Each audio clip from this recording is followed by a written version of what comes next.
September 19th, 2022. The rockets taking off carried away the last chosen representatives of humanity, along with the faith and hope of the entire civilization. After that day, robbery and violence became commonplace, and daily escape from hunters turned into a never-ending nightmare. Religion and gods ceased to exist. On the devastated land, people unanimously became adherents of one ideology, the law of the jungle. The planet returned to its primitive state, and man, as a representative of primates, demonstrated cruelty that surpassed any beast. Good thoughts and conscience disappeared forever. The evolutionary path of morality and ethics was finally interrupted. Animals mutated by blue radiation and living dead infected with parasites accelerated the collapse of human society. 2024, early winter, clear weather. Bin City, abandoned hotel, top floor. Let's surrender. They only want women. Let's give them up and that's it. My girlfriend and her friend are inside. I'll give them up. There's no need for us to die. Hey, Wang Meng, say something.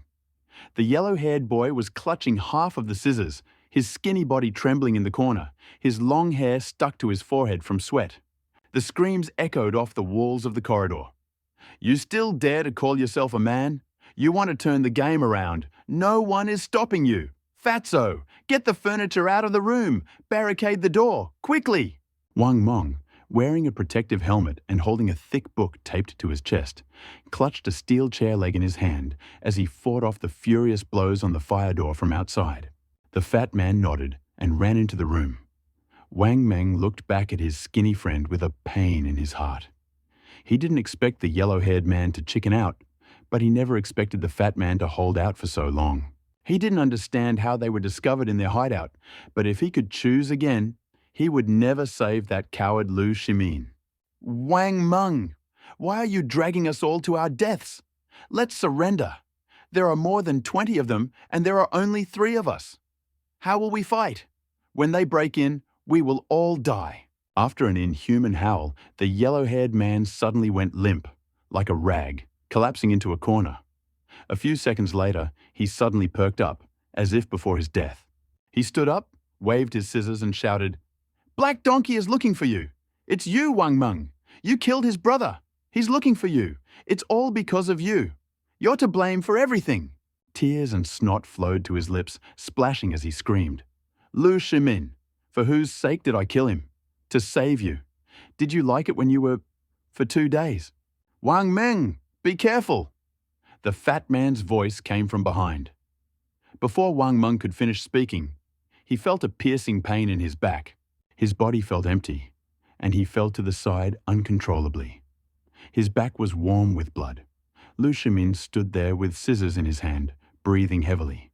His gold-rimmed glasses, stained with tears and snot, fell to the floor in front of Wang Meng.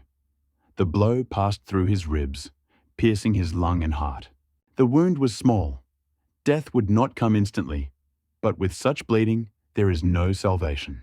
Seeing Wang Meng fall, the fat man dropped the cabinet and ran towards his friend, but the yellow-haired man slashed him across the neck with scissors. Scarlet blood spurted out like a fountain, and he ran a few steps before collapsing next to Wang Meng, convulsively twitching and wheezing. "Lu Shimin, I should have killed you earlier. It wasn't me. It wasn't me. Don't blame me. I just didn't want to die. For a bag of noodles. The whole bag. Hee hee ha ha ha. Wait, what should I do? Yes, let them in. I'll let them in." Lu Shimin plopped down on the floor, pissing and shitting himself. Then, laughing madly, he crawled towards the door, throwing down the barricade that Wang Meng and the fat man had built with such difficulty. He had completely lost his mind. The sound of a lock turning was heard. The door opened. A shot. After a spray of blood, Lu Shimin's corpse fell in front of Wang Meng with his eyes open. A huge hole tore through the bridge of his nose and forehead, blowing off his skull. A yellow-white mass flowed out of the smoking wound, spreading across the floor. In his dim consciousness, Wang Meng saw red threads swarming in the wound and slowly crawling towards him. Corpse worms. Yellow-haired Lu Shimin was dead. In his darkening vision, Wang Meng dimly saw dozens of feet stepping over the corpse. They burst into the rooms of the corridor, took the food and water he had risked his life for, and then dragged out two half-naked girls by the hair, speechless with terror. My vision went completely dark. My ears were ringing like a heart monitor during cardiac arrest. Is this really how I'm going to die? I'm not ready. Ah! Wang Meng sat up in bed, cold sweat running down his temples, his heart pounding. Sunlight was streaming through a crack in the curtains. Looking around at the familiar surroundings, he whispered in horror, "Am I home? Was it just a dream?" Chronicles of the Last Days, June 18th, Saturday, clear. My name is Wang Meng. I am 28 years old. Today, I begin to keep records. If the apocalypse does happen and I don't survive, let someone know what I went through. I had a strange dream. Terrifying, but too realistic. Perhaps it was not a dream at all. It is difficult to say for sure. I died in my dream, and when I woke up, I still thought it was just a nightmare. Until I saw the familiar news on TV and trucks under tarpaulins driving past the area. Then I began to suspect that all this was really happening. Residents believe that the cars are carrying wind turbine parts, but I think otherwise. If I'm not mistaken, there are rocket components there. I saw rockets assembled from them, one after another, take off into the sky. Some never came back, others fell back. It happened 3 months later, on September 19th. I need to check my guess. If these are really rockets, then one thing can be said for sure. I was reborn. June 19th, Sunday, clear. Day off. Climbed the TV tower on the mountain. From there, I saw the rocket launch pad under construction at the test site and countless trucks under tarpaulin. It seems that someone knew in advance that the end of the world was approaching. These cars are carrying tickets to the Ark for the chosen ones. High latitudes are not suitable for launching rockets. Low latitudes with the higher linear velocity of the Earth's rotation are much more efficient. I don't understand why they plan launches here. Maybe the regular launch pads are occupied or simply unavailable to them. In the afternoon, I went upstream along the Jiqing River. Under the bridge by the reservoir, I found a huge colony of wild red worms, but they had become incredibly large. I threw a chicken I stole from a neighboring yard in there, and they ate it. I don't know if they turn into cadaver worms, but they certainly shouldn't be like that. Immersion in water causes most parasites to leave the wounds on their own. I think that with a short-term infestation, in combination with broad-spectrum anthelmintics, it is possible to cure. But how long you need to keep them in water and take medicines is unclear. I remember seeing them on a corpse near a dried-up fountain last time. In the evening, the news is still reporting the same news about abnormal solar activity. They say that in 3 months, powerful radiation will reach the planet. I've seen all this before. Perhaps the crazy mutations of the end of the world are caused by this radiation. A second chance at life is nice, but the trouble is that on September 19th, 3 months from now, the apocalypse will come. I only have 3 months to prepare. Time seems long, but at the same time short. I want to tell others, but they will either arrest me or lock me up in a mental hospital as a madman. Any outcome would be a disaster for me. June 20th, Monday. Heavy rain. A huge amount of money is needed for preparation. Despite all efforts to raise funds, it is not enough. But I came up with a quick way, though risky. I understand that it is wrong, but I must survive. Morality is worthless in the face of slow death. The dying are capable of anything. I constantly remind myself, human kindness will only hinder my salvation. Today, I went to work and forged many credit documents of controlled companies. All commercial loans with irregular repayment every 6 months. The deception will not be revealed until the apocalypse. Abusing his authority, he independently approved 7 applications for a total of over 10 million. I want to quit as soon as possible and fully concentrate on preparing for survival, but I can't. A dismissal audit will immediately send me to jail. Then I'll meet the end of the world in prison. I bought a lot of rice, flour, and water. It filled 2 bedrooms and a living room. The apartment is too small. The front door is not strong enough. It won't withstand an axe or a crowbar. You need to come up with a solution, preferably find a shelter. It can be outside the city. The location is not important. June 21st, Tuesday, clear. In the morning, I discovered an abandoned cave in the mountains outside the area. The area in front of the entrance is littered with the excrement of local old people. The entrance is large, but blocked by 2 iron sheets with a massive lock. From the outside, you can see that the concrete vault is more than a metre thick. Looking through the crack, I saw a huge brick wall. I assume there is space behind it, otherwise why such thick concrete? The old people say there are ghosts there, but I plan to sneak inside at night. In the morning, using various methods, withdrawal of deposits, transfers, trust payments, I transferred 10 million to pre-prepared accounts. So far, everything is perfect. Anti-money laundering and warning systems will not detect me. Until the external audit at the end of the year, no one will detect my actions. Very nervous and scared. Midnight 23. Recording from phone, prepared flashlight and rope, going to explore. If I don't get out, this is my last will and testament. Whoever finds my phone, believe me, after September 19th, the apocalypse will come. Be sure to stock up on food and find shelter. I go inside. I just squeezed through a crack in the iron sheets. I half destroyed the brick wall. It was too close to the entrance. There was nowhere to hide. I almost died under the rubble. But as I thought, the cave is huge. Behind the wall, the tunnel goes about 100 meters deep. The ceiling is 5 to 6 meters high and about 30 meters wide. I don't know the purpose of this cave and why it was built so big. There is a passage down in the depths. From there, you can hear moans as if someone is crying. Probably those same ghosts of old people. It's a bit scary, but I'll go down and have a look. Now, on the -1st floor. The main space doesn't quite match the upper level, as if it's turned at an angle relative to the passage. The dimensions are about the same. On the floor, I found a huge ditch covered with stone slabs. Under them a turbulent stream, just like water, not ghostly sobs. I was scared to death.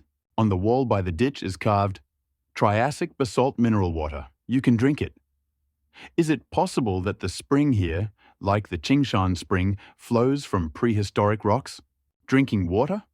Why do some of the hieroglyphs look like Japanese? There are small holes in the far wall, but they are all sealed. I continue my descent. On the -2nd floor. The main space is again shifted at a fixed angle relative to the upper one. There is also a ditch with water and inscriptions on the floor. I don't know how big this basalt massif is and how many outlets it has if the water flows for so long without drying up, or I'm misunderstanding something. There are also holes in the walls, sealed with concrete, but thick cables stick out of one, and backup electricity is carved into the wall nearby. There are no switches. Under the cables there are small blurred letters, hard to read. It seems to be talking about power supply from the Linden Reservoir Dam. Uninterrupted supply. I checked with a bunch of keys. There is current, but the car key burned out. Good thing I had a spare one.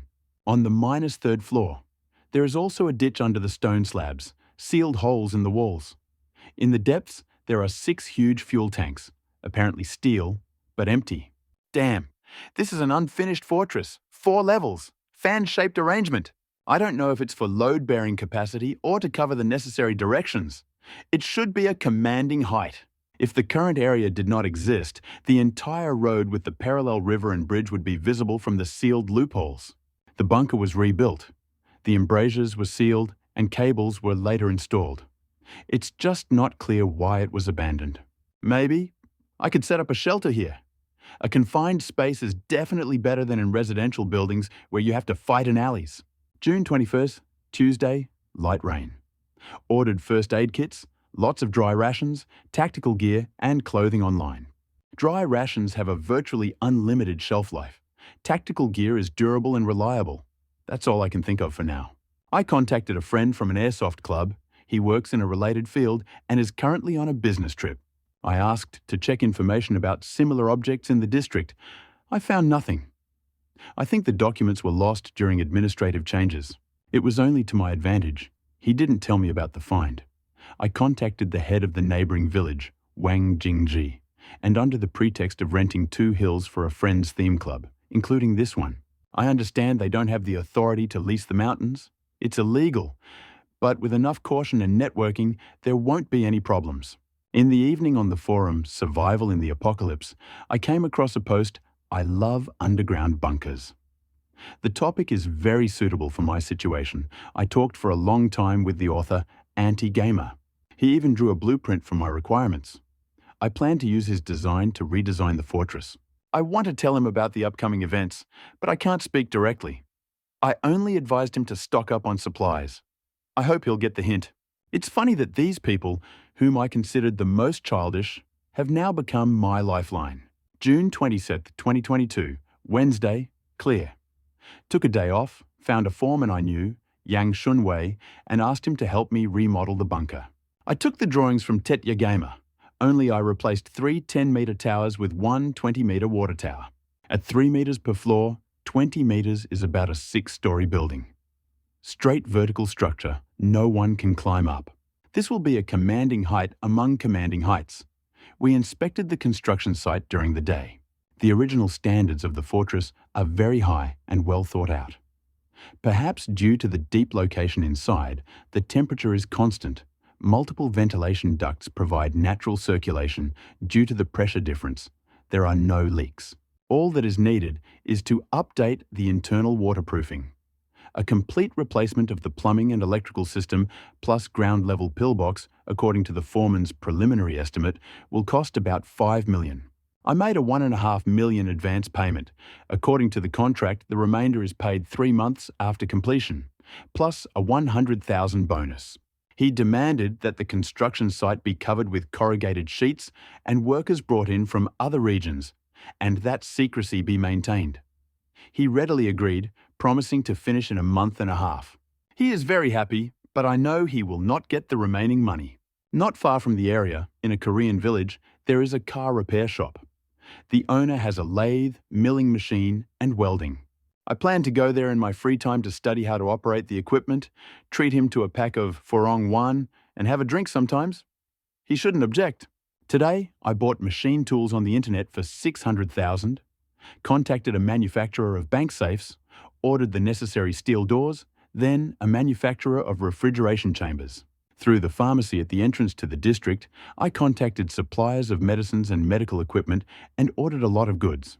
To avoid failures, I made arrangements with several companies. If one fails, I will immediately switch to another. Construction will begin on June 23rd tomorrow. If everything goes according to plan, the fortress will be ready in a month and a half. Must prepare to fill with all necessary supplies as quickly as possible. August 6th, clear, Saturday. The bunker is completely finished. I have already placed everything possible inside. I need to hurry with the rest. The construction was not without problems. At first, the noise bothered the residents, and they had to go around all the houses, hand out earplugs and gifts. Tiring but effective, spent less than $50,000. Unexpectedly today, the inspectors came.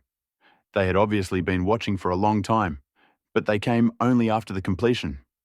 Obviously, they wanted to rip off more money. Paid $500,000 in bribes for permission to demolish in 6 months. Didn't expect such expenses. But the main thing is that my fortress is ready and no one will demolish it. No one. I went to the river during the day. The red worms had grown even larger, twisting into balls thicker than an arm. A disgusting sight. I wanted to breed fish in a bunker, but changed my mind. Recently, I met a school friend Zhang Bao in the area. Like me, he was left alone. We talked a little. After the 9th grade, I went to technical school, studied programming, electrical engineering, and electronics repair. Life was hard. Now he works at the Jianlong metallurgical plant. I asked him to help me order 2,000 thick-walled seamless steel pipes in 3 sizes. He doesn't know why I need it and doesn't ask. It's obvious that he's in a bad way. I want to involve him in the case, but it's not the time yet. I plan to inspect my bunker tonight, then change all the access codes. All that remains is to fill it with supplies. I won't be soft-hearted anymore. I have to survive. As soon as I finish with the supplies, I'll start on the weapons. Wang Meng put the last exclamation mark, closed the notebook, and exhaled deeply. For more than a month, he had not stopped living in anxiety and fear. Now, for the first time, he relaxed a little. The constant worry about which would come first, the apocalypse or prison, often woke him up in the middle of the night. Now that the bunker is ready, he almost wishes for the end of the world to come soon, because the inevitable apocalypse will erase all his crimes and take away all his anxiety. Wang Meng stood up and turned to the window. The moon in the sky was not full, but it seemed to emit an ominous blue light. The alarm on his phone rang. Wang Meng rubbed his eyes and sat up in bed. 11 o'clock in the evening was the time he had determined to be most suitable after long observation. It's not too late. The area is already quiet and convenient for getting around. After getting dressed, Wang Meng left the house and walked alone to the concrete road leading up the mountain. The passage was still blocked. The profiled sheets of the fence were not removed. Not because Master Yang did not want to, but because Wang Meng did not allow it. The barriers that were not removed made it as difficult as possible for the area's residents to climb into the mountains. For Wang Meng, the more secret the fortress, the better. It is desirable that no one knows about it before the apocalypse. After standing there for a while and making sure that there was no one around, he lifted up a sheet of corrugated metal, from which he had previously unscrewed the bolts, crawled inside, and reached the entrance to the bunker along the concrete road. The entire layout of the fortress was carefully thought out by Wang Meng and Tete Gama. All passages are equipped with massive steel doors with independent access control systems of various types. The level of importance increased from top to bottom. The deeper, the higher the priority. The area at the entrance to the fortress, previously littered with excrement, was now refilled with concrete. A flat gap 10 meters deep separated the entrance from the flat surface. Anything that falls into this pit will, after a 20-meter free fall, roll down the slope directly to the foot of the back mountain, several hundred meters away. There were 3 lowering bridges located close to the main entrance. The massive left bridge, after being lowered, connected to 5 garage doors at the rear. The rightmost, slightly wider bridge led to the entrance to the fortress and the cargo passage. The middle narrow bridge, after lowering, also led to a passage, but to the observation room, or, in other words, the prison cell. Wang Meng pressed the button on the remote control, and the right steel bridge slowly lowered, lying over a deep hole. Walking across the bridge to the entrance, he used a key to open the shutter on the steel door to the left of the entrance, passed a fingerprint check, and entered. The space here was not very large, an intermediate floor. A separate room on the left contained a bath and toilet. This was the observation room, or prison, the end point of the narrow middle bridge. On the other side of the chamber was a separate garage that could accommodate 5 full-size SUVs. The back of the garage was connected to the corridor through a gate. Under each parking space, there was an inspection pit for car repairs. The corridor contained maintenance tools and fuel pumps connected to the lower fuel tanks. In the hallway, Wang Meng looked at the empty garages through the tempered glass in the steel gate and smacked his lips. Buy SUVs, stock up on all-terrain tires. Do the tuning early. Do you need winter tires or not? Continuing on, he used a key to open the shutter in the wall of the intermediate floor, passed the fingerprint check, and entered the main space of the first level. Turning on the switch, he instantly illuminated the entire first floor with bright light. The echo of his footsteps in the spacious room calmed him down. This level was intended primarily for active recreation. There was a basketball court at the entrance. We need to buy more balls, otherwise it will be awkward. There is a court, there are hoops, but nothing to play with. And I should also buy more basketball sneakers suddenly. Oh, but will I let anyone in? Behind the basketball court, there was a fitness room, then a reading room with 5 pairs of computers, on which a variety of online games had already been installed. At the very back, by the wall with the stairs, was the kitchen. Through the central passage on the left was a row of rooms, 4 dormitories and 4 suites. Each dormitory could accommodate 4 people, with a shared bathroom. The 4 suites had large beds and private bathrooms. Wang Meng stopped in front of the rooms. Why did I prepare so many rooms? The empty rooms, like a bottomless abyss, instantly emptied Wang Meng's soul, and then filled it with loneliness. After standing for a few seconds, he headed towards the duty room and the operating room behind the rooms. In the duty room, several computers could display video from the tower's surveillance cameras, and hard drives could store recordings for a year. At the time, the operating room only had 2 operating tables and simple instruments. There were insufficient conditions for performing operations. Continuing deeper and passing through the door, he saw a special elevator. To the sound of a winch, a freight elevator capable of lifting a forklift delivered Wang Meng to the top of the tower. The top of the tower was slightly wider than the base, shaped like a water tower. The area of the top platform was close to 60 square meters. In the center, around the exit of the passage, there was a room with 4 external refrigeration units covered with a metal mesh. 2 working, 2 spare. Dozens of video cameras were directed outward from holes in the concrete walls and floor of the tower, providing comprehensive surveillance of the surrounding area. The embrasures in each direction had independent steel shutters, allowing attacks on enemies in all directions without blind spots. Wang Meng used his hands to simulate different shooting positions as he walked around the top of the tower in a circle. There's still a row of spotlights to install here, and if there was a cannon, it would be even better, Wang Meng muttered, then passed the fingerprint check again and took the elevator down directly to the -1st level of the fortress. The main function of the -1st level is production and processing. Behind the dividing wall in the back, a huge concrete pool more than a meter deep was already filled with purchased high-quality black soil. 3 color lamps simulating sunlight were densely located above the concrete pool. These lamps were controlled by mechanical on-off timers. The earthen basin will grow various vegetables, grains, and fruits. The adjacent breeding room can be used to keep small animals. The warehouse behind the wall of the basin stored seeds of various crops in bags, ensuring continuous production. The processing shop contained Wang Meng's new lathe and milling machine, a welding machine, and various equipment for making weapons.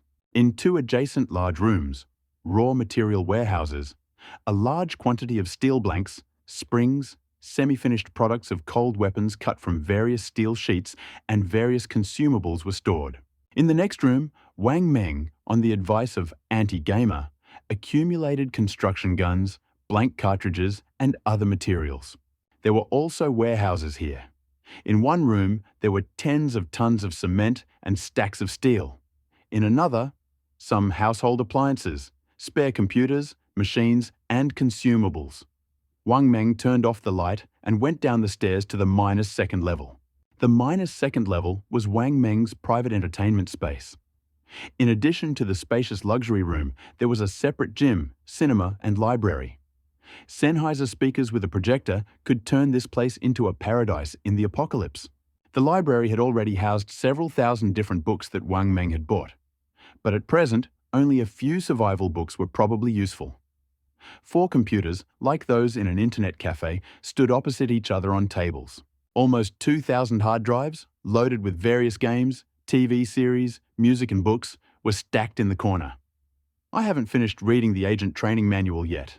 If I manage to survive in peace in the future, I'll probably spend most of my time here, sorting through and classifying over 1,000 terabytes of data on hard drives. Wang Meng turned and leaned against the edge of the pool, assembled from ready-made modules, looked and sighed.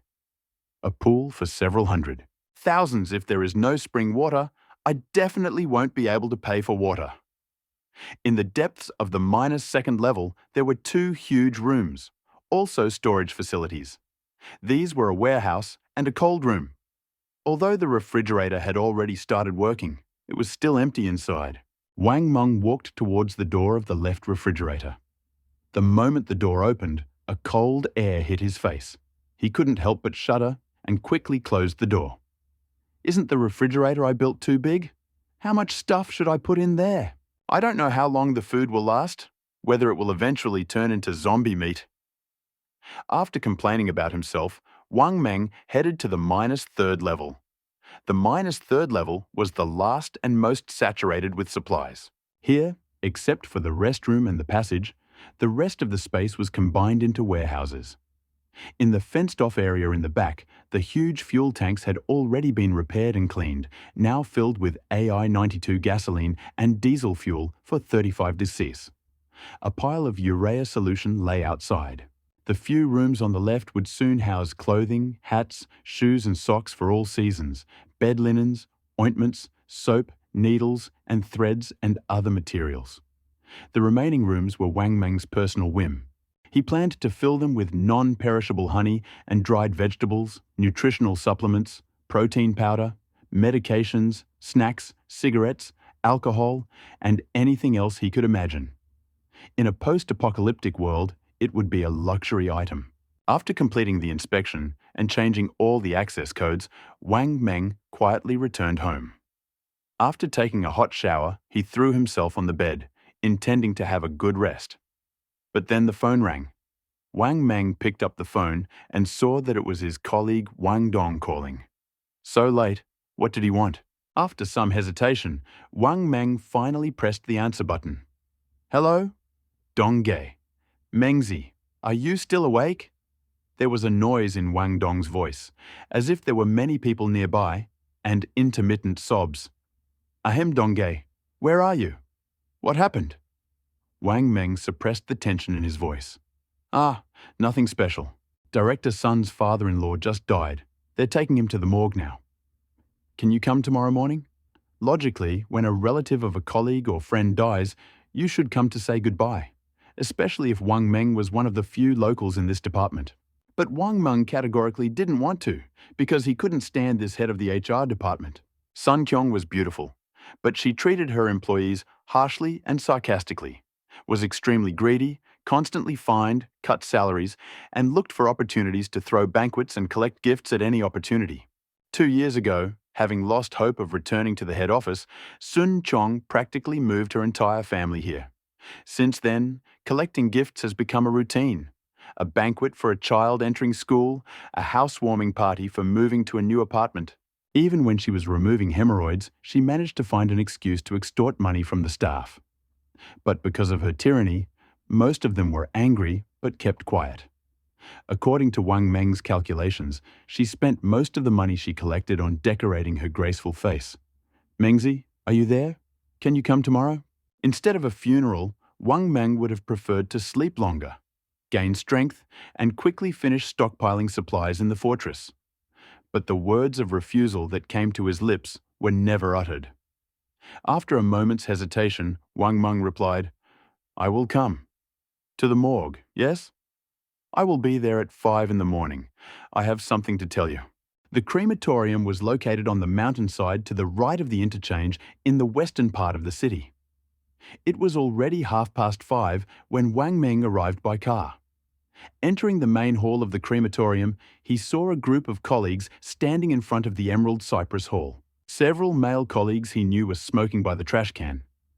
Dongge, Chaoge, you came early. Wang Meng walked up to them, took out his cigarettes and was about to light them, but Wang Dong stopped him by the arm. Wait, bow first. Look at the deceased. Wang Meng didn't want to, but etiquette is not a one-sided thing. Most often you need to show it to others. Wang Meng was forced to follow Wang Dong to the coffin.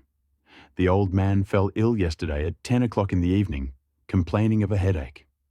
In the hospital, they resuscitated him for 2 hours, but he died. The doctors had made a preliminary diagnosis. Wang Dong chatted incessantly, but Wang Meng only heard the first 2 sentences, because through the fogged glass of the coffin, he thought he saw red threads flashing in the corners of the old man's eyes. Did the old man breed fish? Wang Meng asked. Yes, how do you know? When he first arrived last year, I helped him buy fish, a whole aquarium of mollies.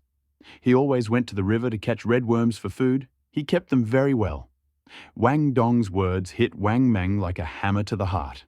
Corpse worms, did they really mutate from those nondescript redworms? If that's the case, why did the redworms mutate so obviously? Walking around the coffin, Wang Meng ignored Sun Chong, who came to collect the offerings, and walked straight towards the group of people in the hall, stopping at a trash can and lighting a cigarette. He tried to find traces of mutations of other animals in his memory, but realized that during the 2 years of the apocalypse, he spent almost all his time among the city's reinforced concrete structures. Apart from zombies, only maddened giant cats, dogs, cockroaches and rats, there seemed to be no other living creatures. Those creatures have definitely mutated too, just not as obviously as the red worms. Mengzi, didn't you give Director Sun money? Aren't you afraid she'll hurt you? Bai Bing stood at a distance. He wasn't smoking. Wang Meng glanced back at Sun Chong, who was not far away. Her signature purse was stuffed with paper envelopes. The zipper wouldn't even close, and she looked at them with displeasure. Ignoring Sun Chong, Wang Meng waved his hand at the people around him. Come over, I'll tell you something. When everyone had gathered, Wang Meng lowered his voice. Before September 19th, be sure to change your front doors to steel ones. Stock up on water and food as much as you can buy. Stay in your apartments and don't come out. Wang Dong was confused, then asked, "What? Is it the end of the world or something?" "Oh well, I'm renting an apartment. What door can I change?" "It won't work. If it really is the end of the world, then that's even good. Let it come soon. I can't live anymore." Bai Bing shook his head mockingly. "Bro, you've been under too much stress lately. Let Jiange take you to the bathhouse later. Find a couple of girls to have fun and relax with. Hey, where's that crazy Lu Jian? Where did he go?" Tang Yuan, with a big belly, patted Wang Meng on the shoulder, turned around and went to look for Lu Jian. Wang Meng had long expected this reaction. "Okay, I said what I wanted. If there are any problems, come to me." After saying this, he stubbed out his cigarette on the trash can, said goodbye to everyone, and walked out of the hall. As soon as he left the crematorium gate, Wang Dong ran up to him. "Mengzi, where are you going? You really didn't give me any money? Or did someone pass it on for you?" Wang Meng looked into Wang Dong's eyes for a few seconds, then sighed. "I'm going for a walk. You come back quickly. Lately, don't go to the bird market. Don't go near the river. Spend all your money on food. If anything happens, come to me. Remember?" Under Wang Dong's gaze, Wang Meng got into the car and drove out of the crematorium yard. At the gate, near a stinking ditch, Wang Meng saw a dead rat covered in red worms. The red worms were penetrating the rat's body and crawling out, wriggling into a ball. Only half of the rat's body remained. It was twitching slightly. It should have been dead, but it didn't look like that. At the same time as the disgust, the sense of urgency increased sharply. Without stopping, Wang Meng stepped on the gas and rushed into the city. He had planned his purchases for today long ago. Rent a truck from a warehouse in the morning, then pick up the goods he had pre-ordered online from the logistics warehouses, then take everything to a pre-rented warehouse in the southern suburbs, and at night deliver it to the fortress gates by truck and load it into the forklift. The corresponding bunker warehouses. This way, it was possible to avoid tracking the route of movement as much as possible. The city's logistics centers are mainly concentrated in one place. There was a huge warehouse complex there, where both courier and cargo shipments were sorted. Wang Meng only had to go around the warehouses for confirmation using the invoices, and then wait for the workers to load the packaged goods into the truck with forklifts. Buy cars during the day, then take them to the customer's workshop for tuning. Finally, before dark, get to the shopping center Sitter, order frozen goods, deli and grain, and deliver everything to the fortress at dawn when people are still asleep. The morning transportation went smoothly. After parking 2 loaded trucks at a warehouse in the southern suburbs, Wang Meng had a quick bite nearby, then went to a car dealership in the eastern suburbs. Wang Meng knew that tuning cars takes time, and the transportation issue needed to be resolved as soon as possible. He put off buying cars because he couldn't decide for a long time which ones to buy and how to remake them. After comparing them, Wang Meng finally settled on the domestic Big Ninth. The car is inexpensive, reliable, durable, with good off-road characteristics, especially good towing capabilities. If you have to remove obstacles from the road, this ability will come in handy. In the car dealership, to save time, Wang Meng immediately bought 5 cars for cash. The whole process went smoothly, without bargaining. The only requirement was speed. The saleswoman was on adrenaline, moving extremely quickly. Wang Meng did not know how much commission she would receive. He only saw that she was very pleased. After completing the paperwork, Wang Meng personally drove 1 car ahead, while the dealership staff led the other 4 cars, heading straight to the tuning shop. He had previously simply loved cars, but had never thought about owning one. In his mind, a car was just a means of transportation to and from work. It wasn't until he drove the Big Nine on the highway that he truly understood why so many people loved big cars. Roomy, stable, wide visibility, powerful and solid. The owner of the tuning shop, Liu, was already waiting at the entrance. Wang Meng had warned him in advance. But when the cars actually arrived, he still gaped in amazement. "Brother, are you planning to organize a convoy for off-roading?" Have all the tuning parts arrived? Wang Meng did not pick up the topic, and after asking, he went straight into the workshop. In the huge tuning shop, there were shock absorbers, sports bumpers, tow hooks, winches, and other parts. Is this mine? Is it enough for 5 cars? The owner Liu said sheepishly, it's enough for 2 cars. When you said 5 cars the day before yesterday, I thought you were joking. But don't worry, I'll call you right now. They'll send it straight from the regional centre. They'll bring it tomorrow or the day after. I guarantee it won't drag on. Then faster. I don't haggle. The only requirement is to finish it quickly and efficiently. Liu Jie, we have known each other for a long time. I used to help you with a loan, make income certificates and sales contracts. Without me, you would not have reached the current scale. For the sake of old friendship, help your younger brother, just this once. Wang Meng's face expressed displeasure, but he tried to maintain a calm tone. The owner of Liu's face broke into an embarrassed smile. He held out a cigarette, lavishing assurances. Of course. Any wishes of the younger brother? We are a family. What's the point of standing on ceremony? Finish these 5 cars in a week. I'll pay an extra 30,000 for the urgency. For each car, prepare 3 sets of spare parts, all-terrain tires. In addition to the installed ones, another 3 sets, all the best. Oil and various consumables, at least 10 sets. Can you do it? If so, I'll transfer 100,000 now. Wang Meng held a cigarette in his hand, and only after seeing Master Liu nod mechanically, he took out a lighter, lit a cigarette, and slowly walked over to the director's leather chair. Wang Meng knew that the oil's shelf life was not 10 years, but it couldn't be helped. It was better than no oil at all. Leaning back his chair, Wang Meng took out his phone, lightly touched the screen, and made a transfer via mobile banking. Just as he was about to put the phone down and rest for a while, he suddenly discovered that Zhang Bao had once sent him a message. I bought the pipes, all the best ones. Do you want to see them? Precise, thick-walled, according to your requirements, all with chamfers. If there is not enough, tell me sooner. I will not be able to help after today. What happened? Wang Meng realized that something had definitely happened. Otherwise, Zhang Bao would not have said that. Nothing special, just trouble. Mengzi, we have hardly met in the 3 years since you came back. Let's have a drink tonight. Okay, I'll be there soon. Wang Meng said goodbye to the owner, went out, got into his car parked in the yard, and drove straight to Cedar. Cedar was a famous food shopping center in the area. Wang Meng immediately rented seafood and meat supplies from 2 cold storage warehouses and negotiated with the owner about further deliveries. When the owner asked why he was making such large purchases, Wang Meng did not answer. One was concerned about business, the other about life and death. They were on different wavelengths. No deep communication was required. When Wang Meng returned to the yard, it was already 5 in the evening. A truck was parked at the entrance to Zhang Bao's house. Wang Meng lifted the tarpaulin, tore a corner of the box, and saw that the metal pipes inside were individually packaged, almost like imported rifle barrels.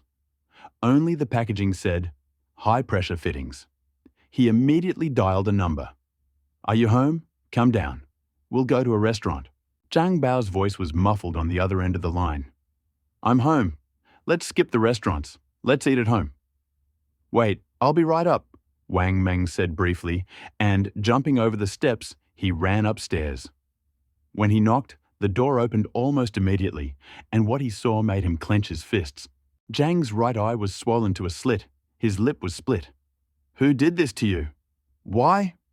Wang Meng was overcome with anger.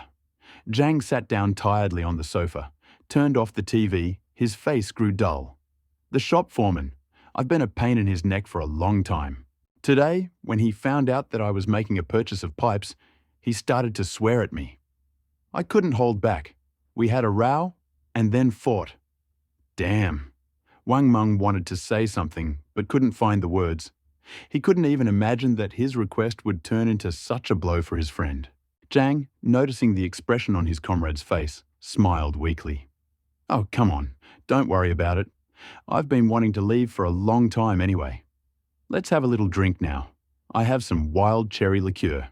I'll grab a couple of snacks. That'll be enough for us. Excuse me? Don't worry about it. It seems like you and I are birds of a feather. You at least know what your mother looks like, but I don't. My father started another family a long time ago, and I haven't heard from him in over 10 years. I have no idea where he is now. My grandmother died, and I was left alone. And now you're alone. So we got together. Wait a bit. Everything will be fine. Oh, forget it. I'll order food now. Let's sit down like human beings. Zhang suddenly turned around, looked at Wang Meng, and, as if having gathered his courage, squeezed out with difficulty. Meng, I know that everything is going well for you. If you can pull me out. Otherwise, I simply won't be able to stand it. The words sounded with a crooked, almost hopeless smile, and it was as if a blade had slashed across the heart. Wang Meng made up his mind at that very moment, to drag Zhang into the matter without delay. He would tell him the truth, all of it. Without parental care, trampled and oppressed, Zhang had lived his entire life under the yoke of loneliness. He had held on only through stubbornness, and if it weren't for that tenacity, he would have been long gone. Now, perhaps he is the only one whom Wang Meng can truly trust. He will not betray. And I need a reliable partner, he thought and asked out loud, Do you know what is being built over the hill? They say some kind of club. Isn't it your friends? You went from door to door yourself, delivering presents. Do you believe me? Zhang didn't answer. He just nodded. Let's go. I'll show you. We'll have a drink there today. He tossed his cap to his friend. He pulled it down and followed him out. Meng, the club hasn't opened yet. Maybe we shouldn't go there? Let's first agree with the owner. I don't want to drag dirt before the launch. But Wang Meng was already silently moving towards the bushes, from where he had removed the sheet of iron hiding the passage. This is not a club. This is a fortress. And it is not my friend's. It is mine. You yourself asked me to pull you out, didn't you? So, on September 19th, everything will go down the drain. The world will go crazy. The apocalypse will begin. Mutants, the living dead. How I know this is not important. Just believe me. I'm not joking. Hey, what's wrong, man? Don't talk nonsense. I didn't come here to freak out. Everything is fine. I want to live, really. Shh. Quiet down. The less the people know, the better. I wanted to tell you later, but there is almost no time left. Quit tomorrow. We must urgently prepare the fortress. With these words, he turned and moved up the slope. As Zhang followed him through the metal fence, he came across the towering bulk of a concrete tower and froze. This is all yours? Holy shit. How much did you spend on this? The tower is almost 20 meters high. Less than 10 million so far. But I'll add another 10 in a few days. By the way, are you sure you don't have a heart condition? Why all of a sudden? No, my heart is fine. And where did you get the money? That's not the most important thing right now. Just follow me and try not to lose your composure. Dozens of meters down the concrete, a massive gate built right into the hillside opened in front of them. Zhang coughed with excitement. Damn. The depth of the pit, it's bottomless. Be careful. I'll lower the bridge now. On the left is a large retractable bridge with 5 garages. On the right is a passage for us. And that narrow door in the middle is a chamber. Let's go. They spent the next couple of hours walking around all the levels of the fortress. Wang Meng explained every element of the plan, from design to resources, from strategic points to role distribution. He watched his friend's face carefully. Zhang was still the same kind, naive boy he had been as a child. This calmed him down, but he had not yet given him entry into the system. Too early. Kindness is a dangerous luxury in the new world. From surprise, Zhang moved to adaptation. From there, to excitement. Wang Meng saw all this, and he understood. It was not only the bunker itself. Zhang felt his life could finally change. There was a chance to survive. There was a chance to escape poverty. Later, the two of them dragged the pipes into the bunker, climbed to the upper level, set up a small table, ordered food, opened a beer. The conversations flowed non-stop, From childhood memories to first part-time jobs, from the immediate tasks of strengthening the base to fantasies about what the world will be like after the end. They got home after midnight, and all this time, Zhang had not asked for access to the gate. He knew that his gentleness, stubbornness, and willingness to forgive did not yet make him worthy of entry, and Wang Meng knew it too. This time, he was ready to go all the way, if necessary, to become paranoid, if only to prevent a second crash. Doomsday Diary, August 20th, 2022, Saturday, drizzling rain. 30 days left until the apocalypse. It has been 2 weeks since Zhang Bao joined the case. With his help, we have almost completely completed the preparations. Apple trees, potatoes, sweet potatoes and strawberries are growing in the earthen greenhouse. Vegetable seeds have been purchased in reserve. There were difficulties with the modification of the cars. Only last night I finally drove them into the garage. Zhang's knowledge of electronics, mechanics, and working with technology proved to be truly invaluable. He not only confidently operates all the equipment, but also reprogrammed access to the surveillance systems on each level of the fortress. On his recommendation, I purchased a deep-hole drilling machine and additional chrome molybdenum blanks, as well as a supply of punches and drills, enough to produce the required number of barrels. We purchased the bullets in batches under the guise of souvenirs. There is no gunpowder or caps in them, but the bullets themselves are real. I also managed to get several tons of metal balls. But there were difficulties with buying lead. It is too heavy. Not every seller ships such volumes. But I got in touch with one loader from the post office sorting center. He said that in the back of the warehouse there were bags of lead seals from old packages gathering dust. No one cared about them, and he would be happy to sell them. I also managed to get a dozen molds for casting bullets from the black market. You can make 10 at a time. This is quite enough for the needs. Zhang insists on buying 2 tractors with a bulldozer function. I don't know if we'll be able to find suitable ones, but we still have about 5 million in our account. We'll go shopping tomorrow. We'll try to spend every penny. But inside, I'm restless. It seems I've made a mistake, and perhaps a fatal one. Knowing that the end was near, I became too open and started speaking out about things I had previously turned a blind eye to.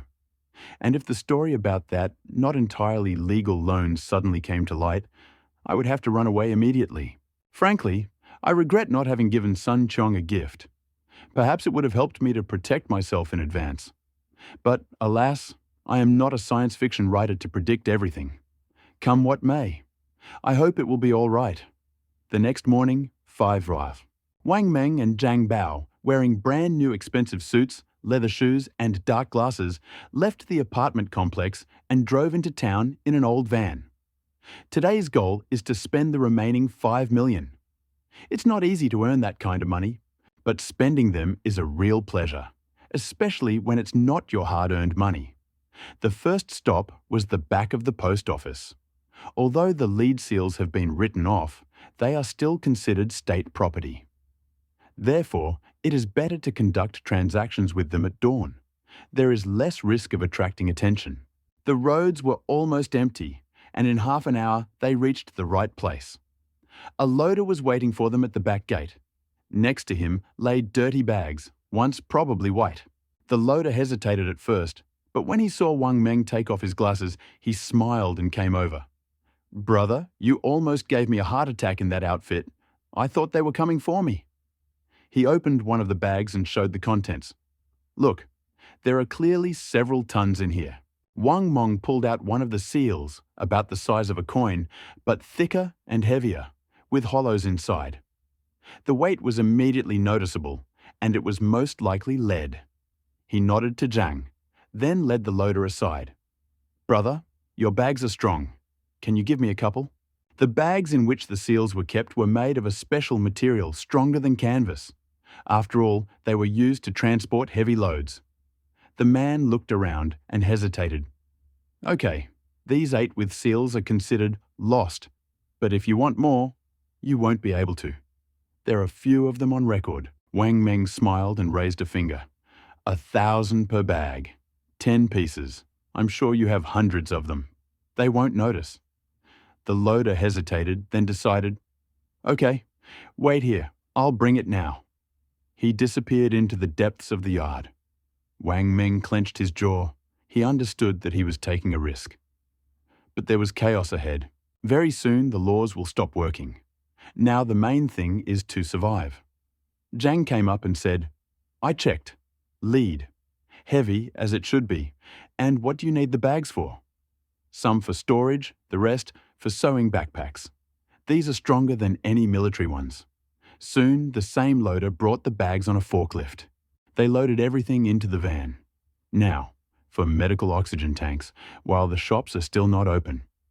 By 8 in the morning, they were back in the city.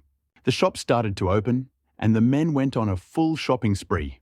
Household chemicals, men's clothing. Then they moved on to children's, sports, and even women's goods. They stocked up so much that they needed several cars.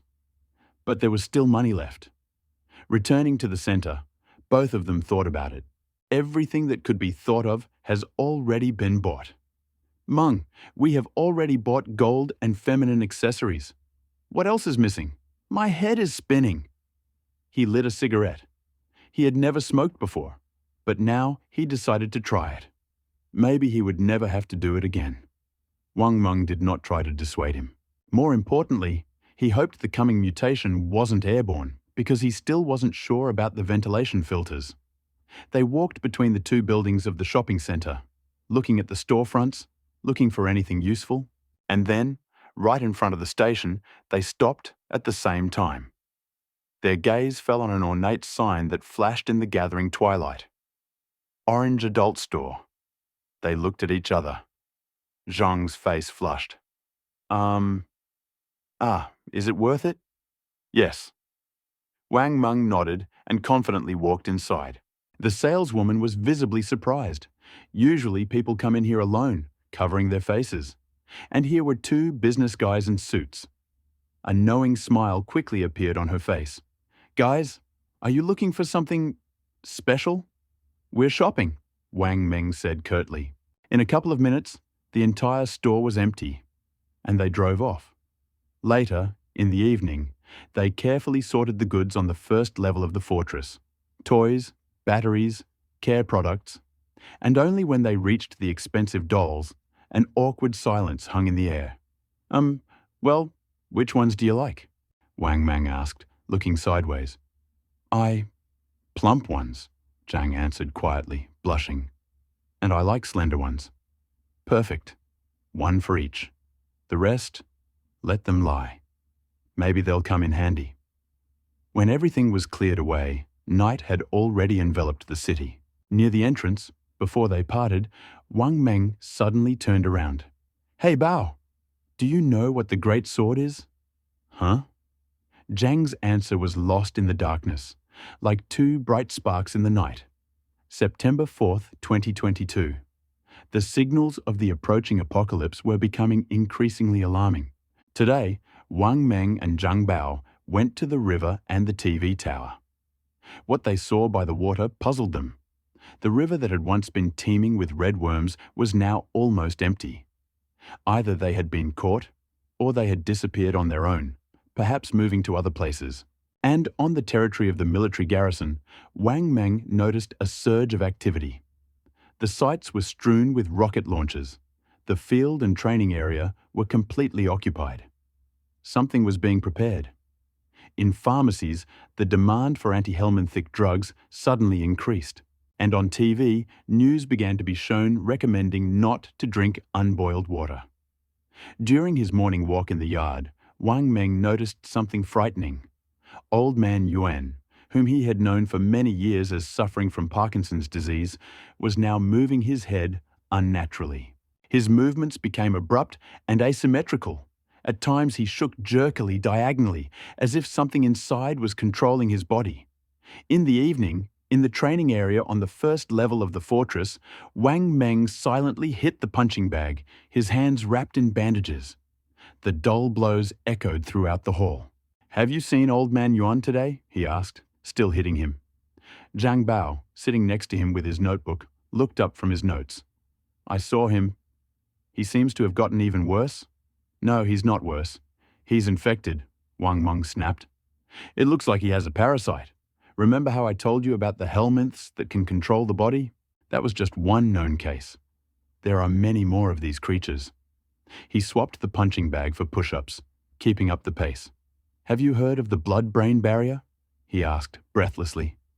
No, tell me, Zhang replied, sitting down next to him. It's a protective mechanism of the brain, preventing the penetration of toxins and bacteria. But if the parasite has mutated, it can easily bypass it. This protection is not steel or glass. After doing 20 push-ups, Wang Meng stood up, ran to the gate, turned sharply, and went back, grabbing another bag on the go. He repeated this 10 times every day, for 10 days already. The muscle pain was almost gone. But you said you could soak the parasite in water, and it would come out. Zhang was surprised. I just watched it. Yes, parasites came out of the wounds, but how can you soak your head? For a minute, it's useless. For a long time, you'll suffocate. And even if they do come out, who will say that it's all over? Nothing has been noticed in the water supply yet. We have enough pills, antibiotics, and ointments for several lifetimes. Anyway, starting tomorrow, we'll pour water into containers, test them, throw in the pills, boil them. Only then will we drink them. And also, there's one problem. Wang Meng wiped his sweat and sat down on the bench. Zhang sat down silently next to him, waiting for him to continue. Strange things have started happening at work. Someone is deliberately setting me up. It seems that Sun Chong is trying to push through his nephew, who recently graduated, and they want to force me out for this matter. Well, quit then. We'll get out early. Zhang was happy. It's not that simple. There are still 2 weeks until the end of the month. If I quit now, they'll start an audit, and he will bring old debts and that same unauthorized loan to light. 5 days, and they will turn me over to the cops. I need to wait. Maybe I should bribe her. We still have money. We can't. If I start paying, it means I admit my guilt, and then they will put the squeeze on me. Internal checks are underway now, and soon they will start visiting home. I will prepare, but if things get tough, I will leave. Will you help me pack my backpack? After that, he went to take a shower. Zhang remained sitting in the hall, thoughtfully watching him go. When Wang Meng returned from the shower, his friend was still standing there. What's wrong? Are you frozen? Just lost in thought. Let's get ready. It's better to be prepared for anything. Tomorrow, as soon as I leave, order 2 strong metal door units. We'll install them in the apartments in the building. Let them be a backup point. There's enough water and food there. If I can't get into the fortress, I'll wait it out in the apartment. Take the radio with you. Just don't put the batteries in yet. He felt that events were approaching a critical point. There was less and less hope for a successful outcome. Later at home, Wang Meng received a call from his colleague, Wang Dong. The news was like a punch to the gut. The company had begun checking the credit history of its employees. Tomorrow, everyone would have to submit their financial statements. For Wang Meng, this was mortally dangerous. Before the hack, he had taken out many online loans, traces of which were likely left behind. As soon as they surfaced, he would be fired, an investigation would begin, and then prison would be just around the corner. And the end of the world was already looming on the horizon. To end up behind bars would mean losing his last chance for salvation. And if the cops reached the fortress, everything he had invested in would go to waste. But Wang Dong had another piece of news. Kaishuan Agro, based in Binshi, had asked Wang Meng to work with them personally. In his previous life, it was there, in Binshi, that he had died. And with him, Wang Dong. But now he had a chance to change everything. All he had to do was get back to the fortress before the apocalypse. He knew the Kaishuan leadership well. Especially his son, Lu Shimin, idolized Wang Meng for his gaming success.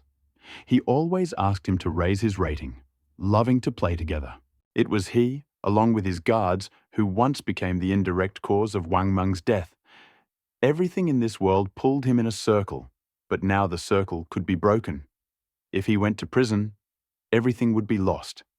If he left, but did not have time to return too, There was only one way left.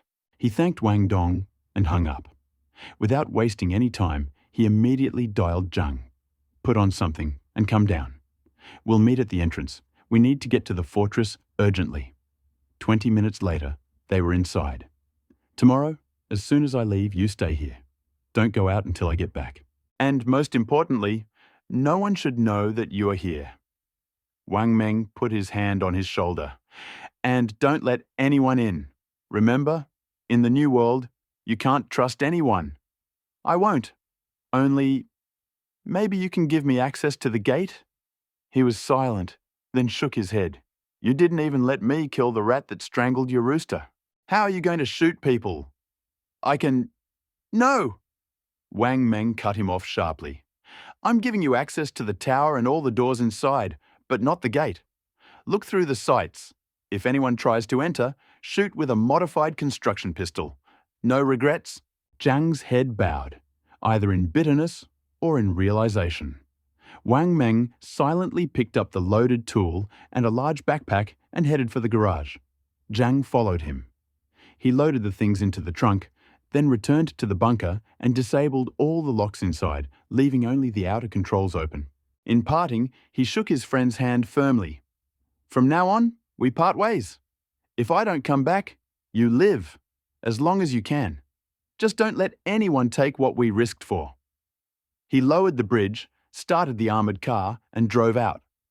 Behind him, the bridge rose and the steel doors slammed shut. He knew the fortress was closed, but with it, his last chance to survive was sealed. 8:00 a.m., an office building. As usual, Wang Meng, in a formal suit and with a briefcase in his hand, went up into the elevator. Before the doors closed, a woman in a pink dress darted inside, clutching a folder with documents to her chest. It was Wu Yao, a gossip known around the office as the loudspeaker. Alongside her was Zhang Hao, a suck-up. Both were Sun Chong's cronies. Wu Yao was wearing ridiculously large rose-colored glasses, which, for some reason, she wore not on her nose, but on the very tip. Apparently, she thought it was fashionable. In Wang Meng's opinion, it looked forced and out of place. Oh, Wang Meng, don't forget to submit your credit report, okay? It's for risk checking, she sang in a voice reminiscent of a parody of a glamorous TV presenter. Wang Meng's skin crawled at the cooing. He nodded automatically. Of course, of course. As the elevator rose, the woman kept her gaze on Wang Meng, as if she was about to say something, but he stubbornly looked forward without turning his head. On the 3rd floor, the doors opened and he quickly walked out. He had to first go to his boss, Chung Lin, for a business trip assignment so he could leave the company without raising unnecessary suspicions. At the turn, he was almost knocked down by Zhang Hao, who was leaving the monitor room. That's the whole package. First a gossip, now a snitch. Good morning, Wang Meng thought gloomily, but outwardly he put on a polite smile. Oh, how gay, checking as usual. Zhang Hao, without showing the slightest expression on his face, slammed the notebook shut and said coldly, You had a charger stuck in the socket in your room, although the power was off. Violation of safety regulations. Fine 100 yuan. Bring it to my office. Zhang Hao was technically a lower-ranking officer, but with Sun Chong's support, he felt untouchable. He even scolded senior officials in front of the entire office for the slightest delay in the cafeteria. Of course, I'll bring it to my office. And now I have to see Director Cheng, Wang Meng replied with the same forced smile and headed further down the corridor. Zhang Hao, watching his retreating back, muttered, Why is he so accommodating today? Cheng's office had an open door. He was sitting at the table and looking through some papers. Wang Meng knocked. Come in. Good morning, Director, he greeted, sitting down opposite. Here you are. I was just about to call you. The Kaikshuan plant received imported equipment from Holland, and now they need additional investment. 60 million. The company has decided to send you. Get ready, leave as soon as possible. Tickets are at your own expense. I think it will be more convenient by car. It's not that far, about 700 kilometers. And will Wang Dong go with us, as usual? Oh yeah, Chung slapped his forehead. It completely slipped my mind. Instead of Wang Dong, Li Guang, a newcomer, will now go with you. They say he's Sun Chong's relative. Pick him up from the apartment complex on the way. New? Yes. Zero knowledge, but try not to let him drown. Kai Xuan is still being met by Secretary Yang He. And please don't drink too much this time. Last time, you made Yang He bleed internally. I'll keep that in mind. I'm getting ready. On his way back to the office, he was called out to. It was Yu Li, the CFO's assistant. Short, plump, with a naive appearance. But behind that mask lurked a real manipulator. She was famous for always finding someone to blame her mistakes on. Manga, did you find that contract with Kai Xuan that I gave you? He rolled his eyes. This topic had come up more than once.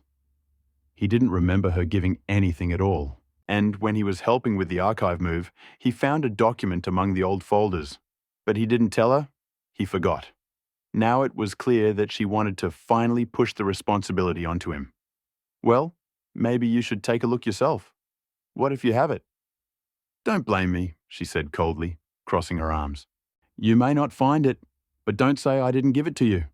Here it is. The mask fell off. Anger flared up instantly.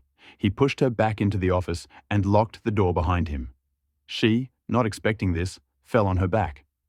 What are you doing? He silently approached her, grabbed her by the collar, and jerked her up.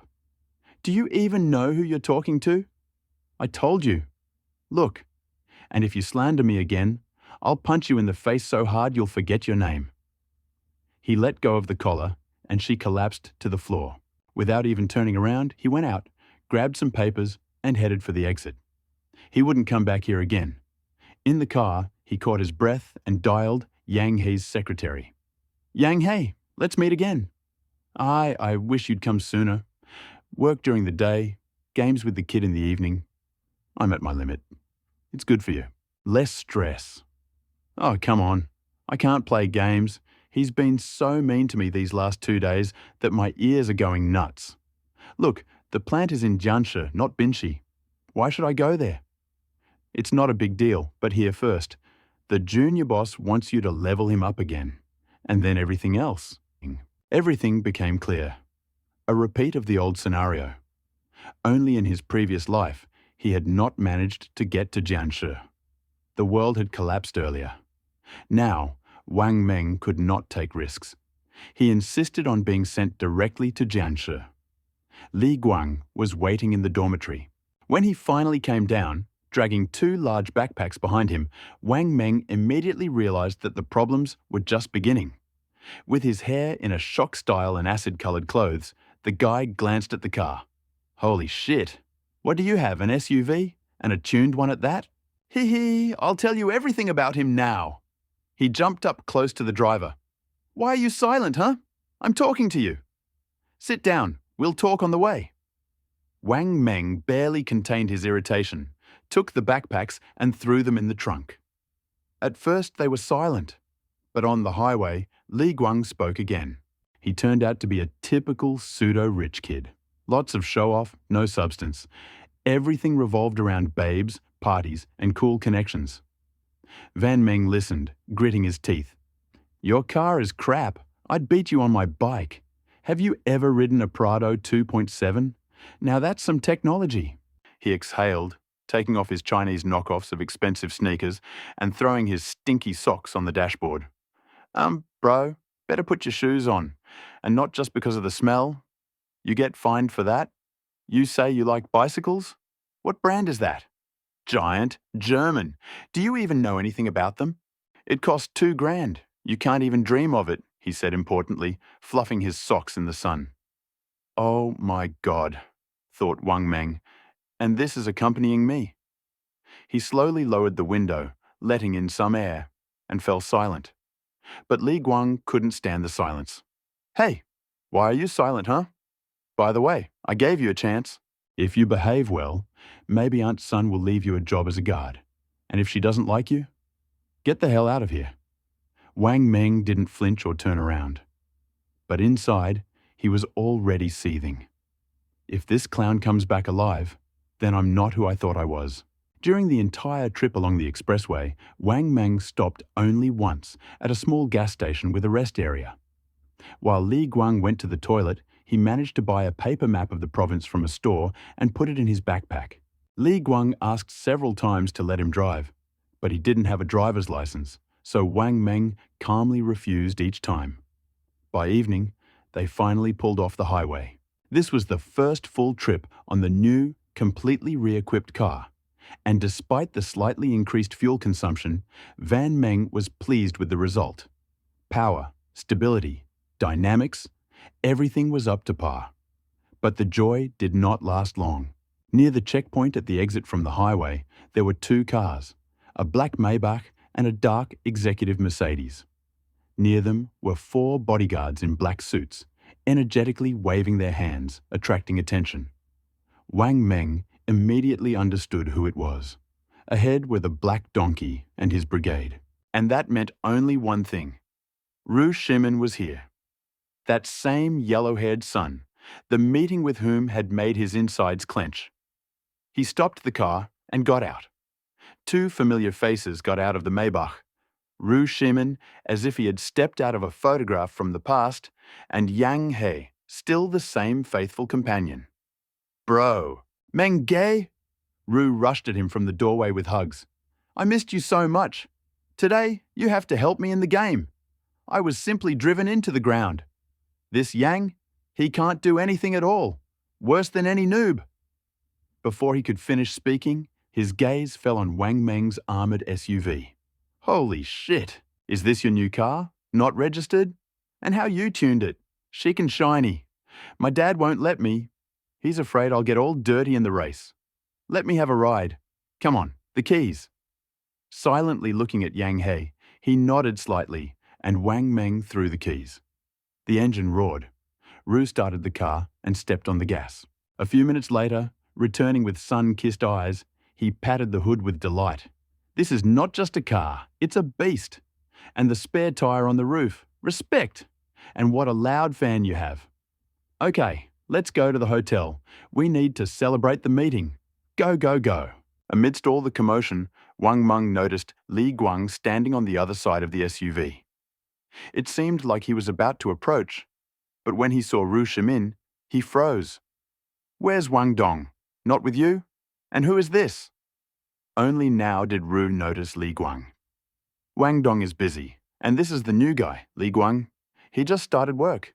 Wang Meng motioned to Li Guang and leaned towards Ru, whispering, Sun Qiong's nephew. Ru Shimin narrowed his eyes and raised his hands with his palms up with a nasty grin. Ah, is this the same juicy lady in her 30s? Got it, got it. Wang Meng held back a smile, but a thought flashed through his mind. Compared to this idiot, Li Guang even looks decent. But in the apocalypse, they'll both be blown away. Li Guang came up to him and wanted to shake Ru's hand, but Ru just looked at him and said, Brother, don't you have any money? Why are you covered in fakes? Ugh, that's just sad. That's it. Go, Menge. Let's go. Li Guang seemed to have deflated. Just as he was about to show himself, he immediately lowered his head and stepped aside. You two chat for now, and I'll follow you in your SUV. And you, Ru, don't rush, I know you. Yang He said with a smile, and winked at Wang Meng. But as soon as they turned around, it turned out that Li Guang had already sat down in the passenger seat of the Maybach. Apparently, he decided that his status entitled him to this place. Ru Shimin's face suddenly became stern. To his displeasure, there were already 2 girls in the car. Li Guang stared at them and tried to smile stupidly, and they huddled together in fear. Gritting his teeth, Ru did not say a word, but simply motioned for his men to come over. What is he planning? Wang Meng thought, glancing at Yang He. Yang He just spread his arms and smiled. The next second, a scream was heard. Wang Meng turned around. Li Guang had already been dragged out of the car, thrown onto the asphalt, and began to be methodically beaten. Dust, blows, screams, everything was mixed up. Hey, come on, enough already. You'll kill me. Enough, do you hear me? Wang Meng muttered, but Yang He stopped him with his hand and winked. Don't interfere. This is according to plan. A few minutes later, Li Guang was lying covered in blood, shouting something, barely able to move his tongue. My aunt is Sun Chong. What are you doing? Wang Meng, damn it. Are you just watching? I'll fire you, you bastard. Bad choice of words. Ru smiled and yelled, Give him a raise. Let him remember how to talk. You said you were Li Guang? So, it was I who beat you up, Ru Shimin, son of the head of Kaishuan. And tell your company, without us, your office would have been closed down long ago. And you, Menge, don't worry. We'll always find a place for you. With these words, he grabbed Wang Meng by the shoulder and dragged him into the car. The beating stopped. After sitting down, Wang Meng immediately wrote to Yang He, Take care of this idiot. We'll sit down later. Mange, meet the girls. Ru smiled, pointing to two modest but very pretty female students in the back seat.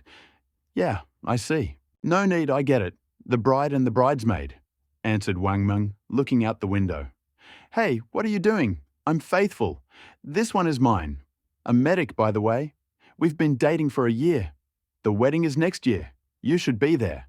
Haha. Wang Meng just nodded. The girls were indeed attractive, but that was not why he was here.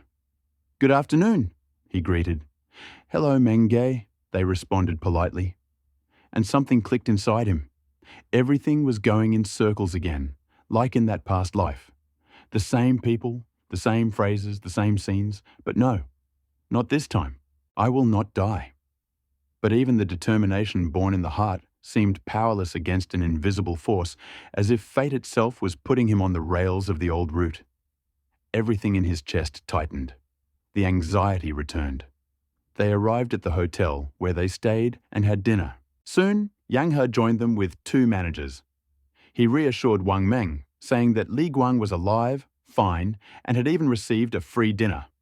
But here's what surprised him. Li Guang refused a single room and insisted on a double. He didn't say why. They drank a lot at dinner. Alcohol temporarily dulled the anxiety in Wang Meng's heart. Yang He, despite his age, vomited twice, but still held on, earning Wang Meng's inner respect. This is what a real expert means. But Ru Shimin always had a tradition of continuing the banquet in the bar. And so it happened. There, under the neon lights, with the music blaring, Ru put on a real show, including a trick with a fountain, after which he was taken back like a wet rag. Wang Meng refused to continue the feast. He went out alone. The city streets were empty. No cars, no people. A rare lantern flickered overhead. He walked aimlessly, simply enjoying the last moments of the civilized world, the silence before the storm. And then, he saw the faint light of lanterns in a side alley. He took a closer look. There, in the depths of the dark passage between the houses, a multitude of people with flashlights were quietly moving from stall to stall.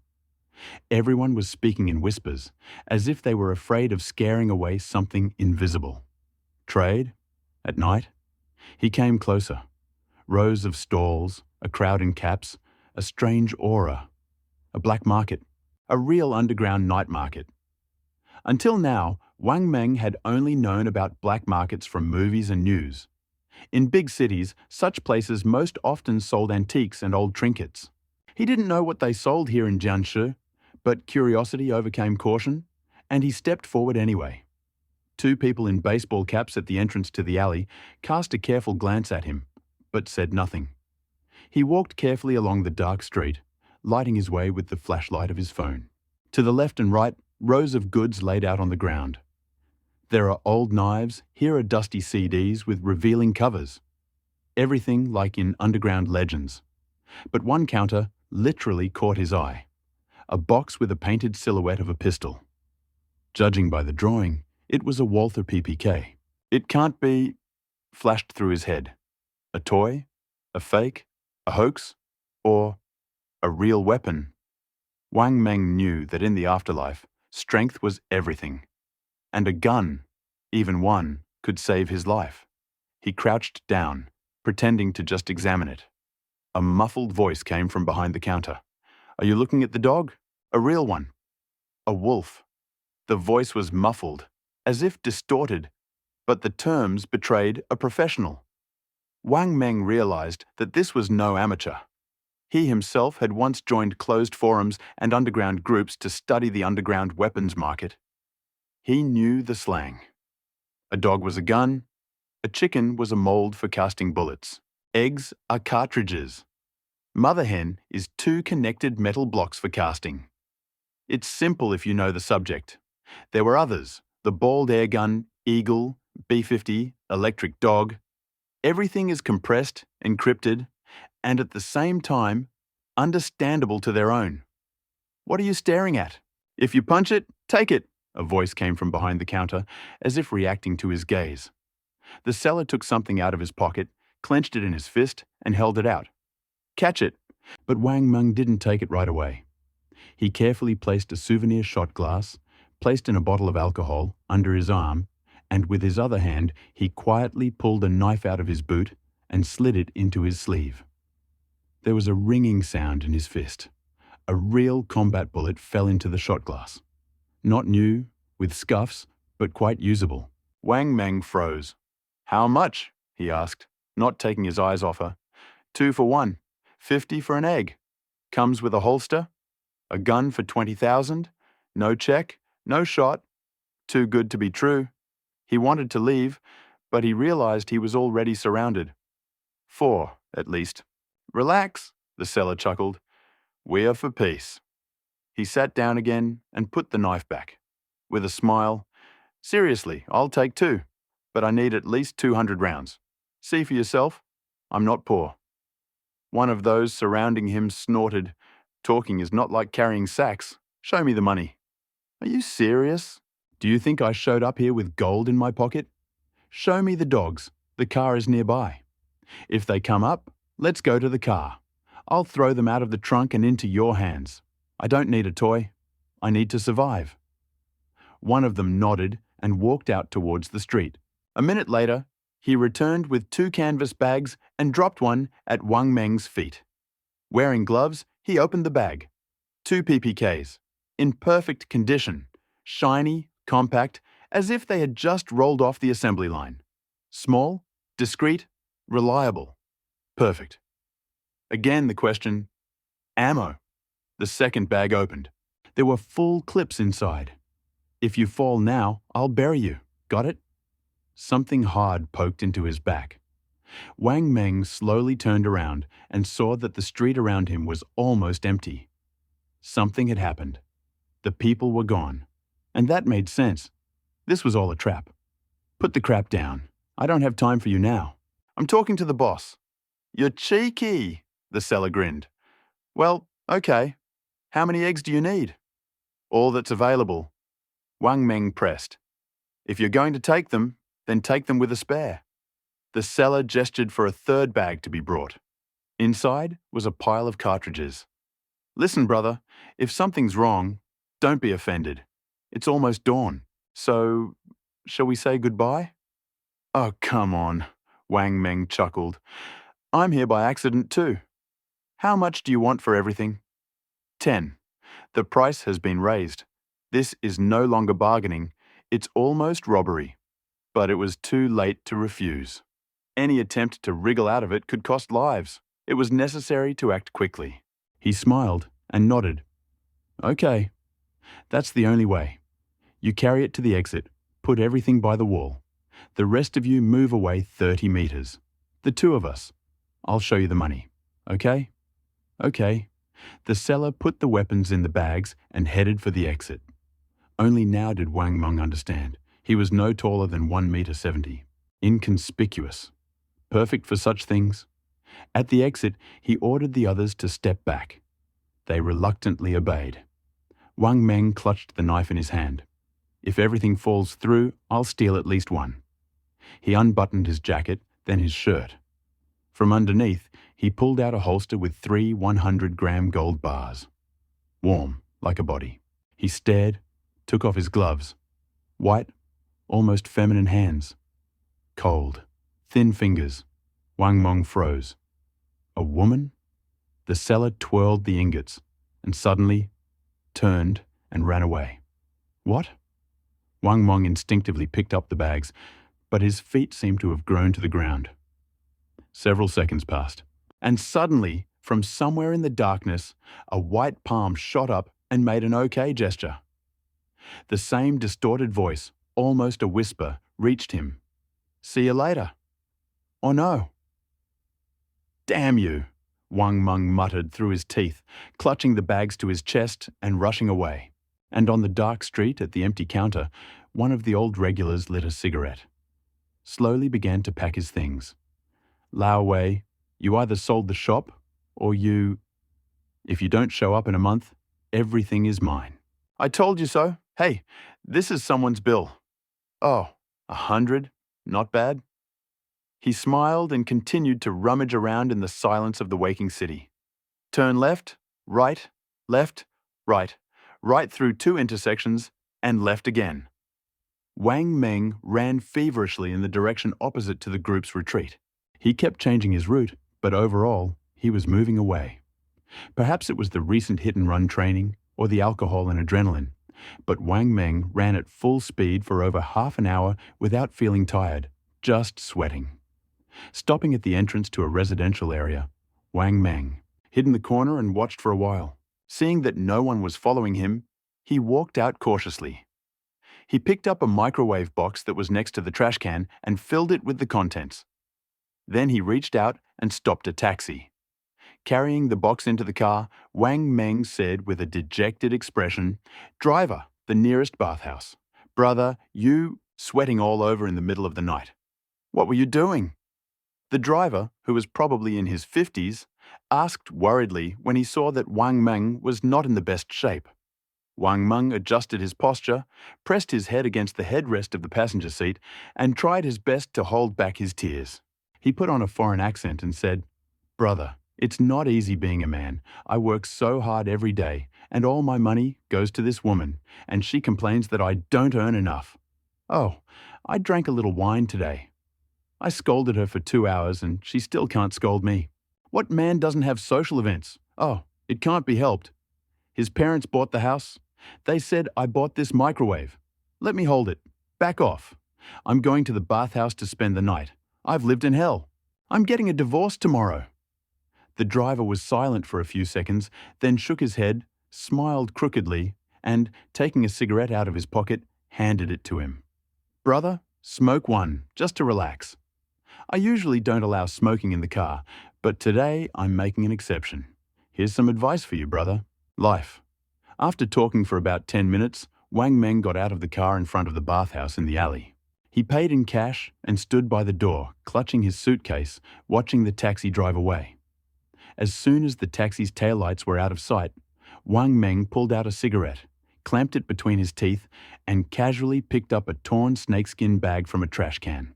He tied it loosely and stuffed the gun and a bag of ammunition inside, then flattened the microwave box and threw it into the neighboring yard. He then carried the package out of the alley and continued hailing taxis.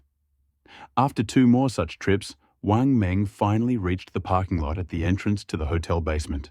He climbed into the trunk from the back seat and closed the sun visor. Digging into the trunk, Wang Meng shone his phone on the gun to make sure it hadn't been swapped. He then packed the gun, ammunition, and the special agent. The vest he was wearing was put in a duffel bag. He wrapped the torn snakeskin bag in a black plastic bag and stuffed it into the drain next to the car door. When he was done, he dragged himself to the hotel bathhouse, where he took a shower and fell into a restless sleep. The next morning, Wang Meng got dressed and went upstairs. He wanted to make a deal with Li Guang that would allow him to live in peace until September 19th. At exactly 9 o'clock, Wang Meng opened Li Guang's door. The snoring in the room was deafening, and the pungent smell of feet was added to it, as if a wave of heat had rushed into the room the moment the door opened, preventing Wang Meng from opening his eyes. "Huh? Who is it?" Li Guang was awakened by the light. He opened his eyes with difficulty and, seeing Wang Meng, he perked up. He burst into a stream of curses. "You are such a traitor. What happened? Are you so cool?" Without waiting for him to finish, Wang Meng raised 5 fingers and asked, 50,000, is that okay?" "What do you mean by 50,000? Li Guang was stunned. Wang Meng smiled, took out a cigarette, lit one for Li Guang, and took one for himself. He didn't like smoking in the bedroom, but the smell of his feet was unbearable. He had no choice but to smoke to cover it up. This is for your expenses. Our business trip will last more than 10 days. You saw her yesterday. Young Master Kai Xuanya doesn't like you. Let's not quarrel now. It's not a holiday anyway. I'll pay. You can walk around, have fun, and spend the money as you like. No one will know. If you can spend these 10 days peacefully, I'll resign when I get back and make room for you. What do you say? Mr. Li, just say a few kind words to your aunt for me. Help me out. As expected, Li Guang was stunned when he heard Wang Meng's words.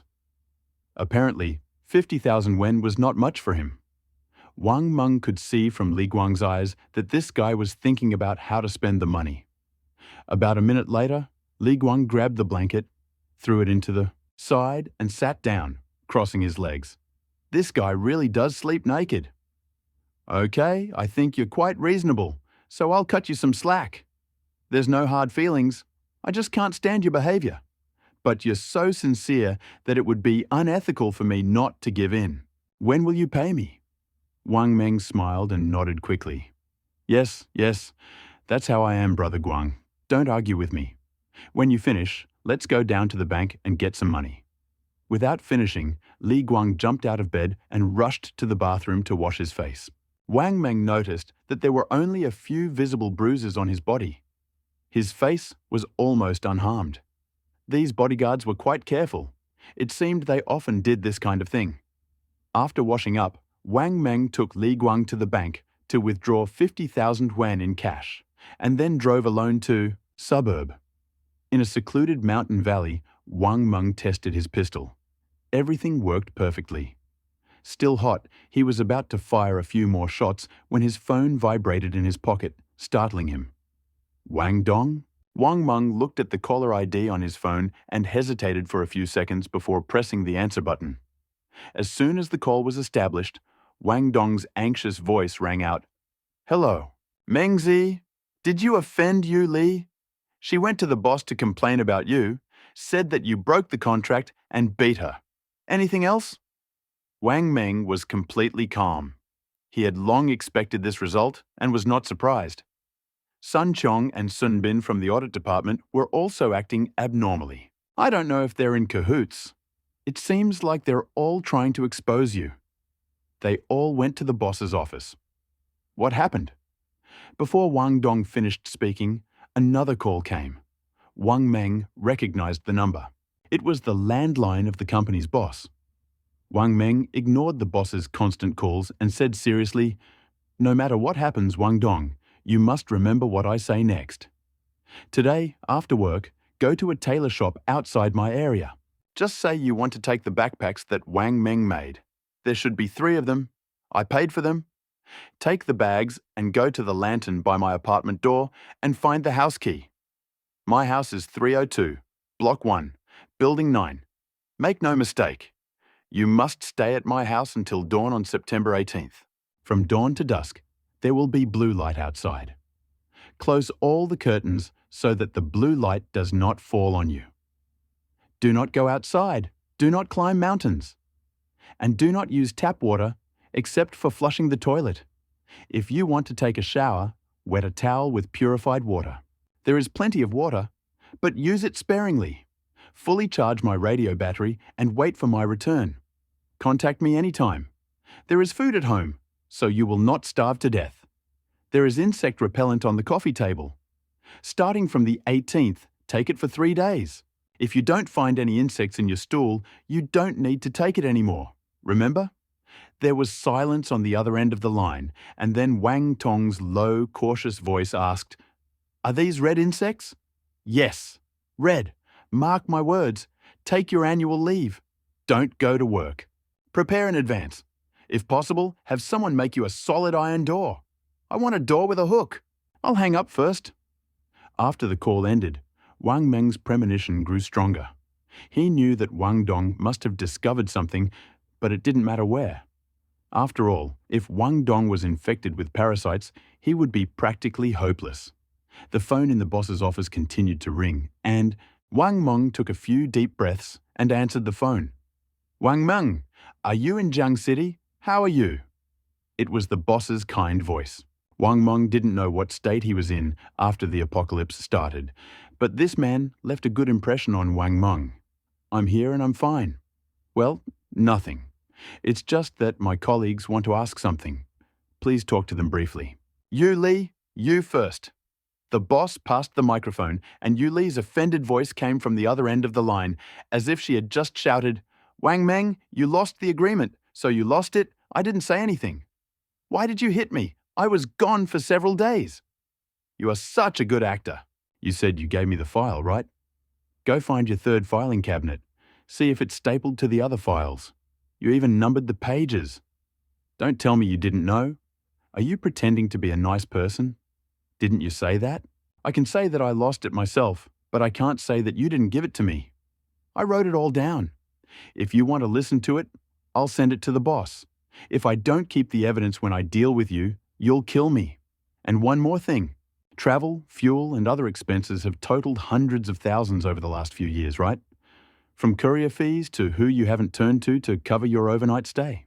I still have the invoices for every team. Where did you get a screenshot of the company car mileage that you claimed was reimbursed? Do you want me to verify it for you? Embezzlement of company property. Did you say that Sang Bin touched your thigh during the meeting? Don't you want us to know that you have a backer? Do you want me to send a recording to your husband? If he doesn't beat you to death, I'll write my character Wang horizontally. Who else? Let's clear this up today. I have evidence against each of you. Huh? I've changed my mind now. I won't send them to the boss. The boss is too busy. Let's meet at the Public Security Bureau or the regulatory agency. What? Don't talk nonsense. I didn't do it. Leader, I really didn't do it. Really?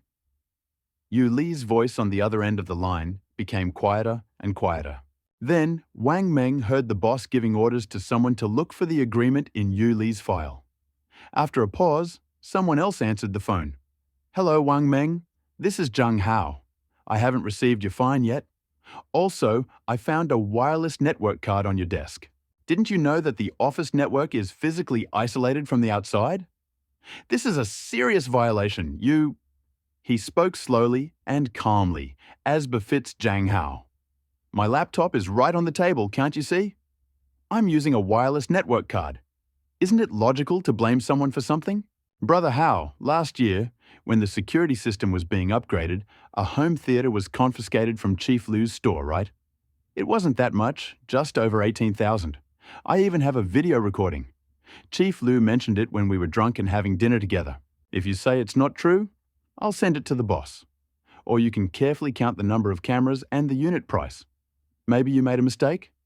It's okay, right? Okay, thank you. I'll come back and count. You can go about your business. Zhang Hao hung up. Wang Meng didn't know who would attack next, but he was ready to follow suit and strike first.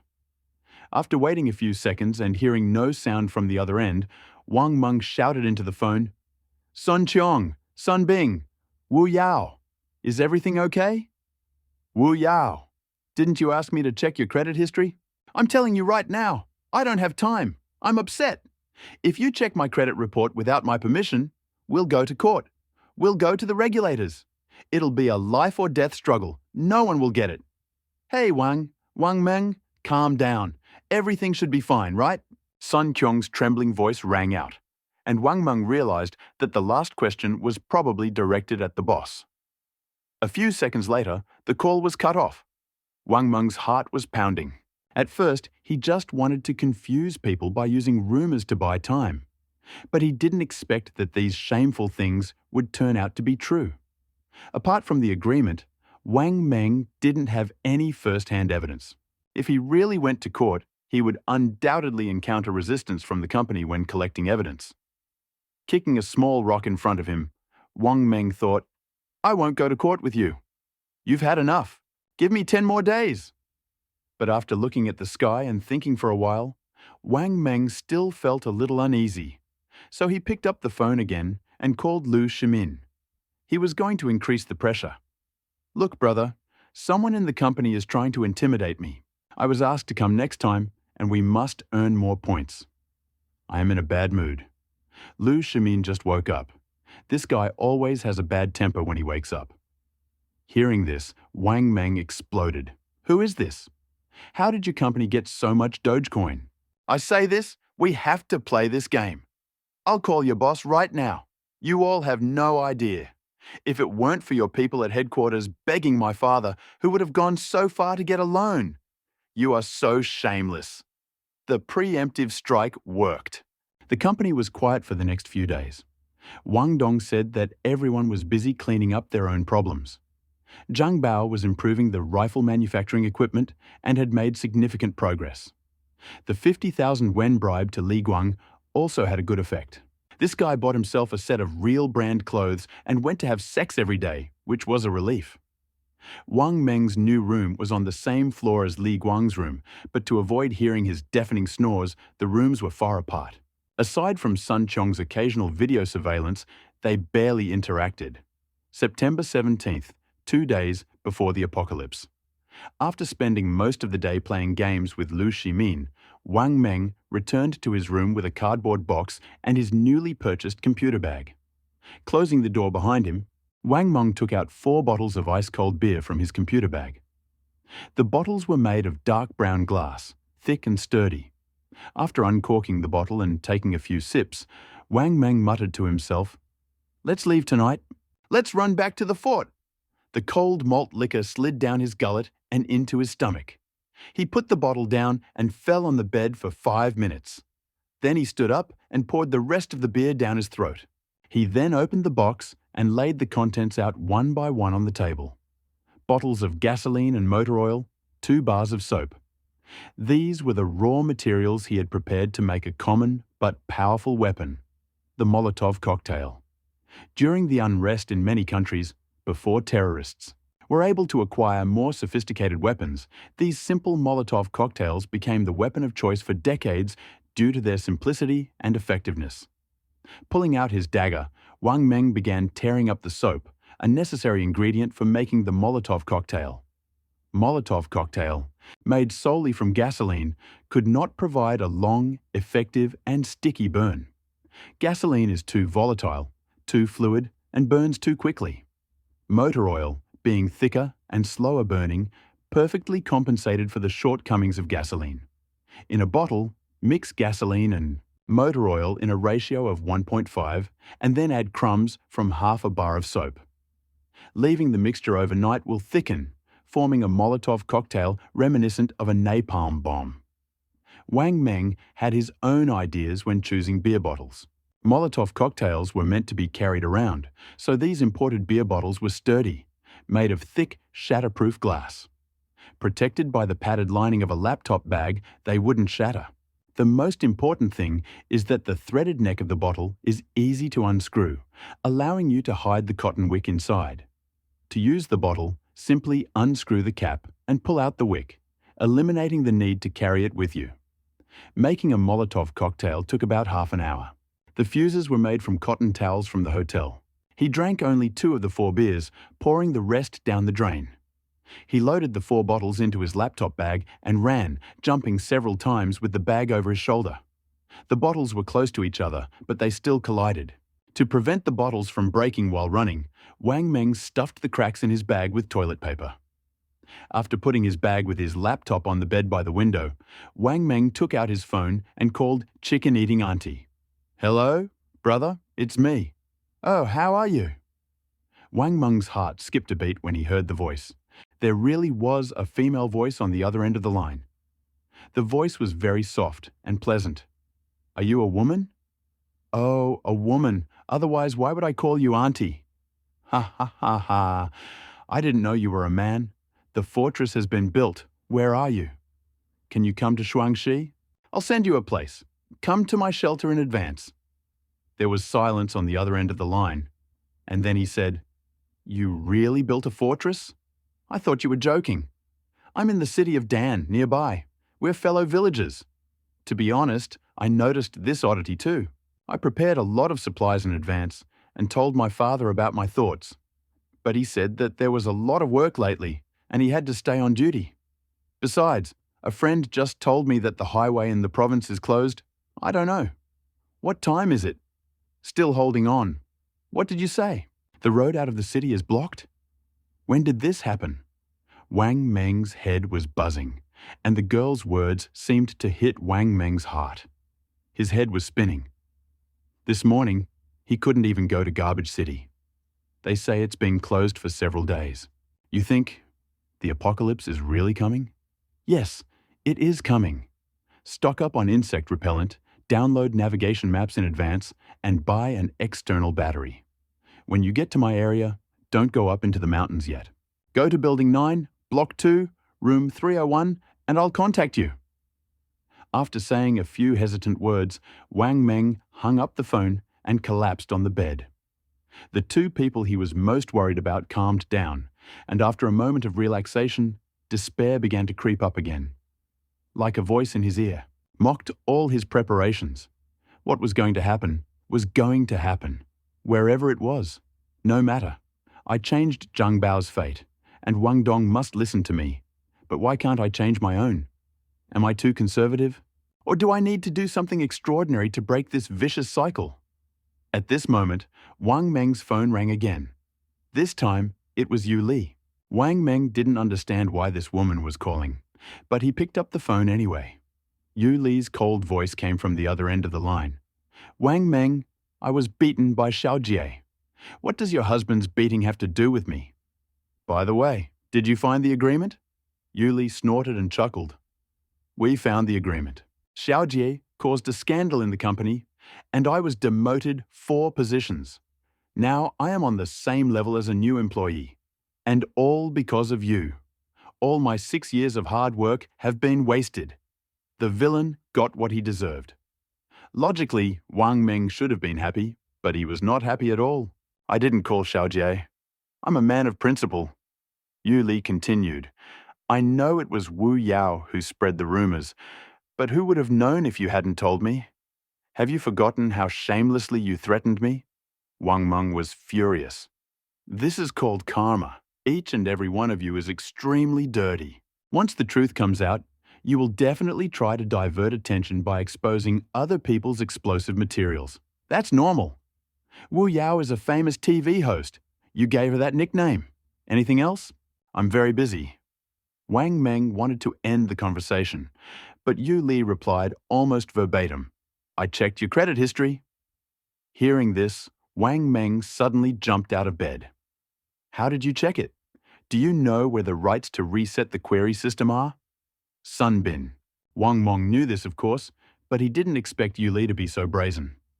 Yu Li continued. You took out more than 20 online loans. I checked your recent history. Tens of millions. You, illegal lending. I'm calling the police. You're dead. Prepare to go to jail. You called your mother. Yu Li, remember this. It would be better if you never saw me again. Otherwise, I will make you suffer. Wang Meng spoke somewhat incoherently and finally threatened faintly before hanging up. Wang Meng knew Xiao Jie's character. He was a rude and harsh man who could not tolerate the slightest injustice. Yu Li would undoubtedly be severely beaten, and divorce was inevitable. An ambitious woman who had lost both her love and her career could not help but be reckless. But Wang Meng could not think of a way to stop Yu Li's revenge. If he was arrested at this time, he had no chance of escaping before the end of the world. I need to leave early. She wouldn't call the police so early. Okay, let's go. Wang Meng grabbed his laptop bag and prepared to leave this troubled place. As he passed Li Guang's room, he heard a loud video call from Sun Qiong. They must be in the bathroom by the door. Li Guang, Auntie, don't worry. Wang Meng is a scoundrel. I finished him off. He didn't dare say a word. Sun Qiong, don't fight him. He knows Sandu. Wang Meng ignored the rest of the conversation. He shook his head. Li Guang, keep bragging. Let's say goodbye. Then he shouldered the laptop bag and went downstairs. He said that he would not let Li Guang return to Shuangxi alive.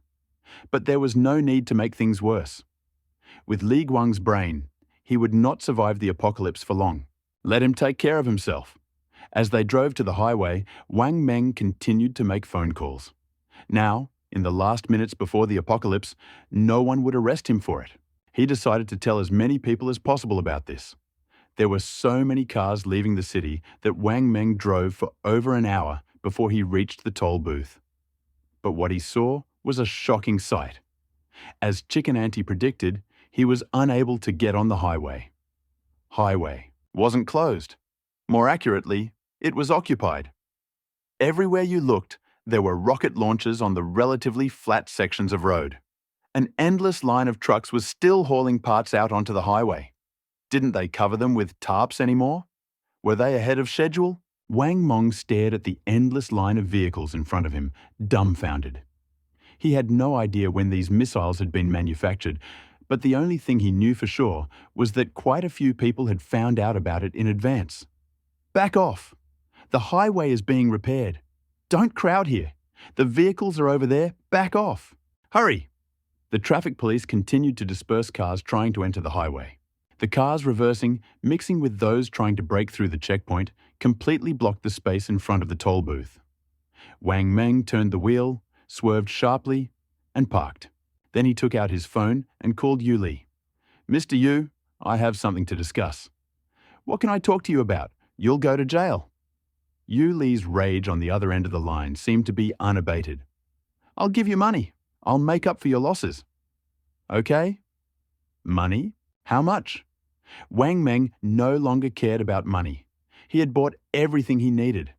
After today, money would only be a one-time measure of value. It would just be a useless bunch of numbers on a screen or just a few pieces of paper in your pocket. "First, I'll give you 1 million. Tell me the account number. Tomorrow, I'll give you 3 million. And the day after tomorrow, another 300. Just don't call the police yet. That's enough to open your own business in the South. Give me a couple of days," Wang Meng said. Yu Li hesitated for a moment, but eventually agreed to Wang Meng's proposal. After completing the transfer of money to the phone, Wang Meng drove into a traffic jam on his way to the city. "I hope I don't get arrested today. I hope I don't get arrested today." Realizing that he couldn't get onto the highway, Wang Meng considered turning onto the national highway or returning to Shuangxi by another route. But without the highway, he wasn't sure he could reach Shuangxi in a day. The road was too uncertain. The fastest way to drive on the highway.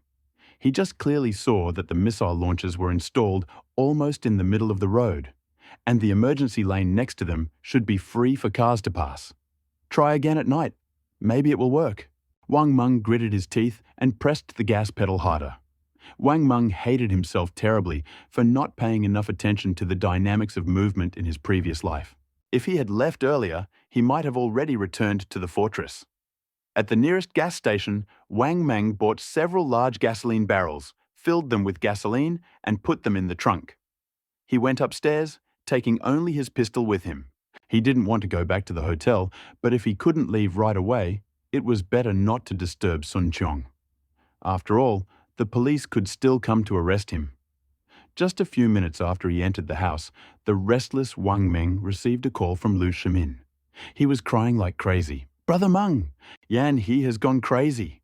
He cries and laughs. He bites everyone he sees. He even killed my Tibetan Mastiff, which I have had for 3 years. I can't get through to my father. The police are busy. I don't know what to do. Stay at the hotel. Wait for me. We will be there soon." "We?" Wang Meng stood up abruptly, and scenes from the past flashed through his mind. Huang Mao's bodyguard, Hai Lu, and his brother were his sworn enemies from his previous life. He didn't want to see them again and had to leave. But as soon as he stood up, the phone rang again. This time, it was Sun Qiong. "Hello? Wang Meng, are you with Li Guang?" Sun Qiong sobbed, her voice filled with worry. "He's in the next room." "What happened?" Wang Meng had no time to dwell on personal grievances now. He was completely overcome by a chilling fear. "He called me at noon and said he had eaten Japanese food, a lot of sashimi, and was a little unwell. We had just had a video call, and I noticed something was wrong with him. His eyes were white. Go check it out, please. Okay, got it. I'll check it out now. After hanging up the phone, Wang Meng locked the door and retreated to the bed, taking out his pistol and double-checking the bullets and magazine. Sun Chong's call was a terrifying sign. The apocalypse may have arrived prematurely. Wang Meng's heart was pounding wildly. After making sure the magazine and chamber were fully loaded and the gun was on safety, he rolled up a bath towel and stuffed it into his mouth. He put the hand with the gun under his arm, carefully opened the door, and walked towards Li Guang's room. The distance of 10 meters seemed endless, but at the same time, it was within reach. He swore to himself that he would not let Li Guang go to Shuangxi alive, but he wanted to leave Li Guang as a zombie, not kill him. Before the apocalypse, there was no point in creating unnecessary problems for yourself over a small grievance. But if Sun Chong's words about Li Guang turning into a zombie or showing signs of mutation were true, then Li Guang must die immediately. What he said at the beginning might become a reality that is about to come true.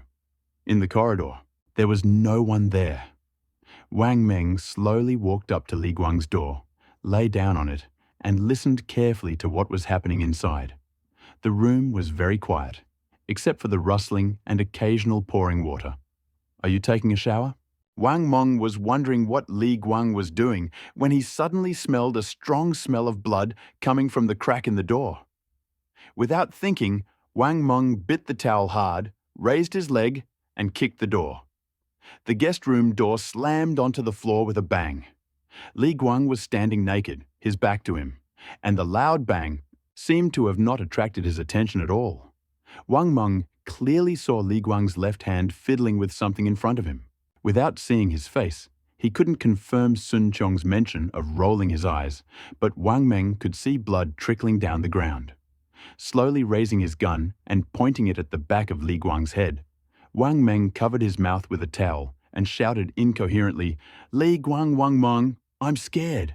Li Guang spoke, but his voice was strange, as if he had lost several teeth and was bleeding. When Li Guang slowly turned around, Wang Meng was finally able to get a good look at him. Li Guang's face was covered in blood, and his black eyes, like those of a blinded fish, were covered in a white veil. His lips were gone, leaving only 2 rows of yellow teeth. Judging by the wound, he bit off his lips. He ate his lips. No wonder his voice shook. The blood on his face was not only from the wound on his lip. Behind Li Guang, a naked woman with a torn-off piece of skin on her neck lay on the bed. "Stop!" Wang Meng shouted, spitting out the towel. But Li Guang, as if he hadn't noticed anything, continued to slowly move toward the door. "Wang Meng, I'm scared. Give me something to eat. I'm starving." "Anything is enough." Your heart seems to be beating so fast." Bang! Wang Meng pulled the trigger, aiming for Li Guang's leg. The bullet accurately pierced Li Guang's right knee. He stumbled but didn't stop, limping but continuing to walk towards Wang Meng. "I'll take you to find chicken." "Great. Find her easy." "Yeah, chicken tonight. Good luck to you, Bang." Bang! Wang Meng fired twice more. The bullets pierced Li Guang's left knee at point-blank range. Li Guang fell to his knees. "Does it hurt?" Wang Meng asked. Never having encountered mutants, he couldn't help but feel curious. Roar, roar, roar. Li Guang didn't answer. His throat hummed like a bellows as he breathed. A few seconds later, he suddenly fell to the ground, mouth open, and rushed towards Wang Meng. Bang! Another shot rang out. The bullet shattered Li Guang's skull, leaving him lying naked on the ground, motionless. A ball of red threads crawled out of the wound, crawling out of the hole in Li Guang's head and crawling towards the blood on the ground. Corpse nematodes. Ha! At this moment, the lifeless naked woman on the bed suddenly fell deeply, sighed, and straightened up. Wang Meng had just raised his gun to the woman and was about to pull the trigger when bam! Bang! 2 loud shots rang out next to Wang Meng's ears, causing them to ring continuously. The woman's hair exploded like flowers and her face instantly shrank. She collapsed back onto the bed. The airflow and the temperature of the bullets were so real. Wang Meng slowly turned around and saw 2 black gun barrels right in front of him. It's no use. It's all over. Wang Meng lost all hope as he looked at the two black smoking gun barrels in front of him. At that moment, a familiar voice rang out. "Put the gun down! What are you doing? You—" Lu Shimin, the yellow-haired man, rushed forward and pointed the gun at Wang Meng. He only glanced into the house before he immediately threw up, vomit splattering all over the wall. Ugh, where did he get worms? Meng, brother, where did you get a gun? Wang Meng didn't answer. The sight of yellow hair made him feel relieved. It didn't matter who showed up, as long as it wasn't a policeman. He looked at Lu Shimin's vomit for a while and found that there was nothing unusual about it and felt relieved, just like Secretary Yang. Hai Lu stood behind Lu Shimin and muttered in a low voice, "When I shot him with a shotgun, there was a bug in his head." Hai Lu had just finished speaking when the mixed-race girl who was following Lu Shimin suddenly screamed at the top of her voice, "Call the police! Call the police! Hurry!" Rather, she followed Lu Shimin and, of course, saw what was happening in the house. At first, she simply grabbed her hair and did not make a sound. Wang Meng thought she was in her right mind, but now it seemed that she was not. Instead, the roommate following behind continued to purse his lips and remain silent. "No," Wang Meng and Hai Lu answered in unison. As if not expecting such unanimity, they looked at each other. Wang Meng, as if nothing had happened, put the gun in his belt, pointed at the CCTV camera in the hallway, and said, "There are cameras here. We fired again, and it should have recorded everything. Don't you think it's strange that no one came despite the loud noise?" Strange? Before Lu Shimin could finish speaking, a door slammed and a woman's cry was heard from a room in the hallway. The cry was very piercing, but after a few seconds, it suddenly stopped. Silence reigned in the hallway again. Everyone was silent. Holding their breath, they wondered if this crying that made people's hair stand on end would happen again. Now, except for the swallowing of saliva, they heard only the beating of their hearts. A minute later, the crying died down, as if it had never happened. Everyone relaxed a little, but Wang Meng cried out to himself, "Oh no, it started!" As soon as this thought came to Wang Meng's mind, he felt goosebumps running down his spine, reaching the top of his head, and his heart began to beat faster. He rushed into his room, completely ignoring the people still crowding in the hallway. The screams he heard earlier still lingered. He knew that whoever was screaming must be in excruciating pain. Who could have screamed like that? That person should already be dead. The thought of one or more gaping mouths of the undead about to burst out of any door made Wang Meng's stomach ache. As soon as he entered, Lu Shimin, Hai Lu and the others followed him. The modest single room instantly became crowded with 8 people. "Brother, I can't reach farther. What should I do?" Lu Shimin's hand trembled as he squeezed Wang Meng's hand. His face was pale, sweat was running down his cheeks. Looking coldly at Lu Shimin, Wang Meng remained silent, broke away, and walked to the window. The hotel was located in a shopping area, one of the busiest in Jiang City. It was 8 o'clock in the evening, and the streets were crowded. Judging by their behavior, everything seemed relatively normal.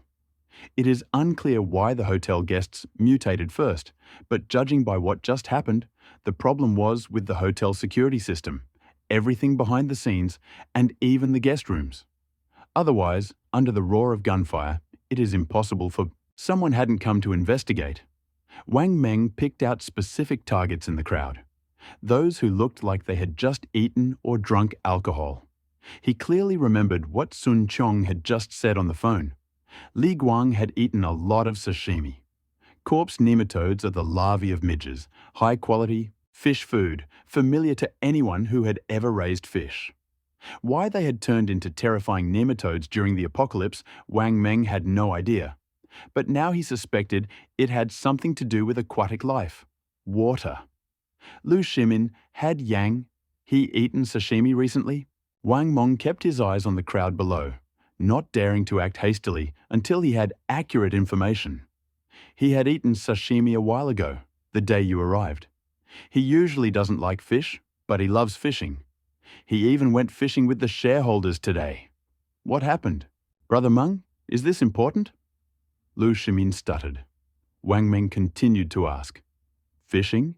He went fishing today. They were playing with a spoon, catching black bass. He even fell into the water. Brother Meng, why are you asking these questions? What's going on? Lu Shimin fell down and cried. Wang Meng's heart sank. Lu Shimin's crying face was all too familiar. It was exactly the same as before he went crazy in his previous life. Suddenly, several police cars with sirens blaring rushed into Wang Meng's line of sight. There was no warning, and no one had organized an evacuation. The people who got out of the cars fired tear gas directly at the crowd. In an instant, the streets were filled with screams and shouts, and the crowd began to scatter in all directions. Use tear gas to disperse the crowd. Why are you so worried? Wang Meng remained silent. He turned around, picked up the remote control from the table, and turned on the TV. All the channels were showing the same breaking news over and over. Due to special circumstances, a curfew has been imposed in Jiang City.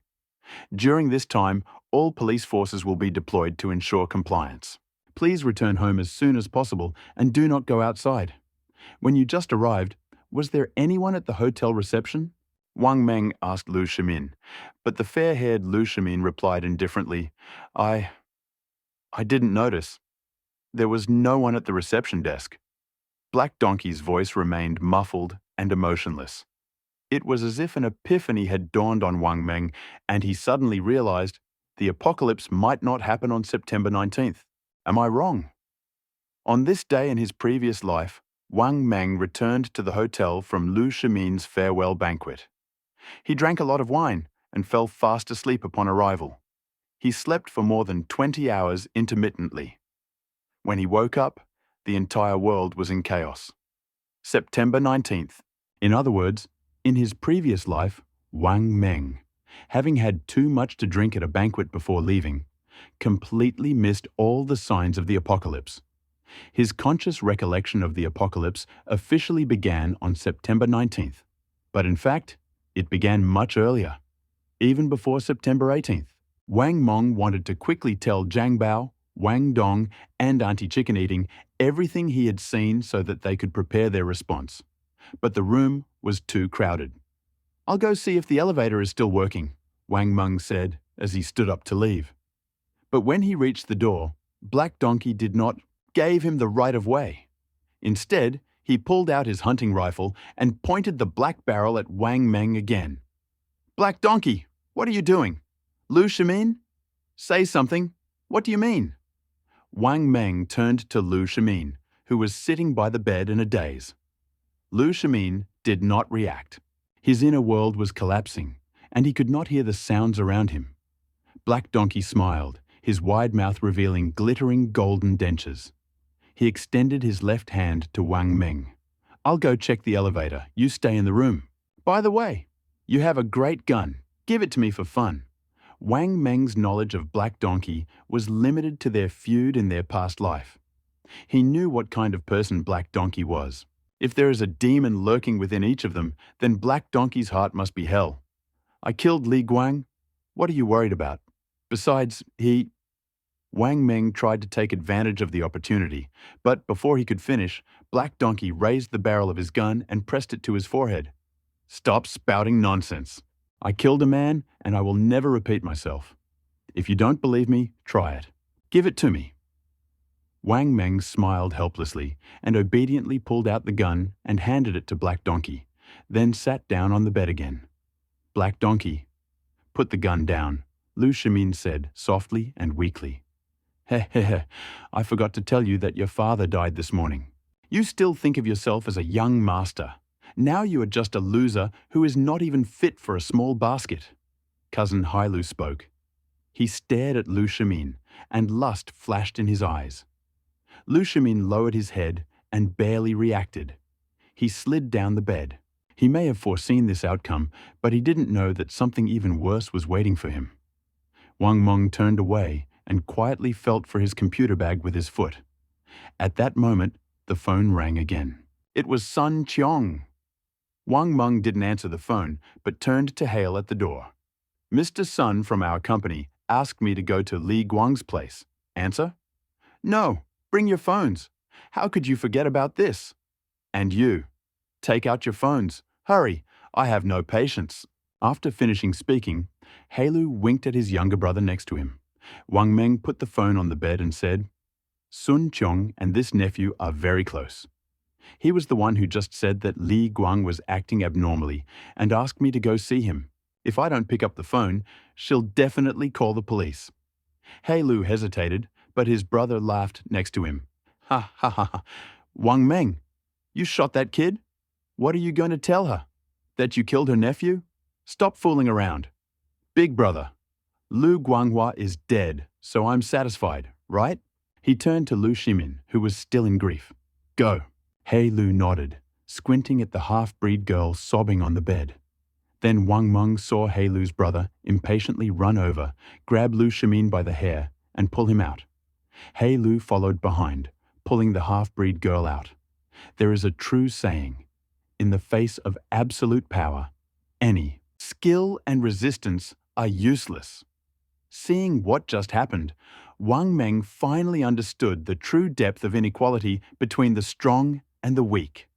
The wrestling and kicking of Lu Shimin and the half-breed girl had no effect, but only increased the excitement of the two beasts. He wanted to prevent tragedy, but faced with two hunting rifles, he had no chance of winning and could only watch the scene. Heilu and his brother came out. The remaining two seemed to be about to attack the remaining girl, but were stopped by Wang Meng, who stood up. Be a man. Who knows what's going on outside? Can't you leave yourself a way out? Wang Meng knew that the two of them were unarmed and was a little bolder. The two looked at each other and one of them said, Let's go to Brother Donkey and have a look. I like mixed race girls too. The other nodded in agreement and they left the room. When the door closed, the remaining girl screamed, Brother, what should we do? Will they kill us? Wang Meng did not answer the girl. Instead, he immediately took off his coat and, unbuttoning his shirt, said to the girl, Give me the Polaroid that is on your neck. Hurry. As soon as these words left his lips, Wang Meng felt something was wrong. The girl, seeing his actions, cried even harder. Oh, what are you thinking about? Hurry, do you still want to save your friend? Wang Meng threw his shirt on the bed and pulled out 4 screws almost 10 centimeters long and a small roll of medical tape from his tight-fitting special agent vest. He had prepared all of this in advance. The counterattack had begun. Wang Meng picked up a large magazine from the table in front of the TV, leafed through it and threw it on the girl's bed. Tear off 4 copies of 3 pages each. Place half a page diagonally, then roll into a tube about 2 fingers thick. Quick! What are you standing there for? The magazine paper was thick and durable, perfect for making nails. Only when he saw the girl start tearing up the pages did Wang Meng continue his work. He took out his life-saving bracelet and used the included tool to remove the battery from the Polaroid camera. He then pressed the flash button 12 times in quick succession.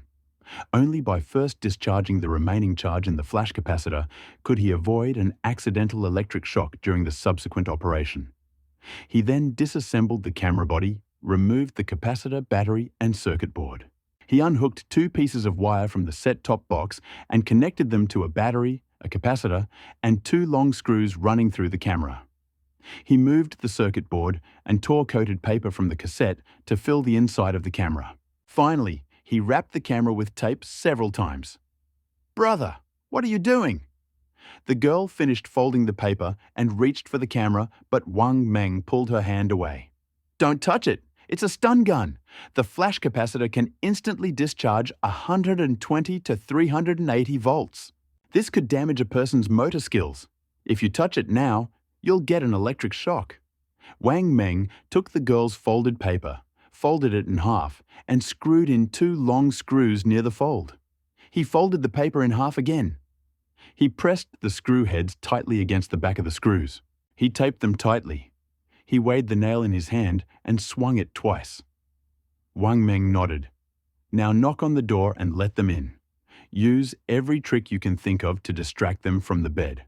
I will take this opportunity to launch a surprise attack. Remember, Black Donkey and his brother have weapons. We only have one chance. Life or death depends on it." The girl's eyes filled with tears. Wang Meng knew she was scared, but she finally agreed. Wang Meng grabbed the laptop bag from the bed, picked up 2 new weapons, carefully opened the sliding door of the closet behind him, and walked in. When he turned around, he was stunned by what he saw. The girl, having taken off her skirt and underwear, was standing naked by the bed and in just panties. Her tall, slender figure and fair skin were strikingly beautiful. "Yes," the girl nodded decisively to Wang Meng in the darkness and walked decisively towards the door. Dang dun dun, the door opened. "Brother, I—" The girl barely managed to utter a few words when Wang Meng felt a figure bursts into the room. The man who burst in looked so excited that he completely forgot that there was more than one person in the room. He carried the girl to the bed and began to unbuckle his belt, spewing curses. But before he could pull down his pants, the stun gun appeared. Van. With a merciless blow, Wang Meng drove 2 sharp self-drilling nails straight into the back of the man's head. The man twitched several times and fell onto the bed without saying a word. Throwing away the broken camera, Wang Meng took advantage of the man's paralysis to turn his face back. As soon as he succeeded, and before he could cope with the body, another man's voice came from behind the door. "Lao San, are you okay? Why did you come into the room?" "Lao San, where is the chicken feather?" After a few seconds, a head slowly popped out. The girl was still sitting astride Lao San. This is the most exciting sight for a lustful demon. "Well done. You never think about me when you are doing well. Where is Wang Meng? Did I let you fuck me to death? Why aren't you talking? Damn it! All you know how to do is enjoy yourself, right?" The girl looked at the door, the smile frozen on her face, her lips trembling, and you could see how she was about to go limp. "Sister, hold on. Don't let it show." Wang Meng knew that the girl was scared to death, but now the arrow was on the bowstring, and it had to be shot. Fourth brother, Wang Meng is dead. How about you? Let's go." "Okay. My dear sister, I just feel like you're even worse." The man walked in, but stopped just past the bathroom door. He seemed to have something in mind. "No. Where is Wang Meng's body? Third brother? Say something." Seeing that she had been found out, the girl could no longer hide her emotions. She rolled over, climbed off the third brother, grabbed the blanket next to her to cover her chest, and covered her face, crying. The third brother fell backwards onto the bed, but his head was tilted strangely sideways. The man shuddered when he saw this scene. He was about to turn around, but Wang Meng swung the nail with all his might, and it fell to the ground with a noise of wind. Without thinking, 2 screws pierced his Adam's apple. The threads of the screws increased the damaging effect, and the man lost the ability to scream in an instant. He grabbed his neck in vain, trying to scream, but the blood that gushed into his trachea and the thorn stuck in his Adam's apple forced him to only make a weak wheeze. Wang Meng jumped out of the closet and kicked him from behind. He pulled out a parachute rope from his life-saving bracelet and deftly wrapped it around the back of the man's neck. He couldn't afford to bleed too much at the door, and the defending enemy couldn't easily break his neck. There was only one way left. Way to deal with him. Strangle him. Wang Meng shifted his weight to his right leg, firmly planting it on the back of the man's head. He wrapped the rope around his arm twice and began to pull desperately, hoping for a quick end. After 2 minutes, the girl timidly warned, "He's dead. He's dead. Big brother. He looks like he's dead. Stop choking him." Wang Meng looked down and saw that the man had stopped struggling. Slowly loosening the parachute rope, Wang Meng found 2 bloody marks on his hand. Half of his palm was blue with blood. "I really used that much force." Wang Meng stretched out his trembling hands to turn the body over and carefully examined the wound on the neck. "It's good that there's no infection," Wang Meng exhaled, looking back at the girl on the bed. "Don't be afraid, the dead are safe. Put something on." "We'll go save your friend." The girl nodded and started looking for clothes on the bed. But the clothes she had just put on were stained with blood from the third brother's mouth. Slowly hesitating, she took hold of her skirt and underwear and put them on. Wang Meng pulled him towards him. Frightened, the girl let out a short cry. But before she could say anything, Wang Meng's hand covered her mouth. "Don't move. Throw away your clothes." "Look inside his mouth," Wang Meng said, pulling the girl back toward the door. When they reached the bathroom door, they saw a red circle the size of a basketball spreading across the white sheets, centered around the third brother's mouth. Like messengers from hell, a dense swarm of writhing red nematodes were crawling toward the fourth brother's body by the bed, following the scent of blood. Seeing this, Wang Meng hurriedly took out the phone he had just taken out of the fourth brother's coat pocket, then took out his laptop bag and slung it over his shoulder. He took the girl by the hand and said, "Let's go." But the expected followers did not appear. The girl froze in the doorway. I'm not dressed yet." "Aha, you shouldn't walk around naked like that." Wang Meng looked inside, looking for something to cover himself with. But after searching, he couldn't find anything that could serve as temporary clothing except the curtains. But if he went behind the curtains, he might get infected with crawling nematodes. Hunger. Bye. Wang Meng hesitated.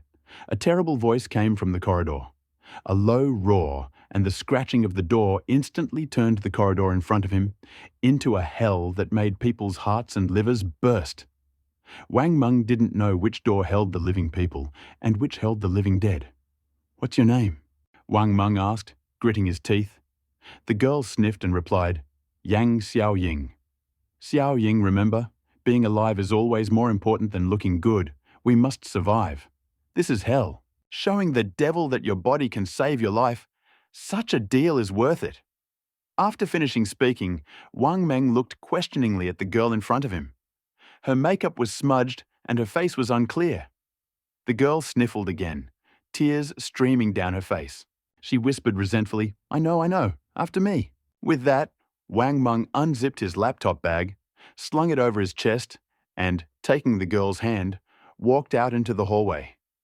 It seemed as if behind every door was a tormented soul seeking release, or a demon ready to devour anyone, ready to break free at any moment. The sounds of the undead did not. Gave him the opportunity to find Black Donkey and his brother. With each passing second, the hope of their salvation was fading, but he could not recklessly open the door. This crazy feeling was driving him a little crazy. It turned out that the most cruel and terrible thing in the world is people. Wang Meng took 2 deep breaths and calmed down. He was prepared to carefully recognize every movement in every room. But at this moment, he felt the girl lightly pinch him. The force was not strong, as if it was reminding him of something. Wang Meng turned around. "What?" Before he could finish speaking, he saw a familiar figure at the door of the room, from who had just come out. It was the fourth brother he had just strangled. He stood by the door, looking straight at Wang Meng. After a few seconds, the fourth brother began to move. His head was tilted, and he swayed with each step. He was moving in a strange position, and red insects were crawling in and out of the wound on his neck. The strangest and most terrifying scene is nothing else. Just imagine. The man you just killed after a while got up and came out to find you. Damn. "I'll give you a quick death." Wang Meng gritted his teeth, took out a Molotov cocktail, lit the fuse, and threw it with all his might to the ground from a distance of more than 10 meters. The momentum of the bottle shattered into pieces, and the gel-like mixture inside fanned out, hitting Lao Shi's pants. The fuse instantly set the ground and Lao Shi's pants on fire. In less than 3 seconds, Lao Shi was completely engulfed in flames. Wang Meng had never seen a zombie being burned up close. I don't know if it was because he hadn't completely lost his sense of pain or because of the nematodes, but Lao Shi began to furiously break free. A terrifying sound like sandpaper rubbing against an iron bucket came from his throat. I wasn't sure if it was him, but the scratching and growling behind each door was getting louder. Shit. "Hey, you Lao Shi." At the other end of the corridor, a figure emerged from the cleaner's restroom. Black Donkey. "Wang Meng, to hell with you. Where is Lao San?" They were tens of meters apart, but Wang Meng could see that Black Donkey was very angry. Wang Meng pulled the girl behind him and said coldly, "Third brother is dead." He saw his back before he died. It was a dignified death. "What about that girl and Lu Shimin?" It's over, ha ha ha," Black Donkey said, pointing to the room next to him. His sinister laugh was like a spell, causing all the doors in the corridor to shake even more violently. Fire, demons. This place seemed to have become a real hell. Xiao Ying shouted the name of the half-breed girl behind Wang Meng at the top of her voice, but received no response. "Let's go." Wang Meng took the girl's hand and walked down the corridor behind them. At the entrance, Wang Meng stopped, turned around, and walked through the raging flames. He stared at Black Donkey. He knew that if they met again, it would be a fight to the death. The descent down the stairs was smooth. There were no mutated zombies in the hallway, and the passage was not blocked. He just couldn't understand why the fire sprinklers in the hotel hallway weren't spraying water despite the fire. Arriving at the hotel lobby, Wang Meng found that the room was completely empty and there were no police cars on the street. There was an ominous silence all around. Xiao Ying grabbed Wang Meng's hand and asked timidly, "Brother Wang, why is there no one here?" "I don't know." "Everything is perfect, you." Before he could say those words, there was a huge explosion, followed by a powerful shockwave that knocked them both to the ground. Wang Meng guessed that the explosion came from the hotel kitchen. "Follow me." He jumped up from the ground, grabbed the girl by the hand, and ran towards the hotel's revolving doors. The girl hesitated a little at first, being almost naked on the street for the first time, but with Wang Meng's encouragement, she took off running. There was no vandalism, and the SUV parked next to the hotel was not damaged. "Get in." "First," Wang Meng said, and sat the girl in the back seat. Then he walked around the car, took a nail gun and a pistol out of the trunk, and put the bag with the laptop and Molotov cocktail on the passenger seat. The car started. "Brother Wang, where are we going now?" Xiao Ying asked, cowering in the driver's seat. More flames erupted from the distant office building. The explosions reached their location in seconds. "What brands of clothes do you like?" Wang Meng turned the wheel, and with a roar, the SUV drove out of the parking lot onto the main road. Now he had to achieve two goals at once: find shelter and the girl's clothes. The growing power made the SUV light and easy. Wang Meng had been driving it down the street for some time when the girl suddenly screamed, "Ah, Brother Meng! What the hell's going on?" "Aren't they afraid of the police? Isn't murder illegal? Anna is dead. She's dead. Oh." The girl's hysterical screams made Wang Meng's ears hurt. The situation was too serious, and escape was a priority. But now that they were finally out of danger, the fear and doubt brewing in Xiao Ying's heart burst forth. The apocalypse had broken out. Wang Meng calmly spoke. He had long known what he was about to face. He understood the girl's desperation, even for an ordinary person unprepared for it. Her performance was quite impressive. Black Donkey was different from ordinary people, maybe even from most, except for criminals like him, constantly looking for an opportunity to unleash their inner demons, or those who had prepared in advance. No one could smoothly transition from one state of mind to another during the apocalypse. That is why, over time, there were very few kind-hearted people left. "Call your parents," Wang said, Meng taking the girl's phone out of the compartment in her laptop bag. Busy, busy, busy again. Finally, as if she sensed something, she trembled and asked, "Are they all dead?" "I don't know," Wang Meng replied, slowly stopping the car. He turned the steering wheel, pushed away the stone ball blocking his way with the force of his front wheels, then stepped on the gas and jumped out onto the pedestrian street where he planned to stop temporarily. The phone in the girl's hand rang. "Hello? Xiao Ying? Where are you?" A worried female voice came from the other end of the line. "Mom, how are you? Where is Dad? Are you together?" Wang Xiao Ying seemed to grasp at a life-saving straw. She clutched the phone tightly with both hands, but her face was filled with horror. It seemed she had seen something terrible. The voices on the other end of the line were very loud. Wang Meng realized that these were the sounds of the living dead, or a horde of zombies. "Are you in the car? Who are you with? Tell Mom quickly. Let him answer. Quickly," the woman shouted anxiously. "Brother Wang Meng." The girl pointed the phone at Wang Meng. "Hello, Auntie. My name is—" Wang Meng was interrupted by the woman on the other end of the line before he finished speaking. The woman said anxiously, "Child, listen to me. Father Xiaoying and I are trapped in the factory administration building. Thousands of workers have rebelled and are storming the building. Father Xiaoying has just been pulled out, and I'm afraid he's in serious danger. We can't hold on any longer. We'll lose this place in a few minutes. Master, I beg you, take Xiaoying with you. She is a decent woman, a medical student. You can use her. I only ask for her life. I beg you. Xiaoying, Mommy loves you. You must." "Ah!" A terrifying, desperate scream rang out, and Wang Meng glanced at the phone screen with apprehension. He only just managed to see the woman being dragged away. Xiaoying picked up the phone, her face dumbfounded. She didn't say a word until the signal disappeared.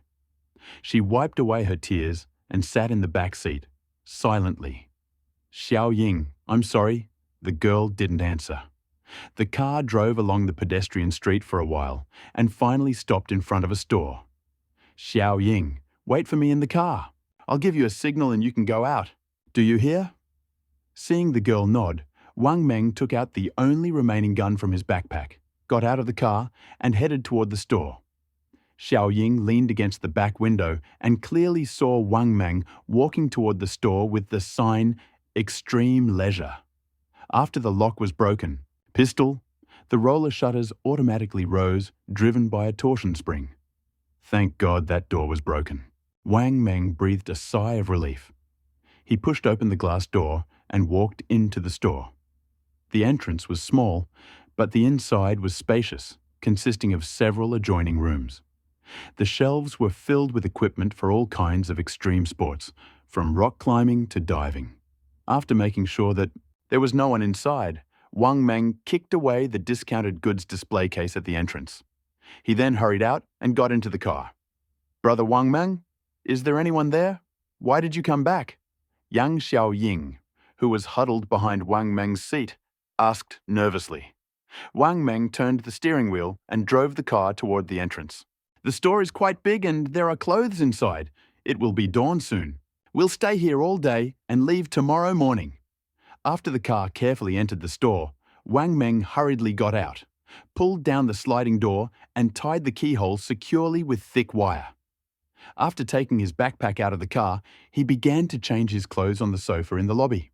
This, the tactical gear he had carefully selected himself, and it was one of his greatest advantages when he returned to the fortress.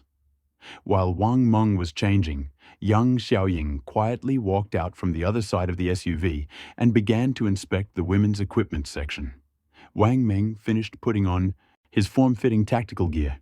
When he looked up, young Xiaoying had already returned from the back seat of the car, wearing quick-drying underwear and bras, clutching a stack of select clothes in her hands. Sitting in the same place where Wang Meng had just changed, young Xiaoying began to put on her clothes one by one. "Brother Wang Meng, it's almost dawn. Is the shop owner not coming?" Yang Xiaoying asked. "No, I don't think so," Wang Meng said, turning on the computer behind the counter to check the CCTV footage. "Brother Wang Meng, there might be a parade today." Yang Xiaoying muttered hesitantly, as if she hadn't finished her sentence, but she didn't say anything else. A parade. Wang Meng's heart sank at these words. Yes, a parade. There will definitely be a parade soon, at dawn. There are many universities in Jiang City. The number of students is simply staggering. The blue light will appear, and the parade will overlap each other significantly. Wang Meng couldn't imagine what the crowd at the parade would look like, illuminated by this eerie blue light. "Xiaoying, come here!" Wang Meng took out some pills from a small plastic bag. The girl was puzzled by Wang Meng's actions. "Brother Wang, what are you doing?" "Don't be afraid. This is an anthelmintic. After you take it, don't wash it off after you defecate. Don't forget to call me." Wang Meng looked Yang Xiaoying in the eye and spoke seriously. The girl visibly shuddered, her face tightened, but she slowly stretched out her hand, took the pills, and swallowed them. "Do you suspect that I have been infected with this parasite?" There was resentment in the girl's voice, and tears stood in her big eyes. Wang Meng shook his head and said, "Just in case, I'll take one too. Look!" He then took 2 pills and threw them into his mouth. Wang Meng picked up the mouse again, preparing to enter the monitoring system. Yang Xiaoying walked over, her face tilted back like a small cat, and asked, "If I get infected with parasites, you will kill me, right?" Wang Meng's face froze when he heard this. He had never thought about it, but if it was so, he wouldn't hesitate. "What are you thinking? Early detection and early treatment. Germs, just get rid of them." Wang Meng came out from behind the counter and patted Yang Xiaoying on the head. "Don't think too much. There are wet wipes on the cart. Go wipe your face. And from now on, except for flushing the toilet, don't touch the tap water again." After saying this, Wang Meng picked up a helmet from the shelf and put it on the girl's head to check. It was a little big, so without saying a word, he picked up the helmet and threw it far away in the store. He was hiding. Your true thoughts. You lied to me. Finally, the tears flowed, leaving 2 white streaks on her face. If it's as simple as you say, then just give everyone deworming pills. No need to let them become like that. That's it. If I really get infected, you'll still kill me, right? Just like he killed those 2 hooligans. At the end of the sentence, the girl's lips trembled uncontrollably. Wang Meng saw that the girl was a little stunned. He gestured for the girl to sit on the sofa and said solemnly, "Now I will tell you everything I know. You have to believe everything I say. I think this red worm is a mutation of a known organism. I don't know how it mutated or how it spread. I don't know why some people suddenly got sick. Have you seen the news on TV? The only thing I can guess is that it is connected with unknown rays or some radiation from space. When it gets light soon, there will be a blue light outside. I don't know what will happen if we are exposed to this light, but we must avoid it. We will rest here for a day and then set out tomorrow morning." The girl stared fixedly into Wang Meng's eyes. Suddenly, her face distorted and she burst into tears. "Brother, I just started college this year. I don't want to die. God is jealous of talented people." Wang Meng choked on his saliva from the sudden crying. After stroking the girl's head, Wang Meng walked to the computer behind the counter and took out his phone to call Zhang Bao. The CCTV system was easily activated. Judging from the picture, everything was normal on the pedestrian street. But the phone was not working. No one answered. Wang Meng hung up and called Wang Dong again, but no one answered. He called several times in a row, but each time it was the same. With no other choice, Wang Meng could only sit on the sofa and stare blankly at the girl wiping her face with a wet wipe. Yang Xiaoying wiped her face very carefully. Even without makeup, her face was still soft, beautiful, and attractive. At that moment, the phone rang. It was Wang Dong. Wang Meng quickly picked up the phone. Wang Dong's voice was anxious. "Mengzi, where are you? Are you back? Something happened at the Enterprise today." "Did something happen?" "Yes. I heard that today during the shift change, a security officer ran out of the surveillance room and bit to death an old man who came in on business." "Did he do it early?" "Yes, early." "Are you at my house yet?" Wang Meng asked. "I'm here." As soon as Wang Dong finished speaking, Wang Meng keenly heard the sound of a toilet flushing. Is there someone with you?" "Ah, Mr. Chen, Baibing and Lu Jian are playing poker. Tang Yuan will be here soon. I still have something to tell you. Today, Yu Li's husband got drunk and went to look for you at the party. Later, he came to look for you in the community. He said that you had cheated on him. No one paid attention to him, so he went to the mountain." "Go to the mountain?" Wang Meng's heart sank when he heard that last sentence. He had already told Zhang Bao that going to the mountain now would be suicide. Wang Dong continued. "We climbed the mountain, And then it seemed to me that someone fired a cannon.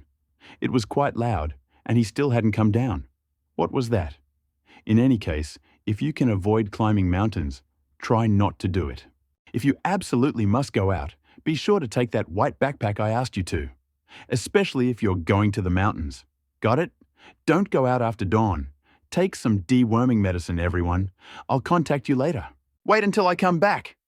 Wang Meng hung up and contacted Auntie Chicken, repeating the location of Zhang Bao's house and the precautions. To Wang Meng's disappointment, Auntie Chicken's father still refused to evacuate.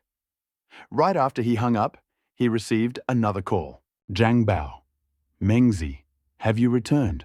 Where are you? Something happened today. I'm leaving tomorrow and don't know when I'll arrive. What happened? Zhang Bao paused and said, Today, a man climbed a mountain and drank a lot of wine. He was screaming that you were cheating on him, and who cheated on him. Then he jumped off the cliff above the door and grabbed the suspension bridge. I was afraid he would damage the suspension bridge, so I shot him. He fell off the cliff through the hole in front of the door. The CCTV footage was very clear. He lay there motionless all day. He should have been dead. Yuli's husband is dead. But I didn't expect him to die like that. It's okay to die. It's okay, Zhang Bao. Remember this. When dawn breaks, don't go up to the watchtower. Don't get caught in the blue light. From now on, if you see someone with the same white backpack climbing the mountain, don't shoot. It's my colleague. If girls are climbing the mountain, try not to shoot them. Most importantly, don't even think about letting anyone into the fortress. I'll talk about everything when I get back. Go back to the fortress right now. I think we'll meet soon. After saying that, Wang Meng hung up the phone, staring at Yang Xiaoying, who was combing her hair, not knowing what to think. At this moment, the phone rang again. It was Sun Qiong. Damn it, this woman is stalking me. Wang Meng, how is Li Guang? The connection in Shuangxi was cut off, and we just reconnected. Have you been to see him? As soon as the connection was established, Sun Qiong's worried voice rang out. Speak up, Wang Meng. What happened before was just a small matter, a personal grudge. Life and death are a matter of life and death. Even if I beg you, my sister only has one child. Raising a student in the countryside is no easy task. Nothing will happen to him. He is dead. Li Guang is dead. Just like that crazy economist from the company today, Wang Meng said calmly, and there was silence on the other end of the line. The only sound on the other end of the line was Sun Qiong's rapid breathing. After a few seconds, Sun Qiong seemed to come to her senses. She asked, Wang Meng, are you sure Li Guang is dead? Are you sure? I'm sure. He mutated and tried to bite me, so I shot him. His head shattered. Tell me if he's dead or not. Silence fell again.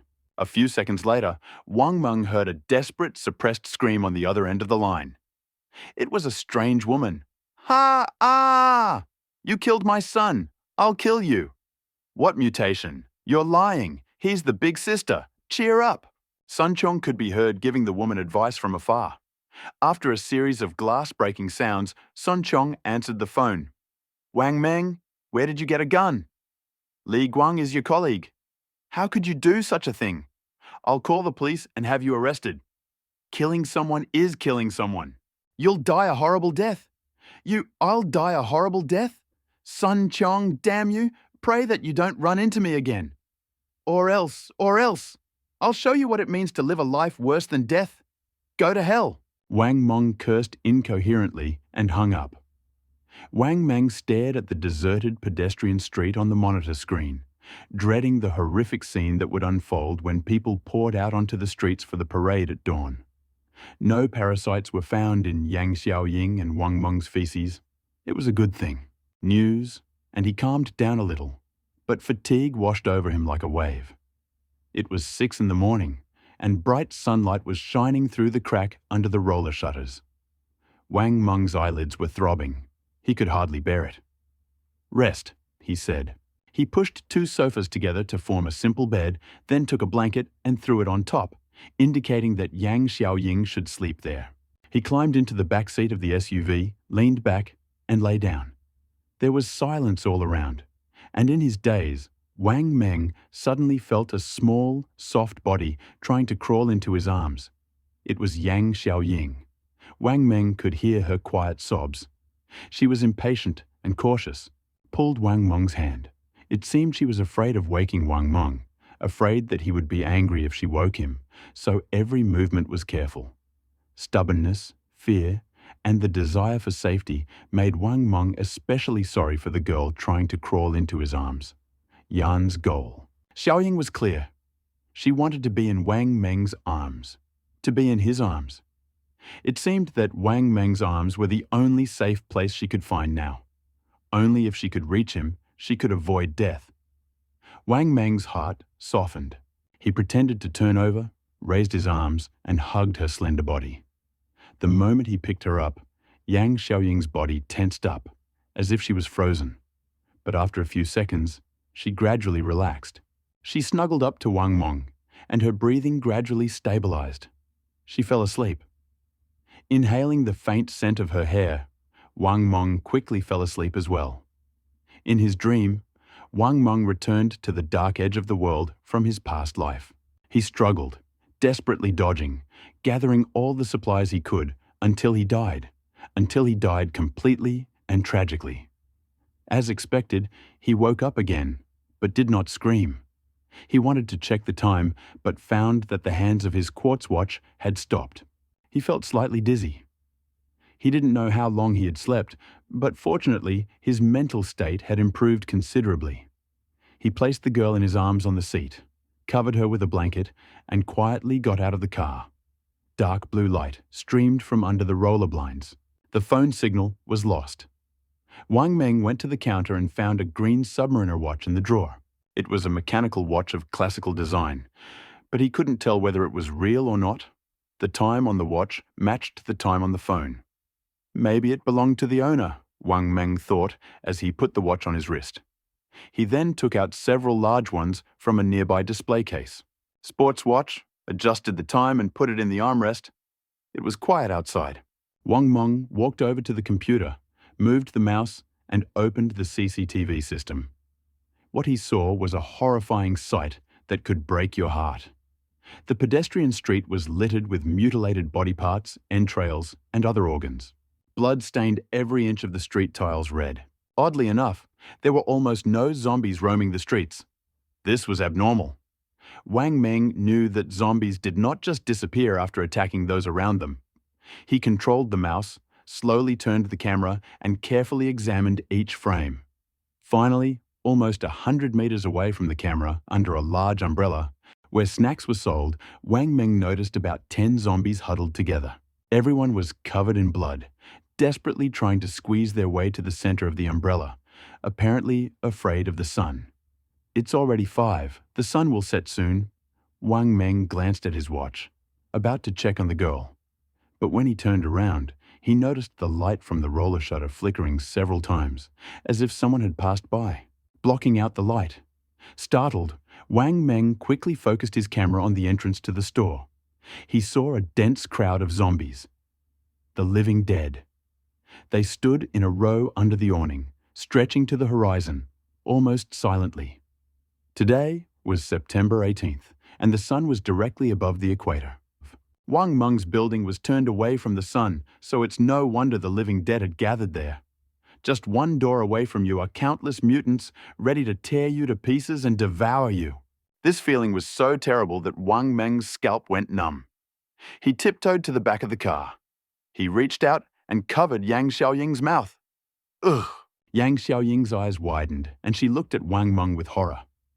Putting a finger to his lips, Wang Meng pointed outward and whispered, "Zombies are everywhere. The living dead. Don't make a sound.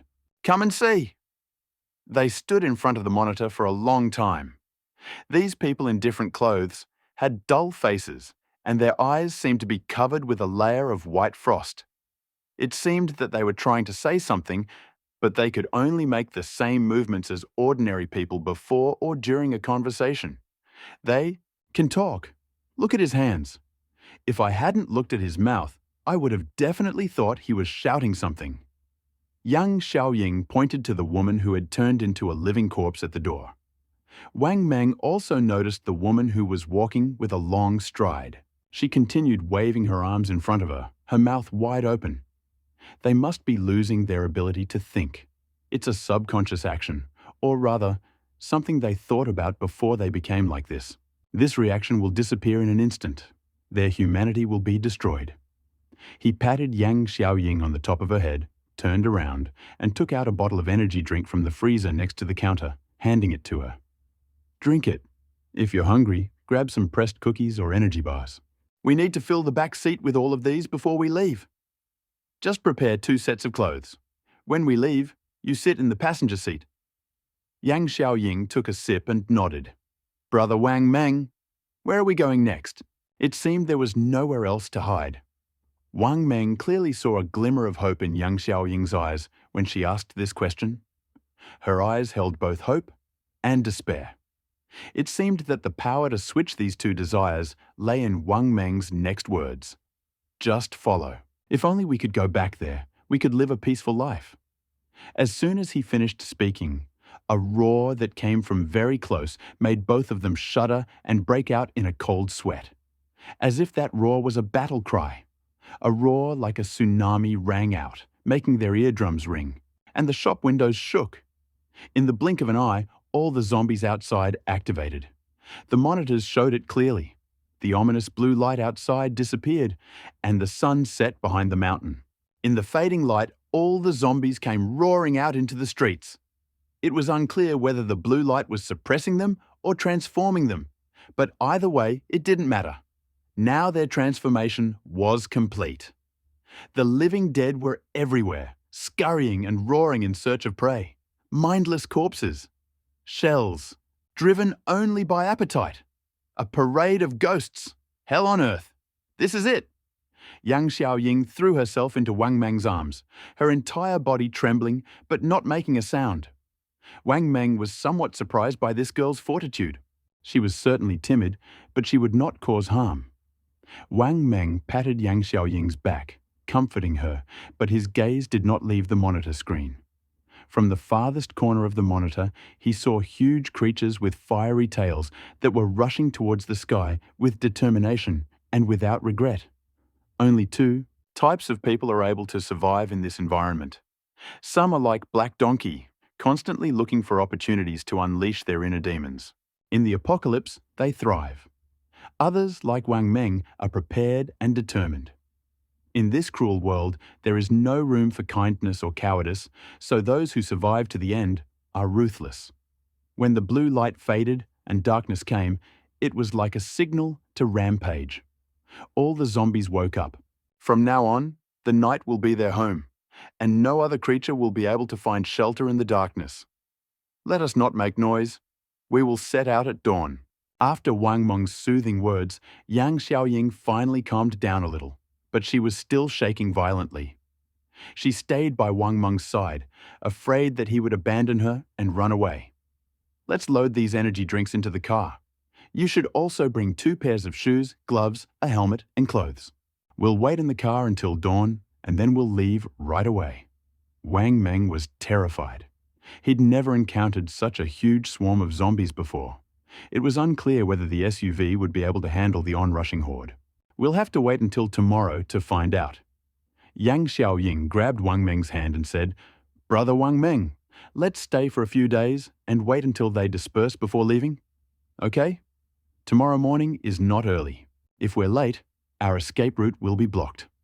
Wang Meng didn't have time to finish speaking before a deafening bang was heard outside.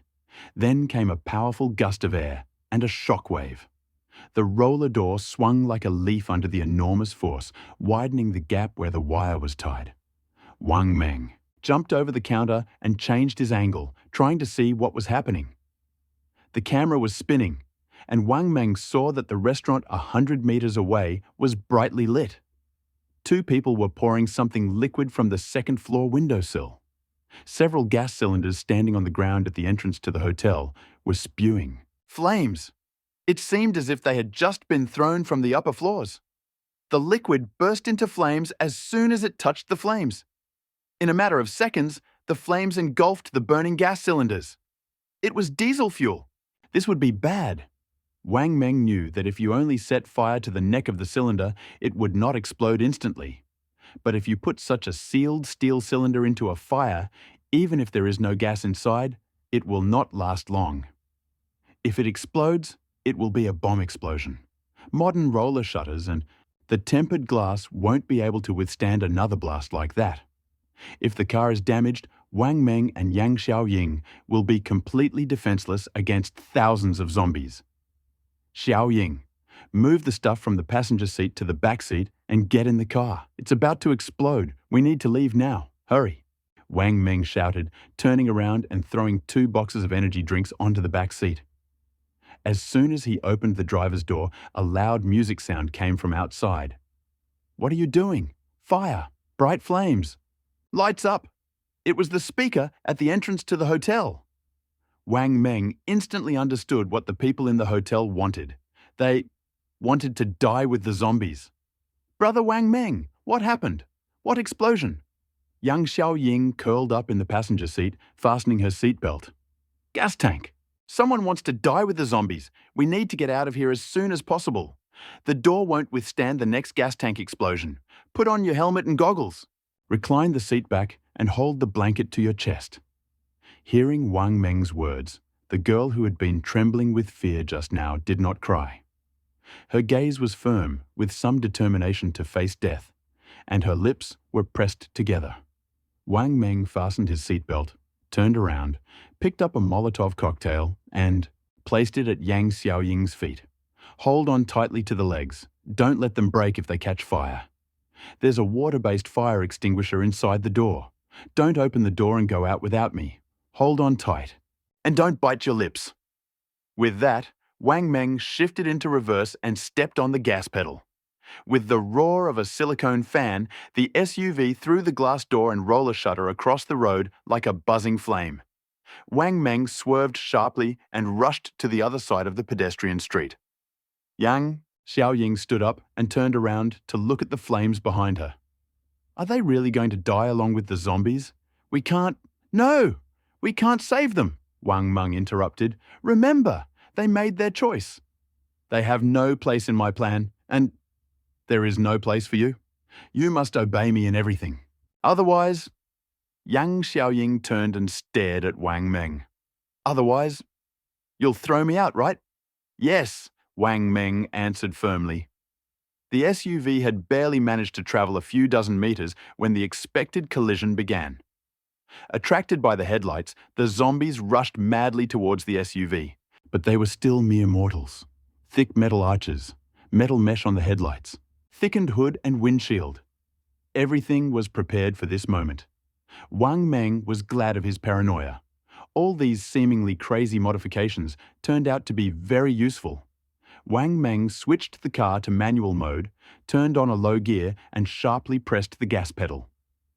4. The SUV's wheels instantly released a powerful pulse of torque. Several zombies in front of them, having made contact with the car, jumped onto the roof and flew into the air.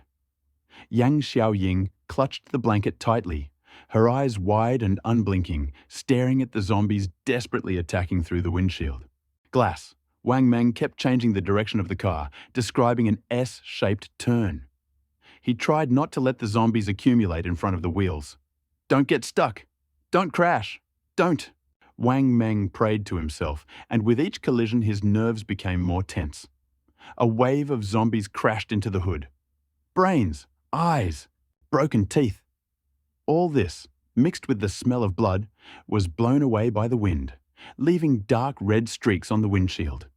He did not have time to run far, as a powerful explosion was heard from behind. The gas tank exploded. In the blink of an eye, the shockwave overtook him. The car rocked slightly, and the zombies fell to the ground. But they immediately jumped up and pounced on him, mouths open. Damn! Wang Meng shifted gears, accelerating slightly. The jolt became stronger. A sideways skid followed, but fortunately the car was safe and sound, and everything was under control. Wang Meng drove a few hundred meters before he swerved sharply and rushed into an alley off the pedestrian street. The SUV with the zombies flew down 3 steps and drove a few dozen meters more. Suddenly, the view became clear. We were on the main road. Wang Meng felt his tense nerves finally relax a little. The main road was wide, and there were very few zombies. Great. We've arrived. Wang Meng's throat was dry, and he couldn't speak. Sweat continued to flow down his forehead, but Wang Meng didn't dare wipe it away with his hands. He was afraid that he would make a mistake if he was distracted. He wanted to ask the girl next to him for help, but he found that Yang Xiaoying had already come over with a napkin. The girl wiped the sweat off Wang Meng's forehead with the napkin, and then pulled out a pink bandage from somewhere and put it on Wang Meng's eyebrows. Then, without saying a word, she went back to words, lifted the blanket, and obediently sat down to the side. Wang Meng glanced at the pink headband in the rearview mirror. He had seen others running with such headbands before, but he didn't know what it was for. He didn't expect to wear one today, and it was pink. Remembering how he had just yelled at the girl, he suddenly felt a little regret. You, just now. I'm sorry? Thank you. No need to apologize, you're right, my appearance was a surprise to you, Yang Xiaoying said quietly and was silent for a few seconds. Suddenly, she turned to Wang Meng and said firmly, I will try not to cause you any trouble. I will not be a burden to you. Please don't abandon me, okay? I'm scared. Her voice was almost inaudible. Yes, I won't leave you. No. At the intersection, Wang Meng abruptly turned the steering wheel and drove onto the bridge. Several cars on the bridge crashed into the guardrail and stopped on the side of the road, but fortunately, a large group of zombies did not appear. From time to time, tongues of flame flared up in the steel jungle towering in the distance. Where are we going? Shall we go now? Yang Xiaoying asked quietly and brought the straw from the bottle to Wang Meng's lips. You must be thirsty. Take a sip. This bottle of water that you are leaving the city? Did you prepare it in advance? Wang Meng took 2 sips and found that it really was a sports drink. So what? Wide-mouth bottles are easy to spill. Yang Xiaoying capped the bottle and put it aside. After a while, the car drove off the bridge and returned to the inner streets of the city. Although there were many zombies on the streets, they were nothing compared to the number on the pedestrian street. Wang Meng controlled the gas and direction, knocking down, one after another, zombies blocking his way, and then driving over them. The feeling of the wheels crushing the zombies was terrible. It was even more unbearable than stepping on a toad. He imagined this bloody scene, but he was forced to do it. He didn't dare to change direction abruptly to avoid the zombies. Although the racing wheel was installed, no one could guarantee that the car wouldn't break down after hitting the building. Can you shoot? Wang Meng arrived at the intersection, slowed down, turned around, looked at Yang Xiaoying and asked. Yang Xiaoying didn't know what Wang Meng was going to do. She looked at him with horror and asked, Why did you stop the car? You... She glanced towards Wang Meng and instantly froze. A strange scene appeared before her, frightening her to death. To the east of the intersection was a maternal and child healthcare center. In the middle of the street in front of the hospital, a figure lay prostrate. The belly was huge, and the figure, it was easy to tell that she was pregnant. However, her behavior was strange. Her arms and legs were stretched out. Her belly was bulging and writhing. It was as if something inside was trying to get out. Ha, ah-hoo! Whether it was her own voice or her growing belly squeezing her lungs, but from the woman's throat, a strange and frightening sound came out. Yang Xiaoying pointed at the woman, then looked at Wang Meng, her delicate face lifeless. Wang Meng took out his modified nail gun from the back seat, took out the barrel, scope, and simple butt from under the footrest, and attached them. She has mutated. Help her free herself. Point the sight at her head and pull the trigger. Yang Xiaoying stared at him with wide eyes, waving her arms, refusing to take the gun. A few seconds later, as if he suddenly remembered something, he quickly reached for the gun, clutching it tightly in his hand, and looked at Wang with horror. Meng. Wang Meng smiled. I won't abandon you just because you don't dare to shoot. But I think you should be brave enough to face this. Turning off the headlights, Wang Meng took out a loaded blank cartridge under the light of the street lamp and continued. The barrel of an ordinary rifle. Fixed. This is a modified nail gun. The barrel and slide are fixed together. The feel of the gun should be similar. You insert it, pull the bolt back to the closed position, aim at the target, and pull the trigger. Wang Meng loaded a round into the chamber and, making sure there were no zombies around, slowly lowered the car window. Help her. Put her to rest quickly. Wang Meng patted the trembling girl next to him and encouraged her. I know it's cruel, but sooner or later you have to take this step. Don't you want to help me? Don't you want to be a burden? You should at least have the courage to shoot. Encouraged by Wang Meng, Yang Xiaoying trembled as she raised her gun and stuck the barrel out of the car window. I won't let you shoot a dead man. It's immoral, and I don't want you to shoot first when you're running for your life. She's not moving right now, and this is a rare opportunity. I'll give you a minute to think about it. After Wang Meng finished speaking, he straightened up, glanced at his watch, and began to count. Yang Xiaoying hesitated for a moment and seemed to understand something. She raised the gun and took aim. The handle was pressed against her shoulder, and the sight was very accurate. Judging by the aiming position, this was not the first shot. A few seconds later, a loud shot was heard. A cloud of bloody mist burst out from the figure's head. But she didn't stop, and the reaction in her stomach accelerated. A thick black shadow passed through the middle of her stomach, then through her mouth and lower body. Black shadows as thick as an arm pierced all sides of the pregnant woman's body. Finally, as if wearing the woman's skin like a garment, the creature actually rose from the ground. The woman's body hung at an odd angle parallel to the ground, hanging off the monster. It leaned forward slightly, grabbed the corpse on the side of the road, and began to devour it. The sound, like minced meat being stirred, was maddening, unbearably disgusting. Bullets! Wang Meng was dumbfounded when the girl held out her hand again. Oh! Wang Meng pulled out 2 more bullets and handed them to her. Bang! Bang! After 2 shots, the creature finally collapsed to the ground, turning into a dark mass, slowly writhing. At that moment, several bright lights flashed down the street in the distance. Then the sound of tires screeching on the ground was heard. Cars swerved sharply and sped away. A few seconds later, in the far distance, 2 jeeps appeared at the intersection. The huge headlights on their roofs blinded everyone. Wang Meng came to his senses and finally saw clearly that the hatches of both cars must be open because he saw half a body sticking out from under the roof. Bullets! Yang Xiaoying extended her hand again, and this time it was Wang Meng who hesitated. It looks like a person. Yang Xiaoying turned and looked at Wang Meng. Her eyes were still clear, but they were a little red and a little colder. You said you can't sympathize. Besides, I don't think they're asking for help. What if they're the bad guys? Makes sense. Wang Meng, a little unaccustomed to the sudden change in the girl's expression, placed a bullet in her little hand. The bullet was loaded. She took aim again. Hey, is anyone there? Stop pretending. We saw you. Car speaker. Wang Meng's heart trembled. It seemed that the one on the other side was also prepared. Wang Meng also had a car speaker, but he never thought about when to use it. After a moment's hesitation, Wang Meng picked up the phone. After the roar, the loudspeaker turned on. We're just passing through.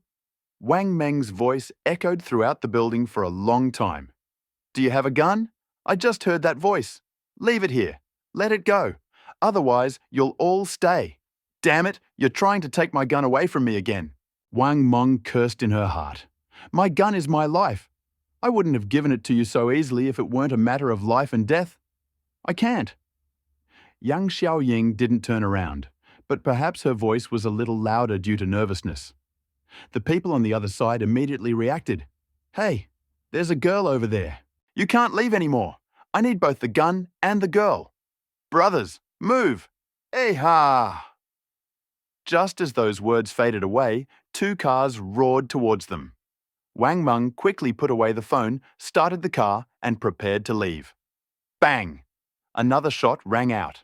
This time, he hit a tire, and the car in front slammed diagonally into the entrance of a bank on the side of the road. The man on the roof was thrown by the momentum of the impact, and he hit his head on the ground. Fourth brother! Fourth brother is dead! Catch them! Bang! Yang Xiaoying fired again, but most likely missed. Hold on tight, we're going to fight! Wang Meng slammed on the gas and sped toward the nearest street. At this point, zombies on the road were not his main concern. He was avoiding his own kind. Wang Meng turned on the high beams and concentrated on driving. Panic was taboo, as was reckless driving. Now, all he could do was increase his speed as much as he could while it was safe to break away from the car behind him or wait for it to make a mistake. But the car behind him suddenly picked up speed, catching up with Wang Meng's car in the blink of an eye, almost side by side. Stop! The front and back windows of the Jeep were open, and two shabby-looking young men were swinging baseball bats and trying to smash Wang Meng's windows. It wasn't easy to smash a windshield with your bare hands, but even one blow from a metal bat would have shattered it. After making sure he had no gun, Wang Meng ordered Yang Xiaoying to put on the helmet and roll down the window decisively. What should I do? Brother Wang Meng, why are you still rolling down the window? Yang Xiaoying stamped her feet in alarm. Watch out! Wang Meng, without waiting for her answer, slammed on the brakes and slowed down sharply. He's braking. Slow down! Wang Meng clearly heard the man in the Jeep scream. It's too late! Wang Meng shouted, turning the steering wheel to the rear wheels. In the blink of an eye, the metal racing bar crashed into the Jeep's wheel, sparking. Wang Meng was sure that this single collision would save him from trouble. And indeed, the Jeep immediately lost its balance. The front part, the car skidded to the right, then the entire vehicle spun around and flipped over. The Jeep, leaving a long trail of sparks, skidded sideways down the street for tens of meters, hitting the median strip and bouncing twice before finally coming to a stop. The man who leaned out of the roof had his head crushed in the crash, his upper body deformed, and blood spurting out. How did you do that? Shouldn't you hit it multiple times? That's what they show on TV. Yang Xiaoying turned pale and asked. Wang Meng breathed heavily, trying to remain calm. I read in a book that at speeds over 30 miles per hour, or 48 kilometers per hour, a uniform collision with the rear wheels of the car in front will result in a rollover. The speed at the moment of the collision was over 80 kilometers per hour. If the impact is precise and strong enough, the car, it will definitely flip over. Yang Xiaoying watched in shock as Wang Meng parked the car next to the overturned Jeep, opened the door, and got out. Yang Xiaoying didn't dare move away from Wang Meng. Seeing Wang Meng get out of the car, she quickly jumped out with a gun in her hand and followed him. Is it over? Wang Meng asked as the Jeep driver, bleeding from a head injury, climbed out of the broken windshield. Yes, big brother, we were wrong. I give up. Don't kill us. The man with the dyed green hair leaned against the back of the car and was breathing heavily as he climbed out. Judging by his condition, he had injured not only his head, but his ribs as well. Wang Meng took out a cigarette, lit it, and took a drag. Perhaps because he hadn't smoked for a long time, or maybe because he was too nervous and only that he had smoked too much. After that drag, he suddenly felt dizzy. Wang Meng threw the cigarette to the driver, who leaned against the back of the car, breathing heavily, turned around and walked toward the SUV. Yang Xiaoying followed him and asked nervously, Is it over? They won't take revenge on us, right? Wang Meng walked slowly, listening to the reactions behind him, because there were several people in the car. Sure enough, just as Yang Xiaoying finished asking questions, Wang Meng heard the sound of a radio from the car behind him. They were communicating with their accomplices, and Wang Meng vaguely heard two words. Brother He, Xiaoying, pass me the bag with the computer. Wait for me in the car. I'll be back soon. Yang Xiaoying nodded indifferently. She didn't want to go back to the car alone, but Wang Meng's meaning was very clear. He was going to use Molotov cocktails. Wang Meng picked up the bag with the computer and pulled out 2 Molotov cocktails. He turned and walked towards the overturned Jeep. Brother, we won't chase you anymore. You killed us both. Let us go. The green-haired driver still had a cigarette in his hand. When he saw Wang Meng returning, he quickly begged for mercy, with a hint of crying in his voice. Judging from his condition, the wound had gotten a little worse. It is very likely that the broken ribs have affected the internal organs. Wang Meng smiled and squatted 4 or 5 meters away from the man, leaving 2 Molotov cocktails in front of him. I didn't mean anything else.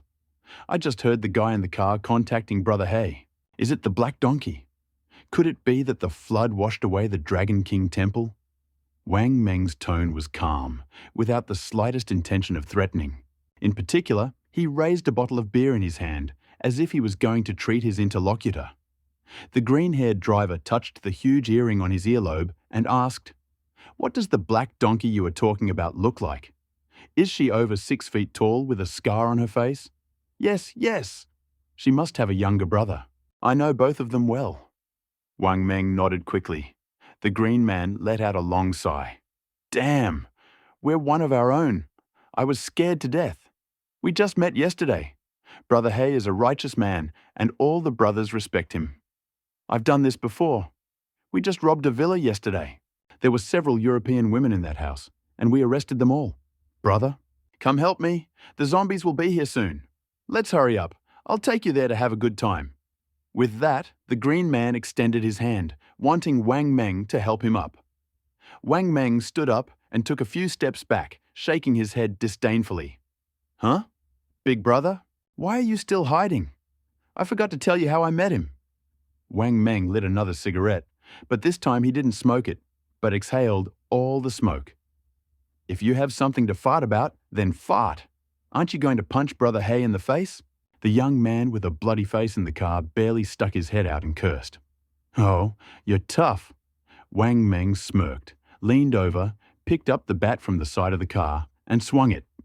He hit the man who had just been shouting, knocking him down. "We're enemies, the kind who won't stop until one of us is dead." After the beating, Wang Meng turned around and walked towards the green-haired driver. In front of the green-haired driver, he hit him in the shin with the bat. The green-haired driver's shin immediately buckled. Screams echoed across the sky. "I'm going to let you go now. It'll be easy. Just cremate him right now. Be a good person in the next life." 2 bottles of wine were thrown in front of the green-haired man, and a third one smashed against the car body. The cigarette butt described a beautiful arc in the air, and the sparks instantly set the Jeep on fire. "Ah!" Wang Meng returned to the car, his face covered in goosebumps. "You killed someone," Yang Xiaoying said weakly. "They are not human." Wang Meng stepped on the gas and sped away. In the flames behind him, several sinful souls were condemned to death. There weren't many zombies on the road. Only a few appeared occasionally. "Xiaoying, if you're tired, take a nap. I'll call you if anything happens." Wang Meng concentrated on driving. Occasionally, he saw cars rushing past as they left the city. However, no one wanted to stop and say hello. Yang Xiaoying turned her head, her eyes red. "Brother Wang Meng, did you know that the end of the world was coming?" Why do you ask?" Wang Meng didn't know what to say, because what happened to him was too strange. Even if he told the girl, I'm afraid it would be hard to believe. "It seems like you know everything. You have a weapon, you have tactical equipment, you can flip a car, your car is modified. You seem to have been prepared for this." In the end, Yang Xiaoying's voice trembled. Wang Meng coughed dryly and said solemnly, "It seems I know some things, but not everything. Even if I told you, you wouldn't believe it." Wang Meng hadn't seen a zombie in a long time, so he motioned for Yang Xiaoying to light a cigarette, his eyelids growing heavy. Bang! In the flickering flame, Yang Xiaoying put the cigarette in her mouth. She brought the flame to the cigarette, and with each breath, the smoke spread throughout the car. Seeing the red cigarette butt smoldering, she pulled it out and brought it to Wang Meng's lips. "Here. Thank you." The mouthpiece was damp, and Wang Meng took a drag, surprising himself with the unique aroma. He lowered the glass slightly, releasing the smoke. Yang Xiaoying leaned toward Wang Meng and continued, "Can you tell me? I want to hear. My parents are gone. You are the only one who can talk to me." Her disconsolate gaze and disconsolate words were heartbreaking. Wang Meng sighed, holding the cigarette between the thumb and middle finger of his left hand, and brought it to the crack in the car window. He clicked the holder, and a handful of ash flew out. "I was already dying," Wang Meng said. "What?" Yang Xiaoying's eyes widened upon hearing this, and she grabbed the rifle. "Ha ha ha, don't be afraid. I'm not talking about the recent one.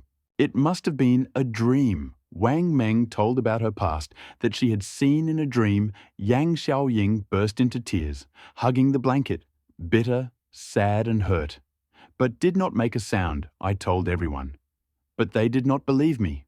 About your parents, I'm sorry, I can't do anything. No one will believe me until the zombies show up."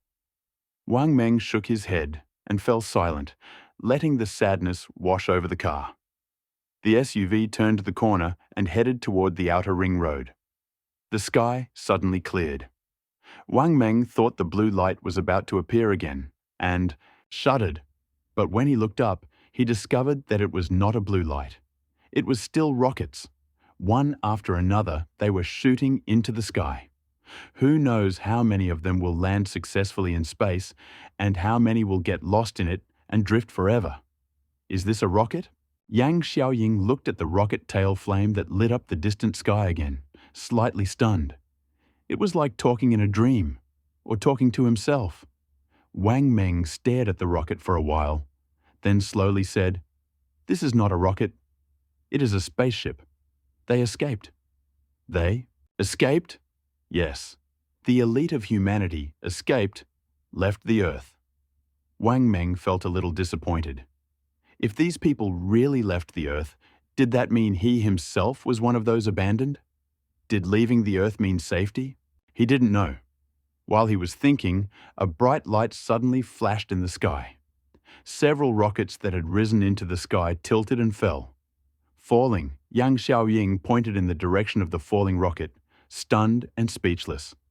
Not everyone who boards a rocket can successfully leave the Earth.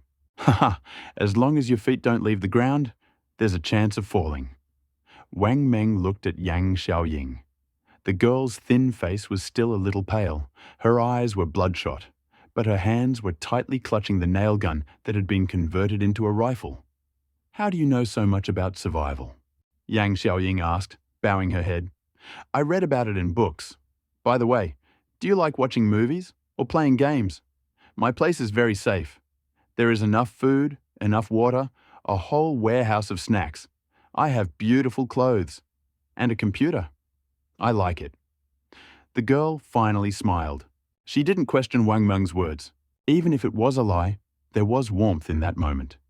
To survive the apocalypse, in addition to the strength needed for self-preservation, you also need hope.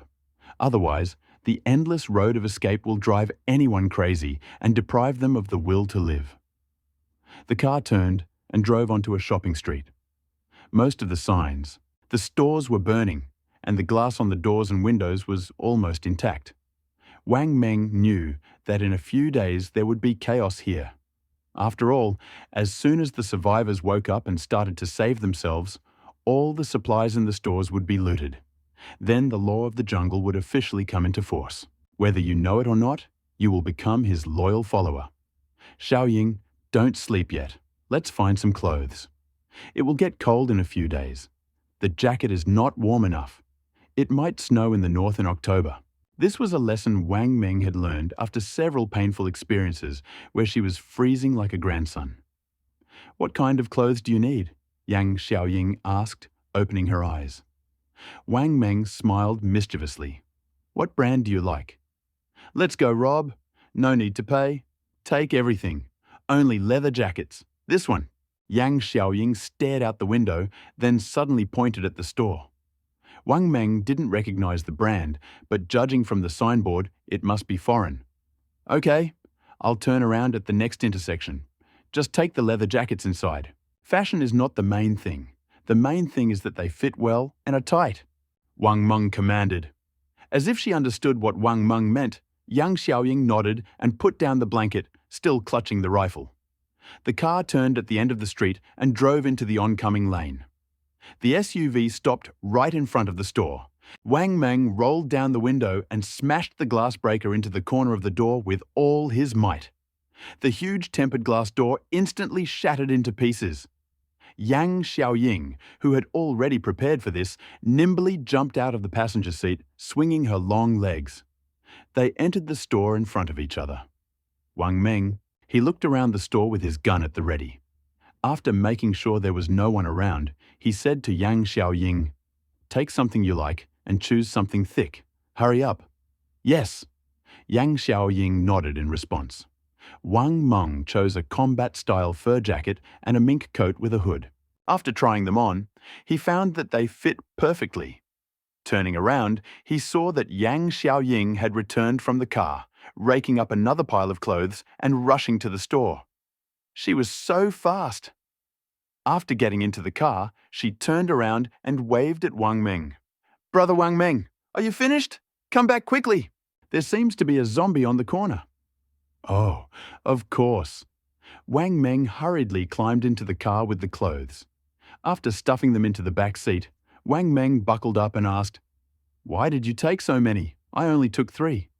The girl pouted. "You have no conscience at all. I even bought you branded underwear, and you blame me. You stink so much." She turned away.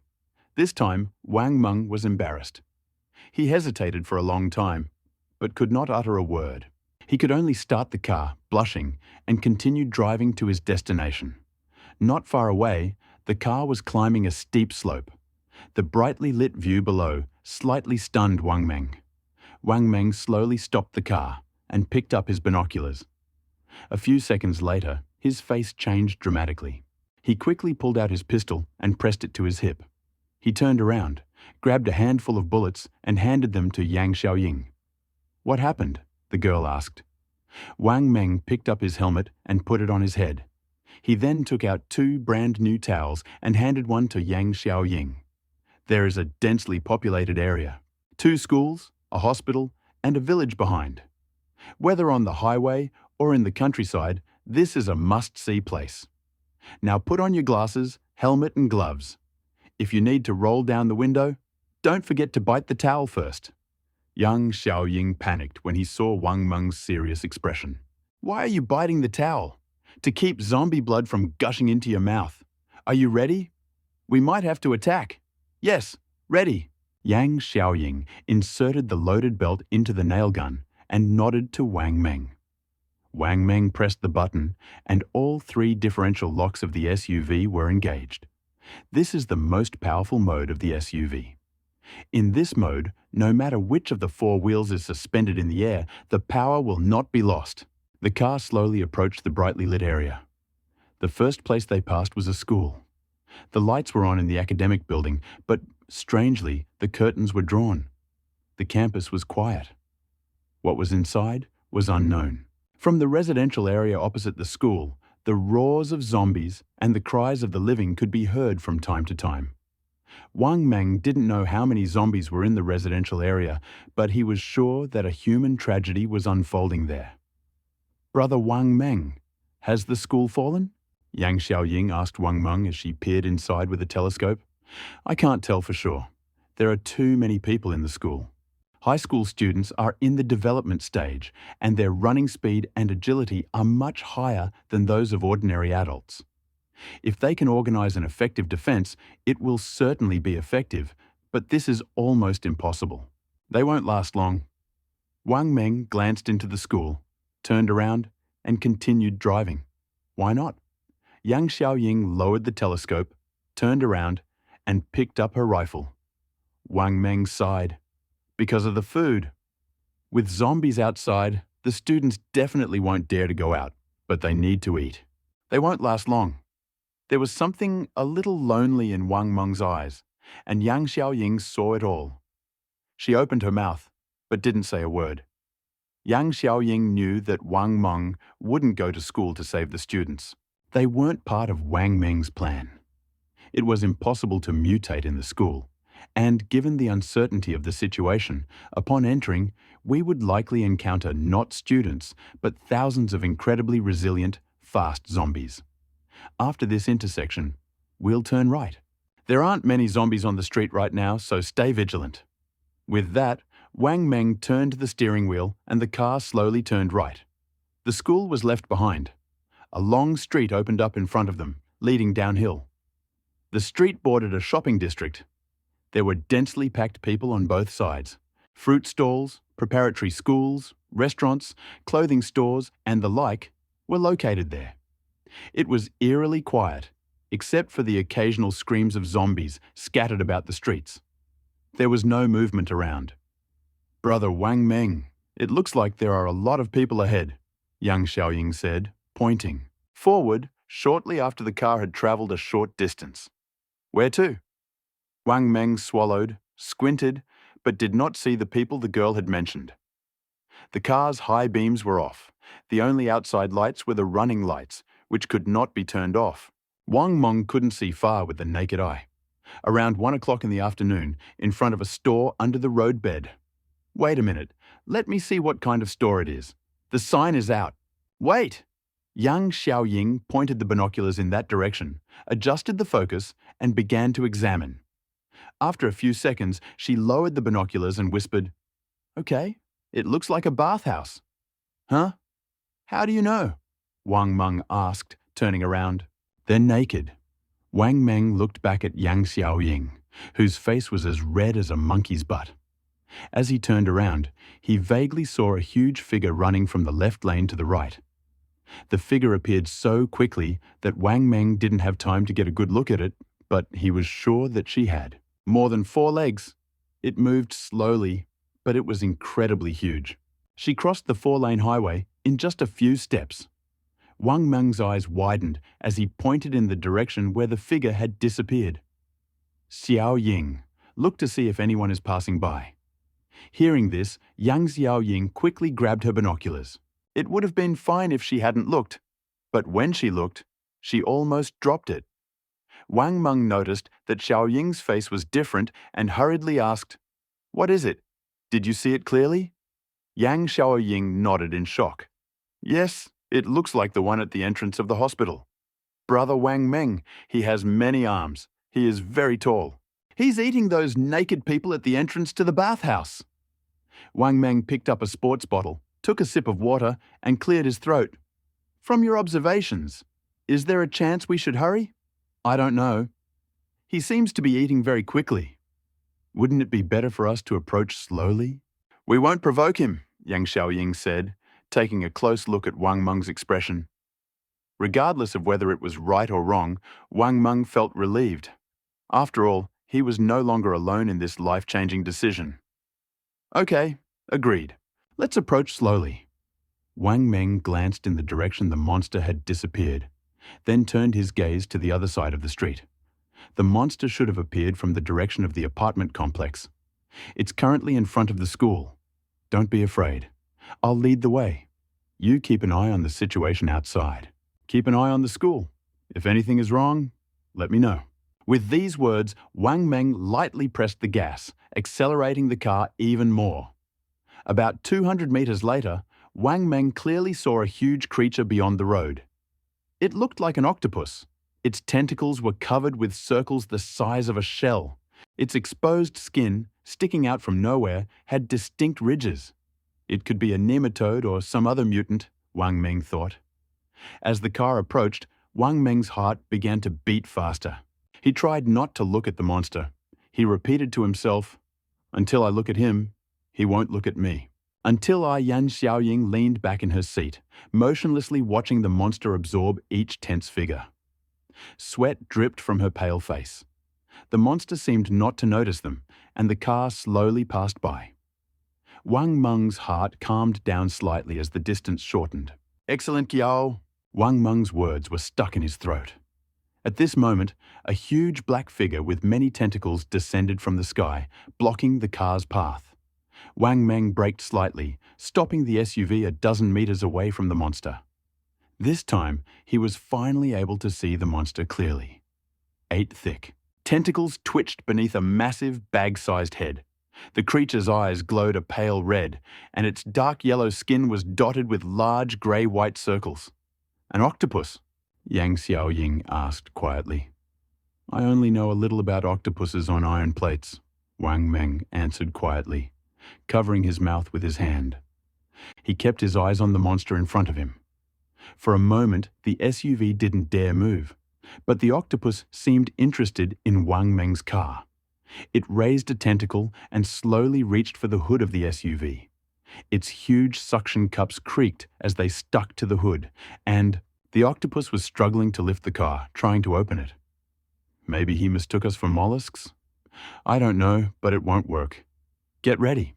Wang Meng's hand slowly reached towards his leg and pulled out a gun.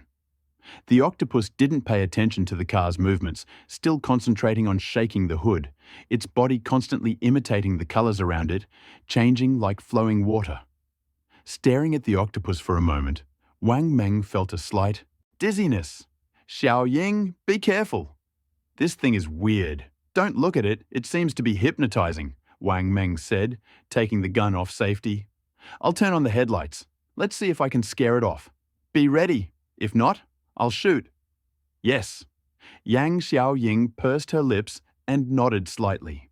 Wang Meng took a deep breath and suddenly shouted, "Spit out your lips! They'll bite you off!" Yang Xiaoying shuddered with a scream and opened her mouth wide. At this moment, Wang Meng flicked the switch, turning on all the headlights of the car. The bright high beams hit the octopus right in the eyes. Frightened by the sudden light, the octopus shuddered, then abruptly raised its body and retreated tens of meters. Its tentacles twitched and twisted in the air, their movements so fast that the crackling sound of the piercing wind could be heard. The tentacles hit the emergency lights on the fence, instantly shattering into pieces. At that moment, Wang Meng and Yang Xiaoying simultaneously witnessed a scene they had never seen before. We'll forget. The octopus raised its head high, its eyes glaring fiercely at the two people in the car. The originally greyish-white circles on its body suddenly lit up, emitting a bright blue light. Ah, a blue-ringed octopus, Yang Xiaoying screamed. What ring? Wang Meng's eyes widened, and with a roar, he stepped on the gas and rushed towards the monster in front of him. The blue-ringed octopus. Ah! Amidst the terrifying screams of Yang Xiaoying and the honking of cars, the collision occurred. The frightened blue-ringed octopus raised itself with all its might before the impact. This allowed the fully loaded SUV weighing over 3 tons to easily detach its tentacles and throw it to the ground. In an instant, Wang Meng's hair stood on end. He excitedly shouted, "Ah!" Gripping the steering wheel tightly, Wang Meng shouted, "Xiaoying! What is this thing afraid of? Huh? I say, what is this thing most afraid of?" Yang Xiaoying seemed to have lost her composure, clenching her fists and pressing them to her legs. His mouth was completely out of control. It. What is it afraid of? What? It's poisonous. I don't know what it's afraid of. As soon as he finished speaking, Wang Meng felt the car stop, and then there was a click. The obstacle instantly disappeared. The octopus's suction cups detached from the trunk. It's following us. Think of a way. I'll think of one. Hold on tight. Wang Meng shouted, swerving sharply at the intersection. The SUV's flashing lights flashed several times, and after a sharp screech of tires, the front of the car turned back. The sharp turn was so sudden that the octopus, with its incredible inertia, managed it, even somersaulting a few times. But it seemed that Wang Meng's actions had enraged him. With a series of strange chirping sounds, the blue-ringed octopus lunged forward again. Damn it! If I had chili powder, I would fry that thing in an iron frying pan. Wang Meng cursed, pressing the gun directly to Yang Xiaoying's thigh. It's poisonous! Don't fry it! Yang Xiaoying warned. But suddenly, as if she remembered something, "What did you say? Chili powder? Oh, what time is it? Where can I get chili powder? I'll find the right moment to shoot. Don't drop the gun!" Wang Meng accelerated, watching the blue-ringed octopus's movements in the rearview mirror. Fortunately, the headband on his head kept the sweat out, allowing him to keep his vision clear. "Brother Wang Meng, the school we just passed seems to be repairing the gate. There's cement at the entrance. Let's go there." She must be afraid of cement. Where? Show me! On Yang Xiaoying's command, the SUV had just reached the top of the ramp when Wang Meng saw several piles of cement bags stacked in front of the school they had just passed. Next to it was a pile of loose cement that had not yet been mixed with sand. Hurry up! Quickly, to the cement! An octopus can't stay out of water for long. Its skin needs to be moist. Cement is very alkaline. It will burn it. Let's go there. Yang Xiaoying looked back, then rolled down the car window and fired at the cement bags in the distance. Bang, bang, bang! She fired several times. They all hit. The cement dust did not rise, but the outer packaging was damaged. Cement gushed onto the ground through the resulting cracks. Hold on, Wang Meng shouted, pushing his feet against the back of the seat with all his might. But in the blink of an eye, the blue-ringed octopus approached again, raising two tentacles more than 10 meters long and slamming them down on the roof of the SUV. Critical moment. The SUV reached the scattered cement. The dry powder on the ground caused the SUV to skid. Wang Meng struggled to hold the steering wheel, but the front of the car still hit the cement bags. In an instant, the rotation of the all-terrain vehicle's tires and the impact of the front end of the vehicle tore the cement bag to pieces. Dust flew into the sky. A huge blue-ringed octopus following behind threw itself into the dust. Crash! The sound of bones colliding came from the octopus's body. Wang Meng and Yang Xiaoying were stunned by the mutated monster that was so close. The ferocious blue-ringed octopus desperately waved its tentacles, trying to dodge the cement. But in its panic, the thick tentacles knocked down two more bags of cement. The tentacles, covered with cement bags, swayed in the air, raising dust around them. Stunned for a few seconds, Wang Meng managed to control the car to slowly drive back. Could he die? Wang Meng asked blankly. Yang Xiaoying's eyes widened, and she swallowed hard. Yes, it shouldn't be that serious, right? As soon as the words left her lips, the blue-ringed octopus turned around and rushed towards the school gate. His giant tentacles, over 10 meters long, supported his body, allowing him to easily cross the electric sliding doors. Entering the school, he ran like crazy towards the gym. Where was he? Wang Meng was a little confused. I don't know. In the blink of an eye, the blue-ringed octopus climbed up the outer wall of the gym. Its 8 tentacles moved in turn, and in a few swings, it climbed onto the roof of the gym. It raised its thick tentacles and slashed down with force. With one blow, it broke part of the glass ceiling of the gym. Then he crawled inside through the rubble. As soon as his huge body disappeared from view, the gym gate suddenly shook violently, and a stream of water gushed out from underneath it. It's a swimming pool. He's washing the cement off himself. Brother Wang Meng, don't be shocked. Let's go. Run! After being called, Wang Meng finally snapped out of his shock. He quickly turned the steering wheel and rushed down the ramp. Shouldn't this thing be in the ocean? Can it survive in fresh water? And how did it get here? Wang Meng wiped the sweat from his forehead and rubbed it on his thigh. Yang Xiaoying didn't say anything. Her whole body froze. Xiaoying, what's wrong with you? Did he touch you? Wang Meng was terrified. He didn't want to see the toxicity of the blue-ringed octopus. No. Yang Xiaoying lowered her head again. What's wrong with you? Don't scare me, Wang Meng asked anxiously. Yang Xiaoying rubbed her hands vigorously and whispered faintly, I think I wet myself. Huh? Sister, you wet yourself at such a critical moment? Wang Meng was speechless, but he didn't know what to say. He was already horrified by what he saw. Yang Xiaoying, the girl, is lucky she didn't faint. It's okay, let's go and sort it out. I still need some gas. Let's stay here and be careful, Wang Meng said, looking at the quiet school below the ramp. There was a guard booth next to the road, the smallest freestanding structure. It provided some isolation and was a convenient place to retreat, making it the best option. Arriving at the school gate, Wang Meng turned off the headlights, took the gun from Yang Xiaoying, loaded it, and waited for a few seconds. Not seeing any zombies nearby, he got out of the car. He leaned over the window of the school security booth to look inside. After making sure there was no one inside, he pulled the winch cable and jerked the electric sliding gate off its tracks. Returning to the car, Wang Meng put on his helmet and tightened his belt. Xiao Ying, let's do this in the guard booth. It's safer that way. Don't be shy. We need to get out of here quickly. He didn't ask Xiao Ying for permission. It was the only option. Wang Meng turned the car around and blocked the gap in the gate with the back of the car. Get out.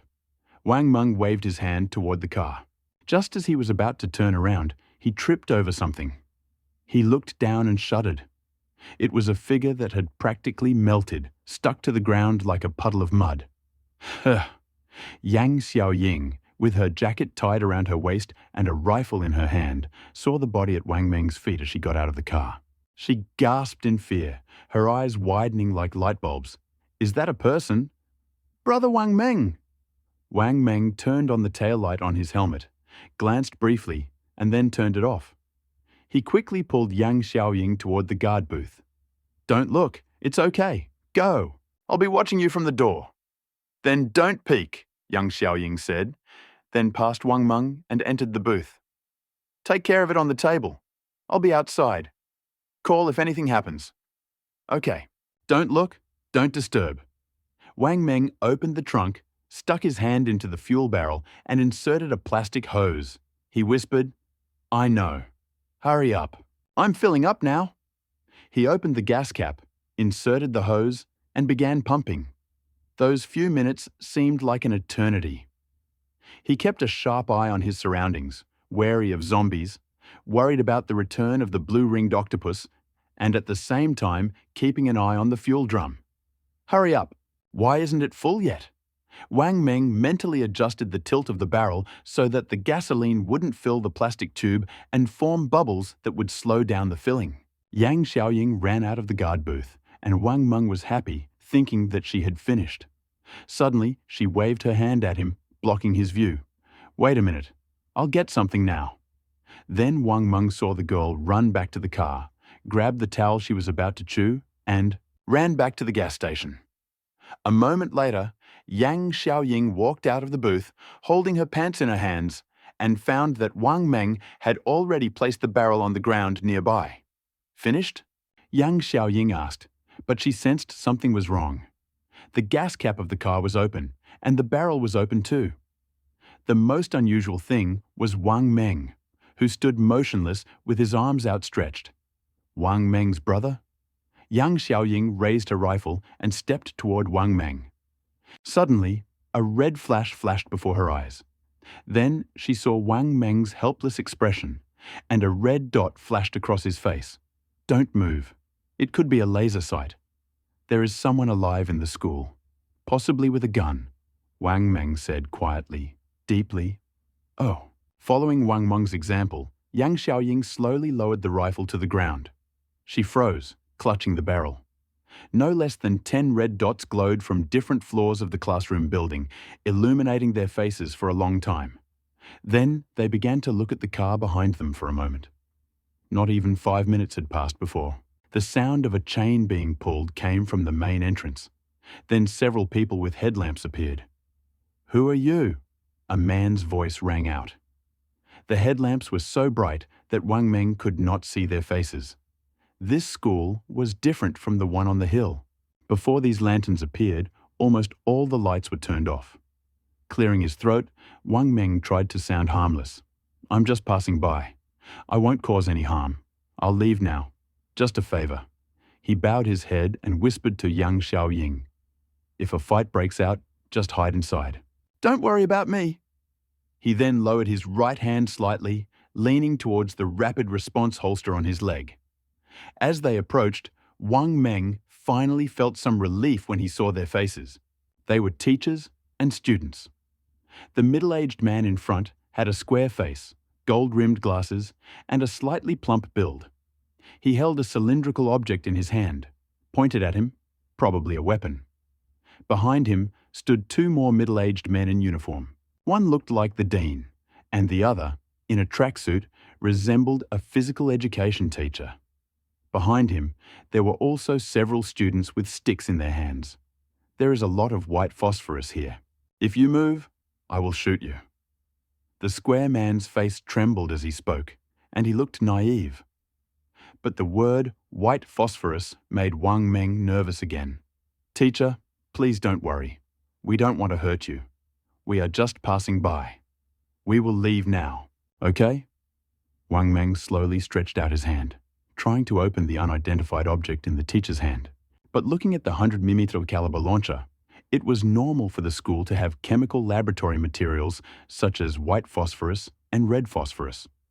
Wang Meng was intrigued by these materials during his school days because the smoke they produced reminded him of the smoke bombs in the counter. Strike! But it wasn't until college that he stumbled upon the horrific nature of bombs made from white phosphorus. The world's #1 rogue state once used this weapon against civilians. The horrific nature of white phosphorus bombs is not their toxicity, but their burning properties. They have an extremely low flash point and can ignite from the slightest friction or impact. Once they burn the skin, they are difficult to extinguish. It will burn unbearably. It will burn through the skin, burn the flesh, and finally burn through the bones. It will disfigure you beyond recognition. Unbearable pain. Anyone hit by a phosphorus bomb will suffer a terrible end. Wang Meng's hand was about to touch the cylinder when the square-faced man stepped back. He bowed his head and angrily exclaimed, "Shh! I told you not to move. Didn't you hear? You should have been in middle school, right? Do you know how powerful this thing is?" The guard at your feet burned to death. "Do you want me to explain it to you?"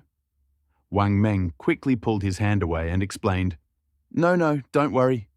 I know about phosphorus bombs. I really won't hurt you. Just let us go, okay? There's a giant blue-ringed octopus there. It's dangerous. Stop talking nonsense. Li Kan, go get a gun." The square-faced teacher, Han, didn't answer Wang Meng, but instead spoke from behind him.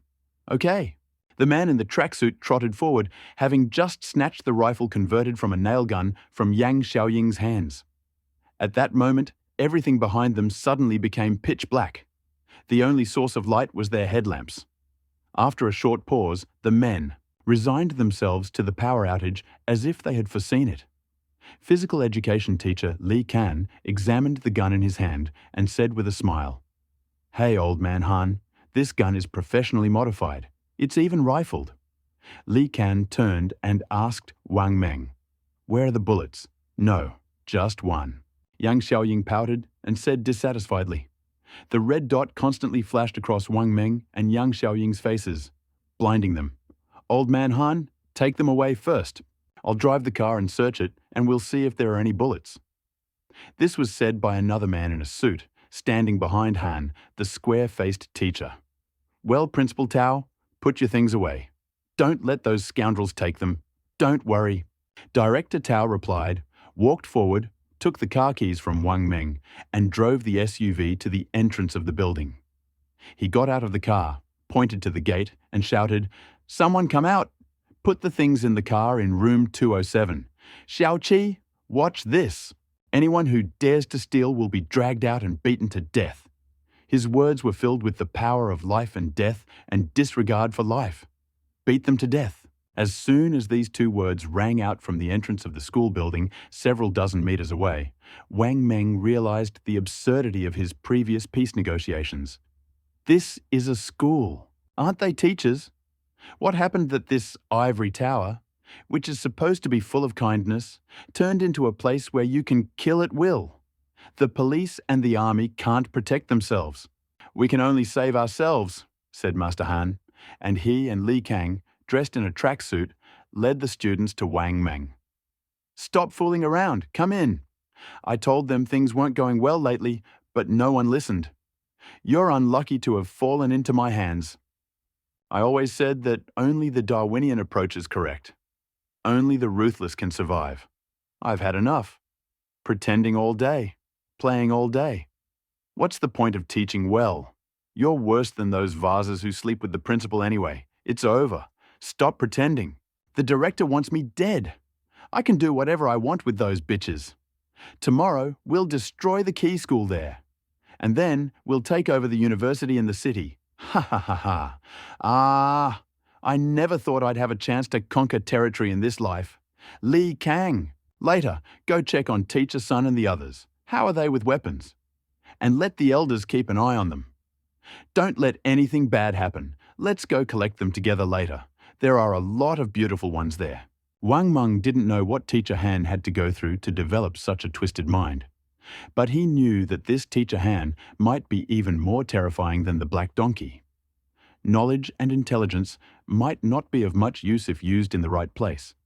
But if used in the wrong place, the remains would be innumerable. Wang Meng wanted to resist, because these people were not professionals, and no one had searched the gun under his army coat, but he was not sure that he could take Yang Xiaoying away. If he escaped, Yang Xiaoying would definitely suffer a fate worse than death. The gate was not far from the gate of the academic building, less than 100 meters as the crow flies. There was a paper hanging on the door of the building, and it was hard to see what was going on inside. But before Wang Meng entered, he heard a sound that made his scalp tingle. Crying, moaning, and begging, and an uncontrollable grin. Wang Meng looked at the large metal characters above the building. Extensive knowledge, firm determination, and great virtue. Entering the building, Wang Meng felt as if he had entered Mount Wohu. Although the power was out, the dim green light of the emergency lighting illuminated the thick smoke in the hall. Tables and chairs were piled haphazardly on either side of the door. A group of thugs sat on them in disarray, most of them holding weapons, clubs or machetes. Smoke came from cigarettes, sticking out of their mouths. Perhaps it was because the higher the position, the higher the status. But the boys sitting at the top were always accompanied by one or two girls. The combination of childish faces and the angry expressions on their faces was surprisingly harmonious. Wang Meng understood. People are not born kind. Someone born with meanness is hard to hide, especially when it is not necessary. They will openly reveal their dirty soul to you and use it to show their power, to intimidate, threaten, and subjugate you. Everyone froze. The fat man surnamed Han seemed to be about to say something, but a tall, thin guy spoke first.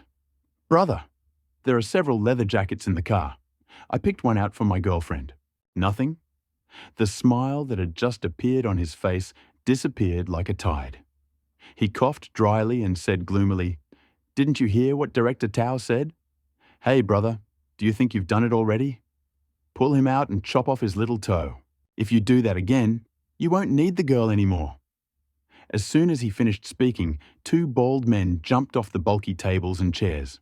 They grabbed batons and beat Xiaoqi unconscious, leaving him bleeding from the head. Then someone handed him a pair of pliers. Xiaoqi's girlfriend stood nearby holding a leather jacket, but she did not say a word the entire time. Seeing that Xiaoqi was involved in this matter, she immediately put down jacket on the nearest table and, feeling extremely embarrassed, lowered her head. The portly Khan, waving his arm and holding a cylindrical trigger mechanism in his hands, walked up the steps to the main entrance. Let me say a few words. His voice echoed in the empty corridor, and silence fell. From now on, if you do anything without my permission, Xiaoqi is doomed. The social order is destroyed. Why should I act now? It's time to act. Whoever gets ready first. Whoever strikes first. He will take the initiative into his own hands. I have already planned our future. Each of you has his own place. The main thing is, listen to me. I will not be unfair to you. Not only women, but also money. We'll give you everything you want. Tonight, your job is to watch the men. Every squad leader must watch his men. Tomorrow, we'll destroy that key point up there. Then, equip yourselves and march to the city. Everything you need is there. Children, the day of your revelry is not far off, he finished, raising his arms as if embracing the heavens. In the bright green light of the emergency lights, Wang Meng saw a mad soul baring its fangs, with a reckless and ferocious grin. Madman! Yang Xiaoying cursed without warning, instantly attracting countless gazes.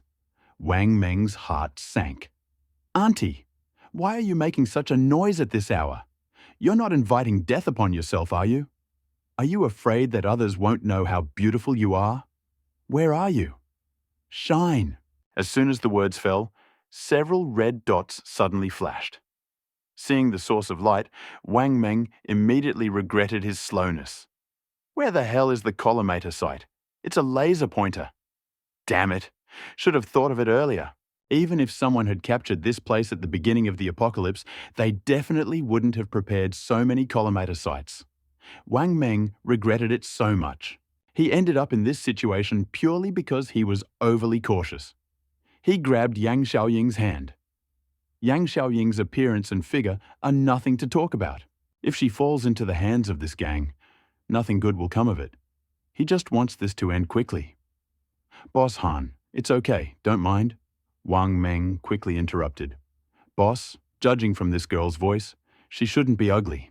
As soon as he said this, a red beam shot out from the right, swung several times, and finally fell on Yang Xiaoying's face, then passed along his neck to his chest, and then down, brother.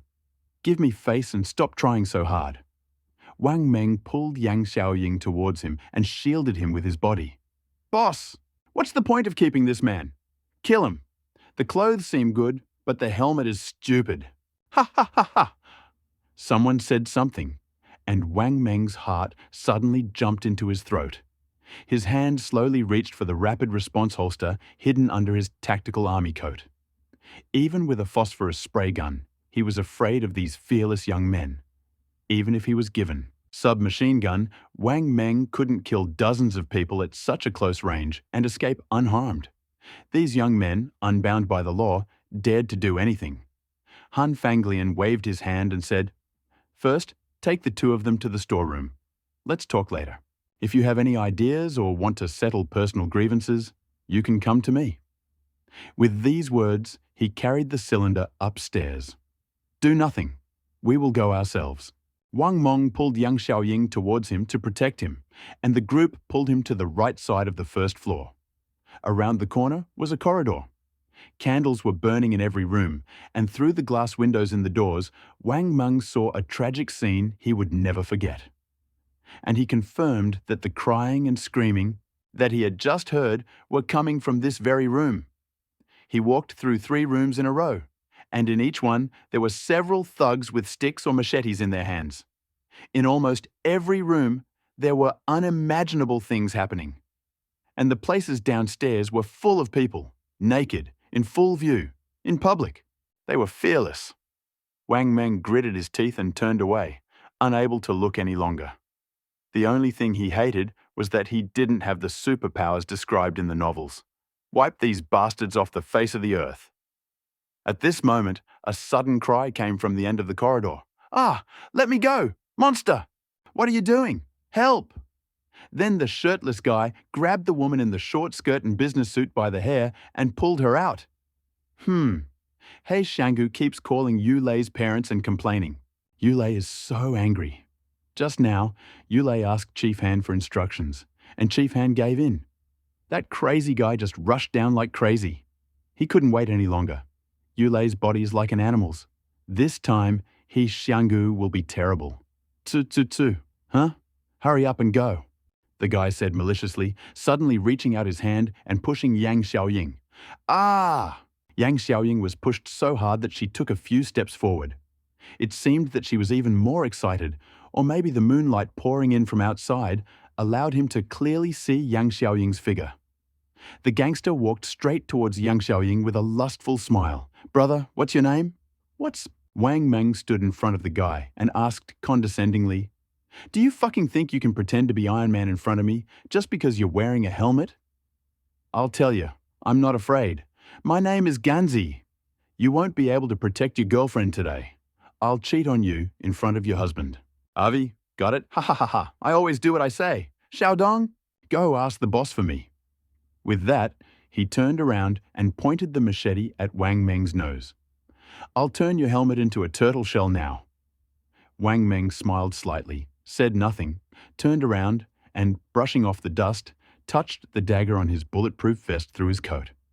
He clenched and unclenched his fists, trying not to let the tension restrict his movements. The door of the storage room at the end of the corridor was open, and someone was guarding the door. Just as Wang Meng reached the door, he heard a heart-rending scream coming from the corridor leading to the second floor. The group seemed to be attracted by the scream, and they immediately became wary. "Where is the tie? Lock them up! Ha ha ha! Come in quickly! We are still in a hurry! Damn it!" The plastic zip tie tightly gripped Wang Meng and Yang Xiaoying's hands, and then they were kicked into the storage room. The door closed, muffling some of the sound. However, it seemed like the suffering was not going to stop. Chaotic footsteps shaking the floor, mixed with obscene and uncontrollable laughter, rushed to the second floor. "Ah, Brother Wang Meng! There's someone here!" Yang Xiaoying screamed and dodged like a frightened doe, trying to grab Wang Meng's hands. "Oh, Xiaoying, stop it! Brother Wang Meng, there really is someone here!" Seeing that Yang Xiaoying was not joking, Wang Meng instantly became wary. He didn't know what this storeroom was used for. But since someone was here, it might be dangerous. Wang Meng grabbed Yang Xiaoying's shoulders and pushed him aside. "Hey?" Yang Xiaoying was startled by Wang Meng's actions and almost screamed. She lowered her voice and said, "Brother Wang Meng, how did you untie it? Don't say you untied it by force, it must have been painful." "Like this.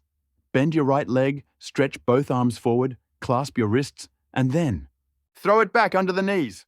Faster!" These zip ties are probably used for wiring in the school's computer lab, and they are not very strong. Even the ones designed to lock people in can be opened with the right skill and strength. Xiao Ying nodded and, following Professor Wang Meng's instructions, quickly tore the ties off her hands. "Brother Wang, Meng, it's under the cabinet in the corner. Do you want?" Wang Meng nodded, stretched out his hand, and pulled Yang Xiaoying behind him, saying, "Move away. Get away from me." He then slowly pulled out a dagger from his tactical vest under his coat. The dagger was matte black and did not reflect light, preventing the reflected light of the weapon from hitting the enemy. Clutching the dagger tightly, Wang Meng whispered, "Get down! I'm turning on the headlights. Be careful." Feeling Yang Xiaoying's nod, Wang Meng slowly lowered himself and abruptly turned on the flashlight on his helmet, pointing at Yang Xiaoying's finger. The next moment, Wang Meng screamed and turned around, his face flushed. There were several girls, and they were naked.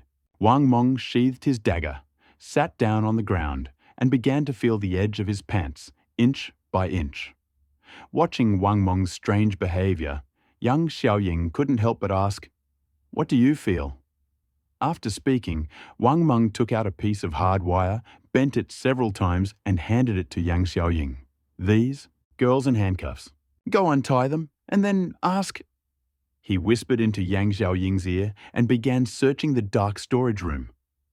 The book said that fierce nomads should use all available means to defend themselves, but now When Wang Meng was desperately in need of rescue, he noticed several items on shelf of cleaning products. As if by divine inspiration, Wang Meng instantly connected the dots. Steel wool, an empty water bottle, broken wire mesh on the window. Wang Meng took out a knife, cut off the bottom of the bottle, and then placed the mesh on the cement floor. He carefully cut out a rectangle with a dagger and, after comparing the thickness of the horizontal hole, rolled the mesh into a tube. "Brother Wang Meng, I asked everything you asked me. You know, Yang Xiaoying returned to Wang Meng. While listening to Yang Xiaoying's story, Wang Meng worked tirelessly to make a silencer in his hand. First, he used a knife to make a hole in the bottom of the bottle, then threaded a spool of wire through the neck of the bottle, stuffed the bottom of the bottle with steel wool for cleaning, and secured the bottom of the bottle. Make sure the spool of wire comes out of the hole in the center of the bottom of the bottle. Finally, using some duct tape found on the shelf, tightly wrapped the entire bottle with 3 layers on the inside and 3 layers on the outside. The simple silencer is ready. Yang Xiaoying finished speaking. Wang Meng nodded, took out a pistol, and inserted the barrel into the neck of a bottle to try. No wonder a teacher surnamed Han knows how to make phosphorus bomb throwers. It turns out he teaches chemistry. Principal Tao teaches biology, and the physics teacher makes weapons wheeze. It's not that easy, Brother Wang Meng. Why are there so few mutations in this school? Have you only seen one burnt zombie? Wang Meng shook his head. Not a single class is full. The highest attendance is only about 50%. If I'm not mistaken, the mutated ones have already been dealt with, and they did it before they finally turned into zombies. Early detection and timely treatment. That's the easiest. Huh? Just a few? They can control zombies? Yang Xiaoying never imagined that in the face of such a sudden incident, a handful of rebellious teachers would take control of everyone. No wonder. Teacher Han and Principal Tao must be the same. They must have all sensed the approaching end of the world. The most important thing is that they are ruthless. They are so ruthless. There might be a place in this school where zombies are kept. Maybe a whole group, maybe even a whole crowd. With that, Wang Meng pulled Yang Xiaoying to the wall behind the door. Don't move if someone comes in later. Just follow me. Wang Meng rolled up his pants and pulled out a small curved dagger from the sheath wrapped around his ankle, handing it to Yang Xiaoying. Sister, if today...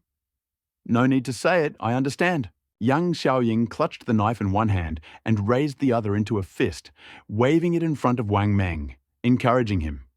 Her big eyes narrowed and her slightly plump face took on a playful expression. But Wang Meng noticed traces of tears on her face. He couldn't tell if they were tears of sympathy that he spilled while discussing the situation with the girls, or he secretly cried from fear. According to the circumstances, we must be careful in our actions. We must be ruthless and intimidating. We must make them hesitate. But we cannot completely anger them. There are too many of them. Shh. Wang Meng was about to continue when suddenly there was a stamping of feet outside the door. Damn, how can you be so cruel? You are such a monster. There are so few of them. Hey, Xiaodong, did you tell Chief Han? From these words, Wang Meng realized that this was Ganzi, the one who coveted Yang Xiaoying's beauty. Open the door. Aha! Okay, gang brothers. It's okay. Okay, got it. You brothers can't even be fooled. You guys come in first, we'll kill this guy. And then calmly... Click, the gun's safety catch went off. Wang Meng couldn't tell if he was feeling angry or something else. He just wanted to kill these demons. The door opened and 3 thugs swaggered into the room, armed with machetes and with batons. In the dark corner behind the door, a pistol with a simple silencer was slowly raised and pointed at the 3. It's a blue-ringed octopus. Quickly! Bring quicklime from the lab. Caustic soda, Ganzi, where are the people? Damn it! Get them here! The moment before the trigger was pulled, the hallway exploded into chaos. The blue-ringed octopus was back. The warehouse was large, but windowless. Wang Meng had no idea where the blue-ringed octopus was, but he felt a chill run through him. The corridor was in chaos, with the screams and running of thousands of soldiers. The 3 men who had just entered the warehouse also heard the noise of the gun, but they did not leave right away. Brother Gan, Boss Han is calling you. No. Damn it. You're ruining my business. You can't wait a few more minutes. Close the door. You'll pretend you didn't hear anything. Ganzi cursed, slamming the door with his foot. Puff, puff, puff. 3 sounds in a row, and 3 more bodies appeared in the storage room. Wang Meng did not expect that the homemade silencer would be so effective. The sound of the shots was not sharp, rather muffled, like an iron bar hitting a tire. But with each shot, the bottle swelled. The book says that the principle of a silencer is to give the gunpowder gases from the muzzle enough room to expand, slowing their temperature and speed, thereby reducing the sound of the bullet. It looks like it's true. Wang Meng turned on his headlamp and stared at the hole in the corpse's head. A minute passed, but he found no trace of the nematodes. Are they dead? The girl asked from the dark corner. Dead, Wang Meng replied, reaching out to grab Yang Xiaoying and press her ear to the door. The screams outside grew louder. The chaotic stomping of feet, the sound of breaking glass, and the screams of terror made it impossible for him to locate the blue-ringed octopus or even imagine the chaos that reigned outside. This strange creature has 500 million neurons, no blind spots, natural camouflage, and an intelligence of almost a 10-year-old child. If it weren't for its short life, it would have ruled the world long ago. Wang Meng took off his tactical jacket, rolled it up halfway, and tied the sleeves tightly around his waist. There were 3 loaded magazines under his vest. He pulled one out and replaced the previous one. Xiaoying, can you move that cabinet? Wang Meng had to hold that door. It was his strongest defense against the blue-ringed octopus. Without his SUV, he couldn't resist the blue-ringed octopus's attack, and he didn't know if it was taking revenge on him. Aha! Yang Xiaoying turned around and ran back to the storeroom. Suddenly, Wang Meng, watching Yang Xiaoying, was dumbfounded. It was all so familiar. The same thing, blocking the door, the same thing, forcing others to move things to prop it up. Only in his previous life, he died after doing this for a short time. This thought gave Wang Meng goosebumps. Now he was haunted by the fear that someone would suddenly jump out of the room and stab him. Yang Xiaoying would not have stabbed him, and the naked girl who was helping her push the cabinet would hardly have. Even with the cabinet propped up against the door, the person Wang Meng was worried about still had not appeared. But the thought made him wary. At the critical moment of life and death, mortal danger often lurks from behind. Wang Meng looked at the naked girls for a long time, and then suddenly came to his senses. Am I crazy? Why am I looking at them? Just as he was about to say something, he suddenly saw a girl walking towards the 3 corpses on the ground. They are not from our school. The girl hugged herself, turned the body over and said. Wang Meng was a little surprised. How do you know? I am a teacher here. I've never seen these people before. The girl lowered her head and let her long hair down, trying to hide her face. I didn't see these people outside. Fatty Han should bring them. Now we have to run. The girl's words sounded urgent. But Wang Meng remained unperturbed, as if she hadn't noticed her words. Seeing that Wang Meng hadn't reacted, she continued, We should have enough weapons. Sir, how many weapons do you have? Do you have any comrades who could come and support us? Wang Meng picked up a large snakeskin bag filled with rags from the shelf, opened it, and the rags scattered across the floor. He cut holes in the middle and sides of the bottom of the bag, and then threw it toward the squatting girl. Put it on. Yang Xiaoying, as if she didn't understand Wang Meng's intentions, whispered, Brother Wang Meng, why are you so harsh with her? Wang Meng glanced at her, but said nothing. He continued to take bags from the shelf, cutting off the bottom and corners to sew them into simple clothes. However, the cutouts on the top and sides of the last 2 were much smaller than the first. Aren't you afraid of the dead? Wang Meng asked. Ah, I'm afraid. Who said I'm not afraid? After putting on the simple clothes made from the bag, the girl finally raised her head. Her face was ordinary, not as beautiful as Yang Xiaoying, but still respectable. Wang Meng shone his headlamp on the girl, looking her up and down. Turn around slowly, huh? The girl was slightly surprised. I told you to turn away. Hurry up! Wang Meng's voice was full of anger, and he raised his gun. The girl shuddered and began to turn around again. When she turned her back to Wang Meng said, Stop, stop! Xiaoying, who were you asking about just now? What? Yang Xiaoying froze for a moment, then looked up and pointed at one of the 2 girls huddled together from behind. The one with the short hair. Do you know this teacher? That is, you've seen him before? Tell the truth. Wang Meng turned to the 2 girls behind him, but his gaze never left the man who introduced himself as the teacher. Yesterday, I saw him yesterday, the girl whispered. The room suddenly became quiet, and there seemed to be no movement outside. Wang Meng whispered to Yang Xiaoying. Be careful, she armed. Yang Xiaoying's eyes widened, and she looked at Wang Meng in horror. Isn't she a teacher? She can't be a teacher, Wang Meng exclaimed, pulling out a black dagger from his vest and clutching it tightly in his hand. How can you be so sure? Yang Xiaoying also took out the knife that Wang Meng had given him and held it tightly in his hand. Wang Meng gestured for the 2 girls behind him to step aside, but added, Just stand here. If you move without my order, I will shoot. Master, what are you thinking? Are you doubting me? What can a girl like me do? She was about to turn around, but Wang Meng stopped her. Don't move! The long-haired girl froze in place from that scream. Wang Meng lowered his voice. Xiao Ying, look at the outside of her left ankle. Wang Meng pointed his headlamp at the long-haired girl's ankle. Yang Xiaoying followed the light and saw a tattoo on the outside of her left ankle. A black scorpion. Do you see it? Teachers don't get tattoos like that. She's with that fatty Han. Wang Meng saw the surprise in Yang Xiaoying's eyes. Of course, he also knew that Fatty Han was no ordinary chemistry teacher. Bravery or cruelty alone wouldn't be enough to win over so many people. Even if the offer was incredibly generous, some would inevitably want more. By placing his spies among the victims and placing them in a dark vault, he would achieve an inevitable trap, regardless of whether it was a man or a woman. The man would certainly feel sorry, and the woman would also show sympathy. But in any case, Fatty Han would benefit the most.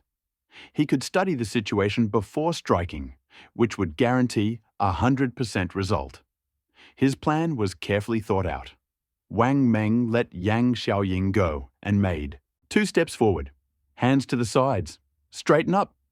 The long-haired girl suddenly shuddered as if she realized something. She whispered, "Do you think you can mock me like this?" No, I'm not going to mock you. I just want to survive." Wang Meng smiled and pulled out a dagger. "Can you save me? I'll do whatever you ask." "Seriously, I don't want to stay here anymore." She sobbed pitifully. Dying under the peonies means being a romantic ghost. This phrase suddenly came to Wang Meng's mind, taking him by surprise. Wang Meng stood behind the long-haired girl and said, "Stop pretending. You are not a teacher at all. Whoosh!" Before Wang Meng could finish speaking, the long-haired girl suddenly turned around, swinging her hand like a whip. Preparing for this, Wang Meng ducked and dodged the blow. The long-haired girl's hand grazed Wang Meng's head.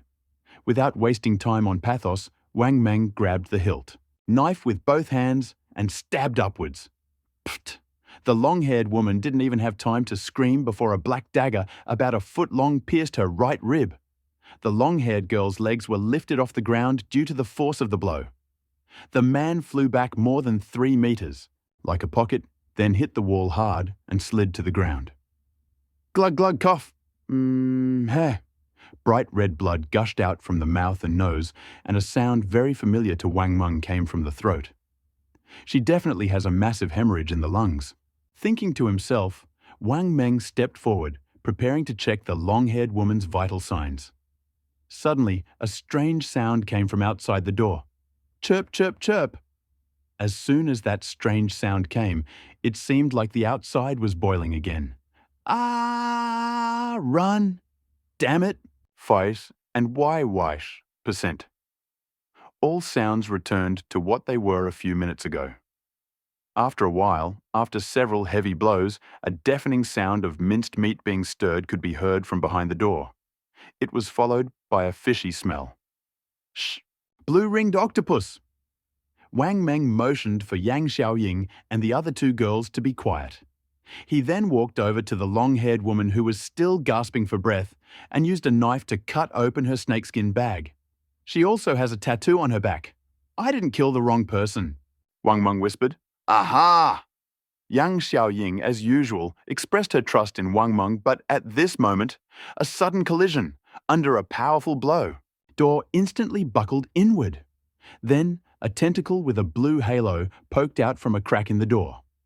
After digging around for a bit, it grabbed Ganzi's right leg and pulled the body out of the broken door.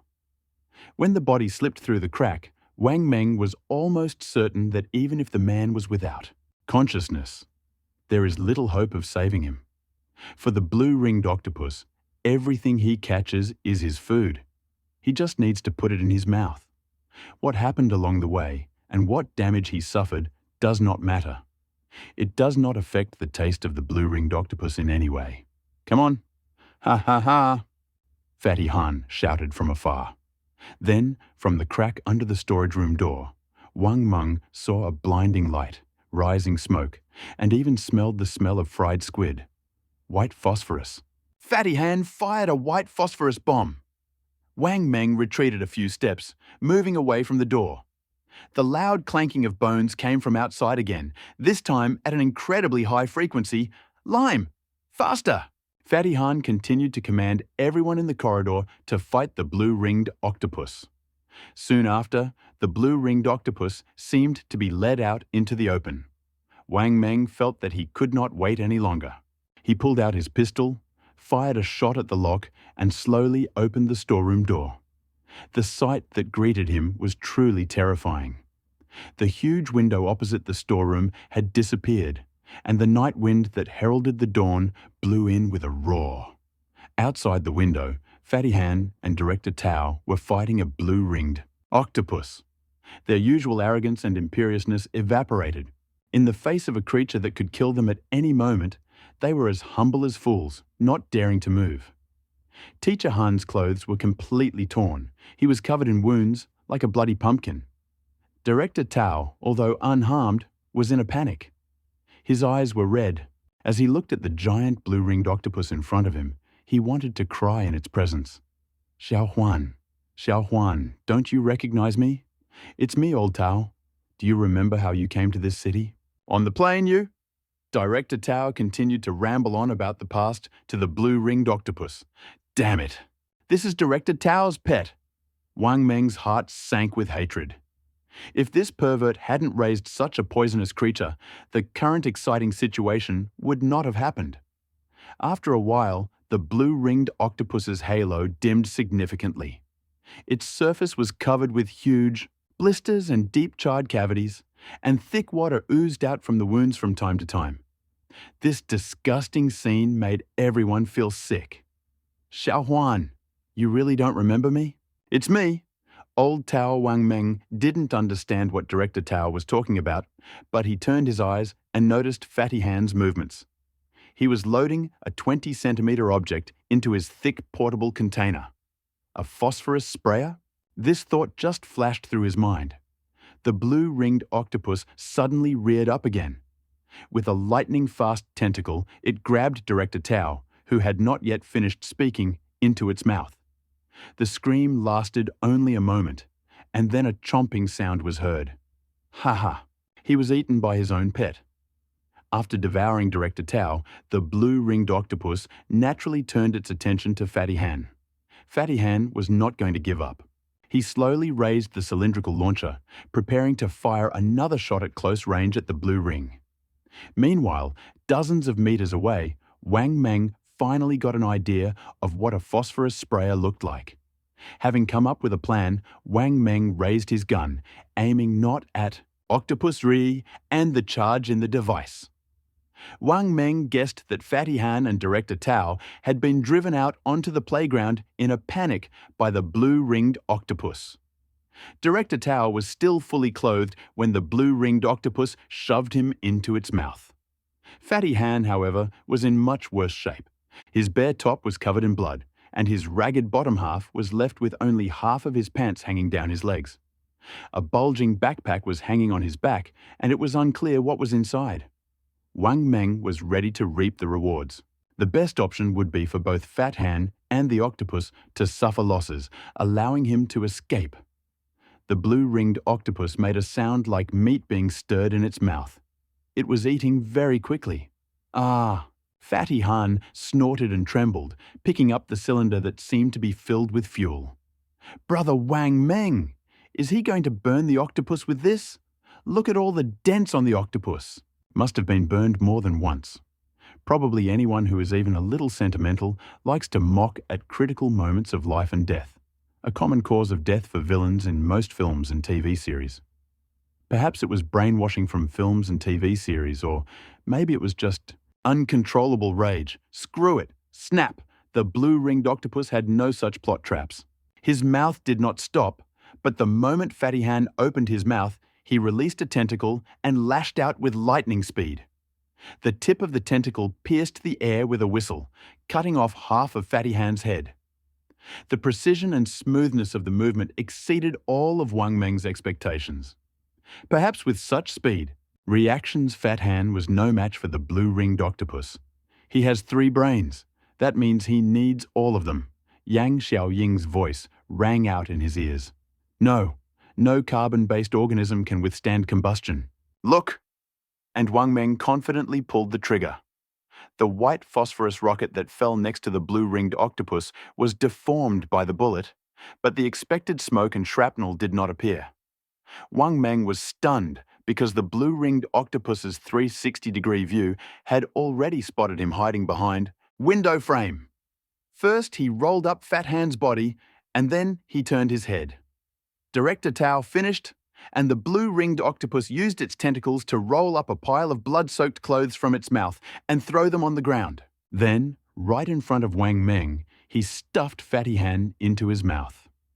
The sound of chewing bones reverberated between the two buildings, causing the hair on everyone's necks to stand on end. Wang Meng noticed that the blue-ringed octopus seemed to have grown considerably. Even before he had stretched out to his full potential, he was already towering over the third floor. His wounded body, against the shimmering blue light emanating from his breath, looked like an emissary of hell. "Brother Wang Meng, what do you want to show me?" Yang Xiaoying asked in a trembling voice, grabbing Wang Meng's clothes. Wang Meng swallowed hard. How reckless! Run! Without waiting for the blue-ringed octopus to move, he grabbed Yang Xiaoying's hand and ran. The first floor was incredibly slippery. The entire corridor was filled with a fishy smell. It was unclear whether it was octopus mucus or blood. It was impossible to run fast.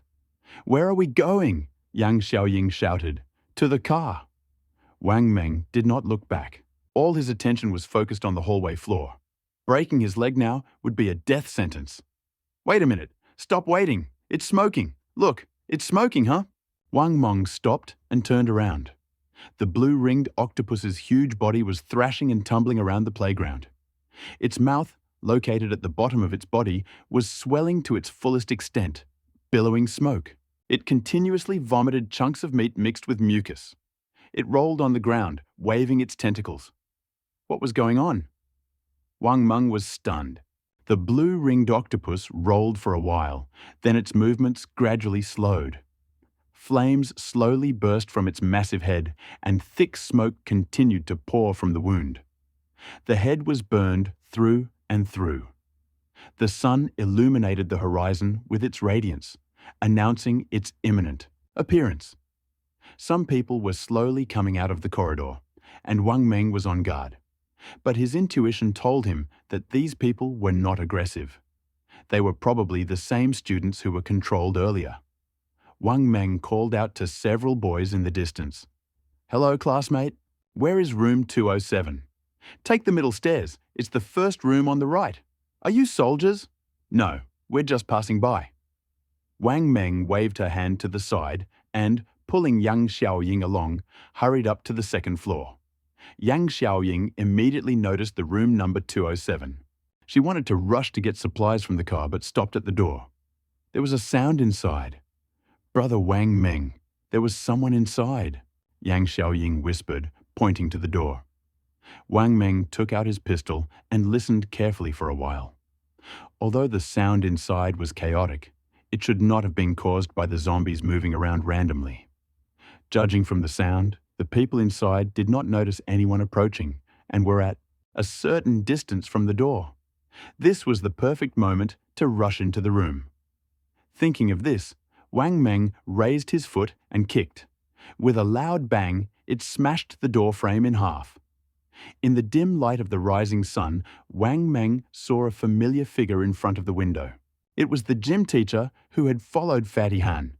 When Wang Meng entered, he was packing up the loot from the SUV. Seeing the visitor, the gym teacher was stunned. Wang Meng slowly raised the barrel of his gun and pointed it at the gym teacher. "Li Kang, right? Have news for you. Fat Han is dead, and Director Tao is dead too, huh?" Teacher named Li Kang clearly didn't expect this, and the things in his hand fell to the ground with a thud. Wang Meng nodded and said, "Give me back my things, and I won't kill you." Li Kang sneered. "I knew you weren't an ordinary person. It was obvious from the modifications to your SUV. I tried to talk Chief Han into it, but he wouldn't let you go, I just found a bunch of pistol rounds in your stuff, so I assumed you had a gun. But just as I was about to search him, a blue-ringed octopus showed up. I told Lao Tao not to start that thing. Damn! Those legged things are hard to handle. I didn't realize you had a gun. You were so well prepared. We shouldn't have gotten involved with you. Li Kan lit a cigarette and sat down on the windowsill. Several students came out from the hallway. They slowly walked towards room 207 to see what was going on. Wang Meng didn't want to be in the crowd. It would be too dangerous. Don't come here. Stop. I'm talking to you. The boy picked up the machete from the ground, ignored Wang Meng's warning, and walked over. Bang! Shot in the head. The boy's body fell straight to the ground. If you think they're dead, you can take their place and rule this campus. Continue to bully your comrades. Step forward. Let me see. The crowd was silent for a few seconds, but soon 2 more came out. They were met by 2 bullets. Before Wang Meng's hand holding the gun dropped, he suddenly heard the sound of hurried footsteps in his ears. Bad. Wang Meng quickly turned around, but all he saw was a flying knee. Yang Xiaoying's loud cry rang in his ears. Be careful! Brother Mengzi! The speed was too fast. Wang Meng didn't have time to dodge and just hurriedly covered his chest with both hands. Bang! After receiving a knee strike to the chest, Wang Meng took a few steps back and hit the glass behind him. The glass shattered and the gun fell out of his hand. Wang Meng stood up but found that Li Kang, who hit him with his knee, returned to 207 and did not continue the attack. Take the gun and go into the house. Wang Meng said to Yang Xiaoying and entered 207 first. Yang Xiaoying bent down to pick up the gun and found that there were no bullets in it. Li Kang moved his wrists and ankles in 207 as if preparing for a hard workout. What do you mean? Didn't you have a chance just now? Wang Meng asked Li Kang, who was moving strangely. The 3 of us are brothers. If you kill them, I must take revenge. I just successfully sneak attacked and didn't kill them. Is that sincere enough? Li Kang said, freezing and starting to twist his waist. Wang Meng, not understanding what sincerity was being discussed, rubbed his chest and asked, What do you want to do? Just say it. A one-on-one duel. If you win, you kill me. If I win, don't go, okay? Li Kang finished stretching his joints and began stretching his legs on the windowsill. Li Kang was definitely a master at this. Whether it was a surprise attack or a warm-up, Wang Meng wasn't sure he could do it. Okay. Wang Meng moved his wrists and looked at Yang Xiaoying. Yang Xiaoying understood and slowly moved towards the supplies next to the windowsill. Let's go. Wang Meng waved his hand, teasing Li Kang. Look at you. Your elder and younger brothers are dead. You can't make decisions now, right? You are simple-minded and strong. In life, you are just a big-foot soldier, and you still want to avenge them. Tsk, tsk, tsk. Do they treat you like a human? This trick actually worked. Wang Meng didn't know which of his words had struck a nerve in Li Kang. He rushed forward like crazy. Straight punches, whips, fists and kicks whistled past Wang Meng's face. Li Kang was furious, as if he hadn't expected Wang Meng to dodge his attack. His eyes widened and suddenly, taking a step, he flew up and kicked Wang Meng in the heart. In the blink of an eye, Wang Meng stepped back. He pulled out a dagger and stabbed it into Li Kang's thigh. The knife struck so suddenly that Li Kang didn't have time to react. Pfft. The foot-long dagger grazed Li Kang's thigh bone, piercing his upper thigh and coming out of his lower thigh. A chill ran through his body. Li Kang's face flushed with pain, as if blood was about to gush out. He looked at the dagger sticking out of his thigh, then at Wang Meng's face. His eyes were filled with disbelief, and he forgot to cry out. Taking advantage of the moment, when Li Kang was distracted, Wang Meng quickly grabbed the tip of the dagger sticking out of his thigh with his left hand. At the same time, he used both hands to pull it back with all his might. Zip! From the middle of his thigh to the top of his calf. Wang Meng's blade tore through Li Kang's thigh muscles. Blood spurted out. A large piece of flesh, hanging precariously, separated from the thigh and instantly shrank. Li Kang remained motionless. Wang Meng, tightly clutching the dagger in his hand, began his first real killing training in front of the shocked and despairing gym teacher. Wang Meng remembered the basics of the near fight. Holding the knife in a facing or rearward position, attack from 8 directions in a cross-shaped trajectory centering on the chest. Carotid artery in the neck. Subclavian artery, brachial artery on the inside of the elbow. The radial artery on the inside of the wrist. The aorta on the midline of the body and the femoral artery on the thigh. If even one of these arteries is successfully cut during the fight, then the wounded man will almost certainly not survive this deadly fight. Wang Meng waved the dagger in his hand and began, "Attack Li Kang from all sides." When Wang Meng entered the room, the door was already full of people. Now they saw Wang Meng, with a dagger in his hand, stabbing a living man, his internal organs hanging in his chest and stomach, shining in a bunch. But the man was still alive. This scene was truly terrifying to those who were not yet adults. Several people immediately began to vomit, but the vomit did not fall to the ground. They had not eaten anything for some time. From the beginning to the end, although Li Kang was shaking, he did not fall down once. Wang Meng did not know what supported his faith, perhaps reluctance and anger from, "Ambush, I'll see you out. You can't blame me, I just want to live, and you made me do all this." Wang Meng took 2 steps back and suddenly used the hit-and-run technique he used in the fortress. He rushed at Li Kang like a bull and then pushed him towards the nearest window. With the sound of breaking glass, Li Kang, with his last breath, he flew out of the second-story window and dove into a small viewing alpine slide. Wang Meng turned around and grabbed a towel, wiping the blood from his face and neck. He looked at the children standing by the door. "I'm only taking my things. Anyone who dares to bother me, I'll kill." "Got it!" No one answered. Everyone was staring at the mountain of bottled water, cookies, and other food piled up in the room. Everyone wondered where their parents were, whether anyone was looking for them.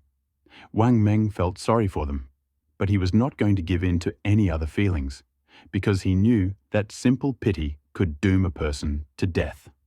Seeing no answer, Wang Meng pulled out an army shovel from the pile.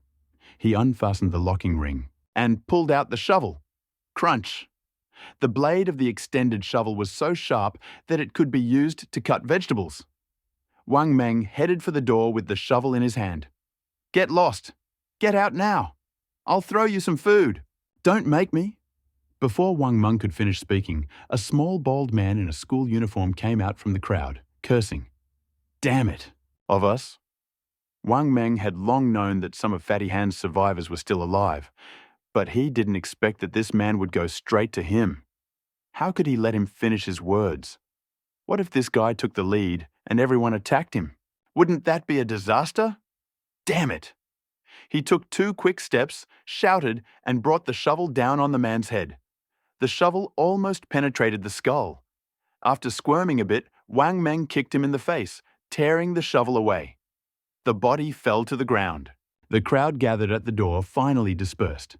Wang Meng pointed to the 2 bespectacled men closest to him and said, "Come here, bring out the water barrels and stuff. The rest are waiting outside." With that, he walked up to Yang Xiaoying and started packing his things.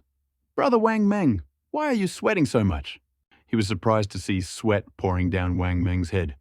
"You just—" Wang Meng raised his hand to interrupt her. Trembling, he said, "Xiaoying, we have to hurry. It's already past 7 o'clock, and it's not even light outside yet. It's almost too late."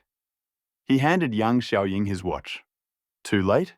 She glanced at her watch, and then out the window at the dark sky. Nothing out of the ordinary, just a cloudy sky. But in Wang Meng's eyes, she saw palpable fear. Something was about to happen. Although Yang Xiaoying had experienced the horror of the zombie apocalypse last night, she had no idea what the grey sky meant. In Wang Meng's memory, the most terrifying moment was not the day the zombie mutation occurred, but the following morning. Dawn was the final push that allowed the zombie to unleash its full potential. The long night had given the zombie time to get used to the numbness of its limbs. That was the first factor. But they probably haven't realized yet that they've mutated. The next morning, subconscious messages will force them to leave their homes. Blindingly bright sunlight, cars they can no longer get into, arms that can't hug their children and loved ones, numb tongues, hands unable to hold the phone. These stimuli became the second push. They were the final step towards complete mutation. They would instantly and completely destroy the last vestiges of humanity in the mutant's consciousness, reminding them of the completion of the transformation. The surge of rage and desire finally drove them mad, throwing them back to the starting point of evolution. Since then, the only driving force was appetite. Appetite. Wang Meng saw children able to climb walls and roofs, pregnant women shuffling at the speed of light, and old people breaking their backs and legs while running.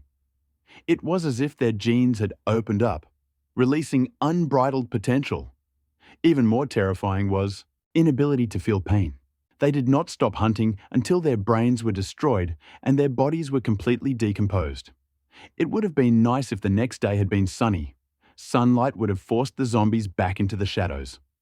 Unfortunately, the sky, which should have been bright, was now as dim as the dawn. This meant that those who had mutated the night before would still be leaving their homes today, or had already left them. Without the barrier of sunlight, the day would be a time for them to hunt with abandon. Wang Meng zipped up his backpack, turned around, and leaned over the windowsill to look at school. Zombies were already appearing on the streets. Although there were only a few of them, it was definitely a bad sign. Now they were moving slowly, as if testing the waters. But a little provocation could turn them into superhumans. Xiao Ying, we need to get in the car as soon as possible. You wait here with the gun. I'll be right back. Wang Meng whispered into Yang Xiaoying's ear, then grabbed his backpack and prepared to go down. The SUV was parked right outside the classroom building. This was Wang Meng's only hope for salvation. The car keys. Wang Meng had barely taken 2 steps when Yang Xiaoying's voice came from behind him.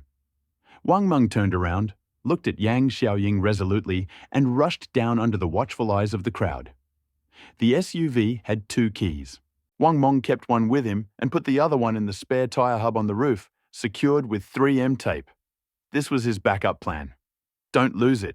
Wang Meng felt like his body was about to collapse. Lack of rest and overexertion were draining his strength. Throwing open the door of the teaching building, Wang Meng jumped onto the running board, grabbed the hub with both hands, and pushed off with his toes, jumping straight onto the roof. Looking at the mark on his hub, Wang Meng reached inside with a prayerful expression on his face. Damn, they're still there. Wang Meng felt the outline of the car keys, tore open the plastic bag, and pulled them out. Ah, great! Wang Meng growled. Just as he was about to move out, he noticed countless little heads peeking out of the window. Are you leaving, big brother? Can you help us? Wang Meng glanced at them and turned away. He couldn't bear the longing looks, and he couldn't save them. He threw his backpack into the car, locked it, and rushed back to school. The people sitting on the ground stood up. All eyes were on Wang Meng. Wang Meng pulled out a pistol and a dagger, shaking them in his hands so that everyone could see his weapons. Then he slowly walked up to the second floor. Turning the corner, Wang Meng noticed a few guys carrying their things to the stairs, but they didn't see Zhang Yang and Xiao Ying. Don't move! Where's the girl with me? The black barrel of the gun was pointed at the guy in front. The guy froze in place without even saying a word. Wang Meng's fingers slowly pressed the trigger, and just before he pulled the trigger, Yang Xiaoying suddenly jumped out from behind them. Don't shoot. They came to help. I just want to help you. I won't hurt you, really, the boy said with an innocent expression and put the bag down. Wang Meng didn't know if it was because he was overexerted that he was a little nervous, but he didn't regret his actions and didn't feel a bit. Shame. Thank you. Help me carry them to the car, he whispered, turned and led me down the stairs. The things were quickly loaded into the car. Hey, get in the car, Wang Meng commanded, pointing at Yang Xiaoying, whose face was filled with confusion. He knew what Yang Xiaoying was thinking, But there was no way he could save hundreds, maybe even thousands of students from a school infested with zombies with multiple entrances. He wasn't cold-blooded, he just didn't want to die. Tears widened as she got into the car silently. She knew that Wang Meng wouldn't offer to help them. In his own words, they weren't part of his plan. Wang Meng sat behind the wheel, watching as more and more students got out. His feelings were mixed, but he felt helpless. He turned and looked at the main gate of the school, where several elderly zombies were already peering in. He wondered if they were relatives, driven by instinct, who had come to the gate. But this did not bring any safety to the children and only put them in danger. Wang Meng didn't want to be the one who triggered the zombie evolution. He took off his tactical jacket, tied it securely, and put on his helmet and mask. He sat quietly in the driver's seat, as if in a daze, waiting for this moment.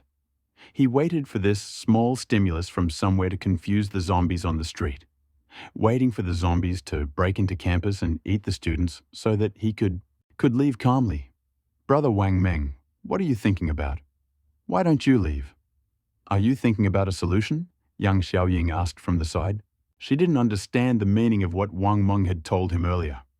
I think I should tell you about the current situation. Wang Meng took out his gun, reloaded it, and turned to young Xiaoying, whose eyes were bloodshot. Xiaoying, it's not that I don't want to save them. It's just that I don't have the strength. You see, those zombies outside? Wang Meng turned around and pointed at the gate. Aha, I see. They can't get in. The school has walls and iron fences. Wang Meng shook his head and expressed his concern. Yesterday's zombies couldn't get in, but today's can. Yesterday, they hadn't adapted to their bodies yet. After a night of adaptation, they had fully integrated their abilities.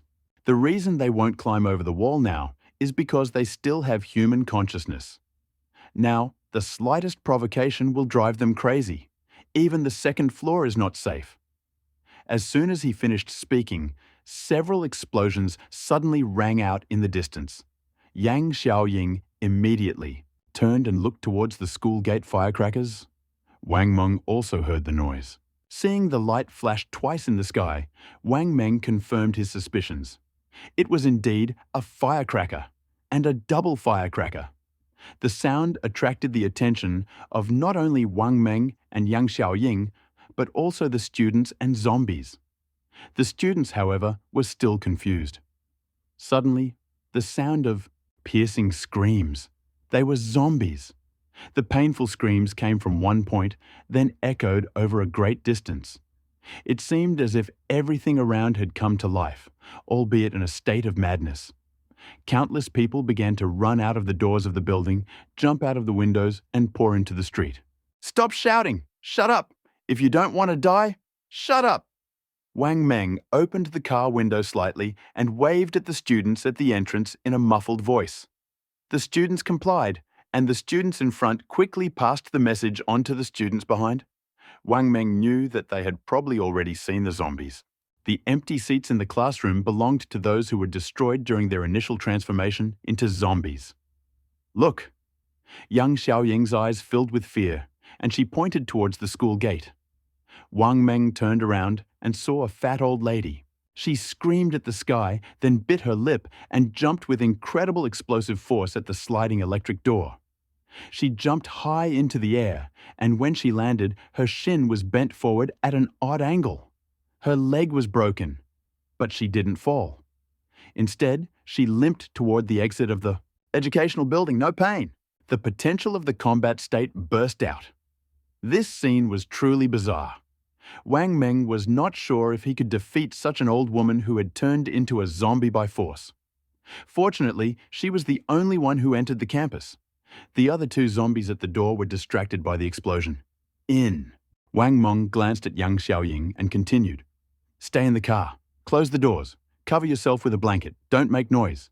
If the zombies come, pass me a message with this. Where are you going? I'll check the inside of the building first. Wait for me. Wang Meng handed Yang Xiaoying a walkie-talkie and took out a gun. After a moment's hesitation, he thrust it into Yang Xiaoying's hand. He climbed out of the car with a sapper shovel in his hands and herded the people at the entrance straight inside. If you don't want to die, listen to me. Boys, take apart all the tables, chairs, and benches that can be taken apart. Board up the windows and doors. Girls, go to the pantry and toilet. Find toilet cleaner and disinfectant, Migure 84. Hurry, don't scream. Find shovels and other things for the boys. No crying, you guys go on guard. Anyone who cries will lose consciousness.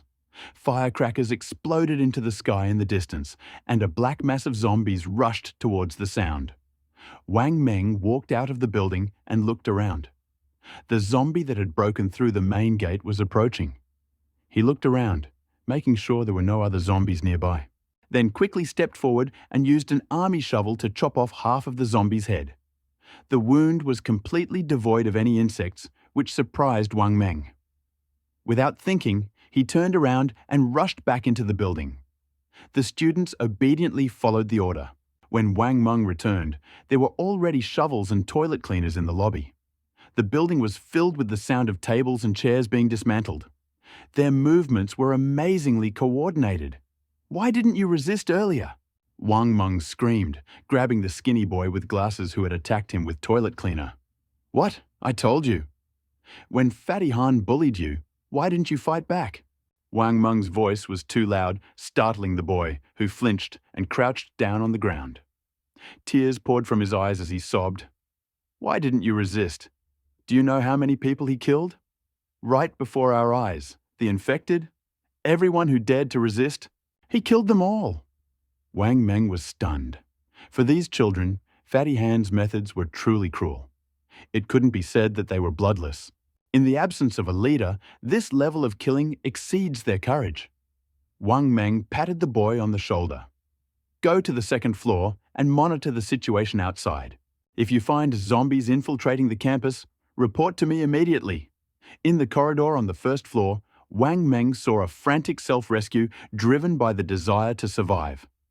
The director's huge desk, the long table in the conference room, the headboards and headboards in the teacher's room, the classroom door. Almost everything they could find. Where's the dining room? Is it connected to the building? Wang Meng grabbed another boy and asked, "Connected over there." The boy answered very bluntly, "Take a few people to carry all the food and kitchen utensils to the upper floor.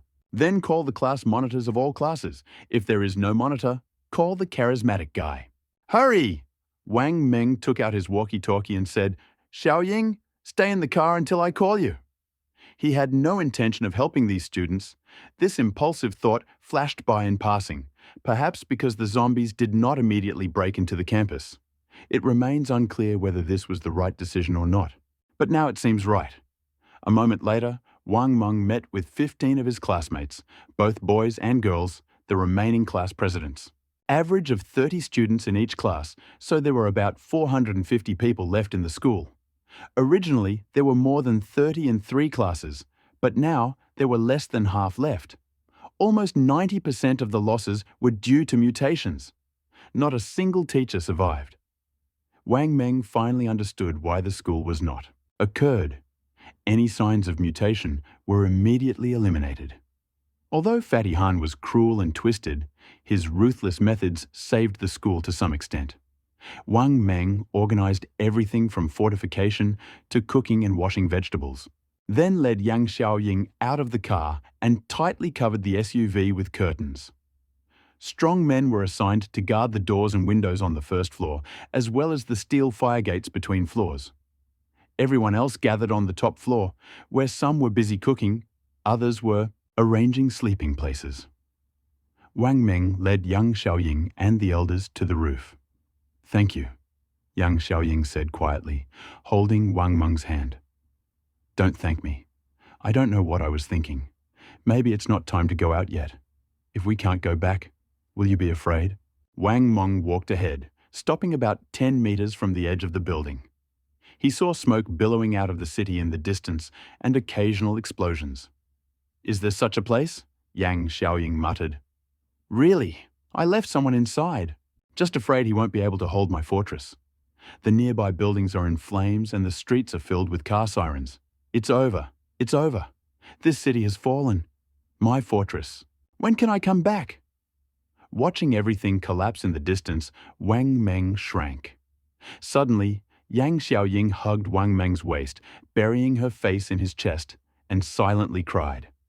A moment later, she raised her head, her big eyes fixed on Wang Meng. Face was pale, her lips lifeless. Brother Wang Meng, I'm scared. Don't be afraid. Don't be afraid. Are you feeling unwell? Wang Meng patted Yang Xiaoying's head and reached out to lift her chin. Why do you look so unwell? Was my period yesterday, period? My Wang Meng finally understood why Yang Xiaoying went back to the car to get a towel. She probably didn't have a sanitary pad. With a wry smile, Wang Meng asked, Are you hungry? I'll bring you something to eat. Without eating all night, even Wang Meng was starving to death, not to mention Yang Xiaoying. Yang Xiaoying nodded, but her hands still held tightly to Wang Meng's. As she walked down, Wang Meng whispered, We can't eat this food. We're still not sure if the water is contaminated. Besides, the zombie I just killed didn't have red worms in its head, but it became a zombie. Yang Xiaoying remained silent, her grip tightening until she clung to Wang Meng's arm like a koala. All the doors and windows on the first floor, the front and back, and every window were guarded by armed men. In the open space in front of the main entrance, there were piles of toilet cleaner and disinfectant. What's the situation outside? Wang Meng walked over and asked the guard. The man turned around, saw Wang Meng, and immediately said respectfully, Oh, it's you. We've been peeping through the crack for a while now, but we haven't seen any zombies. Are you leaving? Yes, I need to get something from the car. The man paused, then called 2 more people, and together they began moving tables and chairs in front of the main entrance. A moment later, the gates swung open again. In the empty playground in front of the entrance, there was a zombie lying on the ground, its head half missing. There was almost no movement outside, and it was a particularly creepy sight. Where did they go? Yang Xiaoying asked. Wang Meng looked at where the firecrackers had gone and shook his head. He didn't know where those things had gone, but he just hoped he wouldn't see them again. He opened the trunk, took out 2 energy drinks and a few packs of cookies, and the 2 of them returned to the building. Gate. Again, and suddenly there was a deafening explosion outside. The entire building shook, each explosion threatening to turn the earth upside down, shaking everything around. Silence reigned. Everyone waited for the next step, not knowing what lay ahead. About a minute later, the explosions died down. From above, there was a stamping sound, steps, and then about a dozen figures ran down. There's an explosion outside. It's a gas station. A muscular, dark-skinned boy standing at the end of the hallway shouted as soon as he saw Wang Meng. Gas station. Wang Meng frowned, thought for a moment, then turned to his stunned classmates and shouted, Bring basins and buckets. First, pour in some toilet cleaner. Pour disinfectant into another basin. Have 2 fast students mix the 2 substances as zombies approach. Then run back to the second floor. Keep one at a distance. Close the fire hatch. The rest of you, follow me to the roof. Wang Meng led Yang Xiaoying up. Brother, will this work? Asked the girl who followed Wang Meng. It should work. Zombies can't move on skeletons. They still need organs to sustain life. I don't know how well they can see or smell, but the chlorine will burn their eyes and airways if they're still breathing. Once on the roof, Yang Xiaoying, whose previous delicacy had disappeared, became serious. Her expression became stern, and she stood guard over Wang Meng with a rifle in her hand. Xiaoying, eat now. Hurry. Although the telescope couldn't see the gas station, he could still see the huge flames. At this moment, the energy was running out, which was dangerous. Rest was good, but energy was vital. Wang Meng didn't know how many zombies would be killed, but he was sure they wouldn't stay at the gas station. Brother, are you leaving? Someone asked from behind. Wang Meng turned around and saw that the platform behind him was already filled with students. He didn't know how to answer, but he knew that facing a horde of zombies without a safe place to hide meant certain death. He wanted to leave, but he didn't know how to explain this to the students. Yang Xiaoying.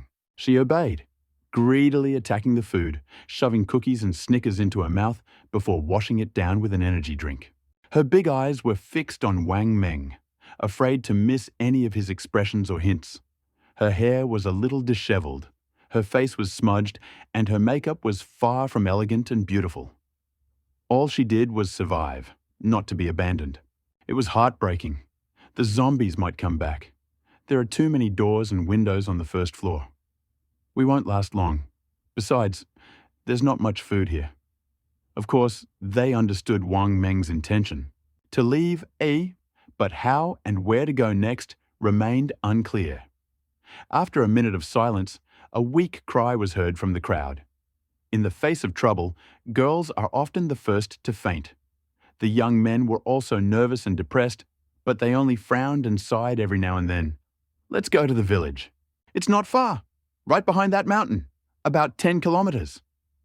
A thin, dark figure emerged from the crowd, interrupting Wang Meng's thoughts. The village might be a good way out, but there were many unknowns. Wang Meng looked at the boy silently, constantly weighing all the risks in his mind. Seeing Wang Meng's silence, the boy added, "There is food in the village. My cousin is the village headman. I told him everything will be fine." The crowd began to buzz, and it was unclear what they were talking about. They wondered if the village had suffered much, or if there were hordes of zombies waiting for them. "Brother, great, I didn't lie." The boy's eyes were clear, and his sincerity was obvious. Looking at Yang Xiaoying, who had already eaten her fill, Wang Meng raised his head and said, "We can go, but we can't go on foot. We need transportation. If there are hundreds of us on the street, we will inevitably become a target for zombies. And you said the village wasn't far from here, so why didn't anyone come to save you?" As if these words had touched his inner feelings, the boy hesitated, but in the end, he remained silent. "Brother, there are 5 buses in the school garage that the teachers use to go to work. I don't know how many more there are, but we can go check." Another, taller one, stepped forward, pointing to the garage behind the school building. Bus. The bus was a good option. Its large weight made it easy to break through zombie blockades, and it had a large passenger capacity. However, it was much more difficult to drive than a car with an automatic transmission, where you only had to operate the steering wheel and the gas pedal. A bus needs a driver. Is there anyone who can drive a bus? Wang Meng asked with a smile. Bus drivers need to obtain a high-level driver's license, and driving is quite difficult. Finding students who can drive buses in a school like this is impossible. The crowd fell silent again. Everyone knows that without a driver, even a tank, let alone a bus, is just a pile of scrap metal. By the way, where is Xiaoyu? Isn't his father a bus driver? I'll go find him.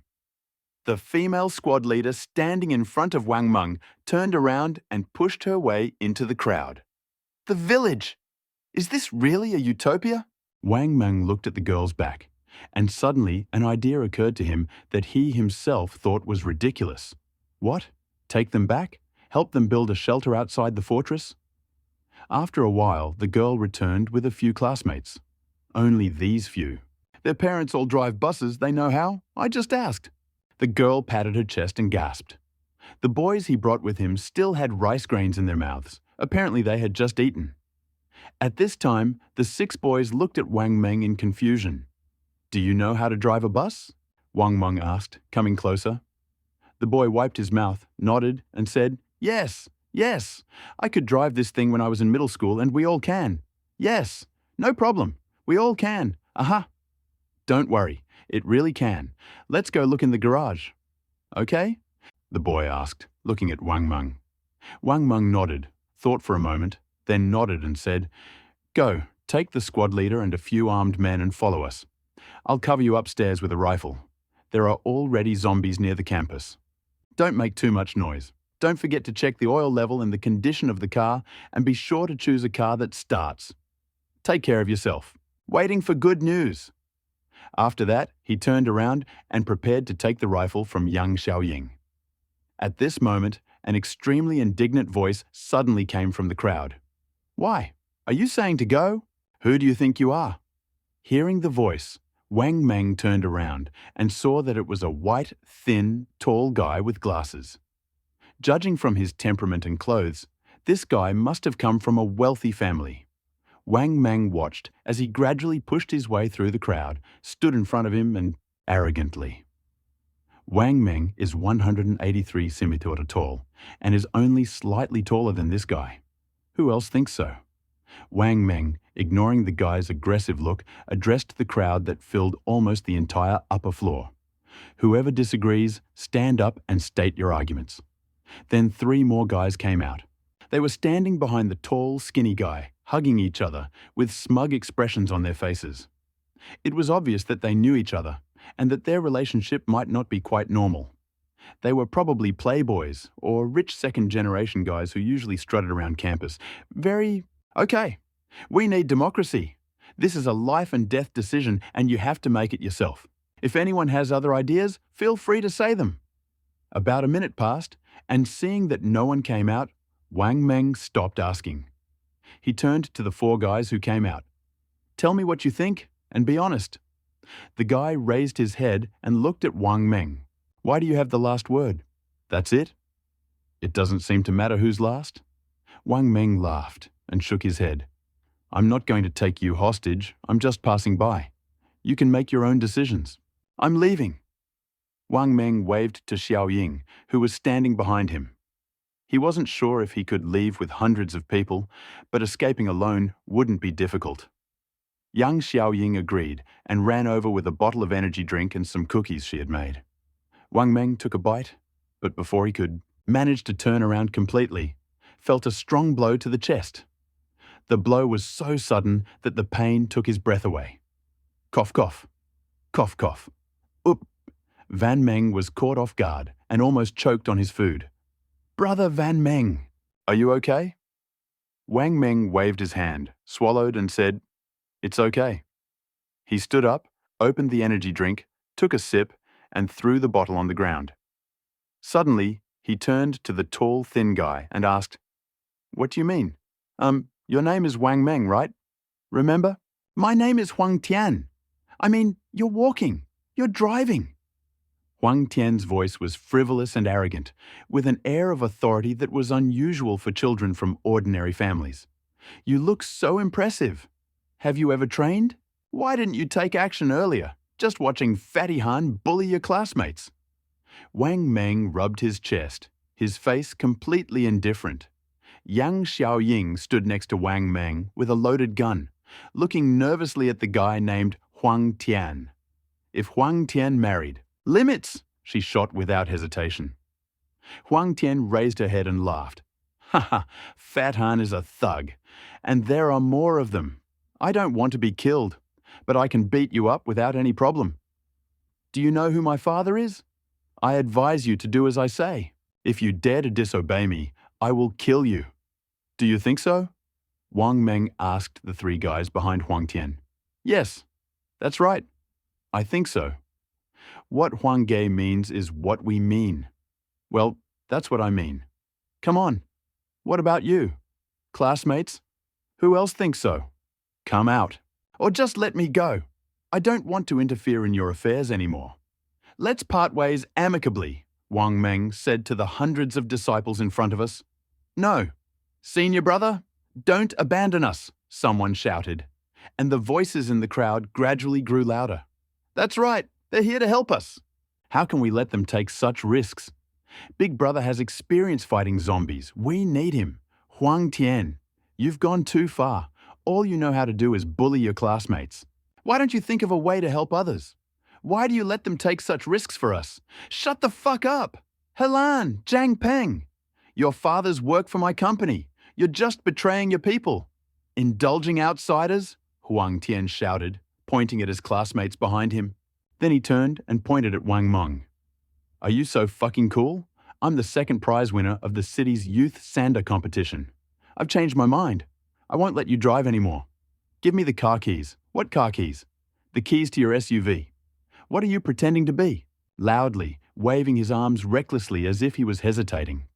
Wang Meng knew that this was all because of his father. Huang Tian's fierce expression and pretentious manner made him look like a fox cowering under a tiger. It was pathetic, tragic, and ridiculous. He probably didn't even think of it yet, doesn't understand.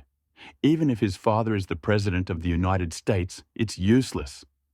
Wang Meng bowed his head, looking down at this idiot, and whispered, "What if I don't give them to you? Then I'll fucking kill you."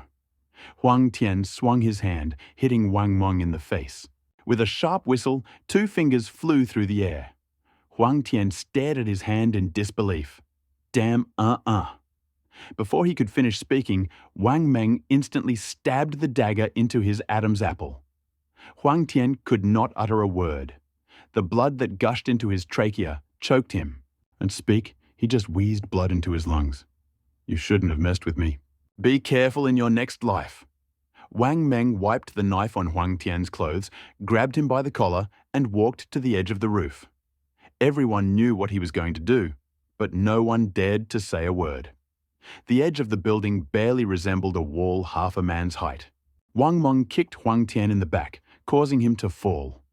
There was no death cry, only the dull thud of his body hitting the ground. The 5th floor! Death is inevitable! Wang Meng turned around, and Huang Tian's 3 companions had already collapsed to the ground. "Brother, don't," someone tried to dissuade him, but Wang Meng didn't pay attention. "If you don't pull out the weeds, they will grow again." A saint! Wang Meng didn't want to be constantly on guard, fearing more knife strikes. In front of everyone, Wang Meng dragged the 3 clods of dirt to the edge of the roof. He repeated the same trick, one after another, throwing them all off. Sheathing his knife, Wang Meng sat on the ground facing the hundreds of people, ate a cookie, and drank a drink. "Is there anyone else who wants to kill me? Get up. You're the one asking for help. You're the one who wants to kill me." Ha ha! Yang Xiaoying stood behind Wang Meng with a rifle in her hand, not saying a word, but Wang Meng could feel her legs shaking as they pressed against his back, and he couldn't tell if it was from fear or something else. Wang Meng quickly stuffed 2 Snickers bars and a bag of Oreo cookies into his mouth, which he held it in his hand and drank it all in one gulp. At this time, several people standing on the edge of the roof panicked. "Brother, it seems like the zombies are coming. Look, Brother Wang Meng, what should we do?" "The zombies have invaded the playground," Yang Xiaoying whispered from behind, leaning towards Wang Meng's ears, patted Yang Xiaoying's hand and comforted him. "Don't worry, it's okay. I'll take a rest." His legs are cramping. The sleepless night and loss of strength had left him a little exhausted. Besides, he had already explained the defensive maneuvers for the 1st floor. Even if the zombies broke through, they wouldn't be able to reach the 2nd floor. He was sure it was possible. After resting for a while, feeling his strength returning, Wang Meng stood up, stretched his arms and legs, and then walked to the edge of the building to look down. Below, Huang Tian and his 3 friends were huddled together, several zombies feasting on the corpses. Their entrails were being ripped out of their stomachs, creating a horrible mess. There were few other zombies. "Is anyone listening?" Wang Meng asked gloomily, addressing the crowd. "Yes. Brother, don't be influenced by Huang Tian and the others. We are not like them. What should we do? Brother, please say something. Survival is perhaps the instinct of all animals." None of these students ever mentioned wanting to find their parents, which seemed quite mature. They understood that no parent would abandon their child if there was even the slightest glimmer of hope. The lack of news could only mean one thing. Their parents were already in trouble. Wang Meng relayed, pistol, and took a rifle. He addressed the crowd saying, "Pull yourself together, volunteer, and follow these students. If you can escape, I will give you a chance to survive." His words were simple, typical of Wang Meng's style. The students might not have understood what he meant, but Yang Xiaoying did. This hope might still be vague to her, but as long as Wang Meng repeated it, it would inevitably ignite in her. Longing for life. "Brother, it all depends on you. Let's go down. Forward. Don't make noise, don't get hurt, and leave the rest to me. I'll do my best to protect you." As soon as these words left his mouth, dozens of boys clenched their fists towards Wang Meng and his classmates, turned around, and walked down the stairs under everyone's gaze. They were like heroes bravely going to their deaths, or like moths flapping their wings and flying toward a blazing fire. No one knew how it would all end. As he watched dozens of people disappear down the stairs, Wang Meng pulled a cigarette out of his pocket, lit it, and brought it to his lips. He then picked up his rifle, placed it against the edge of the building, and looked down. It was the commanding heights of the school, and all in the far distance the playground was within rifle range. Wang Meng was confident that he could destroy any zombie with just a couple of shots. About 3 minutes later, the students appeared on the back playground one by one.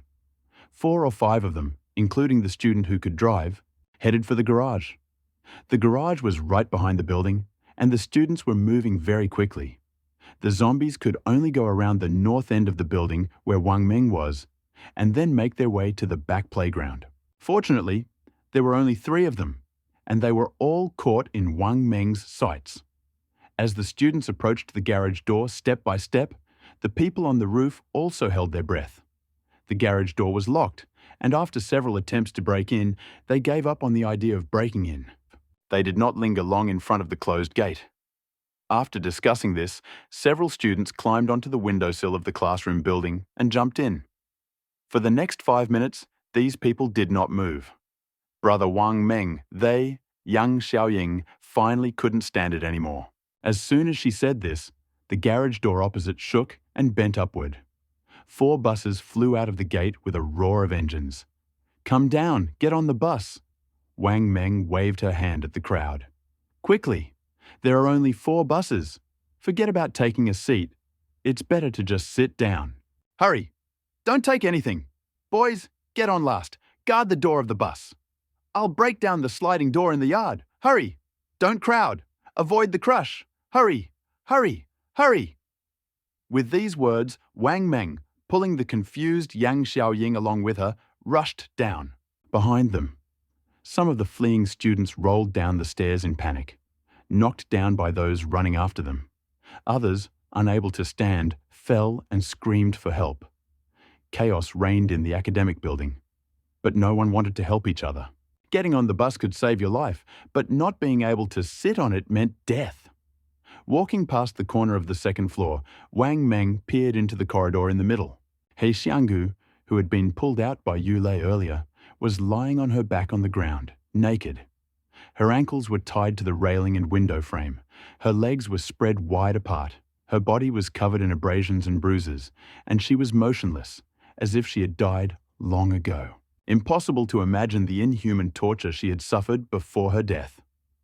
With just one glance, without stopping, Wang Meng led Yang Xiaoying downstairs and rushed to the door to the second floor. "Move the tables and chairs away from the door. Hurry up, and then go to the back door to get on the bus." When Wang Meng reached the first floor, the students guarding the door scattered at his shout. One came to help Wang Meng move the tables and chairs. Wang Meng and Yang Xiaoying had to move the tables and chairs that were blocking the door themselves. Wang Meng was so angry that he was ready to curse. Fortunately, there were not many tables and chairs. Soon as they were moved slightly, the piles of tables and chairs collapsed like a landslide. As the door swung open, several zombies near the SUV were caught in the barrel of Wang Meng's gun before they could react. "Quickly, into the car." Wang Meng pulled Yang Xiaoying's hand and rushed forward. But the hand he was holding suddenly felt unusually heavy. Looking back, Yang Xiaoying saw that her face had turned white as paper and her whole body had gone limp. "What's wrong with you?" Yang Xiaoying's lips trembled twice, and the sound was so quiet that it was impossible to hear. Could be heard. Wang Meng had no time to think. He opened the car door, first threw the gun on the back seat, then picked up Yang Xiaoying with both hands and sat her down in the passenger seat. Walking around the front of the car, Wang Meng got into the driver's seat and locked the door. Only then did he have time to carefully examine Yang Xiaoying. The girl was still breathing, but her condition was extremely grave, and her eyes were almost closed. "What's wrong with you, Xiaoying? Speak up! Damn it! I finally pulled you out. You can't die. Speak up!" Wang Meng roared, slapping Yang Xiaoying's face several times. Yang Xiaoying finally responded. She opened her eyes and wanted to curl up, but it seemed like she had run out of strength.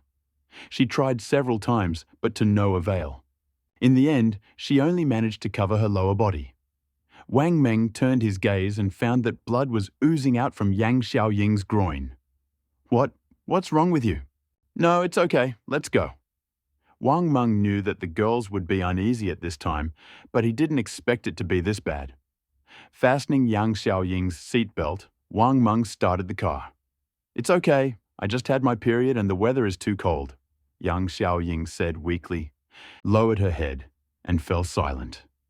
Wang Meng stepped on the gas with his right foot, aimed at the telescopic door, and sped off at high speed. The telescopic door seemed incredibly light compared to the heavily loaded Daju, which weighed more than 3 tons. The impact sent the car completely off the rails and overturned onto the side of the road. After breaking down the door, Wang Meng returned to the back door of the school building and joined the 4 buses packed with people. Each bus, which had a capacity of 56, now held more than 100 people. To his surprise, almost everyone was already in the cabin, even those who had fallen during the descent or whose legs were weak. In this zombie-infested world, it was difficult for the injured to survive or avoid being abandoned. Wang Meng felt much better knowing that these students had not abandoned their comrades. He pulled out the walkie-talkie that Yang Xiaoying had given him. He threw it to the boy waiting at the driver's window and shouted, "Give directions on the radio! I'll drive! Other cars, follow closely! As soon as you're in the car, everyone crouch down and hold on to everything you've got. Whatever happens, don't stop." With these words, Wang Meng got into the car, stepped on the gas, and took off. The SUV, having rounded the school building and 4 buses behind it, flew into the area in front of the entrance. Then a boy's voice came over the intercom. "Go out of the gate to the east," says left. "Right, I can't tell east, west, or east." Wang Meng pressed the intercom button and shouted. A voice immediately responded, "Turn left. Go down the slope. Turn on the turn signal. Let the cars behind you see." With that, Wang Meng pushed aside several zombies that rushed at him from the gate, swerved sharply, and the SUV tires screeched as they went down the slope. Many of the zombies on the road were children in school uniforms. They were agile and ran very fast. Wang Meng guessed that they were from a prestigious school located up the ramp. They weren't in the city center, but there were more zombies on the road, probably coming back from a gas station or leaving a building. The density was about half that of a pedestrian street. Driving was much more difficult than on a pedestrian street. Although the SUV's glass was said to be made by the world's leading manufacturer, Wang Meng was constantly worried that the zombies would damage it. After intense clashes, Wang Meng, following the boy's instructions on the intercom, turned the car to the left at the end of the ramp. Once on the outside road, the zombies became fewer. This was the direction of the highway, and Wang Meng wanted to escape without leaving a trace. But from afar, Wang Meng saw the rocket debris that had fallen on the road, blocking the entire route. It was impossible to leave directly, but fortunately, the intersection with the village was before the rocket debris, so they could still reach the village. Following the boy's instructions, Wang Meng turned right onto crossroads, stopped and slowed down. Further on was the entrance to the village, but he was not going to be the first to enter it. It was too risky. Who knew what the rules were in the village now? Would they give way to passers-by, or would they intercept them and take their things? Or maybe there's no one else there. "Brother, why are you slowing down?" The boy's voice came over the radio a few seconds after the SUV slowed down. Wang Meng touched his nose, thought for a moment, and then turned to Yang Xiaoying, who looked a little better. "Elder sister, you're feeling a little unwell. I'll drive slower. Besides, you know the villagers well, so it's best to contact them in advance to avoid complications." "Really? Then you slow down. We will speed up and head for the village entrance first." The radio was silent for a few minutes. Wang Meng kept the SUV about 100 meters away from the column and drove for several kilometers before the village arch came into view. A massive steel arch adorned with the inscription, "Liumagia Village." The 6-pointed cart. What does that mean? 6 carts? Or 6 saddles? This thought flashed through Wang Meng's mind as the car drove a good distance away. He could just make out the 2 tall log posts of sentries behind the arch. Duty! Are we saved? The first bus stopped. Then a large group of armed men emerged from behind a barricade of wooden stakes with spikes. Wang Meng could clearly see the entrance to the village under the arch and the surrounding. The area was fenced and cordoned off. The sharp wooden frames and barbed wire spoke of their attitude towards outsiders. No hospitality. Brother Wang Meng, are we there yet? Yang Xiaoying sat up, stunned, still unsteady. We're at the entrance to the village. We don't know what's going on yet. Wait a minute. This boy has gone to negotiate. While the boy was negotiating, Wang Meng turned the car sideways. So, to enter the village or escape, they only had to make a 90-degree turn. The only difference was the direction. He watched each one carefully. Movement at the entrance of the village. At the entrance of the village, the boy walking in front hugged the couple and gestured towards the bus, saying something. Then Yang Xiaoying spoke again in a weak, trembling voice. Brother Wang Meng, I will be fine in a few days. It's okay. Wang Meng glanced at her, patted her head, and looked back at the entrance to the village. It's normal for girls. I won't abandon you because of this. Take a rest. Don't be afraid. At the entrance, the boy addressed the man in the business suit. Then several people came and removed the barrier blocking the intersection. Okay, Xiaoying, when you come in, I'll find you some pads and hot water. Be on guard. Wang Meng took off his helmet, turned the steering wheel, and slowly followed the bus to the entrance of the village. As the SUV passed the village arch, Wang Meng noticed the seriousness and solemnity on everyone's faces. He clearly felt the attention of the villagers. Compared to on the bus, there seemed to be nothing unusual in the village. The road leading to the village was lined with vendors on both sides, selling forget-me-not beef noodles, big bowls of spicy hot pot. But there were blood stains on the doors and windows of many of the shops. The village was filled with the smell of burnt barbecue, which was quite disgusting. The car had already gone a little way when Yang Xiaoying turned over, sat up, opened the window, and threw up. Turning a small corner, Wang Meng saw that it was a motorcycle leading the column.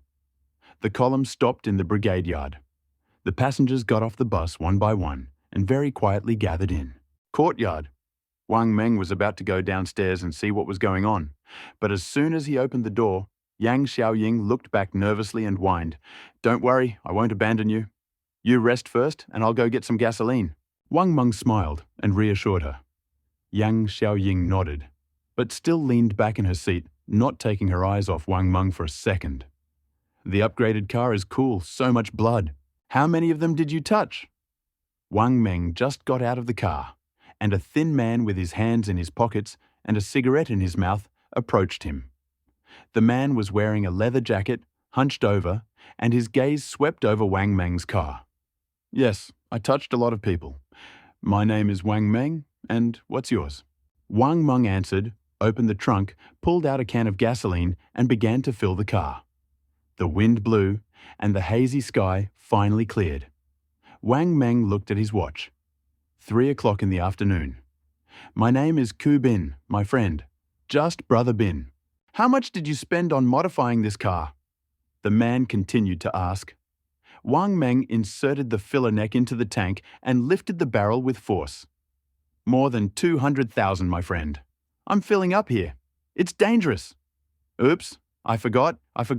Heh heh. The man laughed and threw the cigarette butt to the ground, stamping it out with his foot. As he spoke, several more people approached. Before they could say anything, a shout came from the loudspeaker in the yard. Quiet, quiet. Let me say a few words. Wang Meng looked up and saw that it was a man in a suit at the entrance of the village. Well, a lot has happened in the past 2 days, and everyone knows what happened, so I won't go into details.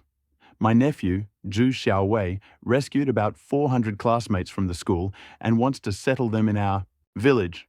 I think it's good. A lot of people have died in the last 2 days. I did the calculations this morning. Our village used to have about 2,400 people, and now there are less than 800.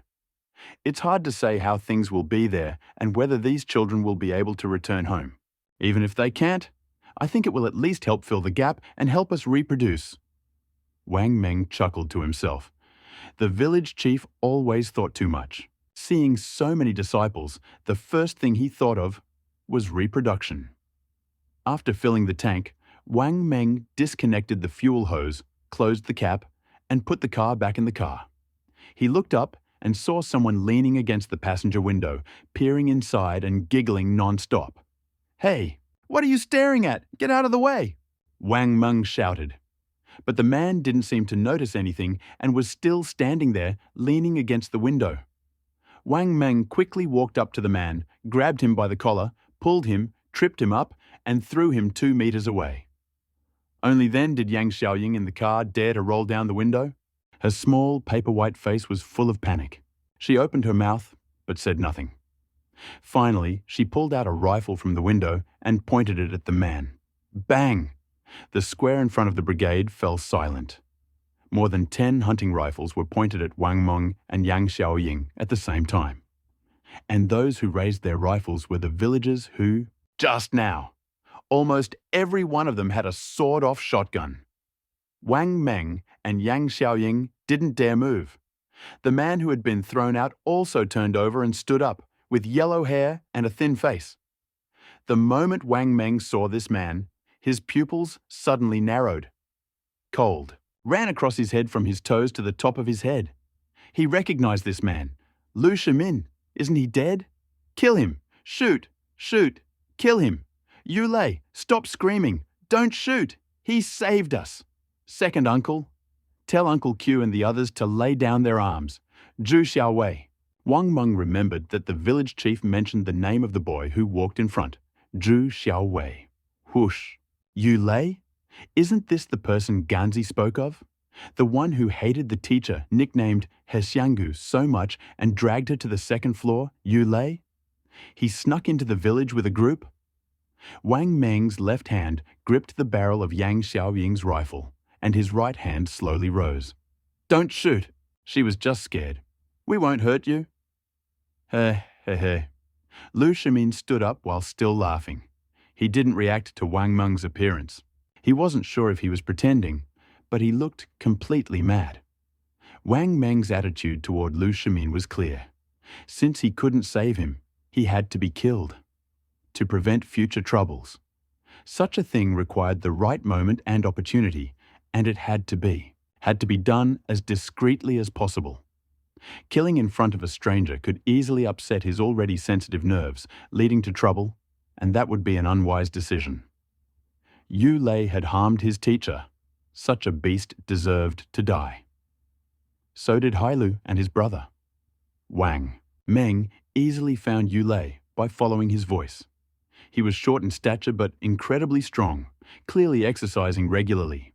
He glared at him. Wang Meng didn't know why he wanted him dead, but if he had that intention, he should die before him. Hailu and his brother were not in the crowd. It is unknown whether the two of them hid or whether Lu Shimin's appearance at this moment was specially arranged by them. In any case, it was unpleasant to become someone's target. Put down the gun. What are you doing? Zhu Xiaowei's cousin shouted and ran up to him with a handheld loudspeaker used by street vendors. He saved Xiaowei. Besides, his reaction is normal. Hey, where are the two who came with that idiot? Who's watching them? Let them watch themselves. If this idiot runs again, break his legs, throw him into a big pit, and burn him. After finishing speaking, the village chief turned to Wang Meng, smiled and extended his hand. Hello, I am the village chief. Just call me Lao Hu. Thank you for saving Xiaowei. Is this your girlfriend? Wang Meng extended his hand and shook it to Chief Hu. Chief, is there a doctor in our village? My girlfriend is not feeling well. Chief Hu asked cautiously. Huh? She wasn't bitten, was she? No, I just got my period and the reaction was pretty strong. Oh, it's good you weren't bitten. Well, when we sort out the housing, I'll send you the Sun Old Man's granddaughter. She's a medical student, recently graduated from university, and it's more convenient to be a woman. The doctor at the village hospital died, so we only have one person left who can treat patients. Let's make do with that. And then we'll meet later. First, with that, village chief Hu ran back to the platform in front of the brigade. Yang Xiaoying's expression remained gloomy, and she glanced anxiously at Wang Meng. It's okay, don't worry. We'll pack up and leave as soon as possible. Wang Meng stroked her head, got behind the wheel, and silently watched the villagers and students from the car. The resettlement process lasted about an hour and a half and went smoothly. However, the format and purpose of the resettlement were especially intriguing. First, the students lined up, then the villagers. The villagers picked them off one by one like goods and carted them away. Men generally chose women, and women chose men. It was like choosing slaves, livestock, or even a spouse. The villagers were in complete control, and the students were stunned. No one asked a single question or objection throughout the entire process. It was incredibly strange. Wang Meng could not determine the order of selection, but judging from the clothes and appearance, the first person selected probably had a higher status in the village. Wang Meng couldn't say anything because he couldn't interfere. As for the students' future fate, it was impossible to predict, but at least they wouldn't become zombie food for now. After the woman took the last boy, the migration process was complete, and the villagers began to disperse, carrying with them the students to whom they were assigned. Then the village chief Hu approached them with a tall, beautiful woman. When they reached the car, the village chief Hu pointed to the woman and said, "Brother, this is Old Man Tan's family. You can call her Madam Tan. They are well off. Their husband just died. You can stay the night. You can even take a shower. I'll invite Old Man Son's granddaughter to come over." He then let the woman walk on. Wang Meng got out of the car and nodded to the woman, saying, "Well, I'll trouble you, big sister." The woman was not ugly, with big eyes, on her face completely devoid of the grief she had just felt after losing her husband. She looked Wang Meng up and down, waved her hand, and said, it's okay. Let's go home." The woman seemed very familiar to her and reached for the back door. Noticing that the back seat was already occupied, she became slightly embarrassed. "Oh, then let's just walk. It's not far anyway. Young man, let's go. Let's go home." Closing the car door, she waved to a tall man in glasses standing nearby. The man stood there, confused and motionless. The widow's smile widened. She quickly walked over, grabbed the man's hand, put it under his arm, and walked back. The man's hand was raised high, right next to the woman's ample breasts. The woman's impatience made Wang Meng a little embarrassed. Wang Meng remembered this woman. She had just participated in the selection and caused a burst of laughter when she chose this handsome young man. The woman's house was just 1 block away from the brigade, the first on the main road. The yard was large, with a grocery store sign hanging on the gate at the side. At the back of the yard were 2 large houses, tiled, with solar water heaters and several large solar panels on the roofs. Judging by that alone, the conditions here were indeed better than the neighbouring houses. It should be possible to take a shower, and it would be a good opportunity to heal a little. Yeah, Yang Xiaoying quietly agreed, then took off her clothes and tied them around her waist. Wang Meng backed the car into the yard, turning the front of the car toward the gate and the back, as close to the back room as possible. He took several sets of clothes from the car, turned around, took Yang Xiaoying's hand, followed the woman and the man up the stairs, and walked alone. The other entered the room. The room was not small, very neat, with rather elegant furnishings, tiled floor and wallpaper on the walls. The woman turned on the light, extended her hand, pushed the door on the right and said, "You two can live in the room on the east side, and we can live in the one on the west. We have solar panels at home, but they need to be used sparingly. When I installed this thing, everyone said I was a fool, so what? There are few houses in the village that can still light up. Ha, let's go. Brother, let's go home." Wang Meng thanked her and entered the room with Yang Xiaoying. As soon as he entered the room, he had already closed the door, when a boy's surprised voice came from behind. "Ah, Auntie, there is only 1 bed. How will the 2 of us sleep?" And then the woman muttered with a laugh, "Hey, little one, come quickly. Home, then take a shower, and whatever you want, my sister will prepare for you." Wang Meng shook his head and closed the door.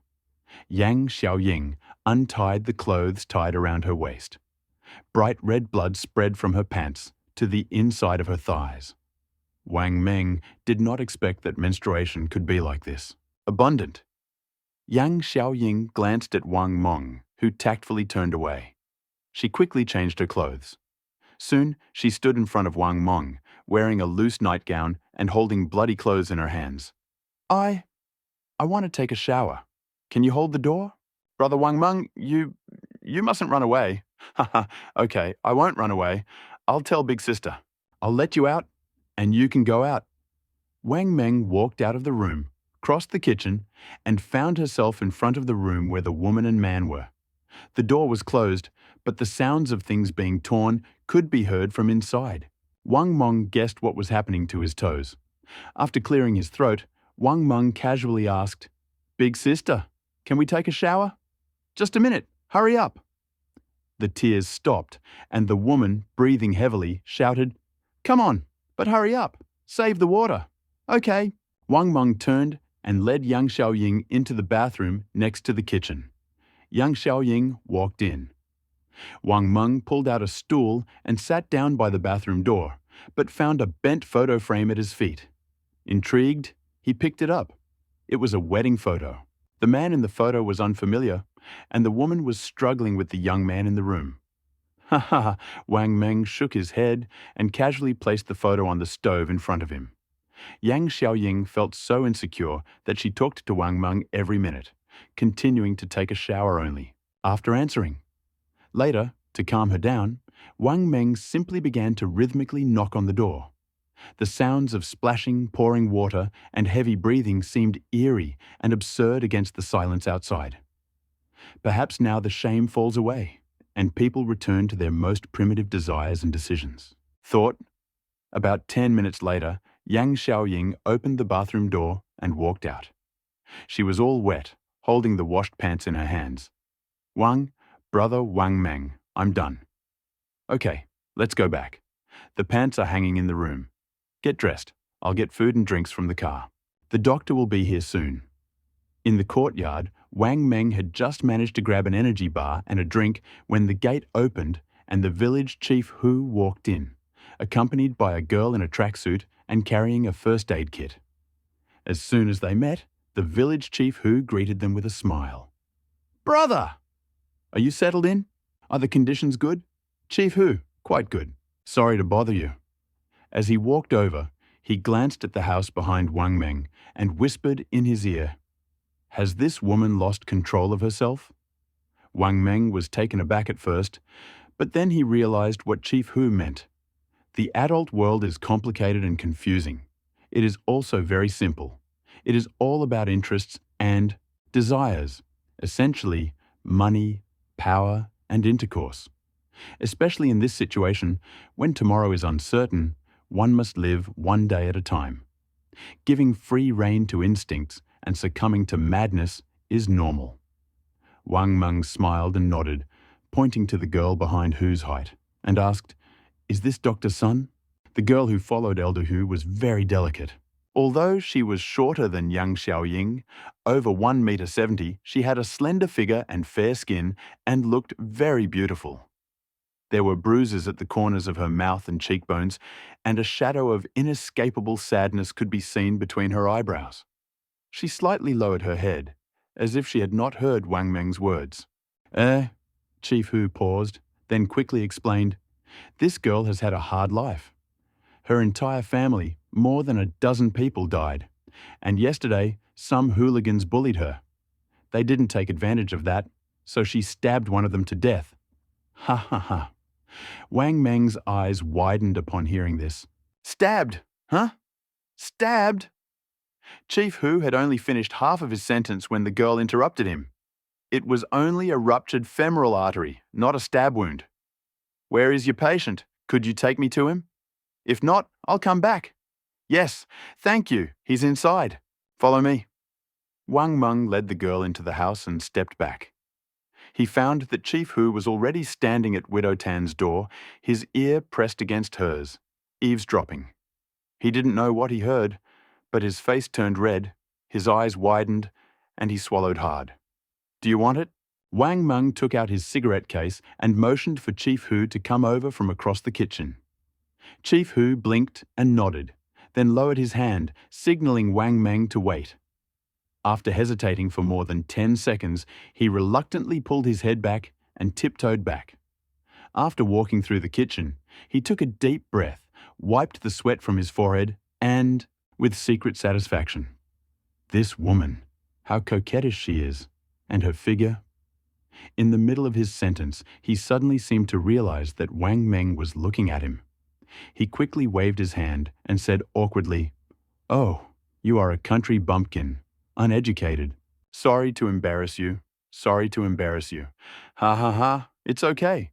We're all men, we understand. Shall we talk outside?" Wang Meng handed over the cigarette he was holding. "Good." Chief Hu took the cigarette and lit it himself. He reluctantly glanced at the room behind the kitchen again, then turned and followed Wang Meng outside. "Brother, what are your plans?" Chief Hu sat down on the cement platform by the door and took a drag. Wang Meng tactfully sat down next to him. "I'll clean up and leave." "Thank you. That's all I can do for these students." Chief Hu coughed, looked away, and said, "Nothing. I can't just watch children get eaten by those creatures." "Hey? Brother, are there only two of you? Is there no one else? Where are you going? Are you checking?" Wang Meng spat out the cigarette from his distant mouth and casually replied, "There are not two people in She City, but hundreds. To be honest, my job is quite specific. I just reported the situation to my colleagues. More will arrive tomorrow. I hope you can provide them with accommodation. We won't stay and will leave immediately. We promise not to touch you." "Oh," Chief Hu answered thoughtfully. After a few seconds, he suddenly said, "Then you just need to go out of the western part of the village and go straight ahead. It's not far, and then the students will be placed like this. Do you think it's okay?" Looking at Chief Hu's wondering gaze, Wang Meng nodded. "Okay, great. Then, if it really doesn't help, you can take the one in the house," Chief Hu added. Wang Meng was a little surprised. He didn't understand what the chief meant. He took a drag on his cigarette and asked, "Am I taking Dr. Sun? Don't you need a doctor?" Chief Hu smiled wryly. "I need one, but Sun K is beautiful, and there are some bad guys in the village who have their eye on her. To take her away." Wang Meng nodded and said, "Okay, if she agrees, I don't mind." He needed a doctor. Although Yang Xiaoying was also studying medicine, she had just entered university and couldn't compare to Sun Ke, who had already graduated. "Good. It's decided." Chief Hu stood up and suddenly asked, "When will your people arrive tomorrow?" "Around noon. About a dozen buses and armored vehicles will arrive. Please find us a place to stay overnight and try to avoid any conflicts. The situation is chaotic. We will return to you after completing the task." This answer was almost reflexive. Wang Meng felt that Chief Hu was not as good-natured and honest as he seemed. Mere plan to relocate the staff betrayed his ulterior motives and feigned dishonesty. He answered in a way that would alert Village Chief Hu. Village Chief Hu took a deep breath, nodded thoughtfully, stubbed out his cigarette, and said without raising his eyes, "Go to work. I have something else, so I'll be back first." "Okay, then thanks for your help." Wang Meng threw the cigarette butt on the ground, stubbed it out, and led Village Chief Hu out of the courtyard. Turning around, he found that the grocery store at the entrance to the courtyard was unlocked. The padlock was simply hanging on the doorframe. He pushed the door open, found 3 cans of beer and several packages of sanitary napkins, and put them in a plastic bag and carried it back to the room. The consultation was about to end. The girls sat silently on the bed with their heads down. "How are you?" Wang Meng asked. Sun Ke smoothed her hair, looking at Wang Meng and said, "It's okay. Just irregular menstruation and a little heavy bleeding. The fainting spell was caused by transient cerebral ischemia, caused by sudden intense physical exertion at rest. Nothing serious."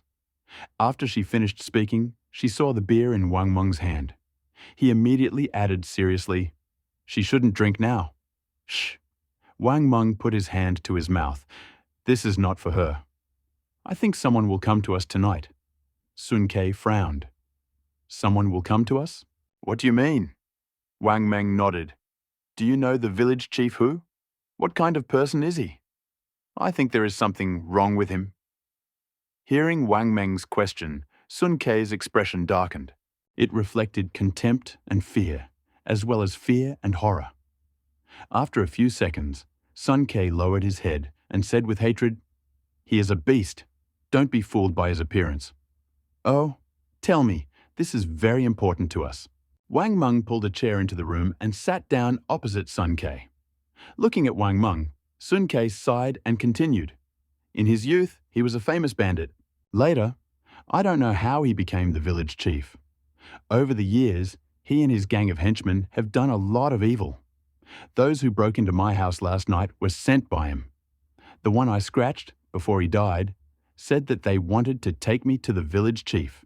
And could you smell something burning outside?" "Yes, I can smell something burning." Wang Meng opened a can of beer and took a sip.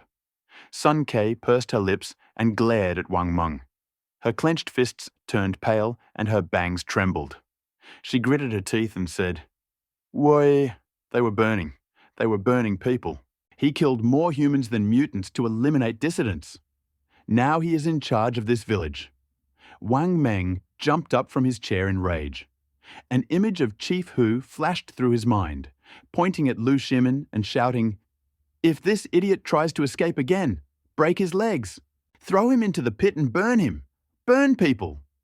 He knew that something was wrong with Chief Hu, but he never imagined that this seemingly friendly Chief Hu could be more dangerous than Fatty Han. "My grandfather is the secretary of the village party committee. When I came back yesterday, there was no one at home. Chief Hu told me that all my relatives had mutated. But he didn't know that we had CCTV cameras. If I had returned 2 hours earlier, I'm afraid—" "Oh, never mind." Sun Ke's suppressed emotions never found an outlet. After wiping away her tears, she stood up, picked up the first aid kit, and prepared to leave. In her eyes, Wang Meng was just a passerby. Not only was talking too much useless, it could also cost Wang Meng his life. "I've already been to the doctor. It's getting dark. I have to go home." Wang Meng grabbed Sun Ke's hand and whispered, "Village Chief Hu asked me to take you away. Do you agree? Go? Why did he let me go?" Sun Ke shuddered, looking at Wang Meng with disbelief. "Yes." Wang Meng took Sun Ke's hand and let her sit back on the bed. He glanced at Yang Xiaoying, whose complexion had improved slightly. "I had long felt that there was something wrong with him.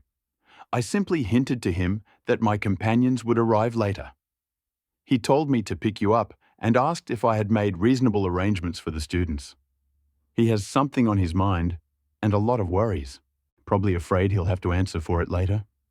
Wang Meng rubbed his hands, frowned, and asked, "Where did these hunting rifles come from? Don't you know? 20 years ago, everyone had one. After the salt mines, I never saw them again. They say he turned them in and now it seems they're still around somewhere. He still has an illegal firecracker workshop outside the village, but that's all I know. I've been studying for many years and rarely go back." Sun Ke lowered her head and fell silent. Wang Meng didn't answer.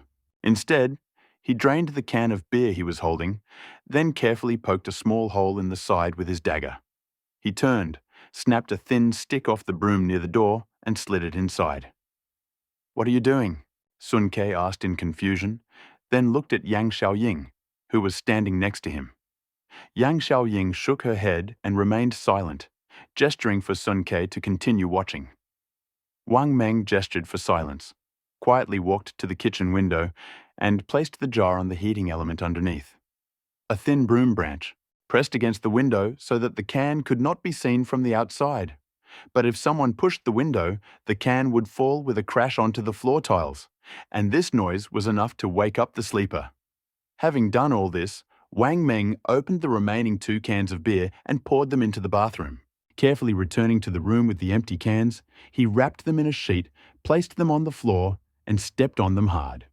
Then he took the 2 flattened cans, walked out of the room, pushed the door open, and placed them on the cement floor by the door, one on the far side and one on the inside. After returning, Wang Meng gave instructions to Sun Ke and Yang Xiaoying. Use the pillows and items in the closet to make 3 human figures and put them under the blankets. The sofa in the living room can be folded out, so we will sleep there today. Wang Meng picked up the glass coffee table from the living room and placed it under the window, unfolded the sofa, and motioned for the 2 of them to quietly leave. Sleep here. One of us will be on duty, and the other 2 will sleep. As they passed each other, Wang Meng took off his tactics and handed it to Sun Ke. You are wearing thin clothes, so sleep under them. If you are free tonight, we will leave tomorrow at 4 in the morning. The woman did not refuse, but after a moment of hesitation, she accepted the coat. Apparently, she didn't reject the invitation to leave. However, she was stunned when she saw Wang Meng's open tactical backpack and hip bag. Pointing at Wang Meng's equipment, she muttered, I thought you only had a helmet and a modified rifle. Where did you get a gun from? Are you a secret agent? Haha, am I that professional? Wang Meng didn't expect to make such an impression. He turned to Yang Xiaoying and asked, Do you think so too? Yang Xiaoying pursed her lips and nodded. I've never asked you before, but I don't think you work for a financial company. You seem to know everything, and I feel like an agent. Hearing Yang Xiaoying's words, Sun Ke was even more confused. Aren't you her girlfriend? You don't even know what he's doing? The clear eyes of the 2 girls brought relief to the gradually darkening room. Wang Meng waved his hand and said, It's not what you think. I'm just more prepared. I'll tell you what I have now. You must remember this. If I die, you must take from this all that you can. Strive to survive. The girls fell silent, but with another person and the future unknown, it seemed necessary to explain. There was no point in being sentimental. Survival was the truth. Seeing that they remained silent, Wang Meng began to explain. First he leaned over and lifted his trousers, then whispered, I have daggers on both ankles. They can be pulled out by pressing the locking spring. In the plastic case under the tongue is a blade, very sharp, just like a scalpel. There are steel wires in both pants legs that can be used to open handcuffs or short out the power supply. There is a pistol in the tactical bag on the leg. You can only shoot by putting the gun on safety. To fire the first shot, all you have to do is cock the hammer from behind and pull the trigger. After that, you just have to keep pulling the trigger. Now there are 8 rounds in the pistol and 7 in each magazine. In addition to the magazine in the pistol, there are 4 magazines inserted into the tactical vest on the chest. In the tactical vest, under my arm, I have space for 2 daggers, a large one and a small one. I also have cigarettes and several lighters in my pocket. Pockets.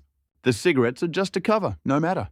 The roller lighter and the windproof lighter are the real deal. I have tactical bracelets on my wrists and forearms with a compass, knife, and flint. The cord of the bracelet can be detached to use as a choke. The place I marked beforehand can be found on the GPS and the map in the backpack in the car. This is our goal, a fortress dug into the mountain. The access control is in my deepest, tightest agent vest. Once we get there, we'll escape. Let's escape all dangers. Wang Meng told the 2 women in front of him all his secrets, and then looked at them for a long time. Suddenly, Widow Tan's door swung open from the inside. Wang Meng motioned for them to stop talking and retreated to a corner of the living room. Then he quickly turned around and rushed forward, blocking the passage between the kitchen and the living room. Widow Tang turned on the light, illuminating the kitchen and illuminating Wang Meng, made Wang Meng's head spin, and he almost got a nosebleed. Widow Tang was wearing slippers. Her hair was disheveled, her face was pink, and beads of sweat appeared on her forehead. The scene was incredibly erotic. Her upper body was naked, and 2 large white rabbits trembled from side to side with each step. But on her lower body, she was wearing only a thong. Her 2 peach eyes rolled up, looking straight at Wang Meng without a trace of embarrassment, revealing her lustful nature. She lowered her voice, walked towards Wang Meng, and glanced towards the western room. "Hey, buddy, you're still awake? Where's your partner?" "I'm going to bed. I'll have a smoke." "Oh, little sister." Yu Widow Tang was in her early 30s, fair skin and tall figure. Her wasp figure, combined with her clothes and appearance, would turn any normal man's head. In the past, Wang Meng would probably have made a few flirtatious remarks, but now he wanted to quickly brush them off. After all, this woman was unreliable. What is she, an elder sister or not? Widow Tang raised her pink fist and hit Wang Meng's chest, but was suddenly stunned by the tactical vest on Wang Meng. She was a little surprised. "Yuo, I usually like this tactical gear and wear it whenever I have the chance. It's all toys, cosplay." Hehe. Wang Meng turned sideways, deliberately pointing his left leg at her and his right leg toward the living room so that the gun wouldn't be visible. Widow Tan seemed to have misunderstood what Wang Meng meant. She suddenly realized something and let out a long sigh. I've heard of it. Role-playing games, huh?" "Hehehe, I know about role-playing games. Little nurses, maids, and so on. Hey, it's getting dark. If you get lonely, come to my room, or I'll find you myself." With that, she took Wang Meng's hand, placed it on her big white breast, and leaned down to lick it. Damn, what a sin! Wang Meng closed his eyes, turned his head away, and slapped her plump bottom hard. The sharp sound echoed throughout the room. Widow Tan looked at Wang Meng indignantly. "You bastard! You know how to have fun. Come here. If you don't find me, I'll find you." Don't rush. Don't rush. I'll find you later. Go to bed." Wang Meng took out a cigarette, lit it, took a drag, and slowly put it into Widow Tan's mouth. As if she couldn't hold back any longer, Widow Tan stared at Wang Meng with the cigarette in her mouth, then turned around, opened the bathroom door, and walked in. The sound of running water could be heard from the bathroom. Wang Meng leaned against the wall by the door, holding back his wildly pounding heart, and looked back at the living room. Sun Ke and Yang Xiaoying's expressions were unclear, but their 4 shining eyes were round like frightened rabbits. At this moment, into Wang Meng's head, he suddenly realized something. The interest that Widow Tan had just aroused instantly evaporated. A chill ran down his spine from his toes to his head. Could Widow Tan and Sun Ke really be Chief Hu's spies? "I just met Sun Ke. How could she say so much? How is this possible? Could it be because she was a doctor?"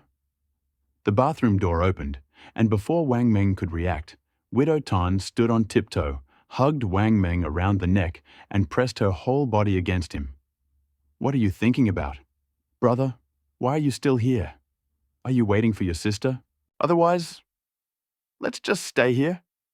As she said this, she looked at the stove next to her. Her voice was quiet and ambiguous, full of temptation. Wang Meng felt like he could feel her breath approaching his ears. Wang Meng stiffly turned his head and smiled. No, I just want to go to the toilet." "Don't worry so much. I'll come to you later." Wang Meng stretched out his hand and turned off the light in the kitchen. In the darkness, Widow Tan became even more unscrupulous. Her hands and feet became dishonest. As the saying goes, if you don't take advantage of the opportunity, then you're a scoundrel. But Wang Meng could only pretend to please her. He wanted to push Widow Wang back into her room. But before she could take 2 steps, Widow Wang reached out and grabbed the bathroom door. "Didn't you say you needed to go to the toilet? I'll hold you there for a while, and then come to me. I'm a master at this. No, you can't write while you're looking at me." Wang Meng was completely embarrassed, unable to think of anything else. He could only whisper something into Widow Tang's ear. He did this because he didn't want the 2 people in the living room to hear his obscene words.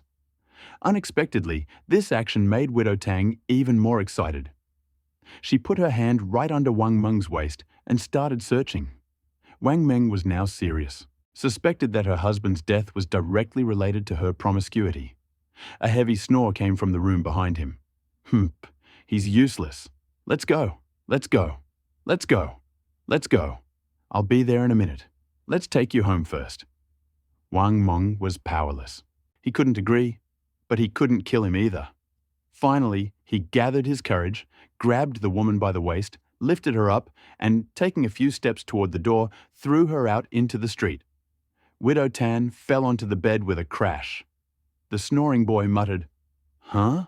What happened, big sister? Everything is fine, everything is fine. Go back to sleep. Behave well." The woman pointed at Wang Meng and muttered something angry under her breath. In the dim, uncertain light of the bedside lamp, Wang Meng made out her words. "Wait, I'll be there in a minute. I'll be there in a minute," Wang Meng said quietly, bowing. He looked around the room again and slowly closed the door. Wang Meng went out, took out his phone, and checked. There was still no signal. He took this opportunity to confirm that there was probably no message-sending device in Widow Tan's room. Now, the only uncertainty was Sun Kei. Wang Meng returned to the living room. To his surprise, the two girls were sitting motionless in the corner, huddled up. "Hurry up and rest," Wang Meng said, pointing to the sofa bed. "I'll keep watch you sleep." Behind his righteous words was a guilty conscience. The girls were terrified, not caring at all about what had just happened in the kitchen. They slowly climbed onto the bed, following Wang Meng's instructions. Wang Meng turned around, pulled a large stool out of the stove, and sat down by the bathroom door. He took out a cigarette and lit it. Fatigue washed over him, but he did not dare to sleep. In the darkness, his gaze was fixed on the two people on the sofa bed.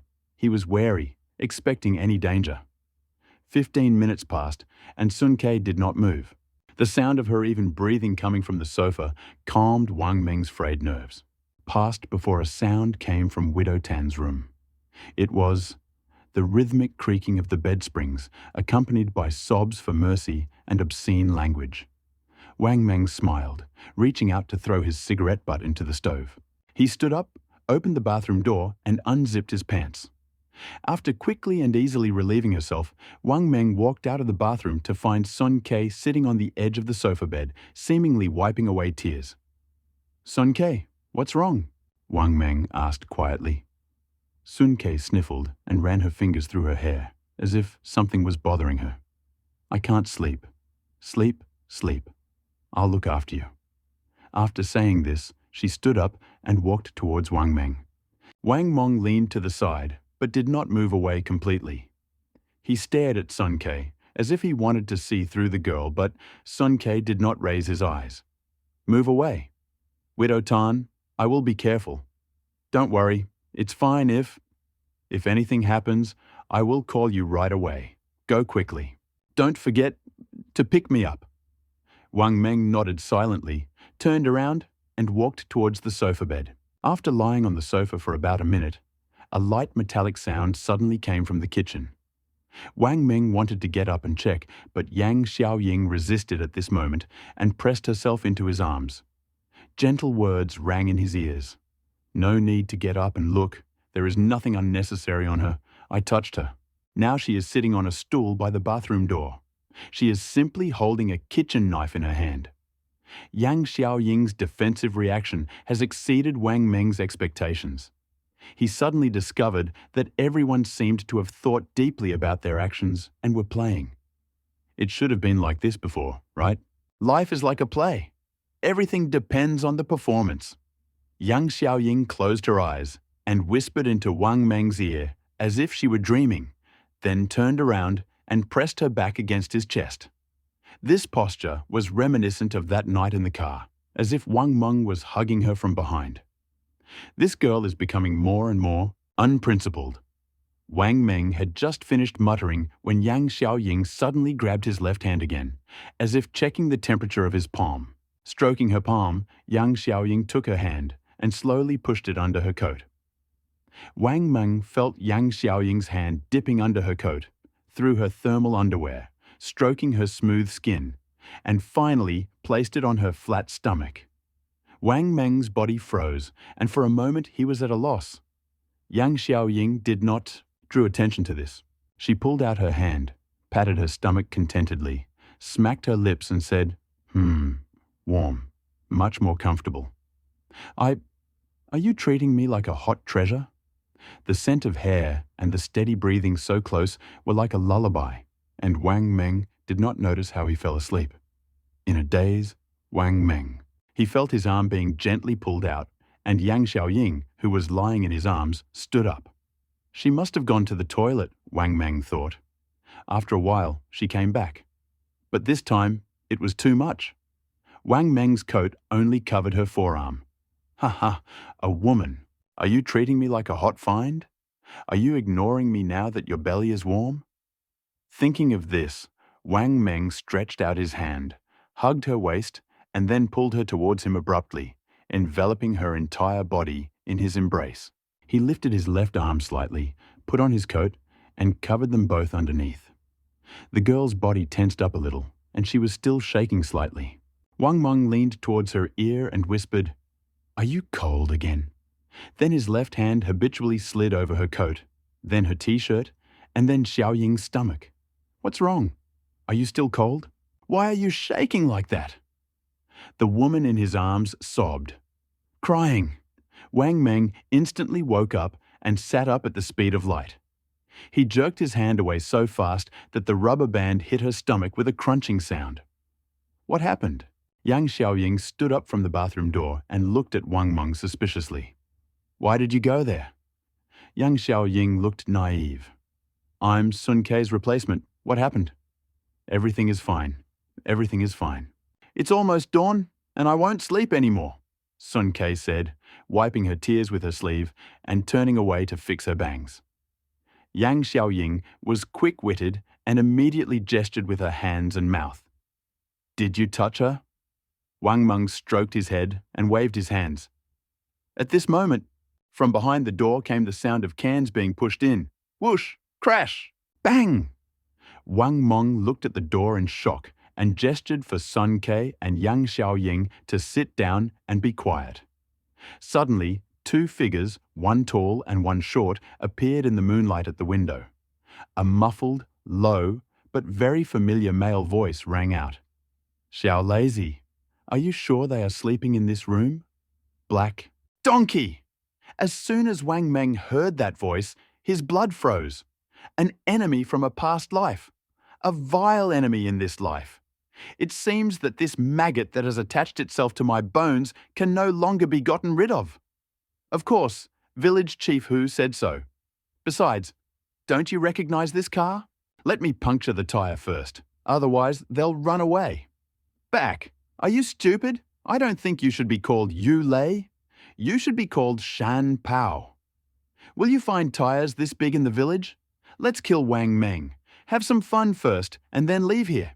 Isn't that great? You're so young and you can't think straight.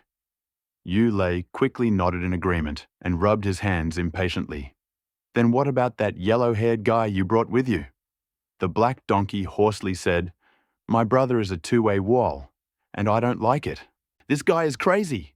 He loves her to death. Remember? The first thing you do when you enter is kill Wang Meng and your classmate. Then keep an eye on the three women. The one called Sun Kei is mine. I want to avenge my brother. The remaining one, taller than 1.7 meters, and Dowager Tang are all yours." Okay. Yulei had just finished speaking when the second can was kicked. The sound of the cans rubbing against the cement floor and hitting the armored door was especially sharp on this bloody night. Damn it. If I didn't think you were obedient, I would never have taken you with me. You're so clumsy. Go back and learn. The sound of a gun being loaded came from outside. Wang Meng slowly pulled out his gun, turned around and whispered, "Quick, you two hide in the bathroom. Act according to the situation." As soon as the words left his lips, the lock of the armored door made a rustling sound. Less than 10 seconds later, the armored door opened. Then the second door. Then two figures entered, a tall one and a short one. But this time, the tall one was Yu Lei, and the short one was Black Donkey. Yu Lei, holding the machete in both hands, walked straight. The cunning Black Donkey bent over, wishing he could lie down on the ground. He followed him, stopping at every step and looking back. After a few steps, the Black Donkey pointed to the inner room and said, "You mean the widow is there, right? You can hold them both, right? Go quickly and don't make a sound. I'll deal with Wang Meng." Yulei simply nodded and walked towards the room next to the kitchen, knife in hand. He didn't even bother to ask if there was someone hiding in the bathroom. His thoughts were very clear. If a strong body is a door opened by God, then perhaps God opened it with excessive force, collapsing the house. Soon, after a short breath, there was a roar and a creak. Yulei's strength was colossal. The noise he made did not give Black Donkey any peace. He glanced at the inner room, then pulled out his gun, pushed the door open, and headed toward the 3 double beds Wang Meng had arranged under the blankets. Puff, puff, puff. Wang Meng jumped out from behind the sofa and fired 3 shots into Black Donkey's back. The gun, caught in the blanket, made a dull sound, like a stick hitting a sack. Black Donkey was shot, but he made no sound and fell to the edge of the bed. Seeing that Black Donkey had frozen, Wang Meng stood up from behind the sofa bed. He jumped onto the sofa bed, stepped into the bedroom, and shot Black Donkey in the head twice. There was no point in reminiscing with a bastard like Black Donkey. Wang Meng didn't want to know why Black Donkey was here and what he had done in the last 2 days. He did not want to listen to Black Donkey's pleas for mercy. It was useless. Wang Meng would not let go of anyone who wanted to kill him. Stepping on Black Donkey's hand, Wang Meng evened out his breathing and listened to the noise outside. The knocking continued.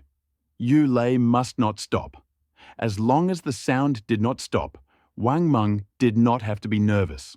He changed the magazine in his gun. Then he picked up the gun from the ground next to Black Donkey. The gun that had been stolen. In it. Wrapping the gun in a blanket, Wang Meng fired the remaining 2 bullets into Black Donkey's head. He reloaded the gun and inserted it into his tactical vest. Wang Meng then carried the blanket out of the room and headed toward the farthest room. The sound was like a goat banging on a trash can. Wang Meng couldn't understand how a strong desire could make a person, at such a critical moment of life and death, not restrain his mating instinct. Passing the bathroom door, Wang Meng knocked softly, gesturing for the 2 women to come out, and took 2 long strides toward the open door. The room was a mess. The guy I'd seen earlier was lying face down on the floor next to the bed, still breathing. Widow Tang, wearing only a thong, was lying on the edge of the bed, her long straight legs unable to support her. Her body was raised at an unnaturally high angle, making it difficult to make out her expression. Yulei held the machete in his hands, completely unaware of the person standing at the door. Wang Meng stood at the door, watching the scene, wrapping the gun in a blanket. Soon, Sun Ke and Yang Xiaoying came up from behind. Ah! The men, seeing what was happening in the house, jumped back with a scream. But Yulei did not stop. As if thinking that Hei Lu had succeeded, he laughed wildly. "Brother Hei, wait for me! This is too awesome, I ha ha ha ha!" Wang Meng raised his hand, and 2 muffled shots rang out. The down of the blanket flew into the air. Short and compact body froze. He struggled for a while and finally fell to the edge of the bed. He wanted to reach out and grab the machete lying on the ground, but just as his hand touched the handle, Wang Meng shot him in the head, and Yulei died on the spot. Wang Meng looked at the widow's twitching body, Tan, then onto Yulei's body. He rubbed his chin, thinking for a moment. He waved his hand at Sun Ke and asked sternly, "Hey, Sun Ke, tell me, if I had hit him on the head, would he have remained in that beautiful moment? Oh, that would have been too easy for that beast. No, you, are you a pervert?" Sun Wei thought that Wang Meng was about to ask something important, but he didn't expect such a ridiculous question. He stamped his foot, cursed, and pulled Yang Xiaoying aside. "Ha!" At this moment, Widow Tan, who was lying on the bed, suddenly gasped. Frightened, Wang Meng quickly raised his gun, but realized that she wasn't going to turn into a zombie, but had just woken up. She was just very weak, lying on her stomach, greedily gasping for air. In terms of figure and appearance, Widow Tan was quite good. Like her are usually very smart, but Wang Meng never understood why she could be so loose. The hands of his watch showed 3:30 in the morning. There was only half an hour left until the scheduled evacuation. Get ready and wait. He wanted to tell the girls to get ready to leave, but abruptly on the floor, because as he was leaving the room, he accidentally saw something moving on the floor. He took out his mobile phone. The flashlight lit up. Instantly, Wang Meng's hair stood on end. Stomach rumbled. From the hole in Yulei's head that had just been shot with a gun, red threads as thick as a finger intertwined with each other were bursting out. Yulei's body, as if swarming with worms, had clearly shriveled up after being drilled out by the cadaveric nematodes. Those blood red. The worms split into two groups at the corner of the bed. One group crawled towards the boy, suffocating on the floor. The other group climbed onto the bed.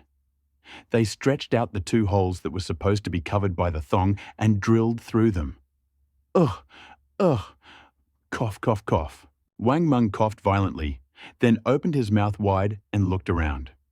This disgusting feeling drove him so crazy that he wanted to find something to bite. In the end, he gritted his teeth. After all, he didn't dare put anything in his mouth. Wang Meng patted Sun Ke and Yang Xiaoying on the back and pointed to the front door, saying, "We need to get out of here. Wait for me there. Don't leave yet. Hurry!" The girls obeyed, and Wang Meng stopped as he passed the room where Black Donkey died. He shone his phone and looked at Black Donkey's crushed skull. Worms there.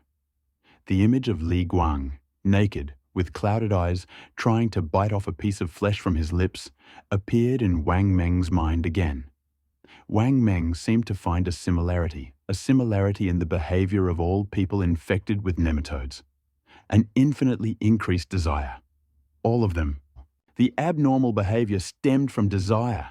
Desire to eat. Desire to copulate. Desire to kill. All desires infinitely developed. Before they went crazy, they must have been extremely lustful. Bloodthirsty. Having lost their minds, they will be insatiable.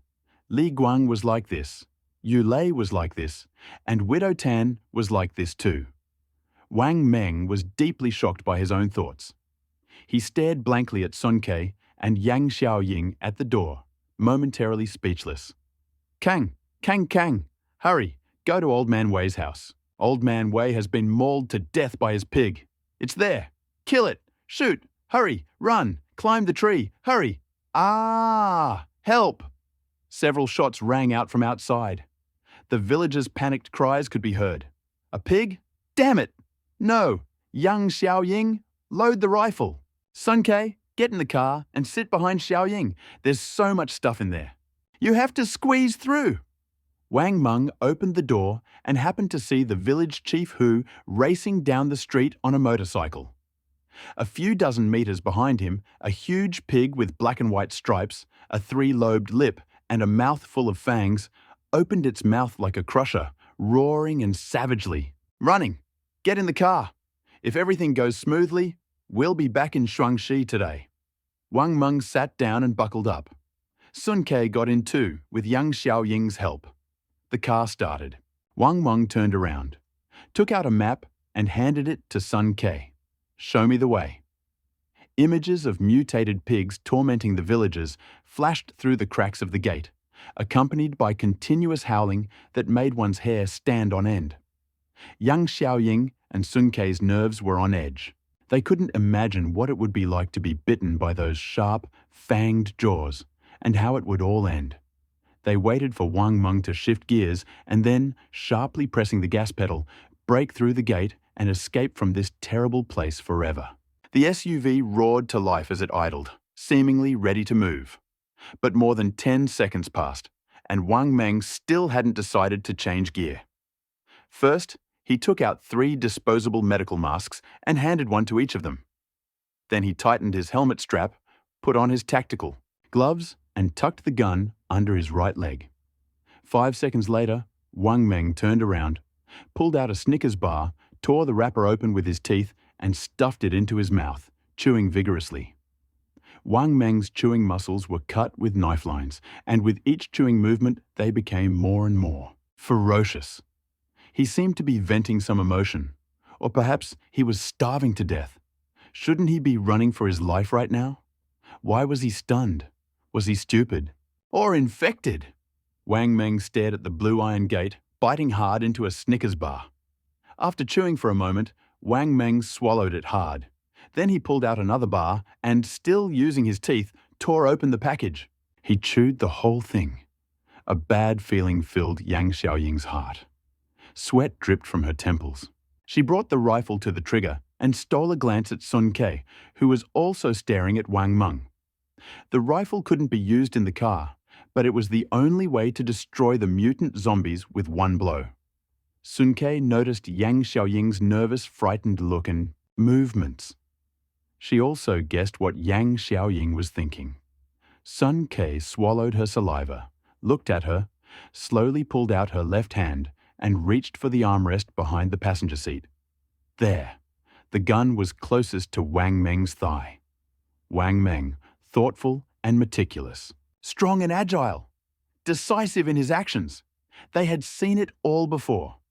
They also knew that if Wang Meng really mutated and suddenly attacked from such a distance, the two of them would have almost no chance of surviving. But since they survived, no reason to sit back and wait for death. Yang Xiaoying took a deep breath, just as she was about to attack. Wang Meng moved, lowering his head and looking at the water level gauge on the SUV's dashboard. "Okay, sit still," Wang Meng said quietly and reached for the gear shift. Yang Xiaoying and Sun Ke both shuddered at the same time and then began to cough violently. What happened? Yang Xiaoying took a deep breath, wiped the sweat from her temples, and looked out the window. "Everything is fine. Everything is fine." Cough, cough, cough. "Are we ready to go?" Sun Ke quickly pulled her hand back, hiding her face behind the headrest. "Yes, hold on." Wang Meng pressed his foot lightly, and the low roar of the SUV instantly turned into a roar. Almost instantly, the armored door behind him swung open with a bang in the rearview mirror. Wang Meng saw a slender naked figure appear there. Widow Tan Yantian screamed, and dozens of thorny tentacles extended from her mouth, continuously flapping in the air. The buzzing sound of a gusty wind sounded right next to his ears. "Hurry! Ah!" The deafening screams of Yang Xiaoying and Sun Ke came from the car. Wang Meng abruptly stepped on the gas, and the SUV roared out. The blue metal gate was right in front of him. At that moment, the SUV crashed into the gate. The roof shook violently. Wang Meng instantly stepped on the brake with his right foot. The door swung open. A figure flew out of the roof of the car, flew 5 or 6 meters, and hit a brick wall.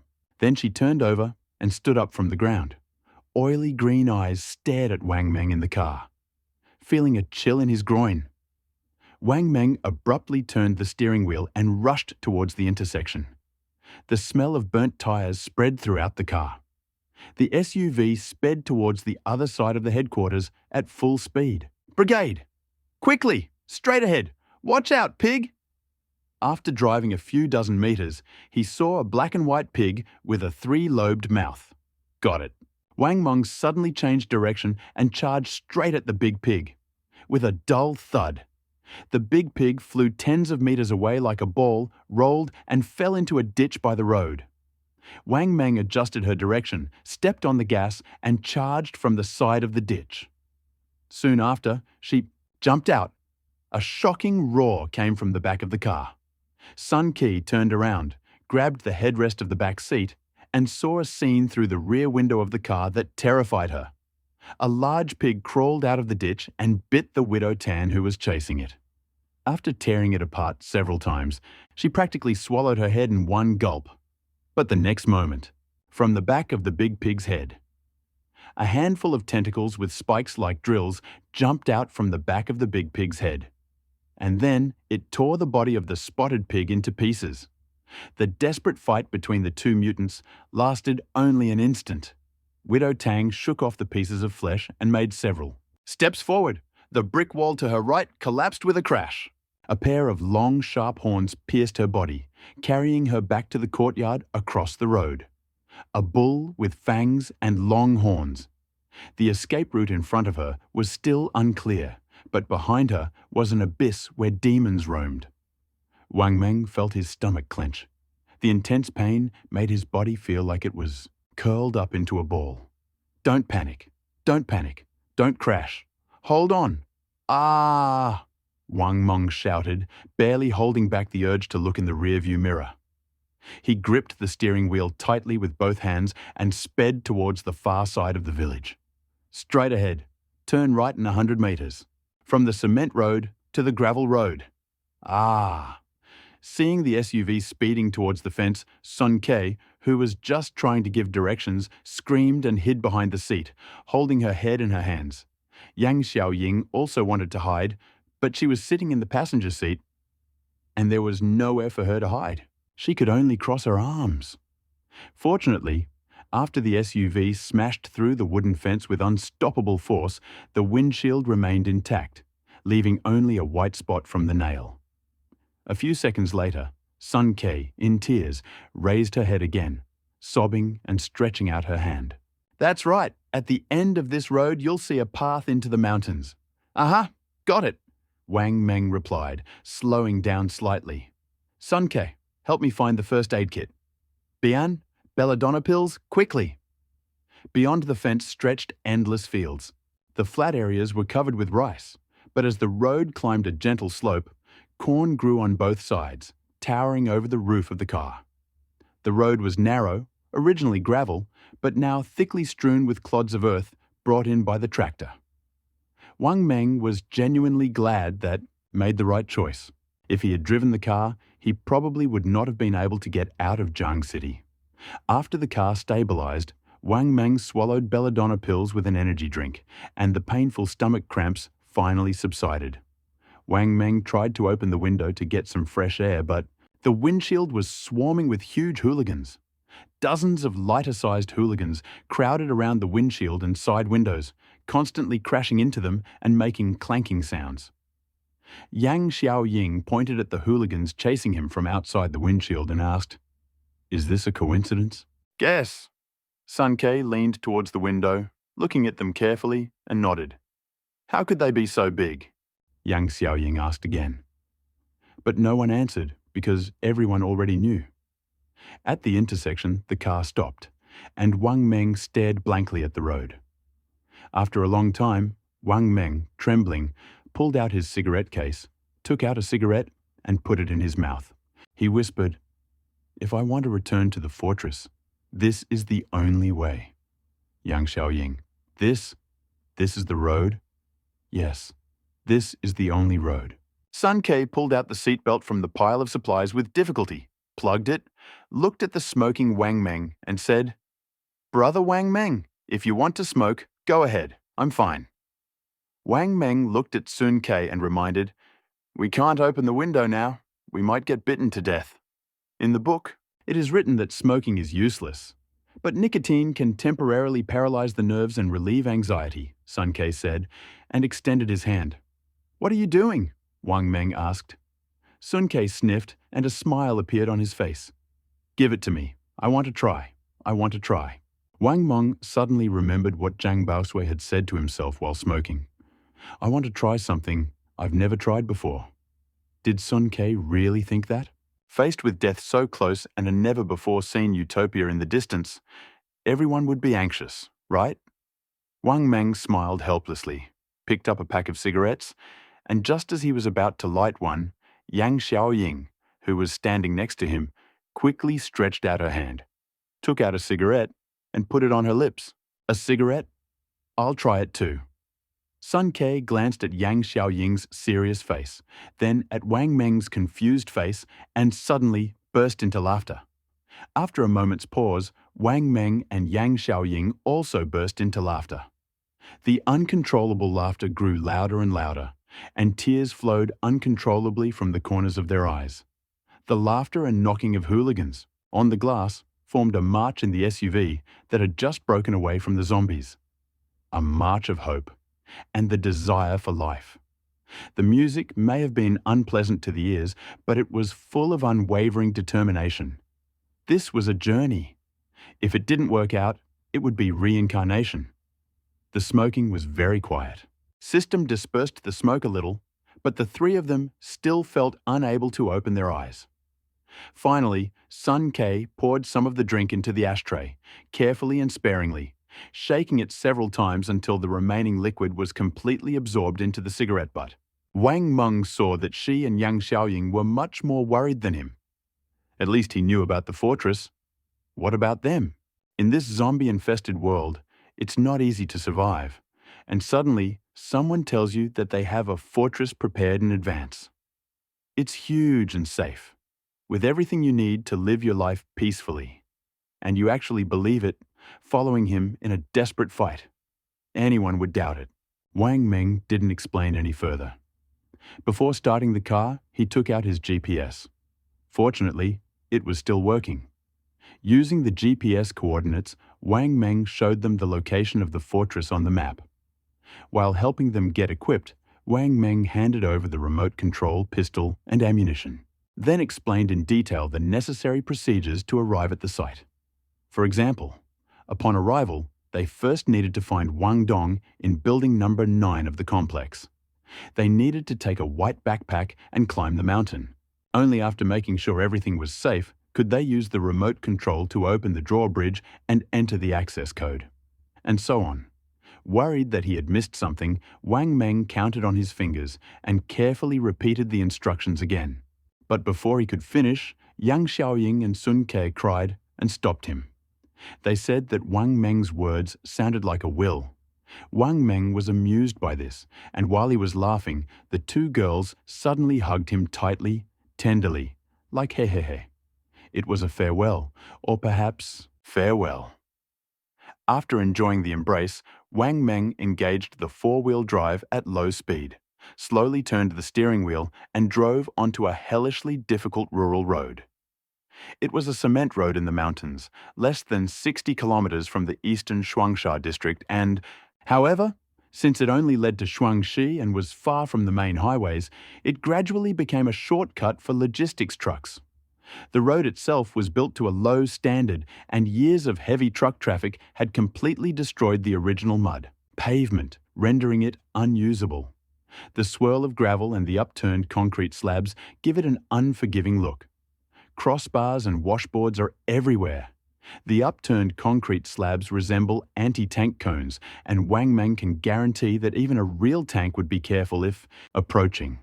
The first few kilometers went smoothly. Wang Meng, relying on the custom-made armor of the Daju chassis, rammed several concrete slabs and barely broke through. But then the situation changed. A roadside sign informed Wang Meng that he had entered an area called the Red Flag Forest Farm. Thick primeval forests stretched in countless branches on both sides of the road, almost completely blocking the path. Dry branches washed away by mountain streams blocked. Dense forest below formed dark shadows resembling bears moved by human hands. Wang Meng chuckled at first. It was dozens of kilometers from the city, and even if it was a forest area, where would bears come from? But after a while, his laughter died down. A large, peeling billboard appeared on the side of the road, written in red. "You have entered the Zhuewo International Hunting Ground. Here." The area was already eerie and scary due to the riot of the primeval forest, and now ferocious animals roamed here. Wang Meng was afraid that his car would break down here, or that he would run into a mutant tiger, or something else. But life is like this. What you fear comes true. Wang Meng finally realized that it was easier to stick to the side of the road, but after only a few kilometers, he suddenly got a flat tire. After hesitating in the car, Wang Meng finally got out, still wrapped in a fur coat. After all, staying put meant death. The tire was punctured by a broken wine bottle that had been lying on the side of the road for who knows how many years. He had no choice but to change the spare tire. The Daju Sport model has the spare tire on the rear door, while the more expensive model has it under the car. The advantage of this location under the car is that the rear door will not bend under the weight. Spare tire when driving on bumpy roads. However, a significant drawback is that on rough dirt roads, the spare tire is often difficult to remove. Van Man's car was more expensive, but the spare tire was pre-mounted on the roof rack. Changing a tire was easy for Van Man. After more than 10 minutes of feverish work, Wang Meng, still wearing his fur coat, finished changing the spare tire. But just as he stood up, holding the jack, ready to show off his foresight, Yang Xiaoying and Sun Kei's inhuman screams came from inside the car. By the time Wang Meng realized that there was something behind him, it was too late. He turned around and saw only a black figure, almost 3 meters tall, with a white crescent moon pattern on his chest, clapping his hand. Then everything went dark, and he did not realize anything. Wang Meng thought he was dead. Wang Meng dies, the book ends. But in fact, he felt that he was not completely dead. He could still hear screams from time to time, feel the jolt of the machine, the flickering light, and the softness of sweet liquid food on his lips.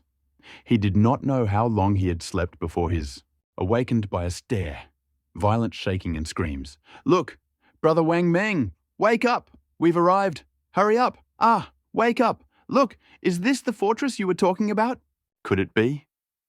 Wang Meng opened his eyes and saw Yang Xiaoying, her face battered and sobbing, and Sun Kei, her hair disheveled and blood at the corners of her mouth. I don't know what they had to endure. But they were pointing excitedly into the distance, screaming and crying. Wang Meng found himself lying on the ground, under a rough blanket. With bandages on his chest and left arm, he tried to stand up, but felt a strong pain in his chest. After several attempts, he finally turned his head with difficulty. In the distance, in a residential area surrounded by blue iron tiles, on the top of a mountain behind several collapsed houses, towered a familiar and majestic fortress that looked like a water tower. Oh, shit! After these words, Wang Meng's eyes darkened and he lost consciousness again. While switching between sleep and wakefulness, Wang Meng felt someone pulling him forward. He felt the unevenness of the ground and the cool breeze on his face. He wanted to ask where his beloved SUV was, but he didn't have the strength to open his eyes. The darkness passed again. Suddenly, a shot rang out. The shot was so close he could smell the gunpowder from the muzzle. Then there were screams and sounds of struggle. "Let him go. Please, let him go." "I'll go with you. I'll go with you. Don't kill him.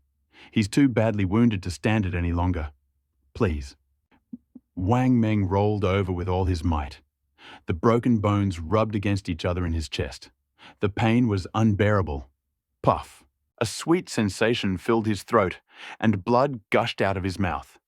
He felt the blood that had been stagnating in his chest begin to flow more freely. Wang Meng opened his eyes and found himself surrounded by a dozen men armed with pistols. He tried to stand up, but felt something hard hit him, on the back of the head. "It's already so bad that giving you this is a waste of time. Shut up.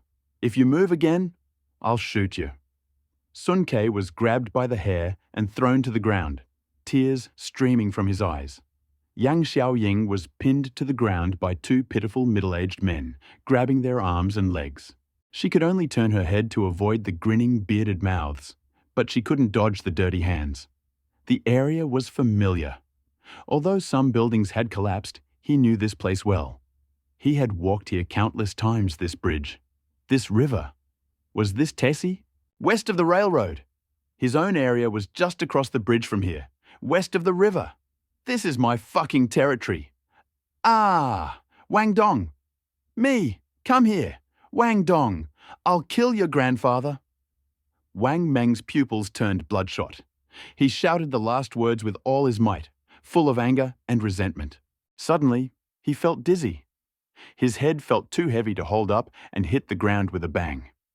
The pain of the blow made the situation clear. In the fog, Wang Meng saw that the people who had been bullying Sun Kei and Yang Xiaoying had stopped. A gunshot rang out in the distance, and the screams were hard to hear, distinguishable because of the loud noise in his ears. Wang Meng was furious, his vision darkened, and he lost consciousness again. Uneven steps, screams, and kicks were heard in his ears. A girl's cry was heard, but it should have been a cry of resentment. Wang Meng's head was splitting, and he felt as if returned to his past life. He Lu put him in a hopeless situation again. Lu Shimen stabbed him in the back again and waited for death again. You said he was petted by a bear. The bear didn't lick him. Hmm, bullshit. How could that happen if he was licked by a bear? You just said you were doctors? Great. Liu Jian, go get some clothes. Mengzi won't die, right? Back mountain? You can't go up the back mountain. The bunker owner has a bad temper. Even Sun Chong hasn't gone there. Mengzi said he knew the bunker owner? Oh no, alas. There was no one there. I don't know who's inside. If you go up the mountain without a white backpack, you'll be shot. I don't know what's going on. Sun Chong simply flattered him, and he gave her a set of clothes and some guns. She begged the guy inside, but he ignored her. A walkie-talkie? Did he tell you? Dongzi, do you have a radio? Several familiar voices were heard nearby, and Wang Meng felt something pressing the corners of his mouth, trying to open his lips. The first thing that came to his mind was the disgusting nematodes of the corpse. Wang Meng felt nauseous and pressed his lips tightly, looking away. He doesn't eat?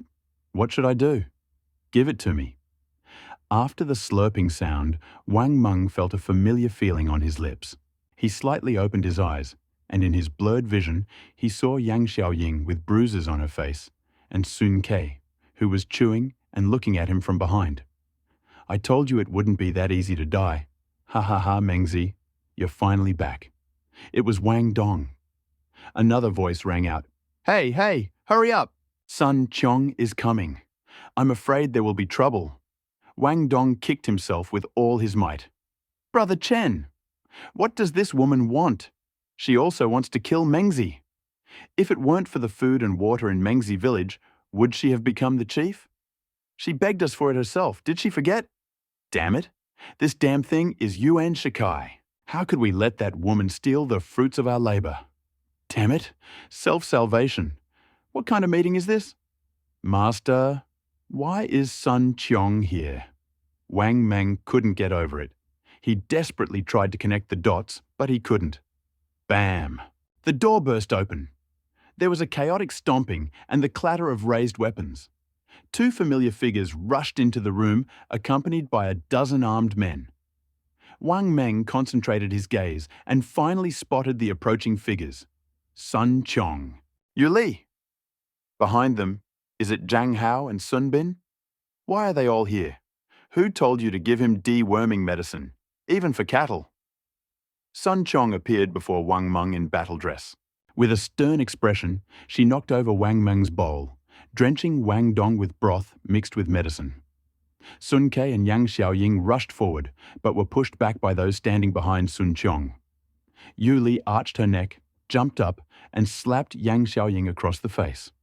The slap was so loud that Wang Meng's teeth itched.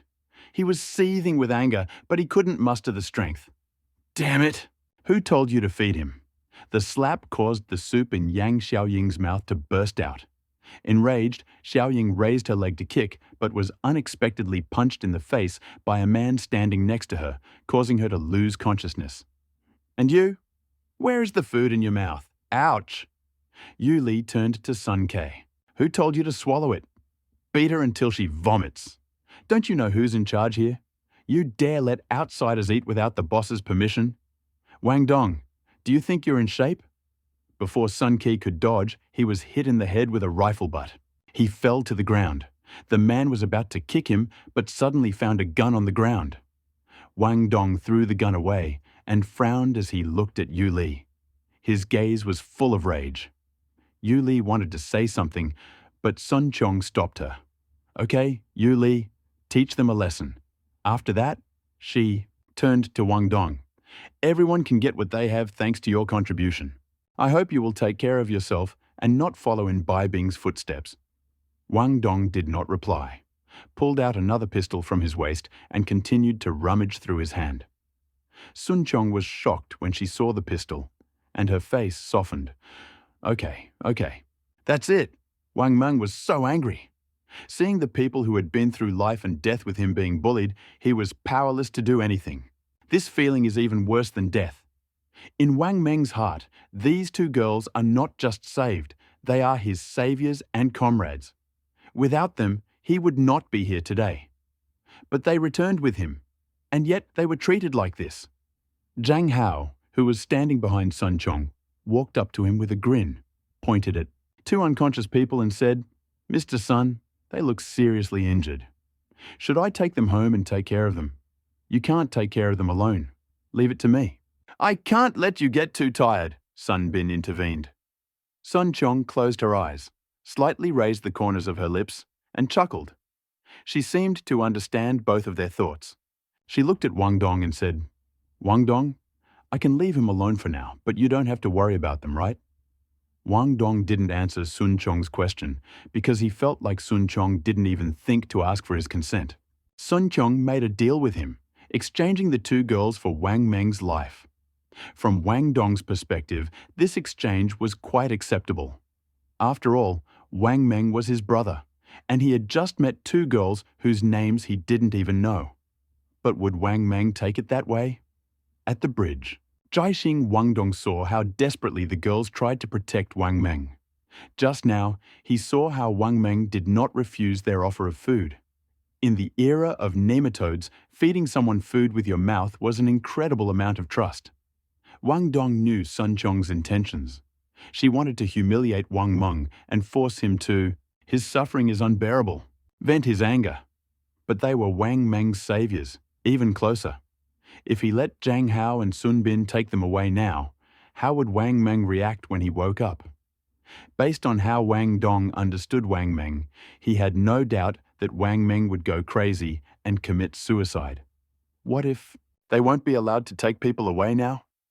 Chen Lin and Tang Yuan were following behind him, and Bai Bing was still in the cell. If a conflict broke out, no one could survive. In the end, with the number of survivors in the community growing, Sun Chong no longer needed his group as much as he did a few days ago. Wang Tong's mind was in chaos. The hand holding the gun turned white from the excessive force, but for a while he could not think of any decisions. He really wanted to suddenly jump up and kill the woman in front of him, but his self-proclaimed rationality told him that he couldn't do it. Seeing Wang Dong just staring at Sun Chong without moving, Zhang Hao gradually became bolder. She made a few hesitant steps forward, and seeing that Wang Dong was not reacting, he walked straight towards Sun Ke, who was lying on the balcony. When he bent down to pick Sun Ke up, his path was blocked by a rounded belly. Tang Yuan pouted, shook his head, and made an almost growling sound. "No, you dare not touch her." Then he raised his hand and pointed at Sun Bin, who was standing behind Zhang Hao, holding a galvanized water pipe with a kitchen knife welded to it. "Look at your mother. You can't do it either. My belly is full of oil, so I can withstand a few bullets. For me to drag you along." "Fatty Tang, what do you mean? What does this have to do with you?" Yu Li walked over, puffing out her chest. Nowadays, a pretty face is much less useful than strong arms and legs. Yu Li, who is about 1.5 meters tall, can command the community solely because of Sun Chong's protection. Heh, heh, heh, heh, ha ha ha ha ha. Tang Yuan stepped forward and pushed Yu Li back a few steps with his stomach. "I was a soldier. Although I have not participated in combat, as a medic, I have seen many deaths. Why don't you try it, General Yu?" As soon as these words left his mouth, a loud bang rang out. Behind Yu Li, more than a dozen black guns were pointed at Tang Yuan. The fat on Tang Yuan's face trembled, and a look of disdain flashed across his dark face. He sighed, walked up to Sun Chong, and said with a sigh, "I have tried everything in my life: food, drink, debauchery, and gambling. I enjoyed everything I was supposed to enjoy. Now I have no wife or children, and I have nothing to worry about. But there is one thing. You will not get away with this." He tilted his head slightly, glanced at Chen Lin, and his tone suddenly turned cold. "You dare not touch my brother's woman?" "Son," Chong was about to say something when she felt something pressing against her lower abdomen. She looked down and saw Wang Dong looking at her with a smug expression. "Don't move. I haven't fired this gun before, but given the situation, guess how long you'll live if..." "I'll shoot you in the stomach. Yes, just try to move. Tetanus, tetanus." Lu Jin appeared at the door without knowing when it happened. He held a sharpened iron rod about 20 centimeters long, covered in rust, in both hands, and glared at Sun Cheong, who was standing next to him. Lu Jian's thin body was shaking, but his legs seemed to be rooted to the ground, not moving at all. Inch. Although the crisis had not yet been resolved, Wang Dong felt an indescribable sense of relief. Only now did he understand. Sometimes rationality is only a last resort to reduce losses when you are powerless. Roughly speaking, cowardice is not risking your life, which is another way of saying that you can't allow yourself to lose. In the moment of life and death, even if everything is cold, the blood in your chest must boil. So-called rationalism in the face of such heat is ridiculously cold. Don't get excited. You may have misunderstood what I meant. Sun Kyong swallowed his saliva and reluctantly said these words. She grabbed Yu Li by the collar, causing her to stagger, and sternly shouted, "Don't talk nonsense! Don't forget who you are! Can you afford the consequences? Go and join everyone in the next 2 days." Yu Li opened her mouth in surprise, but when she met Sun Kyong's gaze, she blushed and lowered her head without saying a word. Dad, the group retreated. Sun Cheong placed all the blame for today's situation on Yu Li. Before leaving, she said some loud phrases like, "Don't worry, a community of hundreds of people is difficult to coordinate, and I hope everyone understands the difficulties." Ha ha ha, who would believe that? Are these words in corporate documents not enough for them? The first shot has not yet been fired, but everyone knew that today everything was clear. Return meant the beginning of a new force in the community. Sun Cheong would never allow a new force to rise up and challenge her carefully cultivated authority. Life would soon become difficult. Lu Jian somehow found 2 old cotton coats stained with machine-made oil. After Sun Cheong and the others left, he stood by the door for a long time before picking up his clothes from the floor and entering. Together with Chen Lin, he helped the girls carry them to the cardboard bed and even covered them with clothes. No one present could understand why this lecher, who usually behaved like a scoundrel and never uttering a single serious word, he is acting like this now. Lu Jian's close friend, the portly Tang Yuan, patted his belly and snorted twice, and then spoke up first. "Hey, has my brother Jian changed? What happened? Has he become a monk? Come on, stick your dog face out here. Let me see if you've smoked your birthmark." Chen Lin and Wang Dong looked at Lu Jian's serious expression. Although they tried their best to hide it, they still laughed loudly at Tang Yuan's teasing. Lu Jian tucked in his clothes, looked at the injured men. Then, with his eyes wide open, he sneered disdainfully. "Get lost. It's my brother Meng who brought this girl back. She could very well be my daughter-in-law. Act like a daughter-in-law." Daughter-in-law. The men who had just relied on brotherly love to warm up to each other fell silent upon hearing these 2 words. "This is another family member?" Tang Yuan and Chen Lin said nothing. Chen Lin walked to the door, pulled the handle, and with a bang, slammed the metal door. Tang Yuan followed him, pulling up a cushion and sitting up with difficulty. He leaned against the shoe cabinet next to the door, closed his eyes, and held the crescent-shaped galvanized water pipe in his hands. Wang Dong coughed. He leaned close to Wang Meng's ear and whispered, "Don't worry, brother. Our sister is safe.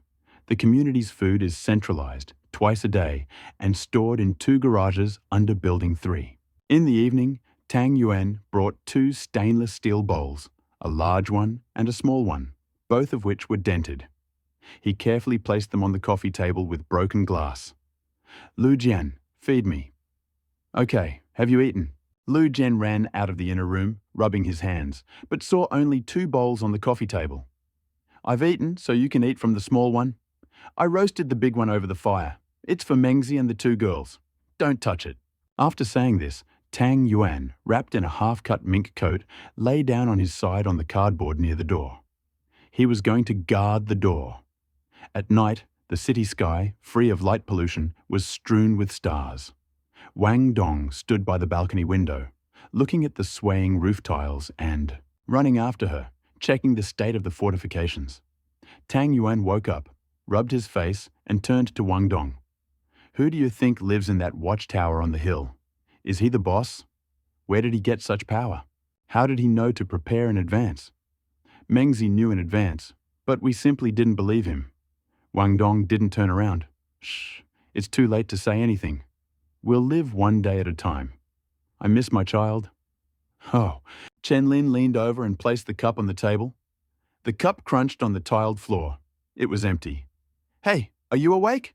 Hurry up, sister is awake, Lu Jian shouted from the inner room, and in an instant, several people rushed in. Yang Xiaoying opened her eyes with difficulty and immediately reached out to Wang Meng, who was lying next to her. She sighed in relief when she felt Wang Meng's warm breath. Sun Ke saw that Yang Xiaoying was lying on his back, and his heart shrank. Wang Meng did not die, and the fortress was still standing. There was hope for survival. Girl, are you feeling better? Lu Jian's name matched his character. He came to me and asked obsequiously. Tang Yuan pushed Lu Jian's head from behind.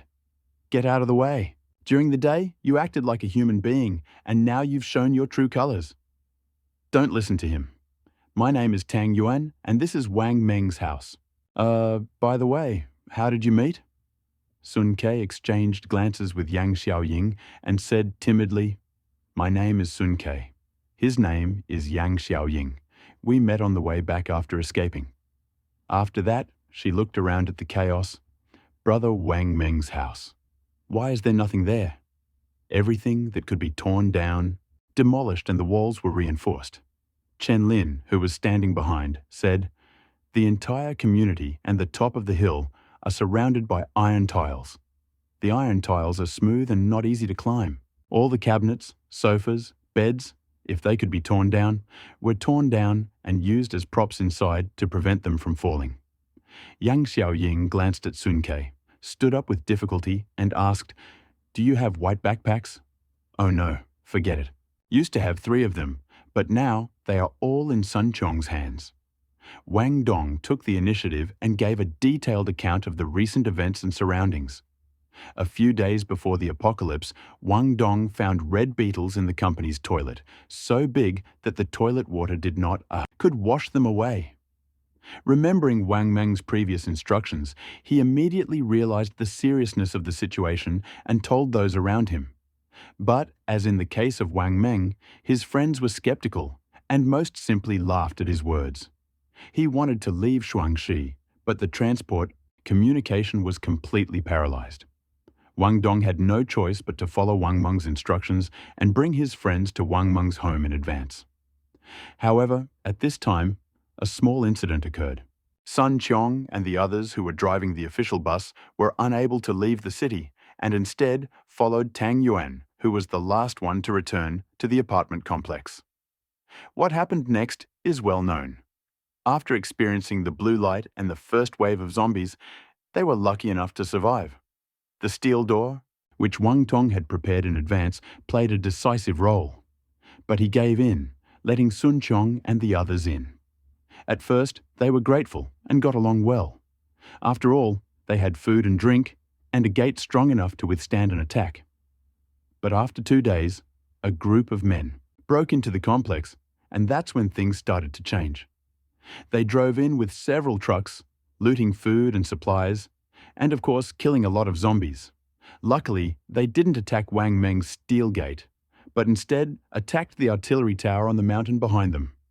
First, Wang Meng and his men were unaware that the group had climbed the mountain. He could only hear through the window the continuous screams and shots that continued almost all day. Later, when they went outside, they found about 100 bodies lying on the mountain. The cause of death was the same: single-shot bullets. Those killed in bunkers were shot in the head, and those killed on the road were usually shot several times. Since then, the mountain has become a no-go area. Anyone who dared to climb the mountain and approach the fort heard a shrill alarm. If anyone dared to ignore the alarm, they were soon shot. The man inside was silent, and no one knew what he looked like. The watchtower became a terrifying, mysterious, and a powerful phenomenon. The reason was simple. The man hiding in this impenetrable defensive bunker was armed with a precision military-grade rifle. Later, Wang Dong, following Wang Meng's instructions, took a white backpack and headed up the mountain. Hearing the alarm, he raised his hands and stopped. Fortunately, no shots were fired. He shouted to the figure on top of the bunker, declaring that he intended to use the tin roof on the mountain to surround the settlement and clear out the remains. Within seconds, the alarm went off, and moments later, men began to cautiously make their way up the mountain. When no more shots were fired, everyone realized that the man inside had agreed. Driven by a frantic survival instinct, more than 200 survivors in the community built the wall in just 2 days. The next day, Wang Tong tried to climb the mountain to beg for provisions. The man gave him medication, bottles of water, and several packs of toilet paper.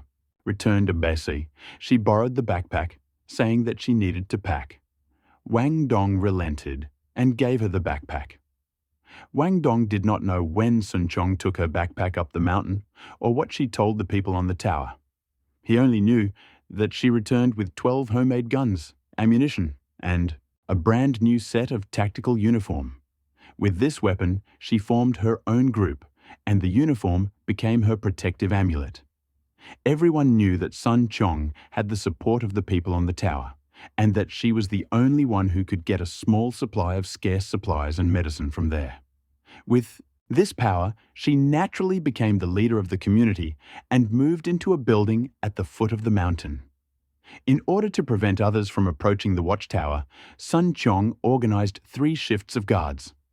She assumed that Sun Chong, holding a high position, would protect her acquaintances. But under the pretext of, in order to prevent Wang Dong and his group from intentionally hiding information about the apocalypse, she stole most of the supplies and the remaining 2 backpacks. And all this happened within a week. For more than 10 days, Wang Tong and his group were forced to act as local thugs. Not only did they have to fight off robberies from outsiders, but they also had to participate in work such as ploughing the land and preparing the fields, earning a measly salary. Crumbs of food. It's not that they haven't thought about leaving, but it's easier said than done. Wang Dong sighed helplessly. People can't be too kind. Damn it, I regret saving her so much. After finishing speaking, Wang Meng smacked his lips as if in a dream. Cook me a pork elbow. Just make sure it's soft. Hurry up. And some grilled kebab. Drink up. As if amused by Wang Meng's sleepy reasoning, Yang Xiaoying and Sun Ke burst out laughing. If the mutant bear hadn't been scratching the roof of the car with its paw, Wang Meng would have died long ago. The bear turned the car over and destroyed most of the supplies. The bear was finally killed, but they did not dare to eat its meat. Wang Meng only managed to drag it along using the bear skin. For more than 10 days, they saved their strength and cookies.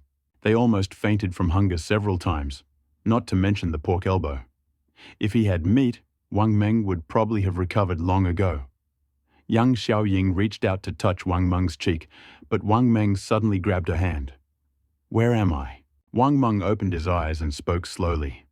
Seeing that Wang Meng was speaking a little more confidently, Lu Jian asked incredulously, Is he hungry? My God, you almost starved him to death. He just ate some sweet potato porridge and recovered. Sun Ke nodded sheepishly. We have weapons, but we dare not eat animals. It's okay. It's okay. Much better, much better. Wang Meng breathed heavily and sat up against the wall with Wang Dong's help. He looked around the room in the bright moonlight and grinned. Everything is in place. Great, great. Huh? Dongzi, where is the radio? Wang Dong licked his lips. Yes, Sun Chong took it. Sorry. Everything is fine, everything is fine. So what?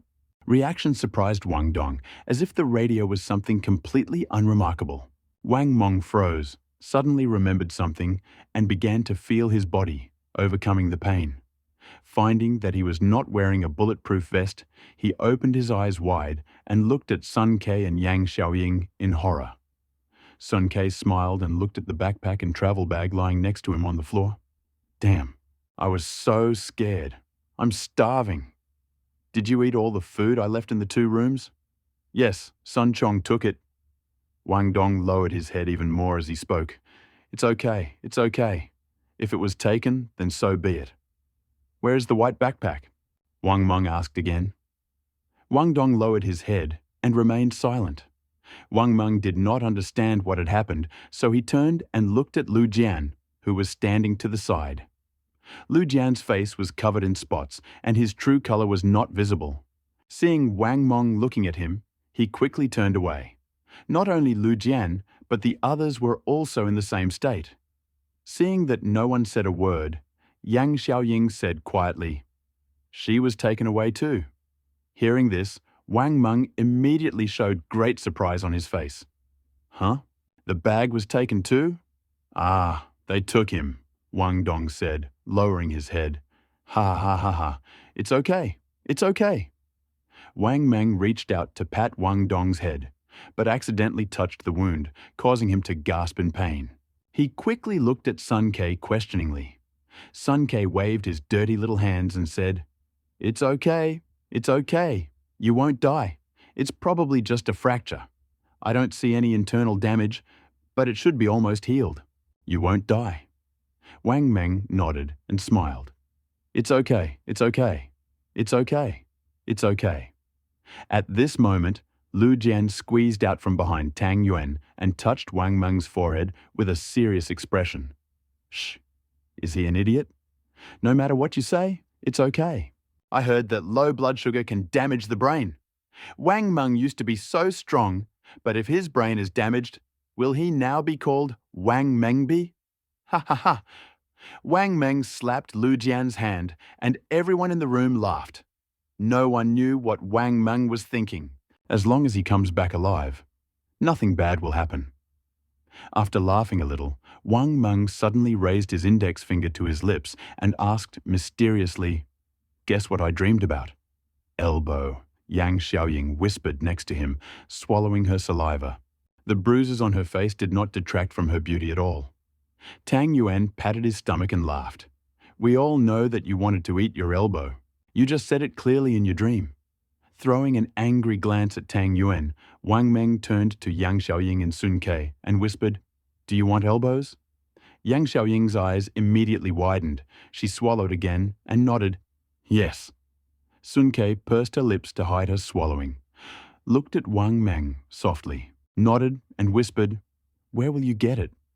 Wang Meng's head was still a little heavy, but from the girl's behavior, he concluded that it seemed they had not given away the true owner of the fortress. Was there some hidden danger? Or was it just the wrong time? Or is there someone here? Wang Meng frowned, thinking. He looked at everyone's faces in front of him, but didn't see anything out of the ordinary.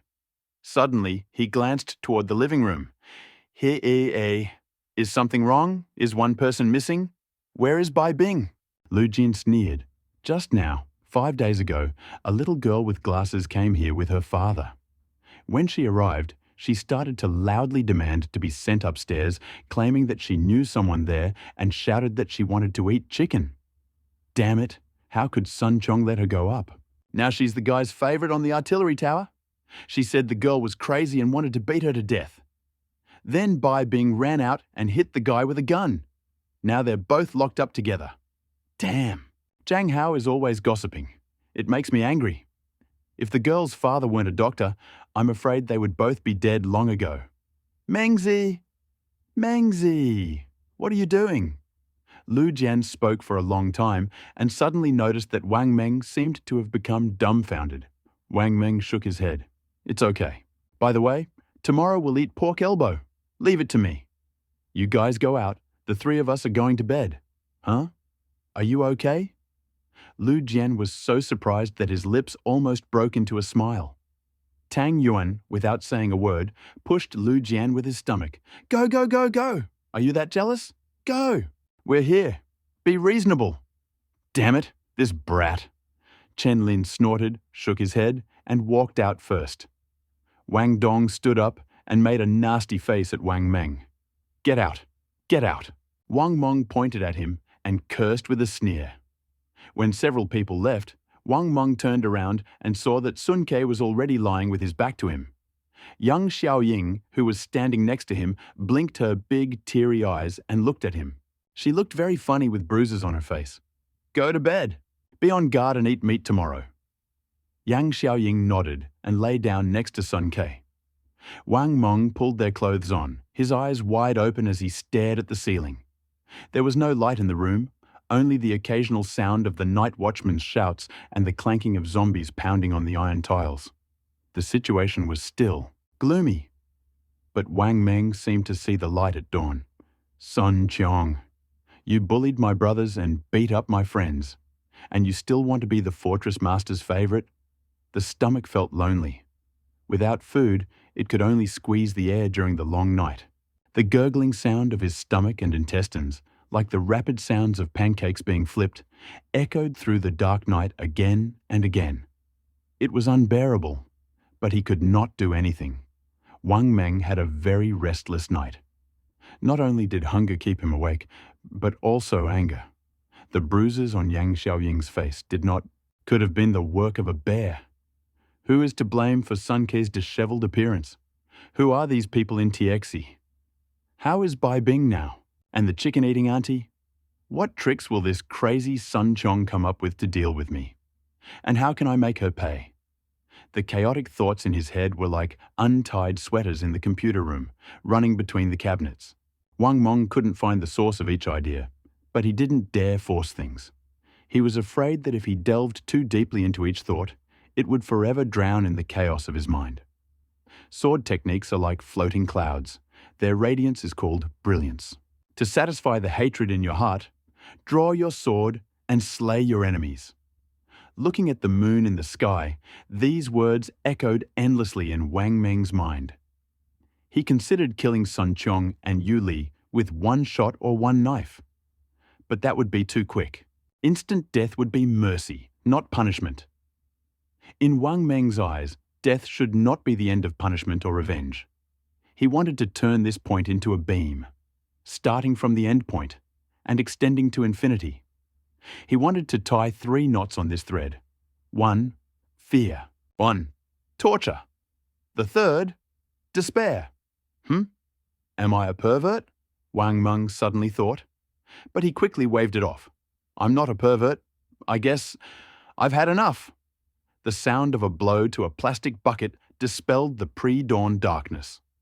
Warm sunlight streamed through the window. The sun knew no suffering. Whether it was a prosperous and peaceful place or a field of corpses, it spread its light on its own, without caring about anything else. Wang Meng felt as if he had not slept all night. He tried to stand up, but his weakened body couldn't help but tremble. His chest felt dry, as if it had been roasted on a fire all night. He wanted to cough, but he couldn't. What? Is that sound?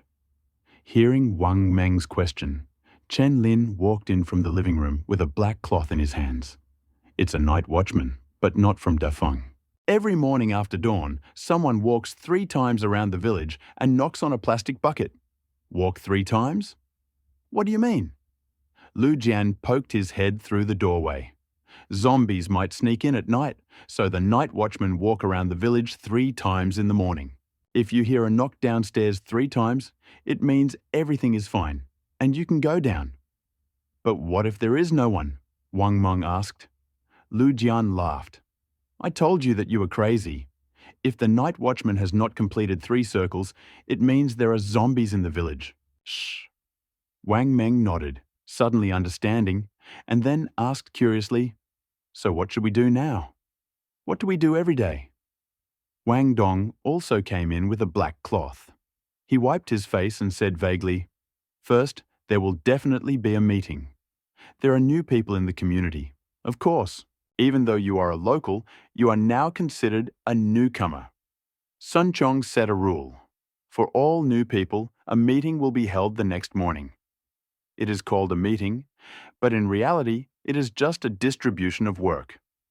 Before Wang Meng could say anything, Tang Yuan walked in with her belly sticking out. Entering the room, she pointed at Wang Meng and cursed with a smile. Damn, because of you, I dreamed about elbows all night.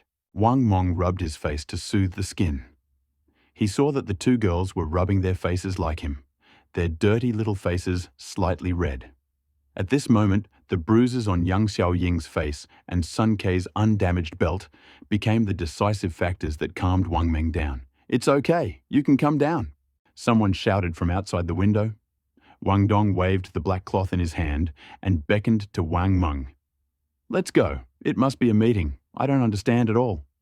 She's been in company meetings all day, and now this, and she's eating a bunch of corn on the cob, and she's chatting non-stop. Isn't she annoyed?" By the time Sun Kei and Yang Xiaoying helped Wang Meng down, the open space in the center of the block had already filled up with people. Wang Meng estimated that there were about 400 to 500 people there. Those few elderly people he knew in Quartier had practically disappeared, and those who seemed familiar were unfamiliar to him. Silence! Silence! President Sun has something to say. Everyone applauds and cheers for her. Yuli appeared on a wooden box on the hillside. The expected warm applause did not follow. Only a few people clapped occasionally, and no one else whispered. Yuli ignored the crowd's reaction. She threw herself into the arms of the boy standing next to her, barely out of her teen years. The moment she was lifted up, the boy's face broke into a mad smile. "Damn! Bitch!" Wang Meng cursed inwardly. After Yuli left, Sun Chong climbed onto a wooden box carrying a loudspeaker made from rolled-up cardboard. She cleared her throat and said in her usual commanding tone, "Good morning, everyone. I called you here today because I have something to announce." "Yesterday," Sun Chong said heatedly. Wang Meng reached out and patted Wang Dong next to her, whispering, "Where are they keeping Bai Bing and that girl?" "Next to the garage where the food is," Wang Dong whispered. "Oh." Wang Meng didn't notice that Bai Bing's cell was right in front of him, at the end of the corridor. He was about to ask something else when he suddenly felt dizzy and his ears started ringing again. He was terribly hungry. "Wang Meng! Wang Meng!" called from afar, and the people around her followed her gaze. Wang Meng raised his head with a trembling voice. His vision doubled. "Excellent! These three joined our family yesterday. Our production capacity has been further strengthened. They passed by the community and were assigned to the soil roasting team." Before Sun Chong could finish speaking, Wang Dong suddenly interrupted. "Master Sun, they can't even stand up now. You ask them to roast the soil? Aren't you condemning them to death? You don't even give them a chance to survive?" Tang Yuan repeated. But the others in the clearing seemed to be focused on something else. Who is this? How dare they talk to Master Sun like that? Yes, this is asking for trouble. That's right, look at their faces. This man is still wearing bandages. Shut up. Don't talk. We'll need them later to get the medicine. Baby, what are you looking at? Come here. Although his ears were still ringing, Wang Meng could clearly hear the whispers in the crowd. It was already cold in mid-October, but human nature at this moment was even colder than the rare breeze. A dusty wind blew over Wang Meng and the others standing at the back of the crowd. Hands, who were supporting Wang Meng, trembled even more violently. He reached out and touched Yang Xiaoying and Sun Kei's foreheads. As expected, they were both feverish. Wang Meng still couldn't understand how these two women managed to drag their 75-kilogram bodies for almost 20 days on meager food. He only knew that his heart was aching. As if choking on Wang Dong's words, Sun Chong fell silent and continued, "Difficulties are everywhere. We cannot let them stop us from moving forward and resting on our laurels. Everyone must know their place, especially in these difficult times. We must do what we must. And before I finish, I'll say that we are not without compassion. Since the newbies are unwell, I'm giving them the day off. Might as well give them an extra helping of porridge. Food is running low right now. I want pork elbows and beer." Wang Meng roared, gathering his strength, interrupting Sun Chong. For a moment, the center of the community was silent. All eyes were on Wang Meng. Was he crazy? Where are the pig's elbows if he doesn't even have enough porridge? And beer? Only Sun Chong is drinking now, right? Is this guy starving? Ugh, quiet. Sun Chong frowned. Wang Meng, do you understand what you're saying? Of course. Wang Meng smiled, pointing to the bunker towering on the hill behind him, and shouted, "I want pork elbow." Sun Chong's face turned cold. He adjusted the collar of his tactical uniform, jumped off the box, and walked towards Wang Meng. Wang Meng could clearly see that Sun Chong had a red sweater tucked into his collar. A small favor. Ha ha ha, it seems Zhang Bao has improved. He only gave me the cheapest coat, but he also had the idea to use Sun Chong to guard the fortress perimeter. Not bad, Wang Meng thought, holding onto a nearby lamppost and sitting down on the steps. The crowd automatically parted, and Sun Chong strode over, followed by two teenagers with short hunting rifles. "What did you say? I've told you so many times. I want pork elbows. Can't you hear me? Let me go up the mountain." Sun Chong looked at Wang Meng for a long time and smiled, thinking, "I couldn't get any food. And you, Wang Meng, still want to climb the mountain for pork elbows? Are you looking for death? Oh, I know. Wang Dong probably didn't tell you about the consequences of going up the mountain without permission. Haha, you're the one seeking death, so don't blame me." Thinking about it, Sun Chong smiled. "Good. Go ahead, I won't stop you." "No." Wang Meng stretched out his hand to block Wang Dong and the other's resistance, turned to Sun Chong and said, "So straightforward? You hiding a secret? Just climbing the mountain. What kind of secret could there be?" Lu Jian, who was standing in front of Wang Dong, heard this and immediately opened his eyes wide, silently whispering to Wang Dong, "Didn't you tell him yesterday that we would be shot if we climbed the mountain? What's wrong with this idiot? Has he forgotten?" Wang Dong didn't understand what Liu Jian meant and tilted his head in confusion. But this only made Liu Jian more angry. The city's ruler never gave us food, so elbows were out of the question. "If you can do it, I'll agree to one condition," Sun Chong whispered. "Condition?" Wang Dong rubbed his chin and thought for a moment. "Then let's go up the mountain and keep watch." "No. If you can do it, you'll get 3 days off. Otherwise, forget it." "Guard. Keep an eye on them." As soon as he finished speaking, 4 armed men rushed towards Wang Meng and the others and surrounded him. "Agreed," Wang Meng said sternly. 3 days? Agreed. The main thing is that it works out. Everyone in your room will get 3 days off, and the food will remain the same. Agreed. I'll go up the mountain right now. Wang Meng jumped to his feet. As if something had suddenly struck him, he turned to Sun Chong.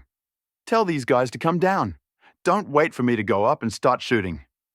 Sun Chong snorted. "All right, go and come down." Watching the young man with a gun running up the mountain, Wang Meng nodded. Just as he was about to take a step, Sun Chong spoke again. "Huh? Wait, Yuli, go with him." Wang Meng laughed disdainfully. "Ha ha ha, Mr. Sun, are you afraid that I will run away? Where can I go in this state? Besides, Yuli is only 5 feet tall, right? Even if I had my last breath, I could easily strangle her." After finishing speaking, Wang Meng suddenly turned to Yuli. The cold, murderous look in his eyes frightened Yuli so much that she shuddered. She hid beside Sun Chong in fear, looking at him pleadingly and shaking her head. Wang Meng had beaten her before, and Yuli still couldn't forget the fear she felt when Wang Meng lifted her up with one hand. If she really went up the mountain alone with Wang Meng, it would be like entrusting her life to him. Then Wang Meng could kill her or slaughter her at will. Sun Chong glanced at Wang Meng, then at Yuli. She thought for a moment, then said, "Then I'll ask someone to bring Zhang Hao, and he'll go with you." Wang Meng laughed again. "Ha ha ha. You want him to kill me? I know you despise me, but you shouldn't be so frank. What nonsense." Sun Chong was a little anxious. She looked around nervously. "Then what do you say?" Wang Meng just wanted to climb the mountain alone. Only then could he immediately enter the fortress. Take the initiative. However, he also saw that Sun Chong did not want to miss the opportunity to kill him at the hands of the watchtower owner. Sun Chong had always been calculating, and she would never let him climb the mountain alone. What should he do? "Damn it, you wicked woman, don't give me a chance. Otherwise, I will make you suffer a fate worse than death." Yang Xiaoying and Sun Ke were embraced by Wang Dong, tears in their eyes. The crowd began to whisper again. After a moment of silence, Sun Chong finally spoke up. Wang Meng, we were acquainted before, but I had absolutely no intention of harming you. Although our group is newly formed, the fact that you all trust me and allow me to take the lead speaks volumes about my character. I believe in it. You all see my dedication and hard work. Wang Meng, there may have been a misunderstanding between us. I am 2 or 3 years older than you, and I am your elder sister. Although I do not know how I offended you, I apologize. I'm sorry. Every mistake is my fault. I hope you can forgive me. I also hope that you will quickly integrate into the group, into this big family, and join me in maintaining unity. It was so hard for us to achieve this. The stable environment that we worked so hard to create will withstand even the slightest fluctuation. Only by uniting can we survive. Only if we wait for hope to appear. Do you agree? Sun Chong spoke these last words as she walked up the steps where Wang Meng had been sitting, addressing everyone present. It was quite a spectacle. Sun Chong, with red eyes, bowed repeatedly to everyone, a gesture of genuine emotion that was visible to everyone. The crowd immediately reacted. Yes, that's right. People in leadership positions are something special. Aha! She is capable, and she is also beautiful. That is why they say she is capable of leading. Mr. Sun, well said. What did he just say? Why are you already picking on me after just one day?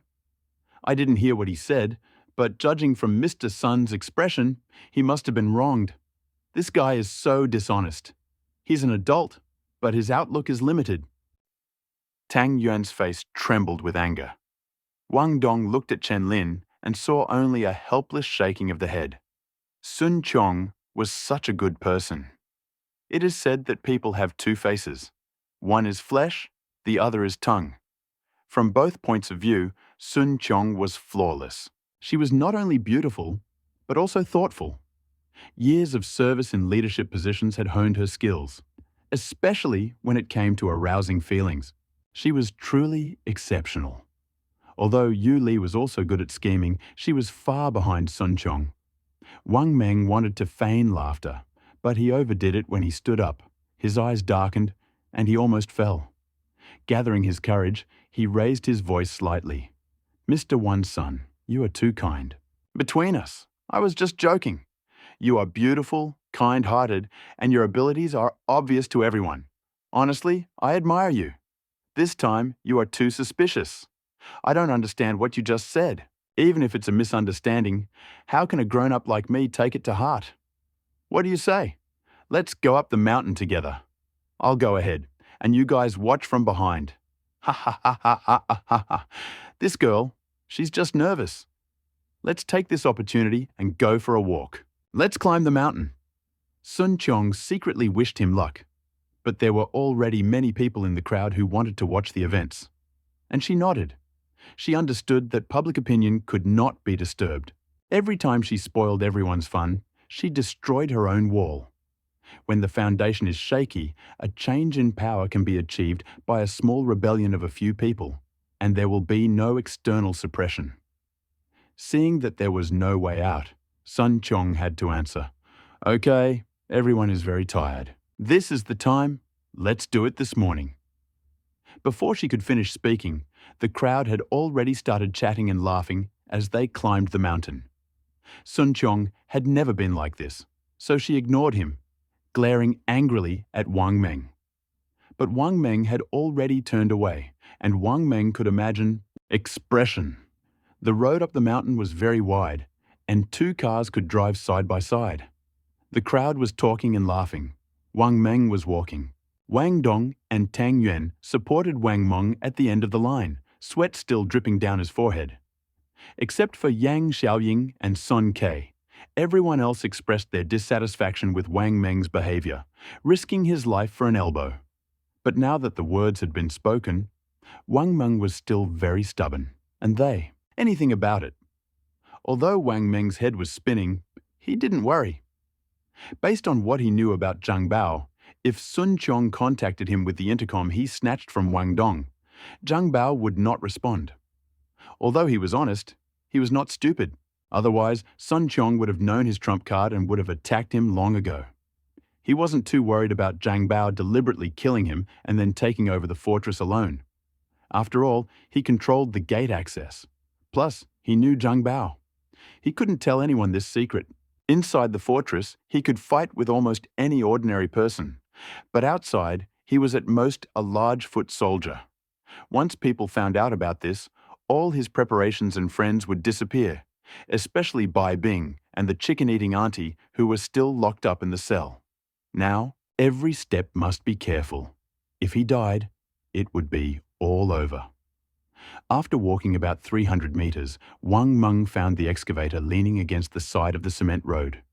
The cabin window was broken, and there were black and red bloodstains all over the inside. The hydraulic rod of the excavator had also burst. Wang Meng clearly saw the bullet holes on the hydraulic rod and hydraulic pump. "Help me come over and take a look," Wang Meng said, pointing at the excavator. Wang Dong didn't know what he was going to do, but he couldn't resist Wang Meng, who wanted to break free, so he could only understand him, intention, and approached the excavator. When he was still more than 10 meters away, the excavator driver, Wang Meng, turned his head, pointed toward the mountain and said, "Okay, I know. Let's go to the mountain." "What do you mean?" Tang Yuan was already sweating.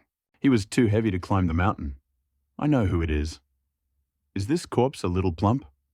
"Not as fat as you, but taller than you," Wang Meng asked. Tang Yuan looked confused. "I don't know. The corpses that Wang Dong removed, right?" "Do you remember?"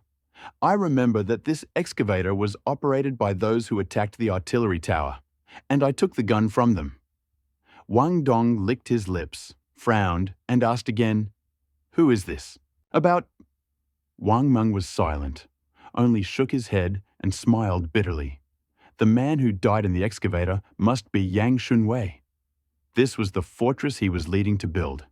He died in the excavator because he didn't expect Zhang Bao to have a gun. Otherwise, he would never have driven the excavator alone. Haha, the fortress builders attacked it and then died outside it. How ironic. Wang Meng feels no guilt. It's all for survival. Even if he had paid for the project in one go, he would still have come. If he had rushed up the mountain, he would most likely have died on the bridgehead on the Tiexi side. When Wang Meng and a few others reached the top of the mountain, the crowd automatically split into two to let them through. Not. Paying attention to Sun Chong, who was standing in front, Wang Meng broke away from the support and slowly walked towards the fortress. There were many shallow bullet holes and burn marks on the outer wall, behind the fortress. It might have looked a little disgusting to some, but Wang Meng felt like he was seeing his own child. Approaching step by step, he returned step by step. When he was still tens of meters away from the fortress, an alarm suddenly sounded in his ears. The crowd shuddered and retreated tens of meters. Wang Meng stopped and looked at the top of the bunker. About 2 minutes later, the sound of the door above the gun closing was heard. Then a light flashed in the trench. Less than 5 seconds later, Wang Meng still hadn't thought of what to say. Bang! The sound of the gunshot echoed through the mountains and forests. The roar of the gunshots echoed through the valley and the buildings, proclaiming the power and fury of the man inside. Everyone present felt their lives were threatened. In less than 20 seconds after the shot, some had already run more than 100 meters along the concrete road. In the embrasure, hidden by the shadows, the silhouette of a man was outlined. He held the gun motionless, pointing it at the crowd. No one knew when the next shot would come, much less whose head it would hit. After all, wherever the shot would come from, it all depended on him, and the people outside were just targets. Wang Meng didn't move. He looked at the smoking grass in front of him and slowly raised his hands. Behind him, Yang Xiaoying's heart-rending cries could be heard. "Brother Wang Meng, come back quickly. I don't want to eat meat anymore. Come back quickly. I beg you, I beg you." Wang Meng did not turn around, but glanced sideways at Sun Chong, who was standing 20 meters away. At this moment, she was playfully looking at Wang Meng, mocking his wild imagination and arrogance. "You are laughing at a chicken feather." Wang Meng silently uttered a flawless sentence to Sun Chong. Sun Chong's towering chest trembled, and she imitated Wang Meng by opening her mouth in a smile. She only uttered 4 words: "You are a dead man." Then she pushed back her hair that was scattered over her shoulders, and with a radiant smile, she shouted at the top of the tower, "Master, this man is a newbie, and he wants to..." Pfft! Ha ha ha! Master, you should put on a maid's balaclava. You're talking naked here. You. Wang Meng laughed loudly, but his voice was low. Before Sun Chong could react, Wang Meng shouted, "The one at the top! Heard of the great sword?" Then he looked around, took 2 steps to the side, picked up a branch from the ground and pointed it at the top of the watchtower, making a gesture similar to a sword. "Listen carefully. You have to listen carefully. I'm only saying this once. I don't know who you are. I don't know how cool you are. But I need 2 elbows and wine. I need something cold. Quickly bring a rope to lower it to me." "Oh yes. Wait a minute." Wang Meng turned around, waved her hand and said, "Come here, both of you." Sun Ke let go of Yang Xiaoying, and the 2 of them immediately rushed towards Wang Meng and threw themselves into his arms. Burying his head in the girl's hair, Wang Meng whispered, "Don't tell anyone that I'm connected to this fortress. Anyone." Sensing their response, he stretched out his hand and called out, "Dongzi, you come here too." "Us?" Wang Dong pointed at himself, then looked at Chen Lin and Tang Yuan. "Do you want us to come?" "Yes." Wang Meng nodded. Wang Dong gritted his teeth and took a step forward. Before he could take the second step, he felt someone pulling at the hem of his clothes. He looked down and saw that the one pulling him was none other than Lu Jian, who had fallen to the ground, frightened by the gunfire. "Dongzi, help me up. I'm a little weak and my legs are wobbly. If we're destined to die, let's die together. Don't leave me. Are you a weakling? Didn't you just flirt with someone's wife when we were climbing Mount Demon? Speak more quietly. Give me a blowjob. My calf is cramping. Hurry, remember!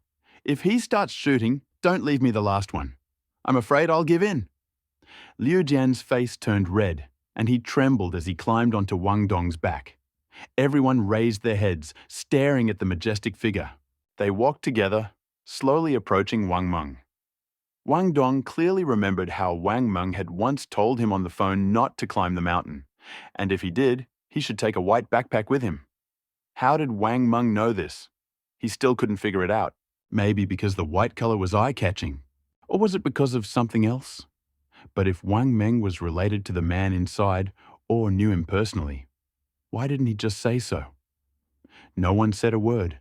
Their eyes were fixed on the people who were ready to die for a piece of bread. Those who broke the bones of both human ideals and freedom were called pioneers. So what should we call these people? Food delivery people? Or under Sun Chong's astonished gaze, several people joined Wang Meng. But the shot she was waiting for did not come. A sense of urgency slowly overtook her, and she turned to the man she called her master, and found that the dark figure had already removed, rifle in its case, and stuck its head out of the bunker. "Listen, clothes, shoes, socks and towels. 1 set for each. Oh yeah, and toilet paper, sanitary napkins," Wang Meng shouted, clapping Yang Xiaoying and Sun Ke on the shoulders. "Tell him the size." Wang Meng looked at the dumbfounded Sun Chong and smiled meaningfully. The open area on the top of the mountain was filled with the noise of people ordering clothes of different sizes. No one spoke anymore. Everyone just stared into space. The man on top of the watchtower wrote something down in a notebook, then turned and disappeared from view. "Do you know him?" Sun Chong looked at Wang Meng with disbelief and asked quietly. Wang Meng put his hands in his pockets and smirked. "If I knew him, I would have been in jail long ago." Sun Chong panicked. She knew that Wang Meng was lying, but for a moment she couldn't understand why. Wang Meng, well, there was a misunderstanding between us. You know misunderstanding. You look damn good today. Let me think." Wang Meng interrupted, tilting his head to peer into Sun Chong's face. She looked so scared and afraid. Wang Meng had never thought Sun Chong so beautiful, so unbearable, that he could not look away. He just wanted to look at her, at the woman's confusion, at her panic, at her confidence crumbling under constant suspicion. Unsure whether Wang Meng's gaze was unnerving her or whether she had something else on her mind, Sun Chong turned and walked toward the crowd. Wang Meng tried to catch up with her, but he heard the sound of something heavy falling behind him. He turned around and saw something. Falls from the top of the watchtower. Pig's elbows, wadded jackets, wadded shoes. Where's the wine? Wang Meng walked to the place where the things fell, looked at them, and then turned around and asked. There were still no words, only a hand in a black glove extended its index finger from its hiding place and shook it left and right. You won't give it to me? Beast! Before Wang Ming finished speaking, the figure disappeared. Why didn't you give me wine? Is something wrong? What did I say wrong? Wang Meng turned around and saw the crowd rushing towards him.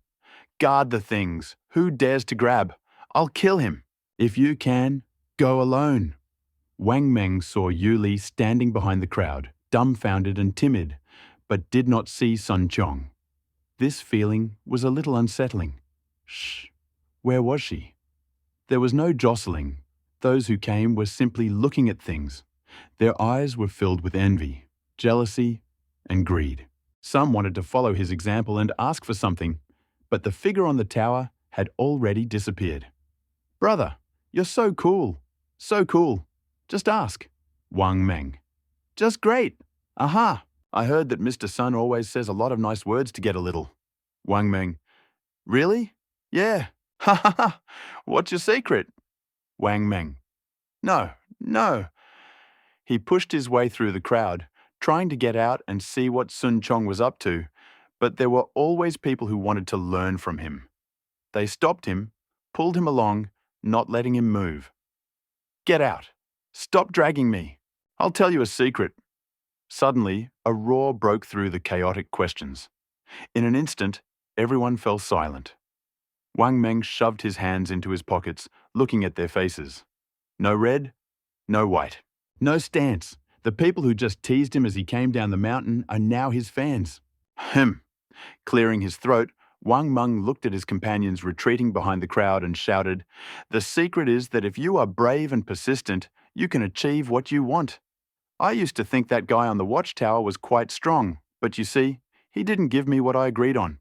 I decided he must be a cool guy. Look, I just armed myself with a big sword, and he was instantly shocked.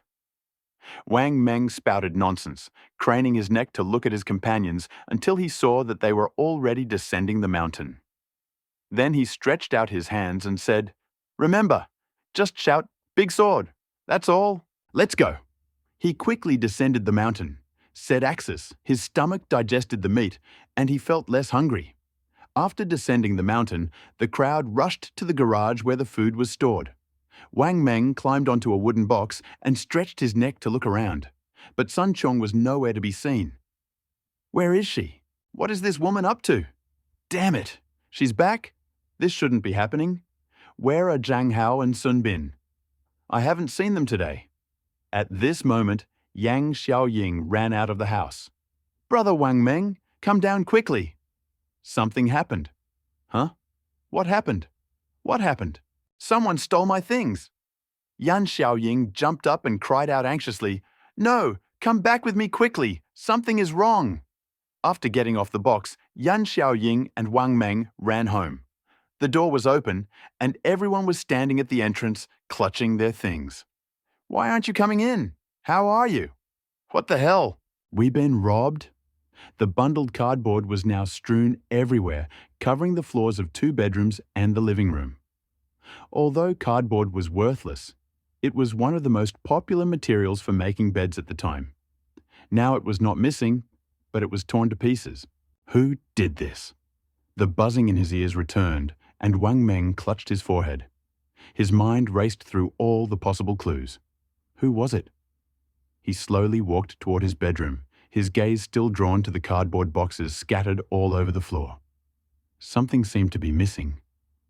Brother Wang. Meng! At this moment, Sun Kei patted Wang Meng on the shoulder from behind. She pointed to where the bed had been and said timidly, "Bag. The bag has disappeared. Bag." In an instant, all the doubts merged into one thread. "Oh, you came for the bag." Wang Meng shook his head and chuckled. No wonder he didn't see Zhang Hao and Sun Bin. "Mengzi, are you completely stupid? Don't you have a gun in your bag? Someone stole it." Tang Yuan nudged Wang Meng with his stomach from behind. Wang Meng smirked. "Shh, be careful. Go learn how to cook elbows. I think you are very hungry and stupid. What else do you have in your bag?" Lu Jian frowned and asked worriedly. Wang Meng rubbed the stubble near his mouth and said with a playful smile, "There are bullets, a watch, and a modified rifle. The rest are clothes and other things." Chen Lin sighed. No. Someone must have left them. This time, the pistol and rifle are missing. It's not easy to deal with. Do you know who did it? We must find them. These things are too important. Wang Meng patted Lu Jian. "Things must not be lost, Brother Jian. Go and lock the door." With that, he threw the cardboard at his feet, walked into the bathroom, grabbed the cistern with both hands, and stood up carefully. Once he was sure of himself, he lightly tapped his knuckles on the plastic ceiling twice. My parents renovated this house. To save money, they did not use built-in ceilings. With that, he pressed the button hard into the plastic film, carefully peeled back a piece of film, and stuck his hand inside.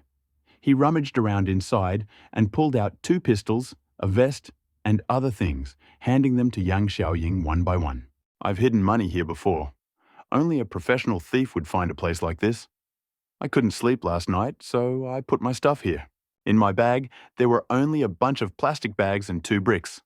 Then he pulled out a small black bag, opened it, and pulled out several sports watches. "Here, one for each of you." Tang Yuan took the watches and examined them. "Damn it, Big Mud King. Seriously? You robbed a watch shop? I think. Damn. Before he could finish speaking, there was a knock at the door. The nerves of the group that had just committed a robbery were on edge.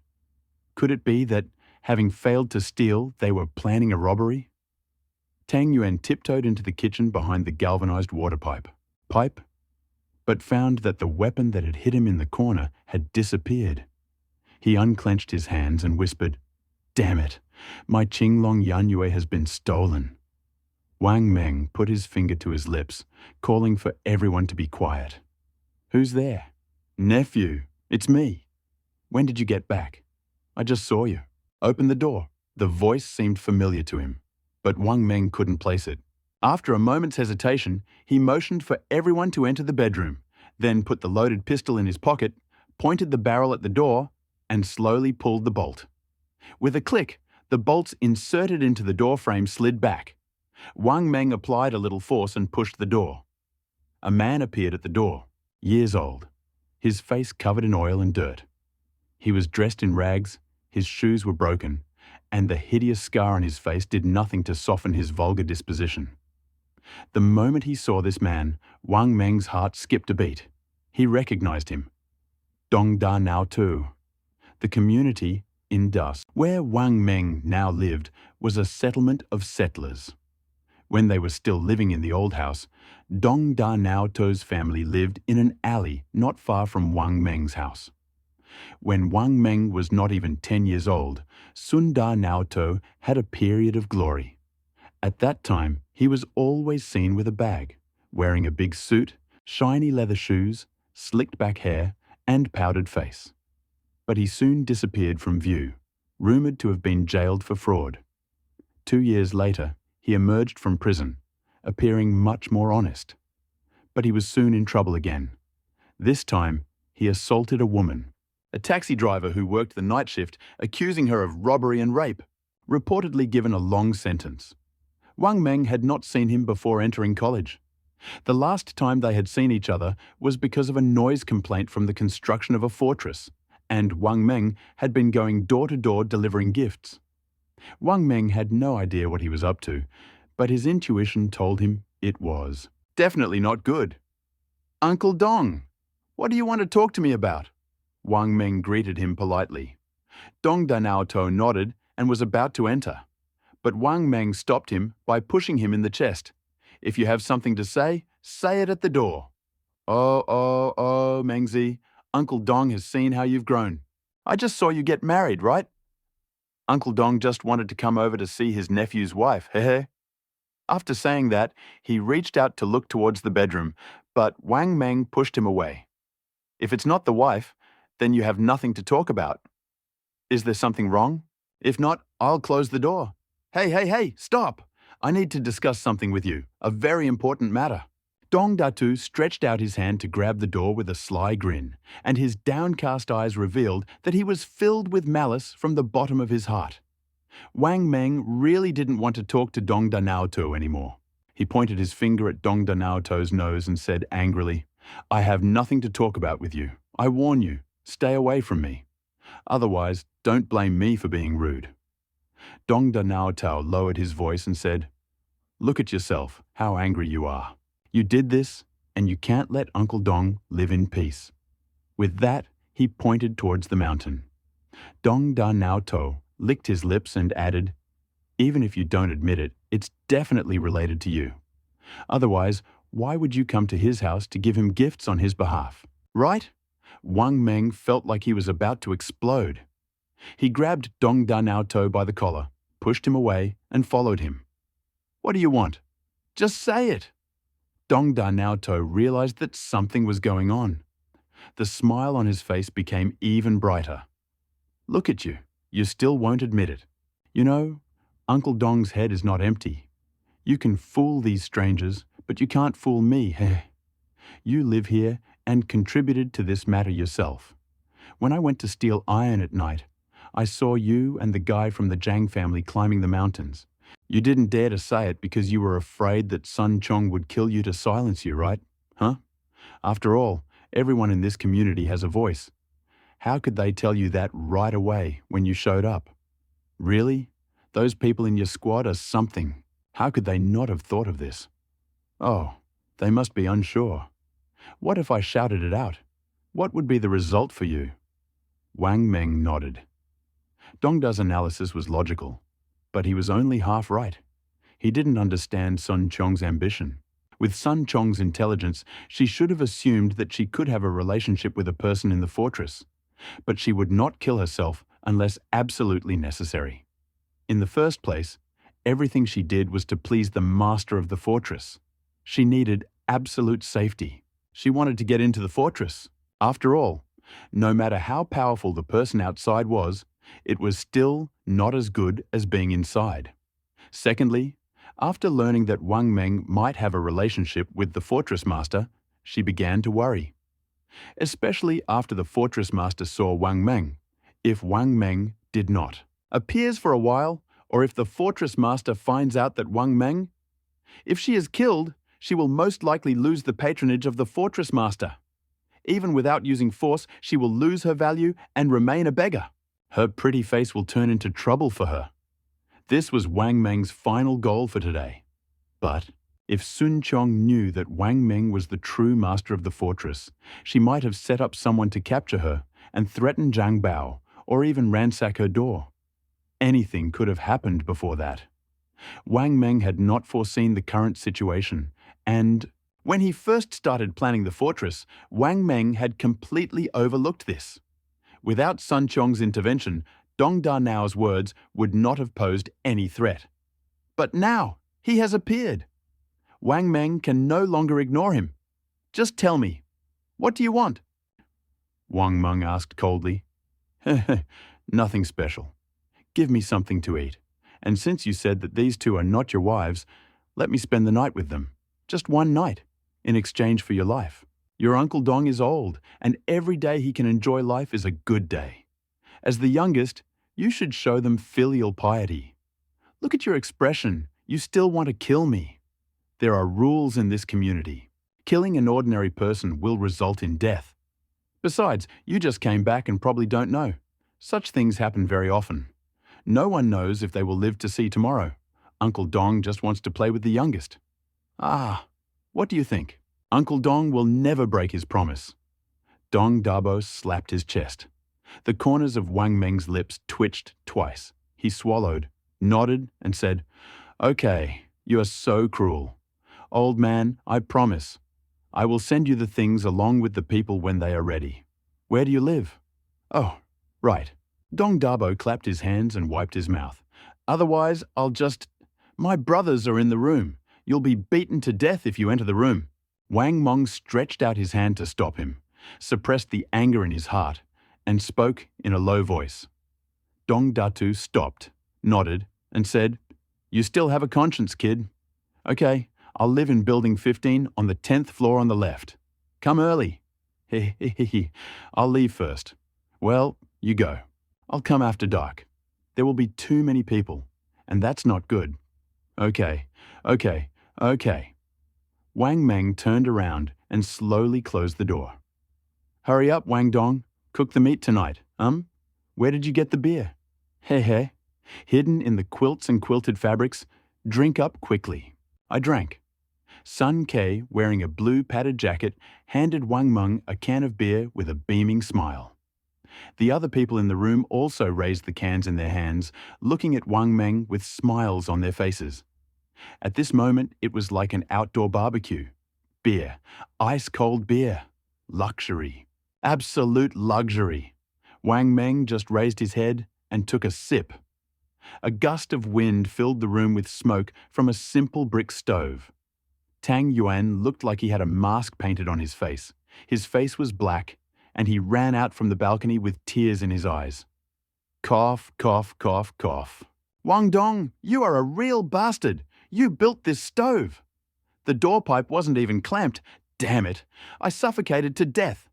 Cough, cough, cough, cough, cough. Let's go and see." Wang Meng hugged Wang Dong and walked to the balcony. "Eat faster. Take a rest. Come and walk with me at night." "Why? Let's go and walk at night," Wang Dong asked, confused. "Kill someone." With the combined efforts of Wang Meng and Wang Dong, the brick kiln that had only been used twice and was leaking had finally started to burn steadily. Everyone gathered around the kiln, which was occasionally choked by the wind and smoke billowing out, watching, like a pork elbow roasting in a fire. The smell of burnt skin, mixed with the smoke of burning wood, gradually filled the entire room. This smell seemed to have some kind of magical power, beckoning everyone. "Shh! Just a little burn. No burn. Wipe it off. The skin is also edible. Quickly and throw it in the pot to stew. Oh, it would be nice to add some potatoes." Tang Yuan patted his stomach and stood behind the crowd, smacking his lips.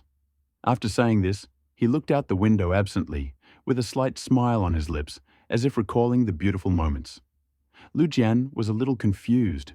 He sat in front of the brick stove, holding a sharp steel rod in his hand, dodging the sudden onslaught of flames and trying to pull his elbows out at the same time. Sweat ran in streams from his temples to his chin, leaving black marks. He was in a panic and kept muttering under his breath, "Shh! Well done! Ouch! Ah, damn it! I'm burning alive! It's hot! It's hot!" Wang Meng took the dagger off his ankle, grabbed the tip of the sheath, and jabbed the handle of the knife into Tang Yuan's stomach. "Brother, you can do it. Help him.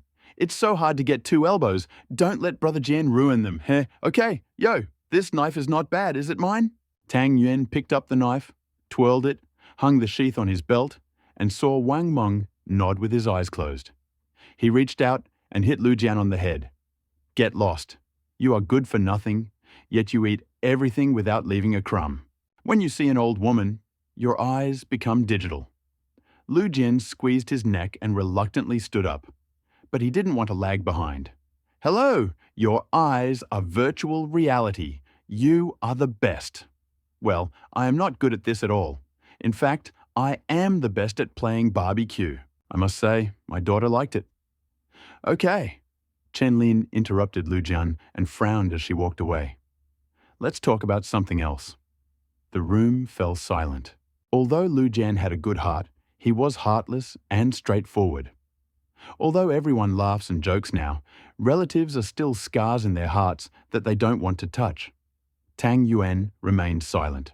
He used the dagger given to him by Wang Meng to carefully scrape off the carbon deposits on the surface of his elbows, and then threw them into the boiling water. In the bubbling water, The two elbows were close to each other, constantly shaking their bodies to avoid hitting the blisters. Soon, the aroma of meat wafted out. It flew out the window, filling the surrounding area, attracting the workers to stop and enjoy the aroma. After taking a few sips of the porridge that Lu Jian had just brought, inhaling the meaty aroma and listening to the clanking of iron outside the window, Wang Meng fell asleep, leaning against the warm wall. In his sleep, he returned. On that hot summer night, a few shirtless men sat in the shade of a roadside diner, eating shashlik and drinking ice-cold beer. He bragged so much. He could discuss any important event in the world. He loved to watch the pouring rain outside the window, feeling the cool rain falling on his sandals. He also liked watching the lights of the city light up. He wanted to sleep forever because when the rain stopped, he could go home and see. He didn't know how long he slept when he felt something warm approaching his lips. He opened his eyes and saw Sun Kei with a cute expression, holding half of the elbow. "Wake up! Eat quickly, it will cool down soon and it smells so delicious." "Aha! Yes, it smells so delicious." Yang Xiaoying stood behind Sun Kei with her mouth full of meat and nodded frantically at Wang Meng. Her right eye, which was unable to open fully due to the bruises, coupled with her serious expression and swollen cheeks, made everyone laugh. Everyone was holding their single can of beer in their hands, savoring every sip. Meat and beer. Even Chen Lin, who could not stand alcohol, did not refuse beer. His face was as red as a pig's kidney, and he leaned against the wall, chewing vigorously. Beer, which was usually torture for him, seemed to have become a rare pleasure. After eating, Wang Meng put down the paper shells and again fell asleep. I don't know how long I slept when I heard Wang Dong's voice. "Hey, Mengzi, it's dark. Wake up, huh?" Wang Meng rubbed his eyes and sat up, stretching with all his might. His chest still hurt a little, but the pain was not as sharp as before. He stretched out his hand, shook Sun Kei and Yang Xiaoying, who were standing next to him, and whispered, "Hey, wake up. Come with me." "Huh? What happened?" Wang Meng's brother Sun Kei opened his sleepy eyes and looked back. Yang Xiaoying reluctantly stood up, drool still on her lips. "I was just dreaming about delicious food. Why are you waking me up so late?" She coquettishly kicked Wang Meng's leg. "This is a very important matter. I hope you two will listen to me carefully. The one who came to see me today can cause trouble for everyone. I need to sort this matter out." "What then?" Yang Xiaoying asked. "He asked to send you to her tonight to stay with her overnight, so you two will have to come with us." Before he could finish speaking, Sun Kei pursed his lips, his chin trembled, and he said with tears in his voice and an aggrieved expression, "You're going to just throw us out?" Yu Wangmong hurriedly explained, "Oh, listen to me. I'll kill him, but if you don't go, he'll definitely be on guard. He won't even open the door. So you have to come with me, and you have a task." "You two have guns?" Yang Xiaoying was at a loss, seemingly not understanding what Wang Meng was talking about until the very end. Wang Meng was used to this. She was like this, always aware of the situation at a critical moment, but once she was safe, she would immediately return to her cute form. The area was restless at night. The work on strengthening the fortifications seemed to never stop. Some worked during the day, some at night, although it was even busier at night. Under cover of darkness, the four of them lined up and headed for their overnight stay, building number 15. Van Dong, who had apparently never killed anyone before, was so excited that he didn't say a word the entire way, constantly looking around. The girls, on the other hand, continued to talk without any nervousness. Their calm was based on their absolute trust in Wang Meng. Wang Dong, who had been silent the entire way, finally spoke as they passed building number 14. Pointing to the two men with pistols at the door, he said, "Mengzi, Sun Qiong lives in building number 14. I noticed that the lights in the entire building were only on the 5th and 6th floors." Wang Meng looked up and indeed saw flickering candlelight on the 5th and 6th floors. He nodded and said, "It should be on the 6th floor. Zhang Hao and Sun Bin should be downstairs." Sun Qiong is particularly concerned about things like this that indicate status. We will find a way to deal with this woman later. Let's eliminate the current threat first. The water supply to the community had long been cut off, and there was no curfew for those who needed to go to the toilet. Blending in with the passers-by, going to and from the toilet, Wang Meng and his companions easily entered Building 15. The stairwell smelled strongly of urine, which became stronger as they went higher. Finally, reaching Dong Da Naoto's room, Wang Meng discovered that Dong Da Naoto is not alone. Standing at the door, he could clearly hear the conversations in the room. Apart from Dong Da Nao's voice, there was another voice that was very familiar to him. Sun Bin's voice. Hiss, can he come? Are you lying? Can he come with Elbow and those two girls? I asked Sun Chong for a bottle of wine. If you lie to me this time, you can forget about your position as a consultant. How is that possible? I don't dare lie to you. Besides, no one came before. It's the same this time. I told Wang Ming that he would definitely come. Don't worry. Used to be so stubborn. This Wang Ming is a stubborn donkey. Tusk, did you know him before? Do you have something on him? Hey, you'll find out soon. Let's drink first to cheer us up. And then everyone can drink a... Damn, you're a good person. Is it okay to give gifts for something like that? You both must die. Wang Meng gritted his teeth, knocked on the door and said, Uncle Dong, I'm here. Oh, look, I told him he had to come. Dong Datu jumped up and ran to the door, completely unprepared, as if he had long been accustomed to this. But Wang Meng knew that Sun Bin would not be unprepared. Even if he came to commit such a shameful act, he would definitely be prepared. Especially since this time he had to meet him face to face. Enough! Dong Da opened the door with his head proudly thrust out. And after opening the door, his greedy gaze continued to wander towards Sun Ke, completely ignoring Wang Meng. Sun Bin carefully hid in the inner room, revealing only half of his head. In the dim candlelight of the living room, Wang Meng could vaguely saw that he was holding a hunting rifle in his hand. Hey! Sun Bin, you're here too! Wang Meng entered the room and found a sofa and a bed. It seems that privileges exist regardless of circumstances. I don't know how many times those two have done nasty things on the bed. Is it just the two of you? A bed? Haha. You have done a lot of nasty things. Wang Meng looked into the room and saw that there was no one there. Seeing Wang Meng alone at the door, Sun Bin slowly walked out of the room with a gun in his hand and challenged him. What happened? With your terrible appearance, even with a gun, what can you do? Sun Kyung may be afraid of you, but I'm not. Okay? I give in. You two come in. I'll wait at the door. Wang Meng extended his hand toward the house, gesturing for Yang Xiaoying and Sun Ke to enter, but he himself froze at the door. Dong Dabu impatiently pulled Sun Ke toward the sofa in the living room, pushing her forward. Although Sun Bin was also anxious, he was much more vigilant. With a gun in his hand, he walked past Yang Xiaoying and headed straight for the door. He wanted to chase Wang Meng away, close the door, and eat in peace. But as soon as he passed Yang Xiaoying, Wang Meng suddenly took 2 steps toward the stairs, passing by the door. Sun Bin was stunned. Before he could react, 3 gunshots rang out from behind him. After the shot, Wang Meng rushed back into the room, snatched the gun from Sun Bin's hand, and rushed towards Dong Da Nao, who was just taking off his pants with his hands up. Sun Ke was lying on the sofa with a gun in her hand. Seeing Wang Meng approaching, she waved to Dong Da Nao, then stood up from the sofa, bent down, and ran after Wang Meng. Dong Da Nao was stunned. He never expected that Wang Meng would dare to kill someone. He opened his mouth wide and exclaimed, "Famous and foreigner." Bang! Wang Meng didn't want to listen to his nonsense and shot him in the head. When Wang Meng turned around, Wang Dong and Yang Xiaoying had already searched Sun Bin.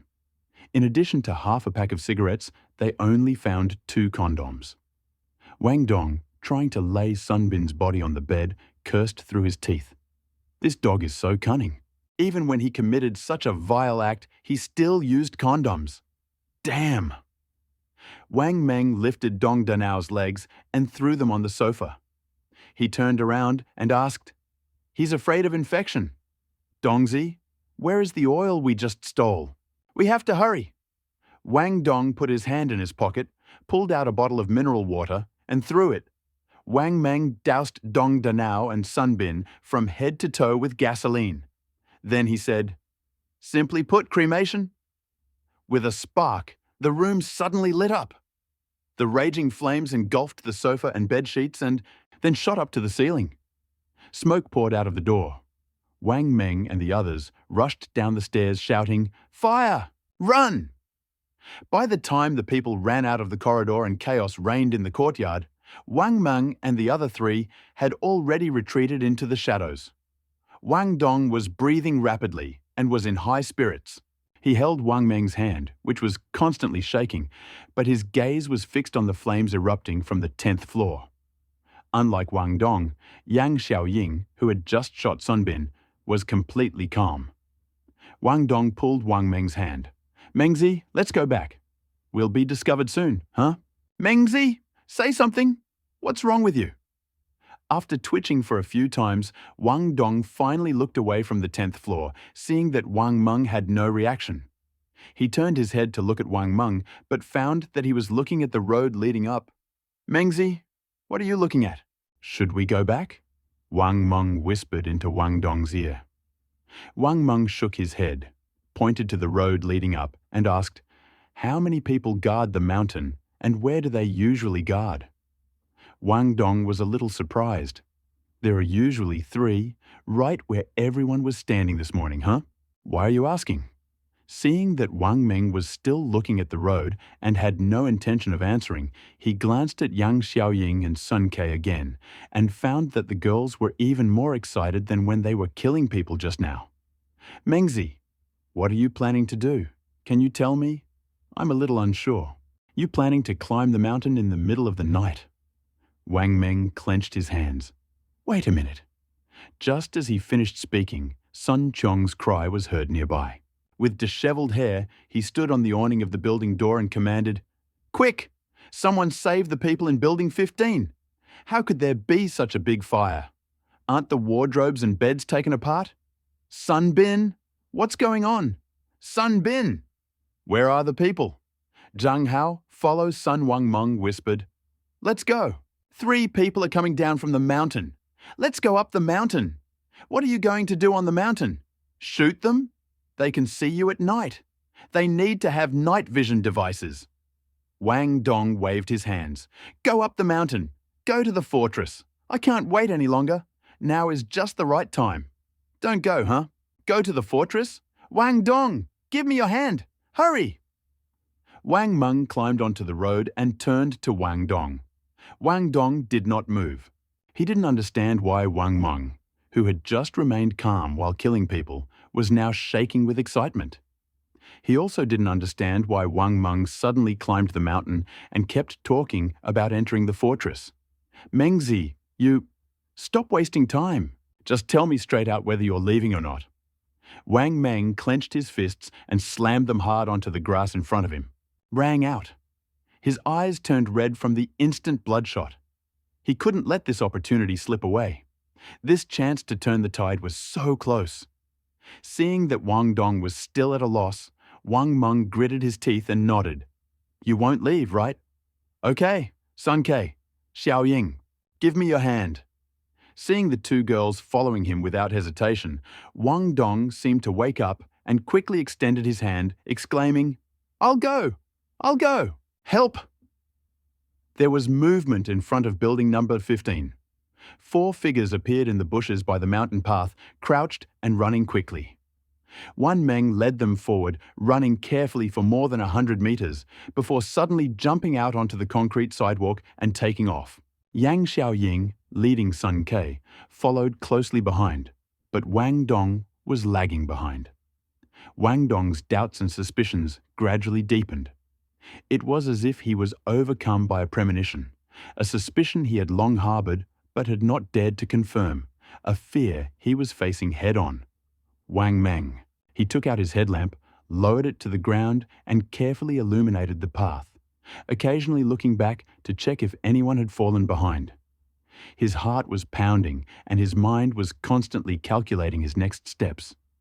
Before reaching the top, Wang Meng collapsed on the road, ran back and waved to the three men. Wait a minute, take a rest. I can't run any longer. With trembling hands, he unbuttoned his collar and touched the control panel hanging around his neck. It's still there. It's still there. Yang Xiaoying and Sun Ke slid down behind Wang Meng, gasping for breath, and then burst out laughing. Their laughter grew louder and louder, and they embraced each other, as if something they had been holding back had finally burst forth. Wang Dong also ran over, knelt down, and waved to Yang Xiaoying and Sun Ke. Auntie, speak quietly. The girls only glanced at her, but their laughter did not subside, but rather grew louder. Mengzi, can we really get through? And Chen Lin, Tang Yuan, Lu Jian, and Bai Bing. If we disappear, Sun Chong will definitely attack them. Wang Meng laughed. He looked at Wang Dong and asked quietly, if Yu Li and Sun Chong were to fall into your hands, what would you do with them? Although he had thought about how to deal with Sun Chong and the others countless times, Wang Meng's question still stunned him. Was there really any chance? Has many supporters. If it were really possible. Wang Dong lowered his eyes, thought for a few seconds, then suddenly raised his head and slammed his fist into his thigh. He gritted his teeth and exclaimed, I'm her Jagga Jagga, abnormal. I'll make her suffer. Mengzi, do you know? She even tortured Bai Bing. Stop. Shut up, I know. I'll do as you say. Wang Meng waved his hand, cutting off Wang Dong's accusations. In the past 2 days, Wang Meng had never asked to meet with Bai Bing, and he had also rejected Lu Jian's explanation. He knew that Bai Bing would not recover. He had decided to climb the mountain now because he wanted to save Bai Bing and her as soon as possible. Auntie who eats chickens. Looking at the frightened Yang Xiaoying and Sun Ke, Wang Meng stood up, tore the pass from around his neck, and holding it in his hand, walked towards the main gate of the fortress. Yu Wang Dong tried to grab Wang Meng, but he was still too late. He only managed to grab Yang Xiaoying and Sun Ke, who were about to stand up. Wait. As soon as he finished speaking, Wang Meng found himself within the range of the fortress's warning alarm. A shrill alarm instantly resounded throughout the surrounding area. Those who were putting out the fire at the foot of the mountain, attracted by the sound, froze and turned to look up through.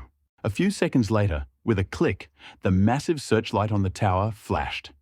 The dense beam of light quickly illuminated the area before easily finding Wang Meng, who was walking forward. Wang Dong knew that given this man's habit, gunfire would soon be heard. But he did not want to see Wang Meng die. Escaped his throat and he charged forward like a cheetah. But after only 2 steps, he heard Wang Meng's impatient voice overhead. Damn it! Turn off the light! It's blinding my eyes! Oh! From the top of the tower. Click! The spotlight went out, leaving only the faint glow of Wang Meng's small lantern. Was the man up there saying something? Wang Dong stared blankly at the top of the tower. Wang Meng came to his senses and waved the nearly empty lantern twice in the air. Dongzi, what are you looking at? Hurry up! Oh, don't go ahead of me. Everyone stand behind. Understood? Turning the corner, Wang Meng pressed the remote control button in his hand and pulled Wang Dong, who was still walking forward. There's a hole ahead. If you go forward, you will fall to your death. The familiar and beautiful roar of the winch rang out, like the gentle call of a lover. The drawbridge in the far right corner of the fortress slowly lowered. As soon as it finally landed, Wang Meng ran up impatiently. In Wang Dong's shocked gaze, Wang Meng completed the inspection. After a series of mechanical sounds, the door opened. The heavy steel door slowly opened inward. In the bright light, a man in a full black tactical suit and racing helmet stood at the threshold. Wang Meng remained silent. He took a few quick steps and hugged the man. I'm finally back. I narrowly escaped death. Let's talk inside. Wang Meng patted Zhang Bao's back vigorously, turned around, and waved his hand toward the gate. Come in quickly. I can close the door. While waiting for the drawbridge to completely lower, Wang Meng began to introduce the two sides. So, let me introduce myself. This is the mysterious man in the bunker. In my childhood friend, Zhang Bao. These two girls saved my life. This one is Yang Xiaoying. The one with the bangs is Sun Ke, and this man is Wang Dong. You should have seen them before, when we were cleaning up the bodies on Mount A. Zhang Bao, what's wrong with you? Why are you always wearing that motorcycle helmet? Wang Meng reached out to open the helmet's windshield, but Zhang Bao dodged it. Come in. I'm so glad you're back. By the way, Mengzi, guess Zhang Bao checked his fingerprint against the one on the mezzanine leading to the second floor of the fortress and, speaking, pushed the door. But as soon as the door opened, Wang Meng quickly grabbed the handle and slammed it shut, pushing Zhang Bao to the side of the corridor behind the garage. The push was quite strong, and Zhang Bao fell straight onto his back. Wang Meng's left hand quickly switched the lever of the mezzanine door, and his right hand was already in his pocket for his pistol. Zhang Bao, who's there? As soon as the mezzanine door opened, Wang Meng keenly heard a noise on the first floor of the fortress. A thought flashed through his mind, like lightning. Someone inside. All subsequent actions were unconscious. Having witnessed the treachery of human nature, Wang Meng sometimes felt a little neurotic. But he did not consider neurosis to be something bad. The mental state must correspond. Circumstances. In a peaceful and prosperous age, a little self-control would not have hurt. One could eat, drink, and amuse oneself as one pleased without fearing for one's life. But to survive in the jungle, one must have the vigilance of an antelope. Only he who keeps his eyes and ears alert, with extreme alertness, he can spot danger first and ultimately survive. Brother Wang Meng, what happened? Yang Xiaoying and Sun Ke slowly approached Wang Meng from behind. Wang Dong, noticing Wang Meng's defensive stance, slowly approached Zhang Bao, ready to strike a fatal blow at any moment. What are you doing? Zhang Bao rose from the ground and extended his hands toward the wary Wang Meng. Mengzi, it's me. What's wrong with you? Wang Meng was sincerely afraid that Zhang Bao would throw him a Hongmen feast. After all, he had no right to die outside. If he died outside, control of the gate would surely fall into the hands of others. Zhang Bao was completely passive. But once Wang Meng entered the fortress, an excuse appeared. Control of access was Wang Meng's. He needed. It was only to torture him or threaten someone's life to force Wang Meng to surrender and gain full control of the passage. Then he could kill him. Everything was perfect. From that moment on, the fortress would be in his hands. Wang Meng would have nothing to do with it anymore. Perfect. Wang Meng didn't understand why such a terrible thought had occurred to him. He shook his head and tried to push it away. I feel like there's someone on the first floor. I was just about to tell you. You know that person. Zhao Dan. He's cooking for you. Ouch. I'm dying from the fall. You are so sensitive. Zhang Bao spoke naturally and smoothly, a little angry. Zhao Dan? The chubby girl from Uncle Zhao's family? Didn't she go to college? How did she get here? Wang Meng cleared his throat and added, You didn't tell me either. Didn't you buy a big roll of car belts? You used it to pull her out. She had long since returned for an internship. Her entire family had left, and she had taken deworming medicine. She's fine. Zhang Bao walked up and said insistently, I don't need access control to the main entrance. Did you just change it to this one? I don't need it either. Open it quickly. If you're not hungry, how can a girl not be hungry? Wang Meng blushed and scratched his head, not knowing what to say. Yang Xiaoying and Sun Ke chuckled softly behind him, but Wang Dong's expression somehow became even more stern. At Zhang Bao's insistence, Wang Meng opened the loft door, and in an instant, the familiar feeling returned. Legs went limp. He knelt down, kissing the ground hard. Then he lay down on the ground again, stretching out his arms and legs, waving them like windshield wipers. I'm finally back. Ah, look, it's so big. A basketball court. And a forklift? A gym? How spacious. I want to take a shower. There should be a toilet here, right? Of course there is. Look over there. Isn't there a room? Wow. Sun Ke and Yang Xiaoying, with red eyes, touched each other, chatting non-stop like two silly girls who had just arrived in the city. Wang Meng laughed and said, "Don't worry so much. This is the first floor. There are 3 more below. I'll take you strawberry picking later."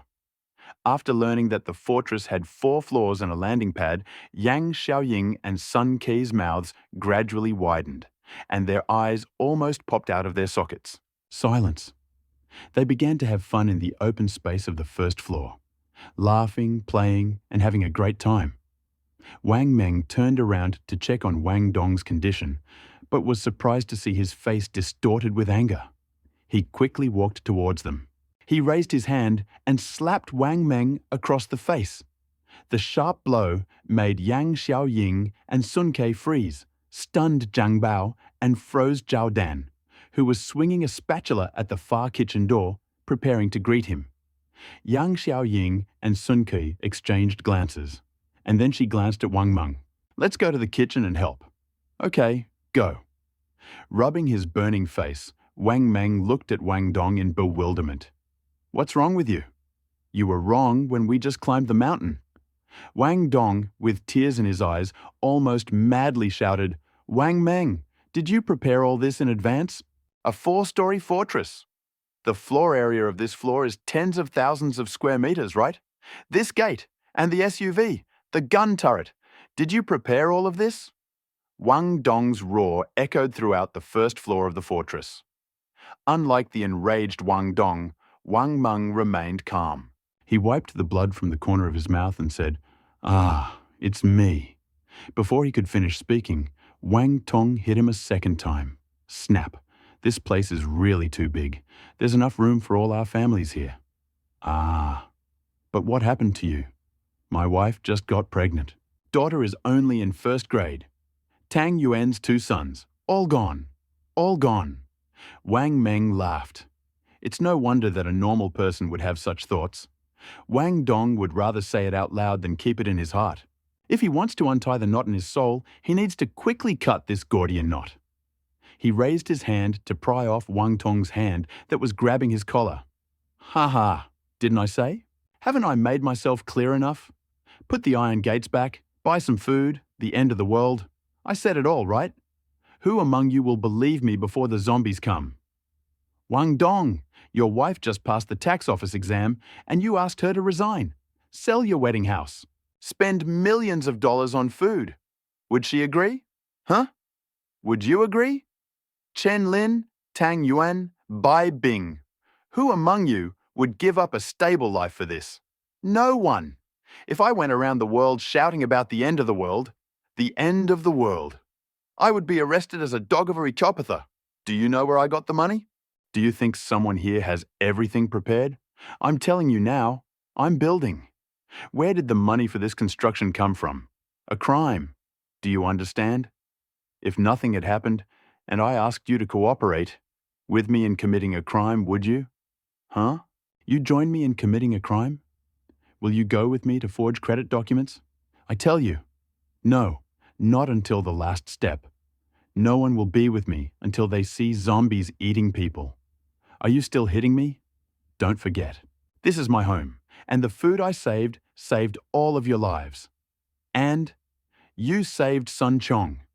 You gave Sun Chong a backpack. Sun Chong stole your supplies. Sun Chong stole your radio. All the torture Bai Bing is now suffering is because you saved Sun Chong." Wang Meng roared, but Wang Dong was already sitting dejectedly on the ground. As if he hadn't said all this, Wang Meng waved his arms and walked back and forth in the open space several times.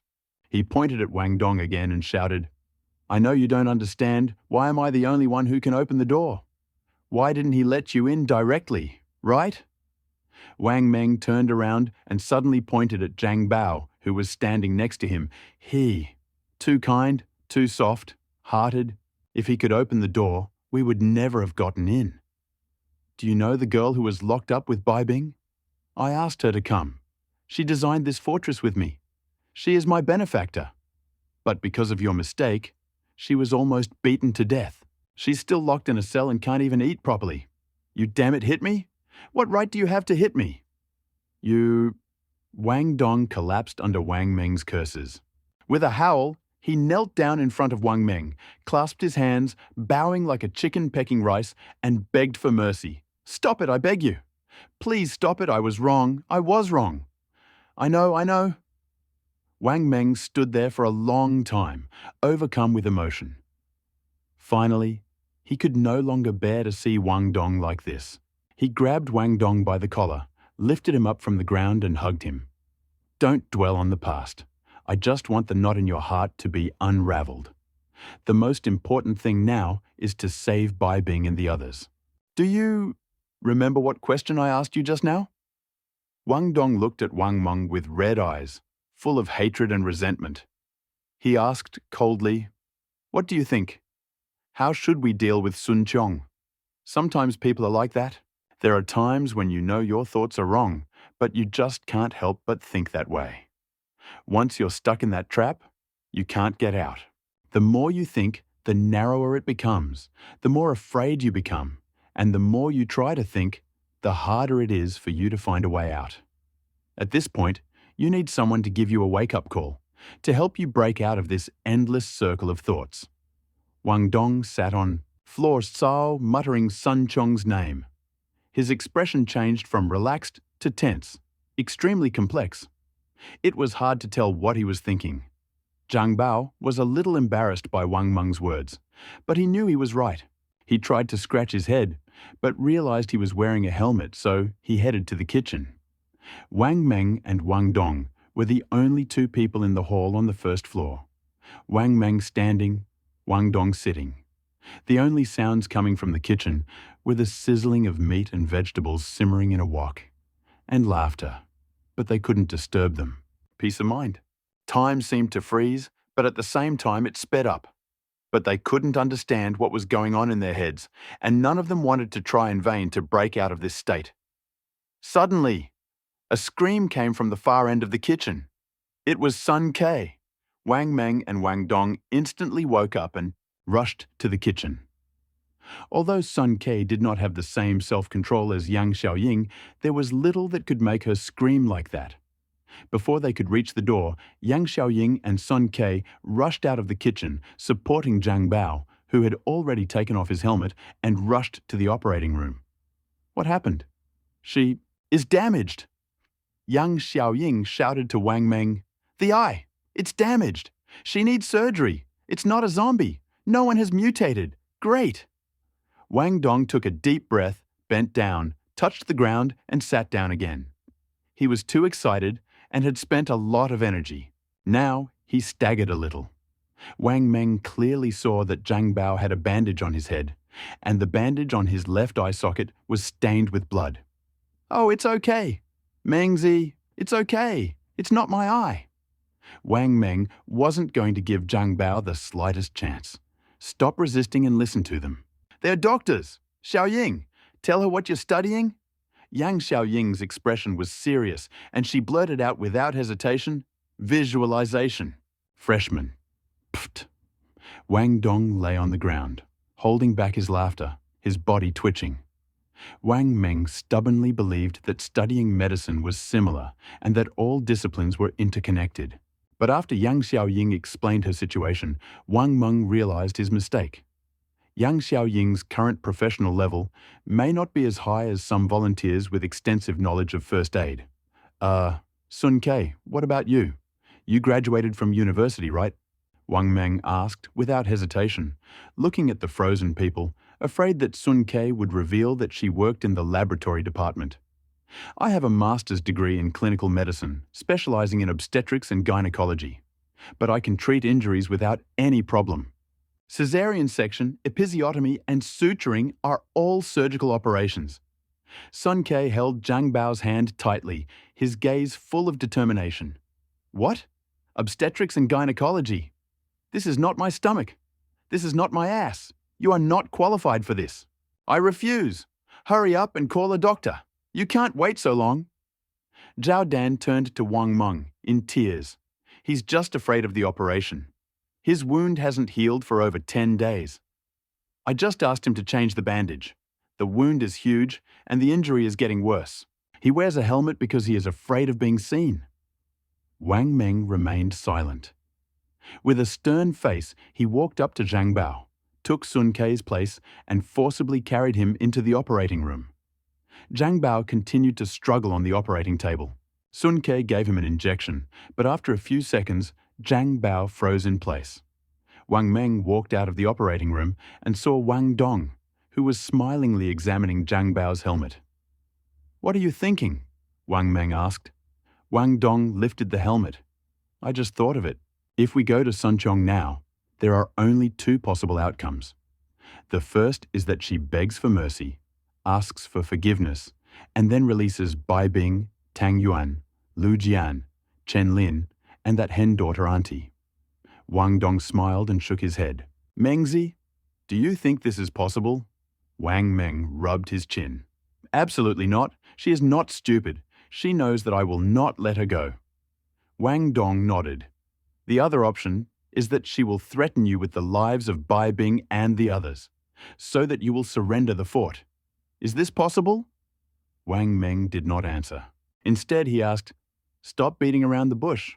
Just tell me, what are you planning? Let's lie to her. She probably doesn't know we're here yet, and she doesn't know who you are. Let's just assume that it was the owner of the fortress." Although the cremation of Dong Da Nao To and Sun Bin caused a lot of smoke, the fire eventually went out due to the lack of flammable materials in the building. Both bodies were burned beyond recognition, and the fire scene roughly confirmed that one of the victims was Dong Da Nao To. The other dead person could not be identified. Sun Chong took Yuli and Zhang Hao, stood at the door for a while, and then went down. She had just stepped out of the corridor when she heard the roar of a megaphone from the top of the hill. "Sun Chong, come up the mountain to see me." The voice was so hoarse that it instantly stunned everyone in the area. The owner of the fortress spoke for the first time. Who knows what will happen to Sun Chong, the chosen one? The huge lamp swept through the crowd, soon finding Sun Chong dancing and waving his arms. Sun Chong's face flushed with excitement. His breathing quickened. Yu Li tightly grasped Sun Chong's hand, her eyes pleading, "Master Sun, the Lord is looking for you, isn't it? Leap. Oh, let go. Don't hold me. Of course he's looking, but why would he look for you? You're so small and so skinny." Sun Chong pulled, causing Yu Li to stumble. Then, turning around, he unbuttoned his coat and pulled off his red sweater. She looked at her bust, revealing 2 hemispheres of breasts, then untied the elastic band and let her hair down to her shoulders.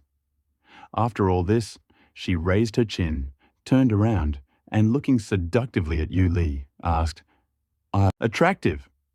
Yu Li nodded reservedly. Sun Chong chuckled and walked up the mountain.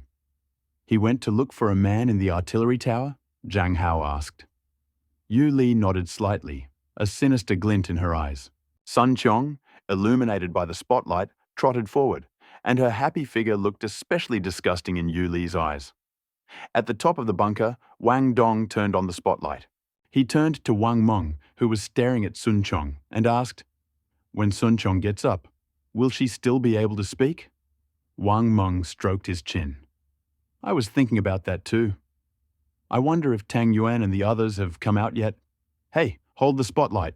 Wang Meng stretched out his hand to turn on the searchlight, which was now aimed towards building number 9. "We can't look for Tang Yuan and the others now. Sun Chong will notice. Send Yu Li too. Have them go up together." "Just pretend you don't know Yu Li's name," Wang Dong said, and raised his hand to turn on the microphone.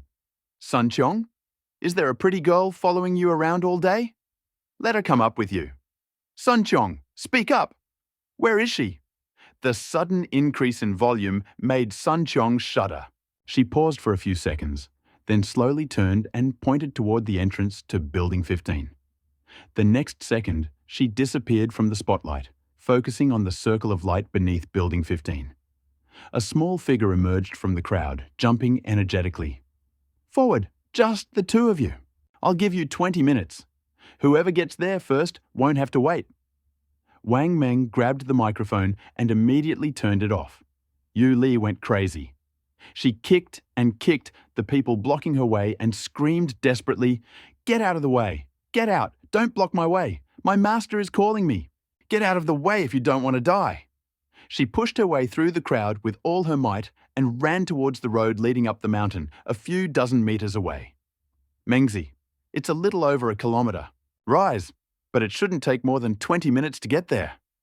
Wang Meng smiled playfully at the corner of his mouth and pointed at the runway. Pay attention to the lights. Just watch. Sun Chong had already started running as soon as she heard the words, "Who will reach it first?" Especially after Yu Li caught up with her, she wanted to learn to walk on all fours and grow wings. There were less than 100 meters between them. Although Sun Chong was tall and slender and had done yoga for years, she was a poor runner. Yu Li, although shorter, had better coordination and explosive power than Sun Chong. One in front, one behind, one tall, one short. Between these two women, a thrilling chase, each with their own plans. The crowd below held their breath as they watched the two women chase each other down the cement road. Without knowing the fortress's intentions, they guessed that the community's structure was about to change. One was the boss, the other was the subordinate. One was usually arrogant and bossy, the other always held back her anger. Want to know what these two felt for each other? Just look at them. Actions, emancipation, and frankness. This is the true manifestation of human nature. Although the distance was shortening, the outcome was not yet decided. As soon as they had passed the bend and were almost out of sight, a cheer came from the foot of the mountain. It was unclear to whom these rare cheers were intended. I have never seen anything so clearly, Wang Meng sighed. What are you looking at? The hearts of people is about to change, and everyone wants to quickly take sides. Ha ha! Wang Meng patted Wang Dong on the shoulder. Just follow me and wait for the spectacle. There will definitely be a fight soon. When the people have gathered, have them wait by the door. You go downstairs to eat. I'll go get something. Wang Meng removed all the access restrictions from the first floor to the top of the watchtower and went down alone. Wang Dong didn't know why Wang Meng went. Back on the first floor, Wang Meng was standing at the dining table, and next to him was a black plastic bag full of something. Are we here? Let's eat. The fight started, Wang Meng asked, pointing to the plates on the table. The fight has started. Don't look at Yu Li's height. She's quite good at fighting. She sat on Sun Chong's neck and pulled out a few clumps of hair. Here, drink some beer. Yu Li is so short. Sun Chong can't beat her? Wang Meng held out a bottle of ice-cold beer and repeated the question.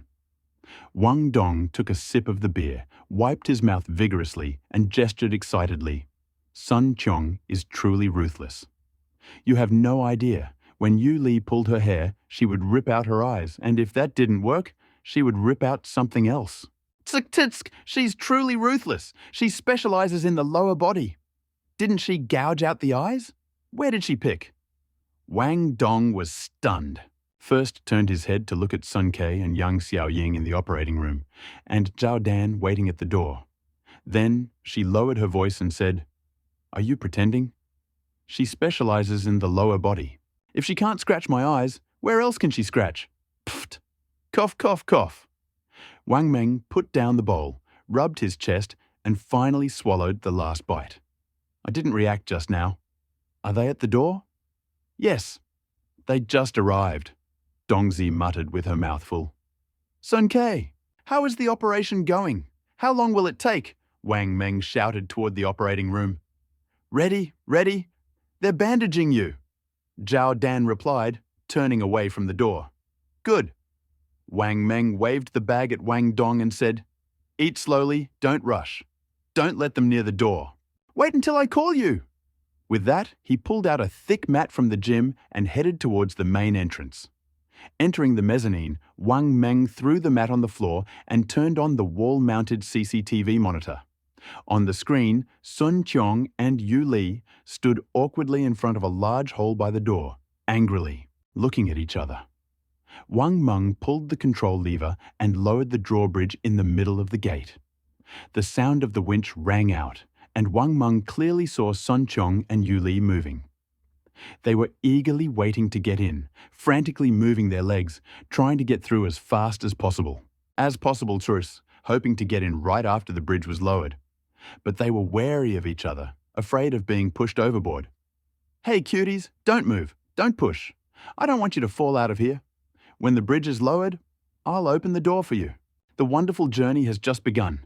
Master, I won't push her. She was the one who tried to hurt me. Please save me. She just attacked me.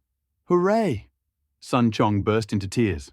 Her disheveled hair and clothes were disheveled enough to move anyone who didn't suspect anything. Yu Li was stunned by Sun Chong's outrageous act. She didn't expect that the previously ferocious Sun Chong would suddenly do such a thing, and yet she acted so convincingly. Yu Li was speechless. She pointed at Sun Chong, then silently looked at the cell illuminated by the gate, and mentally replied, Sun Chong, go up first. Yu Li, follow me. By one, carefully. With these words, Wang Meng opened the door of the cell, but did not turn on the light. Sun Chong, go in first. Sun Chong wiped away her tears, smoothed her hair, and, smoothing her shirt, adjusted the hem of her low-cut sweater. Her two white breasts were revealed even wider. She straightened her back, bent at the waist, and carefully stepped onto the suspension bridge, trying to maintain an elegant gait.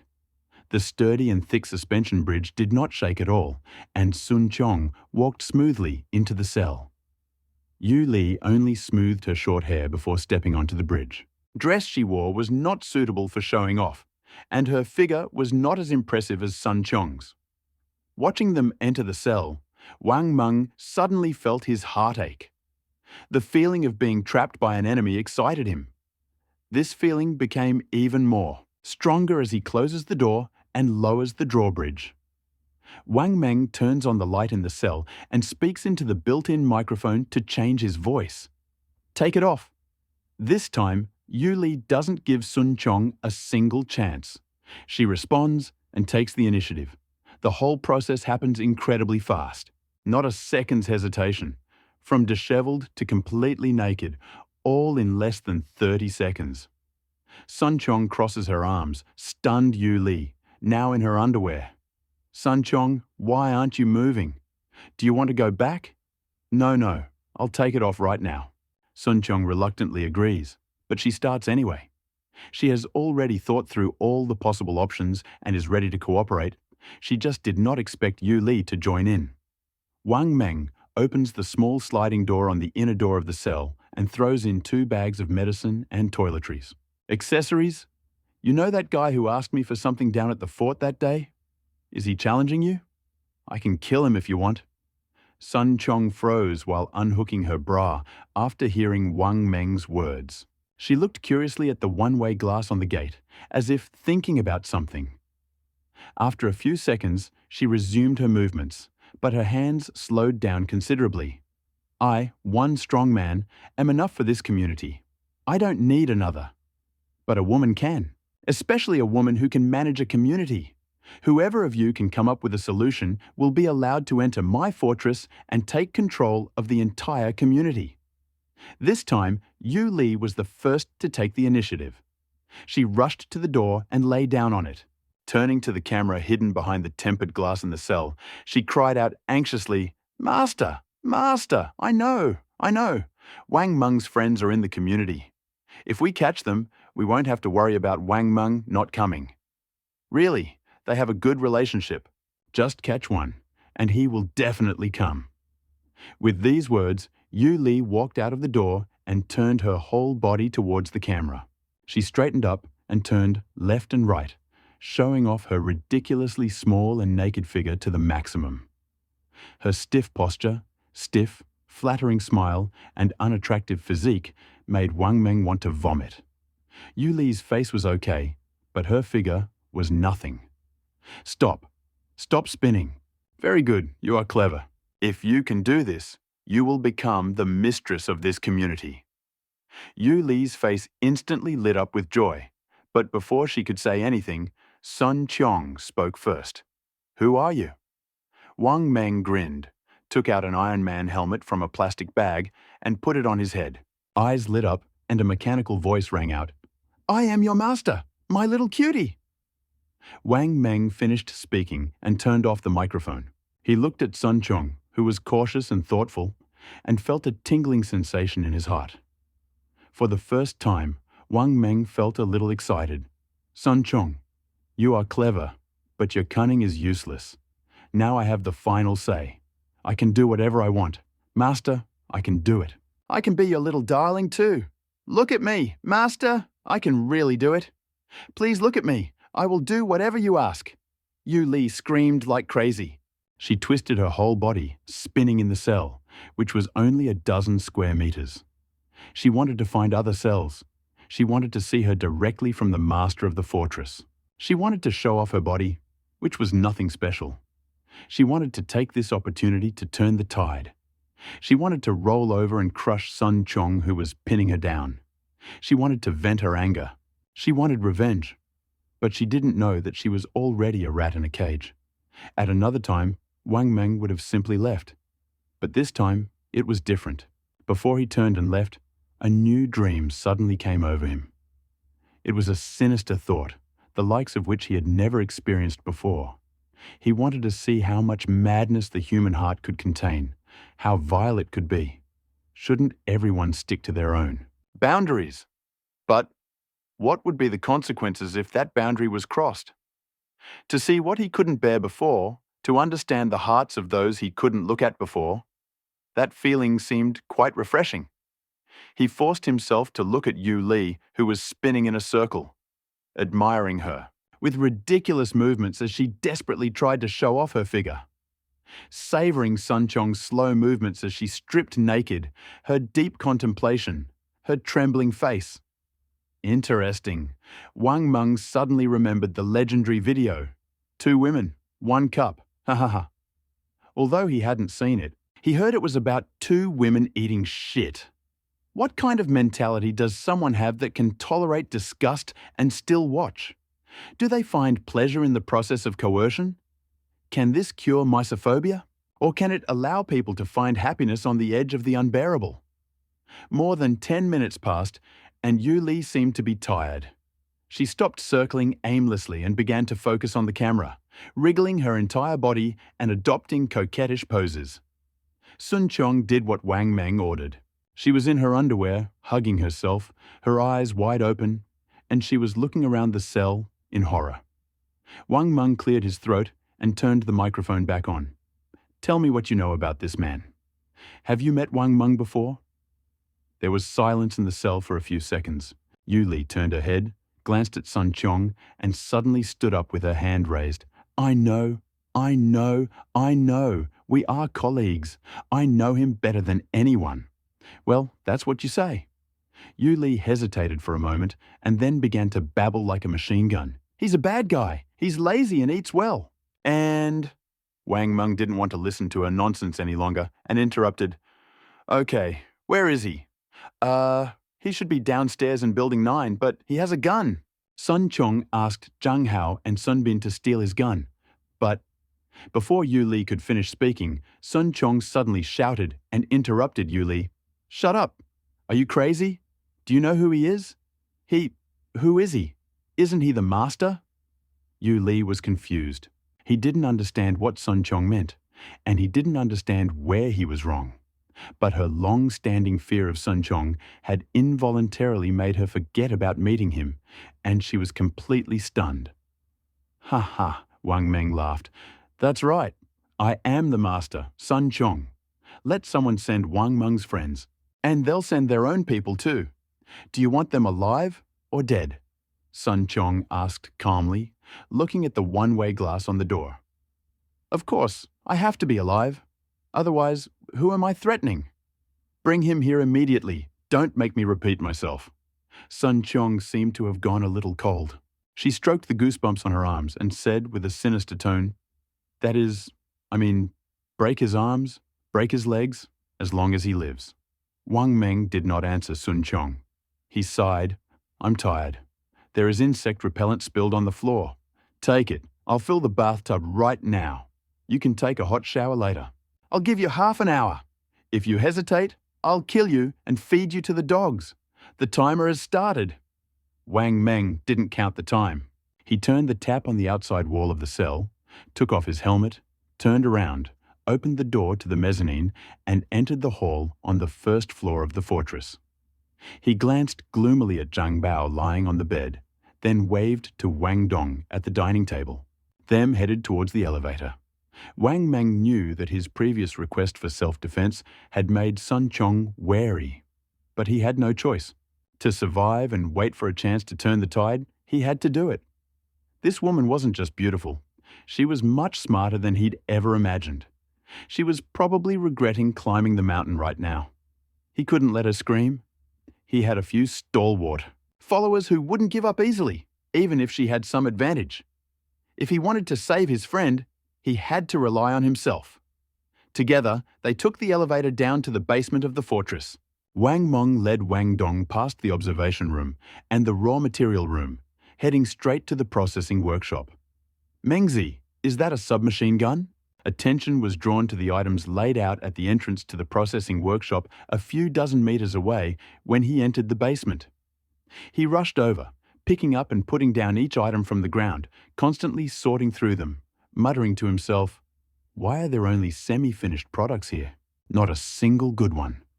Wang Meng's heart sank at Wang Dong's words. He wanted a submachine gun that could fire rapidly. Only such a gun could defeat Sun Chong's supporters who were accompanying his friend. But Zhang Bao's anesthesia had not yet worn off, so he could not give answer. He had to find it himself. He didn't go with Wang Dong to look at the semi-finished products by the door. He knew that Zhang Bao liked to sort, and since the semi-finished products were piled up outside, there couldn't be any finished products. Wang Meng opened the door of the workshop and immediately saw a submachine gun lying on the workbench. Wang Meng's heart skipped a beat at the sight of the submachine gun. Its simple appearance, exaggerated radiator and huge trigger guard. Is that a PPS? Zhang Bao! Zhang Bao! You really choose the simplest. The PPS does not need a gas barrel for free-fire shooting like the AK. Entire gun consists of less than 100 parts.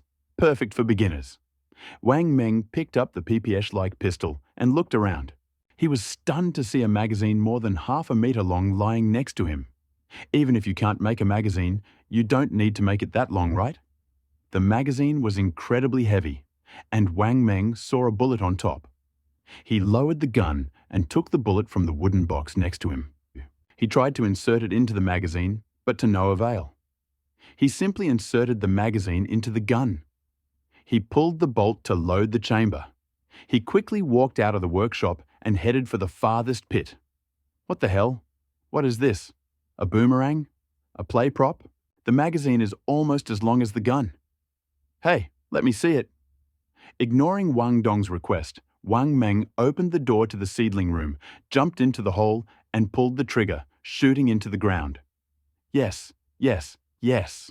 A loud shot echoed in the confined space, making Wang Meng feel dizzy. What? This!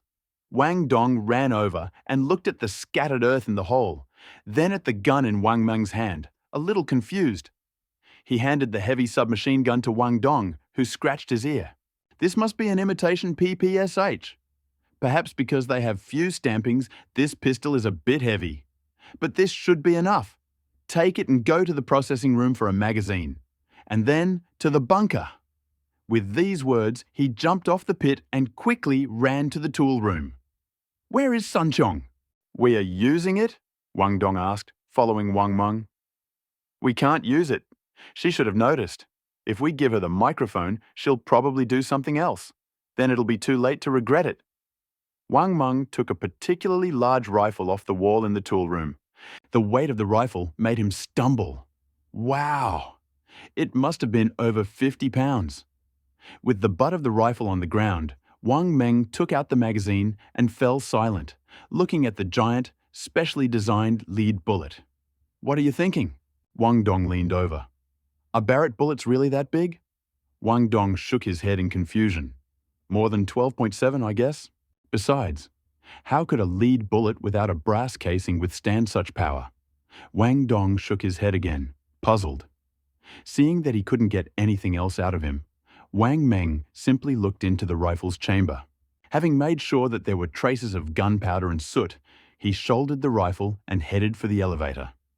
Even if you missed the target, a few dozen meters away, with such power, it's just scary. This could scare people half to death. The two of them rode the elevator straight to the top of the fortress. Wang Dong had never looked at the entire community from this angle. He tapped the humming cold storage and looked down through the eyepiece. Then instinctively, he raised his gun and aimed it down the mountain. He didn't know if this impulse was unique to men or if they subconsciously wanted to aim at something when they held a gun. Looking at Wang Dong, Meng seemed to remember his childhood self holding a plastic air gun. He reached out and turned on the microphone. After a buzzing sound, Wang Meng's voice spread throughout the community. Sun Chong and Yu Li had already entered the fortress. They said they couldn't forget those who suffered with them. Well then, the next places will be given to the guards and those who follow them wholeheartedly. Now, you have your final task. Bring Tang Yuan up immediately. Chen Lin, Lu Jian, and also the man and woman locked in the cell in Building 9, Room 302. I heard that they disrespected Sun Chong. They must be taken alive. Now, the first one to arrive will receive a prize. Hearing the scream, Lu Jian slapped his thigh. Damn it, it's over. Sun Kyung must have been satisfied with this blowjob. It's all over. It's all useless. Damn it, coward. You're such a coward. You're going to die anyway. What's there to be afraid of? If you were a coward, you wouldn't have to die. Tang Yuan hit Lu Jian on the head. Although he said so, his GI was a little weak. He sat down on the cardboard bed and wiped the sweat from his forehead with the sleeve of his cotton jacket. Chen Lin frowned and walked back and forth in the room twice. Suddenly, he extended his finger and shook it at Tang Yuan and Lu Jian. Huss! Something is wrong. What else is wrong? Sun Chun has entered the fortress. Let someone take us there. Is it worth thinking about? It's just death. Lu Jian became sad and fell helplessly onto the bed. Just think about what if Sun Chong wanted to arrest us. Why didn't he mention Wang Meng, Dongzi, and the two girls? Why did the loudspeaker shout out their names one after another?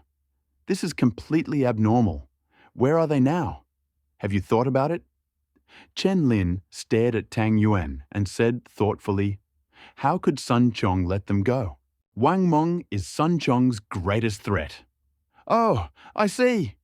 Tang Yuan froze for a moment, then clapped his hands, suddenly realizing. He was about to continue when he was interrupted by a loud knock on the door. The large iron door shook like the lid of an open pot. As the blows grew louder, dust began to pour out of the door frame. Open the door! Open the door! Open the door quickly! Let's go! If we don't open the door, it will explode! Looking at Tang Yuan, who suddenly realized what was happening, Chen Lin stepped towards the door. As soon as he opened the door, he was thrown back. He slid across the dusty tile floor for a long time before stopping. A bald man with stubble walked in from the front, hands holding a hunting rifle, and smirked. Hey guys, let's go. Sun Chong has received mercy and is now a queen. You guys should follow a good man in the next life. Don't blame us brothers for being ruthless. We all want a good life. Chen Lin stood up, dusted himself off, and shook his head with a smile. Shh, okay. You too, follow a good person in the next life. Damn it, who are you imitating? You are about to meet the King of Hell, and you are still stubborn. Believe it or not, Baldy raised the butt of his rifle, pretending to smash it. Chen Lin quickly dodged, clasping his hands in a plea for mercy. Brother, I'm leaving. Please don't waste your strength. Let's go. Let's go. Lu Jian, coward, get out of here. The area was especially lively tonight. It was like watching a parade of prisoners before their execution in ancient times. Almost everyone who wasn't on duty had gathered around. A few snowflakes were falling from the sky. The near-zero temperatures softened the zombies' fury, easing the pressure on the community's defenses. This gave the guards standing at the perimeter walls the opportunity to witness this rare demonstration. The guard detachment, initially numbering several dozen people, was infiltrated by those who wanted to take advantage of the situation. They carried stretchers on their shoulders, pushing and pushing, climbing the mountain. The stretcher went ahead, followed by a girl dressed only in a short-sleeved shirt and shorts. Wearing wide-framed glasses, Her hair was disheveled, and her frail body was trembling in the arms of a middle-aged man. Tang Yuan tried to approach to see the man on the stretcher, but he was pushed away by the butt of a rifle. He had no choice but to walk at the end with Liu Jian and Chen Lin. Soon, a procession of several hundred people, accompanied by searchlights, arrived at the open space outside the fortress gate. "Master, we have arrived. When can we enter?" A stocky, bald man at the head of the procession shouted, raising his rifle. "Why let the guards get up too? Wouldn't it be better to just let Tang Yuan and the others get up?" Wang Dong looked at the crowd below, somewhat puzzled by Wang Meng's intention. Wang Meng only replied with 2 words: "Mow the grass to the roots." Turning on the microphone, Wang Meng moved the spotlight and illuminated a circle of light near the gate. "Put these criminals at the door. Let them all stand here. Then the guards will return to the open space. Prepare to receive your reward. I have assigned you places. Those who want to fish in muddy waters and those who are here to watch the fun, get out of here. Catch and shoot. Quickly. Stand in the circle of light." Turning off the microphone again, Wang Meng turned the handle of the spotlight, turned to Wang Dong and said, "Listen to my order. Spare no one. Huh? Is this your plan?" Wang Dong was a little surprised. Wang Meng nodded and raised his rifle. Looking at Wang Meng's expression, Wang Dong finally understood that Wang Meng wanted to kill dozens of Sun Chong's followers at once. The crowd waiting for the reward was arranged in a circle of light, and behind them, the chatter continued. Wang Meng, however, hesitated, then hesitantly pulled the trigger. He paused, then offered his position, handing Wang Meng a massive rifle. "Mengzi, you use this, and I'll take the submachine gun. I've killed before. A few more kills won't be a problem. I'll take the blame." Wang Dong pursed his lips, paused, and finally swapped places with Wang Meng. It wasn't that he was hesitant to kill, but that he was afraid that his marksmanship might slip away. As soon as they swapped places, a familiar cry came from under the tower. "Did you see? Great sword? Listen, open the door immediately. Let me in." They exchanged glances, almost laughing. I wonder what Zhang Hao was thinking. Did he really believe Wang Meng's words? Did he really think the man in the tower was a coward? Even in such a hurry, he wouldn't be such a fool. Seeking death? I'll go first. That lunatic almost beat me to death along with his men. Damn it! Wang Dong gritted his teeth, and before Wang Meng could say anything, he pulled the trigger. Bang! After a loud shot, Wang Dong was sent flying into the air. The entire man was thrown back more than 2 meters. He fell heavily to the ground. "Ah! Wang Meng, you don't want to take my blame. You want to kill me. Oh, damn it, this backlash." Shit, hissing. It seems like my arm was torn off. Wang Dong howled behind him. A cloud of blood sprayed out from below. As the broken body parts fell to the ground, the pair of legs that had been standing upright also fell. Zhang Hao's upper body was shattered. Da-da-da! The sound of gunfire rang out. Wang Meng was knocked off, feet of the people standing in the doorway before they could react. The gunfire died down, and Wang Meng craned his head to inspect the bodies lying on the ground, making sure no one had escaped. He put his gun down, turned around, and helped the sobbing Wang Dong up. "Let's go. Take our brothers. Let's have a drink first. Then there will be a good show." After exiting the elevator, Wang Meng abandoned Wang Dong, whose arm was broken, and shouted to Sun Ke as he ran towards the main entrance. The distance of less than 100 meters felt like several kilometers. Don't run. Don't get hurt. Don't let anything happen. Wang Dong opened the loft door, pressed the remote control button, and waited for the drawbridge to lower. On the monitor screen, Wang Meng saw several people waiting outside the pit. But as soon as he saw the stretcher, his heart sank inexplicably. On the stretcher, Bai Bing. He had no idea what had happened or why these people were carrying Bai Bing on a stretcher. He just hoped that nothing would happen to Bai Bing. The drawbridge lowered. Wang Meng opened the door and ran out. Damn. Lu Jin sat down on the ground when he saw the figure running out. He slapped his thigh, tears and snot streaming down his face. "Brother, you scared your brother to death. I'm so scary." "Ugh." Chen Lin and Tang Yuan stepped aside in disgust. Wang Meng was about to go over and help when Chen Lin grabbed his arm. "Don't touch him. He's all dirty." "Humph," he wet himself. "Tsk, tsk, tsk." Tang Yuan stepped aside and looked at his leg with disgust. At this moment, the middle-aged man supporting the skinny girl spoke up. "Young man, Linga and I have come to you for shelter. Could you let us in first? The child is not feeling well, outside and it's too cold." "Yes, yes, yes. Come in." Wang Meng hurried back and opened the door to the mezzanine, inviting everyone in. He turned around and ran to Chen Lin and Tang Yuan, who were carrying a stretcher. Looking at their faces, he asked worriedly, "How are you?" Before they could answer, Wang Meng reached out and touched Bai Bing's breath. Fortunately, not dead. Warm. But when he lifted the torn blanket that covered him, Wang Meng's heart sank. Bai Bing's pants were all bloody, and he didn't dare check the wound on his leg under his pants, because under the force of the stretcher, Bai Bing's shin had noticeably bent forward. "This is it. He won't die yet. I heard that girl today said that Yu Li brought people to bully her, but Bin stopped them. As a result," Chen Lin said this, but couldn't continue. "What happened? Speak." "Don't say half," Wang Meng asked from the side. "The leg is broken. Completely broken. There is no indication for surgery. It's probably too late to save her. Oh, I don't even know how long this will last." Chen Lin sighed, and Tang Yuan also shook his head. Wang Meng became inspired. "It's just the leg that's broken, right? It's just the leg." "Great." The two of them carried Bai Bing to the mezzanine and stopped when they heard Wang Meng's words.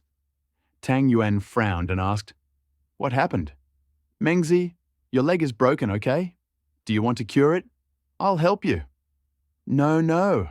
That old man was a doctor. From the emergency room. He should be a professor. He can operate. I have an operating room." "No problem," Wang Meng excitedly exclaimed, pointing at the old man walking in front of him. Hearing this, Tang Yuan's mouth opened wide. "Wow, you even have an operating room.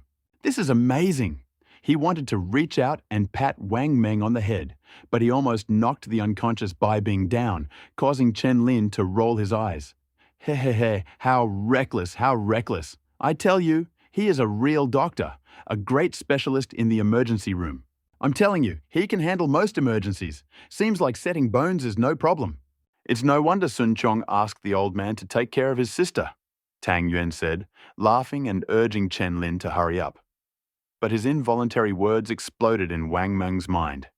He hurriedly asked, "His sister?" Sun Chong brought other relatives.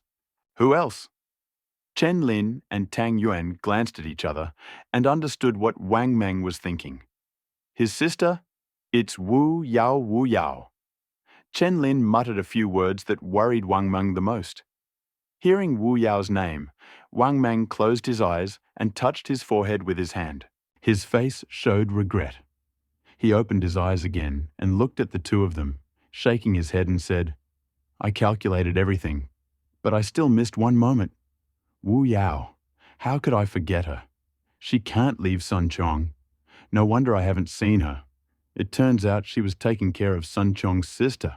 I killed Li Guang. Sun Chong's sister? No."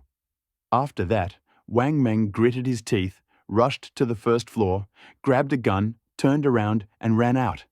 "Where are you going?" Chen Lin put down the stretcher he was holding, looked at the frightened Wang Meng and shouted, "Xiao Ying, Sun Kei, please help her.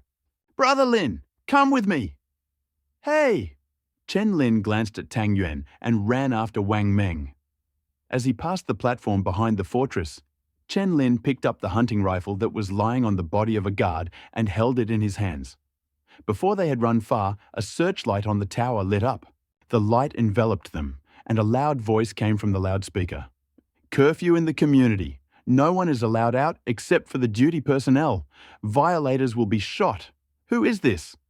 "I couldn't hit the wrong person, right?" Chen Lin flinched and shouted loudly about 20 meters behind Wang Meng. Wang Meng did not turn around. "Wang Dong! No, don't scare him. He just broke his arm and can't reach his gun. We have to capture Sister Wu Yao and Sun Chong. Brother Lin. Cutting the grass to the roots is not the answer. Chen Lin understood Wang Meng and shouted, "The spring breeze brings new life." Since his reincarnation, Wang Meng had always believed in one truth. No one who is hostile to him should be allowed to live in this world. Any hostility must be stopped at root. Even a lion will fight a rabbit with all his might. In this era of chaos, how could Wang Meng let go of a living person who was hostile to him? Now, except for the guards on duty outside the wall, there were no other passers-by in the block. But Wang Meng and Chen Lin were extremely vigilant. One in front, one behind, they cautiously entered building number 14. The corridor was dark as fog and quiet. An ominous calm permeated everything around. The two groped their way up the stairs in the dark corridor. When they were about to reach the door to the 5th floor, Wang Meng pulled out 2 lighters and poked Chen Lin. 2 lighters, one windproof, and the other, "Pulley, put them in your pocket, I don't smoke." "Why do I need this thing?" Chen Lin muttered, but he still put it in the pocket of his padded jacket. Wrap the flint with the spring under the flint of the pulley lighter. Place it on the outer flame of the windproof lighter and light it for 30-60 seconds. Then throw it hard onto the hard ground. The sparks can blind you in 10 minutes. Of course, you have to do it in complete darkness. I'm going in. Be careful. Wang Meng carefully stepped through the open door on the right, holding a pistol. "Huh? A flashbang? How did you know that?" Chen Lin asked in surprise. "In a book." Wang Meng had just finished speaking when he suddenly noticed a flash of metallic glitter out of the corner of his eye. Wang Meng reacted instantly. It was the moonlight on the back of the knife. He leaned back involuntarily and kicked his right foot with all his might. "Ah! Boom! Bang! Someone's down!" The knife fell. Wang Meng dimly saw a half-dressed woman lying on the ground. He stretched out his left leg to deflect the knife and kicked her in the shoulder. The woman screamed and fell to the ground, but Wang Meng was surprised to hear that the voice did not belong to Wu Yao. Wang Meng reached out, grabbed the woman by the hair and dragged her into a room with a window nearby. When he reached the door, he picked her up with all his might and threw her onto the bed. In the moonlight, it became clear that she was a strange woman in pajamas. But Wang Meng did not recognize her. He frowned and stared at the woman in front of him for a few seconds. He didn't know who this woman was, didn't know what to say, didn't know why she wanted to kill him, and didn't know if she was related to Li Guang. Chen Lin walked in, holding a lit candle. "Where are Wu Yao and the others?" The woman raised an eyebrow, wiped the blood from the corner of her mouth, and snorted. "They're downstairs. Why aren't you running? They just told you to run." "But I'm in the shower. I need to finish," the woman asked, brushing off the bright red edge of her suspender pajamas. In her eyes, but rather a seductive, provocative look. "What do you think? Am I beautiful?" In the candlelight, Chen Lin could see barrels of water stacked against the wall of the bedroom and in the living room. His eyes widened as he turned to the woman and croaked, "Do you wash yourself with this water? We've been drinking distilled water from the canals in plastic bags these days. You wash yourself with barrels." Chen Lin was furious. He stepped forward and hit the woman in the face. In the candlelight, Wang Meng saw that the woman in front of him was about 35 years old, well-groomed and not at all like a peasant from the village. "Do you know Li Guang?" Wang Meng asked. "Who is this?" "I don't know her." The woman raised her head, tucked her loose hair behind her ear, and sat sideways on the bed. Her thighs were white as ivory in the moonlight. She looked calm and composed, as if a slap had just hit her face. Hearing the woman's answer, Wang Meng suddenly felt relieved. He didn't understand why he felt this way. Maybe she was afraid of meeting Li Guang's mother. In any case, he was afraid of his mother's scolding. But since she was not the person he was looking for, she was useless to Wang Meng. Wang Meng had just turned around when he heard Chen Lin roar behind him. "You fucking don't treat us like people at all, do you?" "Huh? There are children in the community who are only a few months old and they drink porridge, and you, fucking people, eat bread and wash yourself with buckets of water? Chen Lin's anger exceeded all of Wang Meng's expectations. He paced back and forth on the floor as if he was looking for something suitable. The usually reserved Chen Lin was now excited like crazy. He searched, but found nothing. Finally, he grabbed a bunch of strange packaging bags from the bedside table and threw them at the woman's face. Bang! The woman didn't dodge, and the objects hit her in the face and scattered in all directions. Ha, you and Sun Bin are real masters of your craft. You prepared so many tricks. Wang Meng shone his lighter and looked at the objects falling at his feet. The woman snorted and laughed. Oh, you know Sun Bin. I'll tell you. I'm from his family, but I'm not his wife. What can you two do to me? Wang Meng's smile faded and he asked, Sister, don't you know what just happened? Didn't you hear the noise outside? Yes, I did. Wu Yao said that the man on the mountain invited Sun Chong. Enemy should be dead by now. There is no one here more powerful than Sun Chong and his friends. Therefore, I advise you to leave yourself a path of retreat. The woman's timid appearance was somewhat amusing. She looked at the enraged Chen Lin and recklessly exclaimed, Why are you looking at me like that? Look at you two poor guys. You've never seen a woman as beautiful as me? You've never touched me, have you? If you know what's good for you, get out of here. Otherwise, I'll let Sun Bin kill you. She scolded you, Wang Meng said, holding the lighter and walking out of the room. This woman was truly pitiful. Her adulterer was dead, her protectors were gone, but she still thought she was privileged. She was afraid that she wouldn't escape a beating. Beating a woman. It was wrong, but Wang Meng didn't care. After all, the world had changed, and she was suppressing too much. Besides, she was the enemy's mistress, unworthy of pity. Any oppression and exploitation eventually led to a counter-rebellion. It was payback, but now it was immediate retribution. Morality and justice could be lost in this world for a long time. In the age of cannibalism, even the saints will not survive. Even saints don't deserve to be called saints. As expected, Wang Meng hadn't even walked a few meters when deafening slaps and women's screams came from the room behind him. He ignored them, stuffing medicine, candles, and other supplies into his pockets. Soon, the beatings stopped, was heard, followed by terrible screams and rapid sighs. The wide spring mattress creaked rhythmically under the pressure. Wang Meng guessed what was happening. But could this be called a human tragedy? No. At least in Wang Meng's opinion. It did not look like what Yulei did. They were just people who treated you like a dog and wanted to kill you. And now you fell into your hands. It's that simple. Just a difference of opinion. You want me dead? I'll make you suffer a fate worse than death. This is the law of survival in the apocalypse. There is no such thing as perfect justice. There is no such thing as injustice. I can't wait for karma to come to me. I am cursed, retribution. And this immediate retribution. This sound irritated every nerve in Wang Meng's body. He felt a different pleasure. He went to the dressing table and found an open box of eyeshadow. With 2 fingers, he scooped up a hard, black layer of shadow and smeared it under. Eyes? The pair of red eyes in the mirror were lifted by 2 thick strokes of black, like 2 blood-red suns that even the dark clouds couldn't hide. Wang Meng didn't know if he was going crazy or starting to go crazy. But this feeling was so addictive. There was no laws, not to mention morals. Everything was clean.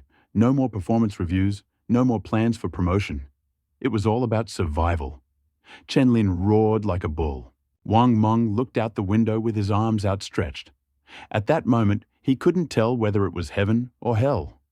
Wang Meng was lost in his own world and forgot about time. After an unknown amount of time, Chen Lin opened the door and walked over with his pants pulled up. He stood behind Wang Meng and said in a stuttering voice, Mengzi, I'm done. Oh, let's go. Let's go to Bai Bing and put everything back. Wang Meng's words were so calm that Chen Lin felt uneasy. Don't you want to ask what I did? Chen Lin asked. No, there is no need for that. Wang Meng walked to the door of the opposite room and looked inside. The woman was lying naked on the bed. Her expression was unclear, but from her heaving white chest, it was clear that she was still alive. "Aren't you going to kill her?" Wang Meng asked Chen Lin. Her voice was quiet, but as soon as the words left her lips, the woman jumped out of bed as if struck by lightning, her impressive chest shaking violently. She jumped out of bed and plopped down at Wang Meng's feet. "Brother, don't kill me. I'll do anything. Please don't kill me." "Don't kill me." Ha ha ha, same thing again. Wang Meng stared at the top of the woman's head, his thoughts returning to Yu Li in the prison cell.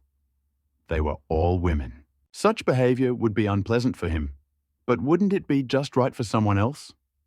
The feeling that he actually had the power over life and death was strange, but at the same time left some uncertainty. A good figure. It would be a pity to kill her. Wang Meng turned his head, wanting to see Chen Lin's expression. But Chen Lin remained silent, as if ashamed of his own uncertainty. "Okay, I won't kill you." As soon as these words left Wang Meng's lips, he snatched the gun from Chen Lin's hand and pulled the trigger, aiming at the woman's head. The gun didn't fire. Wang Meng opened the homemade hunting rifle and took out a number 3 plastic bullet. He examined it and threw the bullet to the ground. He threw the gun back to Chen Lin, saying, "Haha, nonsense. She's not destined to die. Keep it. Look at how she dresses. Lock her in room 302 first. Maybe she'll come in handy later." After that, Wang Meng turned around and walked out. After waiting at the door for a few minutes, Chen Lin walked out, holding the woman's hand. The 3 of them went downstairs and headed to room 302 of building number 9. He took down the hidden things from the ceiling of the bathroom and locked the woman in, while Wang Meng and the other 2 returned to the fortress. "Can't you let her go?" Wang Meng asked quietly after they had walked around the mountain for a while. Chen Lin reacted sharply. He chased after him and explained, "Mengzi, I don't mind letting her go.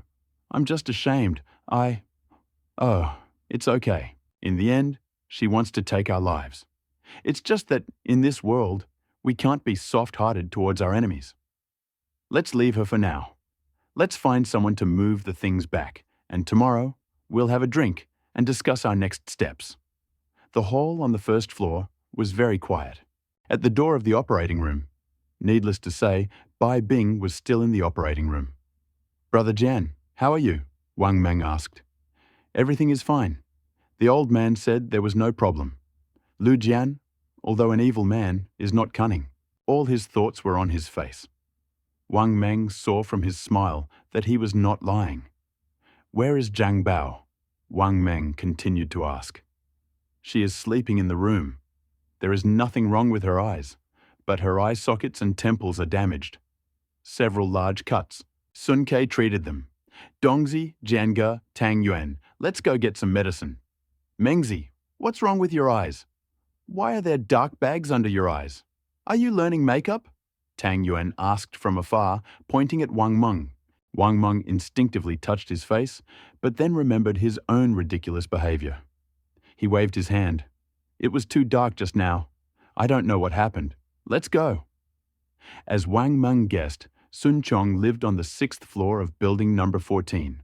Her room was filled with supplies and several cases of expensive red wine. Although she had a car, transporting all these supplies from the upper floors was no easy task. Tang Yuan, who weighed over 90 kilograms, was exhausted after only 2 trips and was out of breath. In the end, he was left to watch the car outside.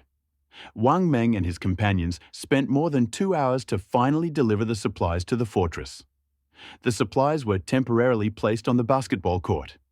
"Dinner is ready." Zhao Dan greeted everyone at the entrance to the kitchen wearing an apron. Wang Meng and the others turned around and saw that the dining table at the entrance to the kitchen was already laden with steaming food, and 2 large buckets of Tengjin liquor were on the ground nearby. This scene was familiar to them. Wang Meng seemed to have returned to the days when everyone got drunk every night after joining the party. "Let's have a drink," Wang Meng suggested. Lu Jian and Tang Yuan looked at each other and nodded in agreement at the same time. "Let's have a drink. Let's have a drink." Wang Meng turned around and asked Chen Lin, "Let's drink. But I want red wine. I can't get white." He smiled and pulled out 2 bottles of red wine from the storage behind him. After taking a closer look, he immediately exclaimed, "Wow, Lafitte! Where did this Sun Chong get such good wine? It's just Lafitte. It's not 1982. If you were you, you'd be in trouble. Everyone else has white skin, and you have red skin? What are you? A little girl?" Chuckled, his big round belly bouncing with laughter, looking so naive. The dining table was originally not that big and square, but now a huge round tabletop was placed on it. The atmosphere is not comparable to a restaurant, but it still did not affect the general interest. Sliced pig intestines. I love it. I tell you, donkey and horse intestines are the most delicious. Tang Yuan held a clear plastic wine bucket, pouring wine into glasses, smiling and explaining to everyone, "Why do you need a bicycle? Where can I find this dish? I tell you, I thought pork shoulder was the best thing I could eat in my life." I really didn't expect Mengzi to prepare such a huge portion in advance. Liu Jian picked up a piece of meat and put it in his mouth. He was about to take a bucket to pour some wine when the door of the operating room opened.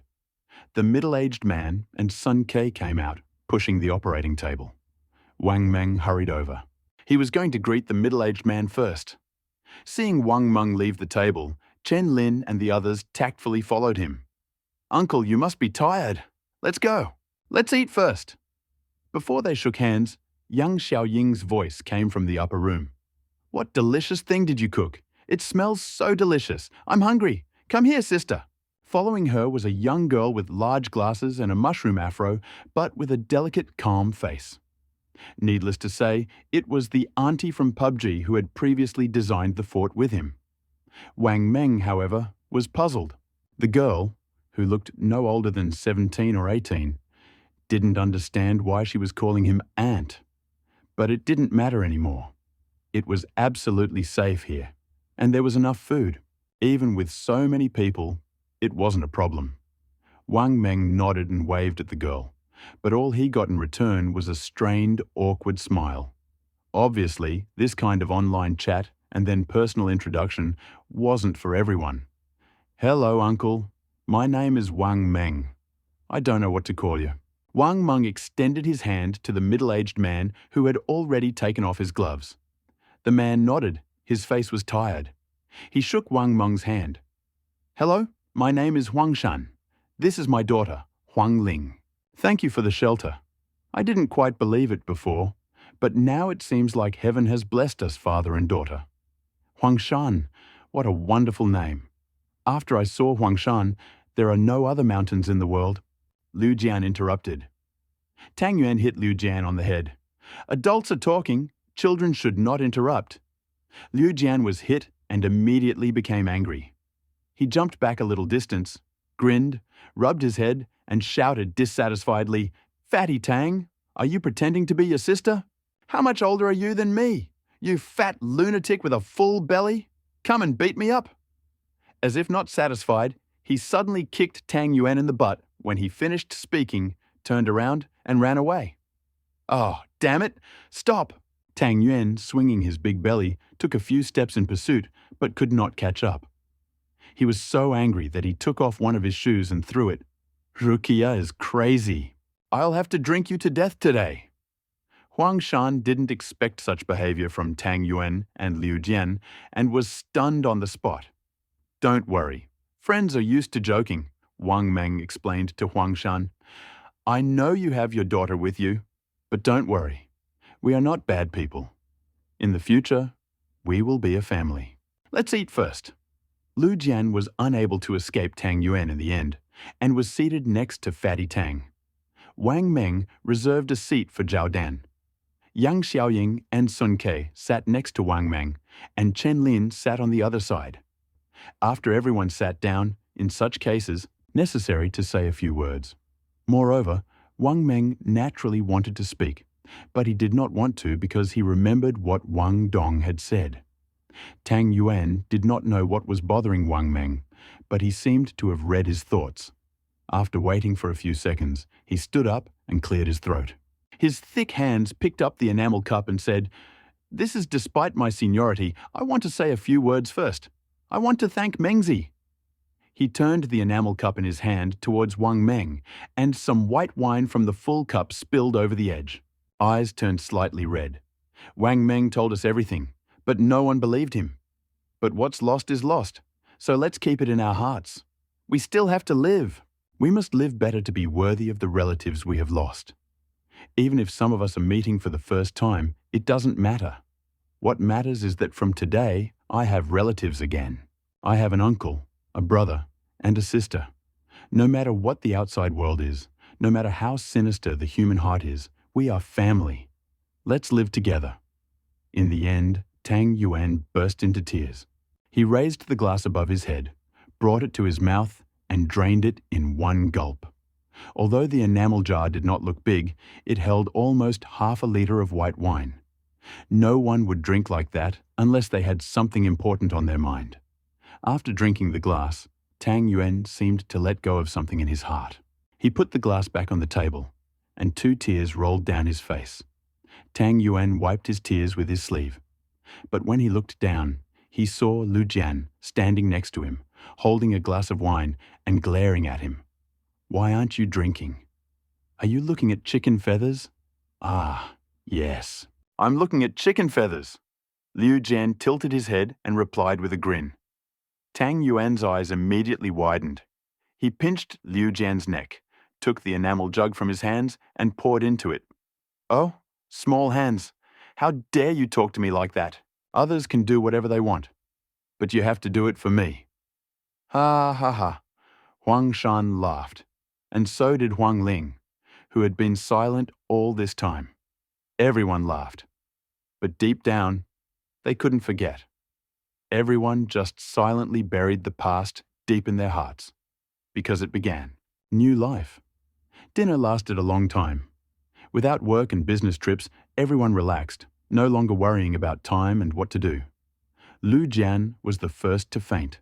Tang Yuan stuffed 3 cans of baijiu into him, and he passed out under the table. As dinner was about to end, Wang Meng left the table with Yang Xiaoying and Sun Ke, saying that he would bring something. Yang Xiaoying and Sun Ke followed Wang Meng into the elevator leading to the basement in confusion. Phew.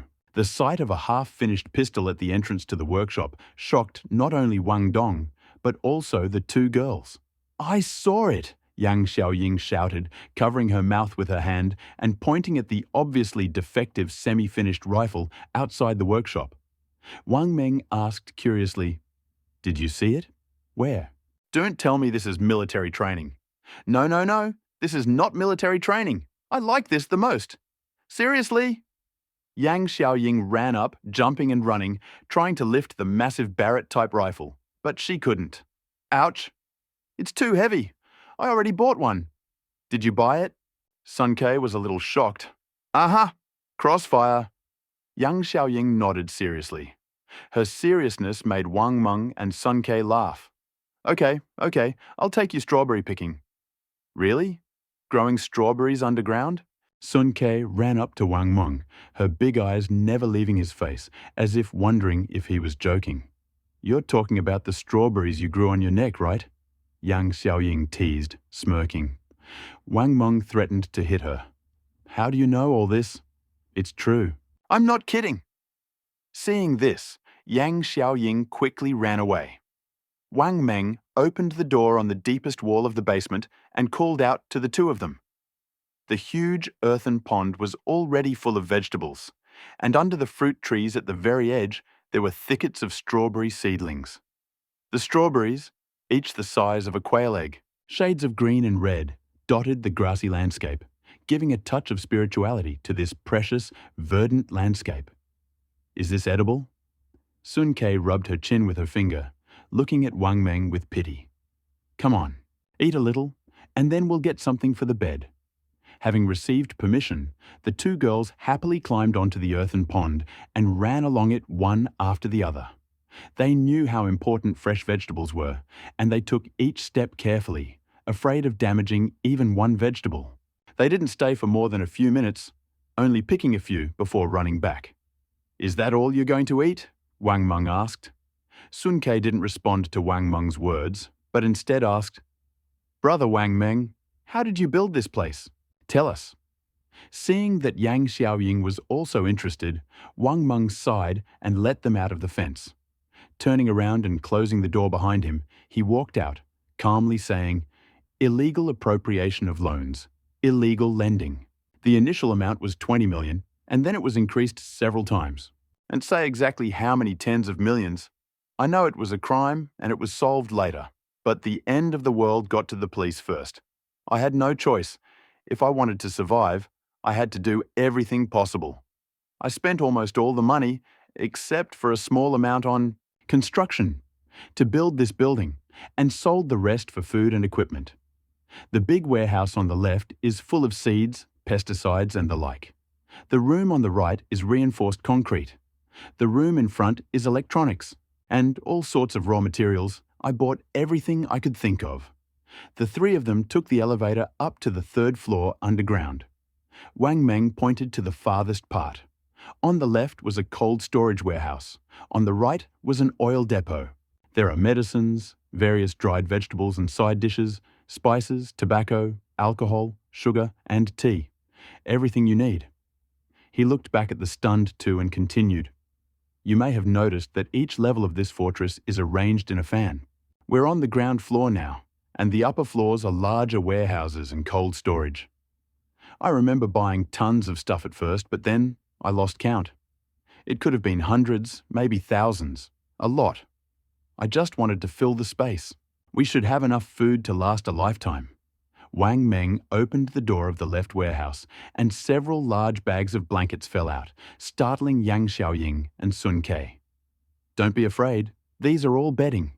We have both fashionable clothes and basic clothes here. There are also cosmetics in the warehouse next door. I'll take you there when I have time. Dazed, Yang Xiaoying and Sun Ke, their arms full of blankets, followed Wang Meng up to the second floor. The banquet had already ended, and everyone was helping to clear the tables. Wang Meng called over Zhao Dan, who had just come out of the kitchen, and asked, "Dan Dan, where are you?" "Live." Zhao Dan pointed to the first room upstairs nearby and blushed. He said, "Brother Bao never lets me go downstairs so we can live there, share a room, and I can take care of him." Wang Meng couldn't help but notice the embarrassment in the girl's eyes. He nodded. "It's good if they have bedding. Linen? I'll go and get them rooms." In the end, Zhang Bao and Zhao Dan took the room upstairs. Huang Ling, insisting on taking care of Bai Bing, took another room. Huang Shan, although unhappy with his daughter sharing a room with Bai Bing, couldn't help but move into the dorm. He was going to return to the dormitory, but under pressure from everyone, he agreed to the third room upstairs. After all, he was a doctor, one of the most sought-after professions of our time, and his status and treatment should be guaranteed. The remaining room upstairs was a hot potato, and no one wanted to occupy it. Tang Yuan, without interfering in the argument, dragged Lu Jian into the bedroom next to the public toilet, then went to the next room and collapsed on the bed. He fell asleep in less than 10 seconds, clutching the unopened blankets, and then snored loudly. There were only 3 rooms left for Wang Meng, and the other 5, 2 dormitories and a room upstairs. Chen Lin walked over, closing the doors tightly behind Tang Yuan and Liu Jian. He turned around and said, "I will sleep in the same room with Dongzi." Wang Dong, however, turned away and refused. "Oh, come on. I grind my teeth in my sleep. You have never lived with me before, so listen to me. I will sleep on a yoga mat in the gym, you and Mengzi will have your own room, and the 2 sisters will sleep in the room upstairs." Lu Jian talked in his sleep. Tang Yuan snored loudly, Wang Dong ground his teeth, and Chen Lin suffered from neurasthenia due to stress from work. Wang Meng. All this. In 302, Tang Yuan slept next to the bathroom door. Wang Dong and Chen Lin had their own bedroom, and Lu Jian lived in the living room, changing places every day. But this was a necessary evil. How could they cram into such a large space? Not like there's no room at all. Wang Meng smiled, but said nothing. He took a few steps forward and handed them the bedding. Each of us will have our own room. Don't worry about where we'll stay. Bye. Wang Dong, holding the bedding in his hands, froze for a few seconds. He ran out into the corridor, but Wang Meng had already left, hugging Yang Xiaoying and Sun Ke. A few dozen meters before the elevator, Yang Xiaoying and Sun Ke were silent, their heads down.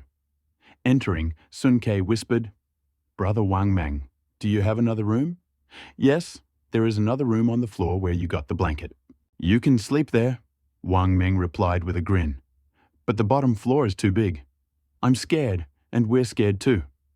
Yang Xiaoying hesitated, then looked at Sun Ke questioningly. Sun Ke's face flushed like a ripe apple. She nodded without answering. "What next? Do you want me to walk you out?" Asked directly, stretching out his hand to press the button of the basement. Sun Ke was even more timid than Yang Xiaoying.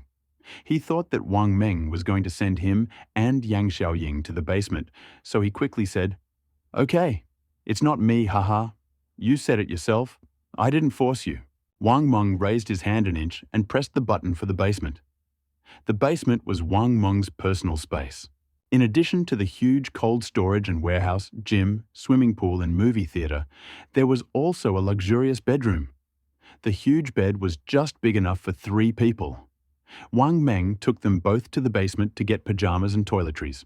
After settling them, he returned to the first floor and headed to Bai Bing's upper room. He kept his head down, his fists clenched in his pockets, and his breathing quickened from the alcohol. The door to Bai Bing's upper room was open, and Wang Meng walked up to it and found Huang Shan there. Wang Meng extended his hand and knocked. Uncle Huang, I wanted to see Bai Bing." Huang Shan was surprised to see Wang Meng and quickly stood up, offering him a seat.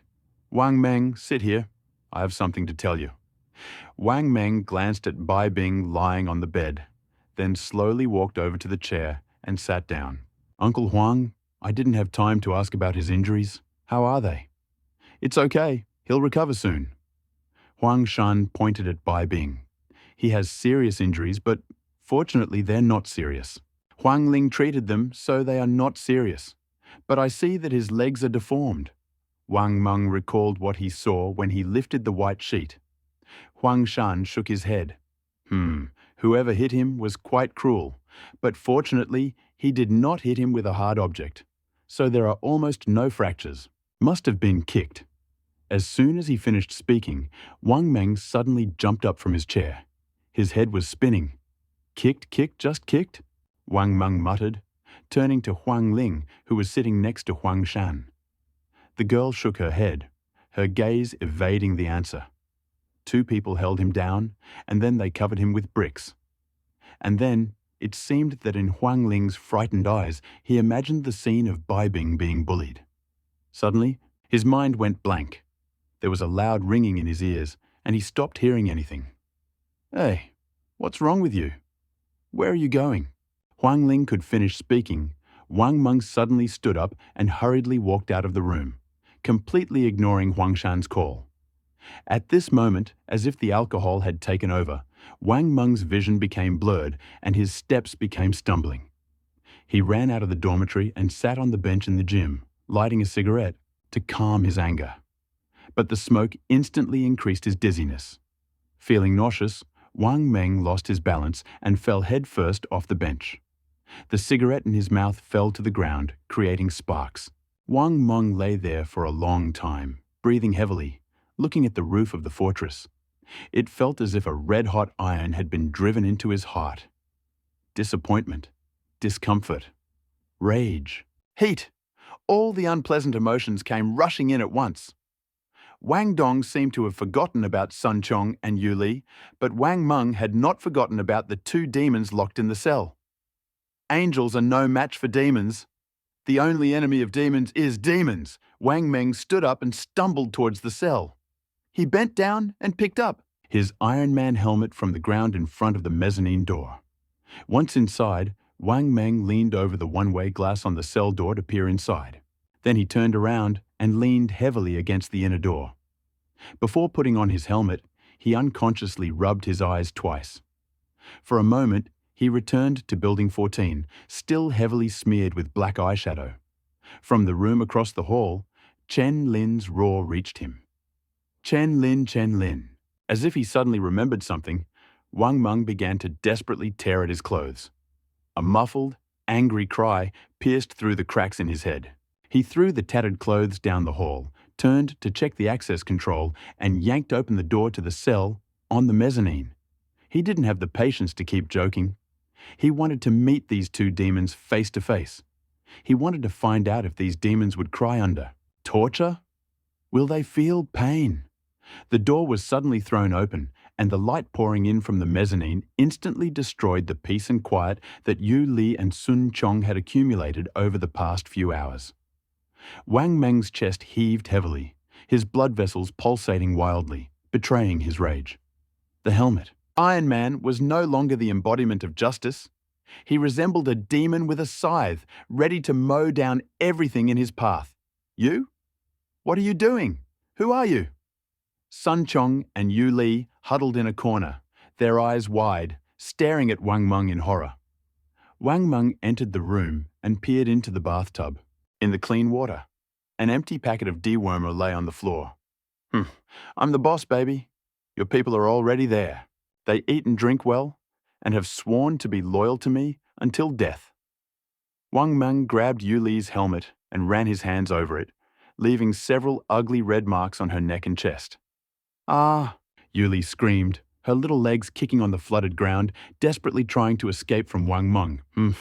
Wang Meng chuckled, took a few steps forward, grabbed Yu Li by the hair, and pulled her out of the cell.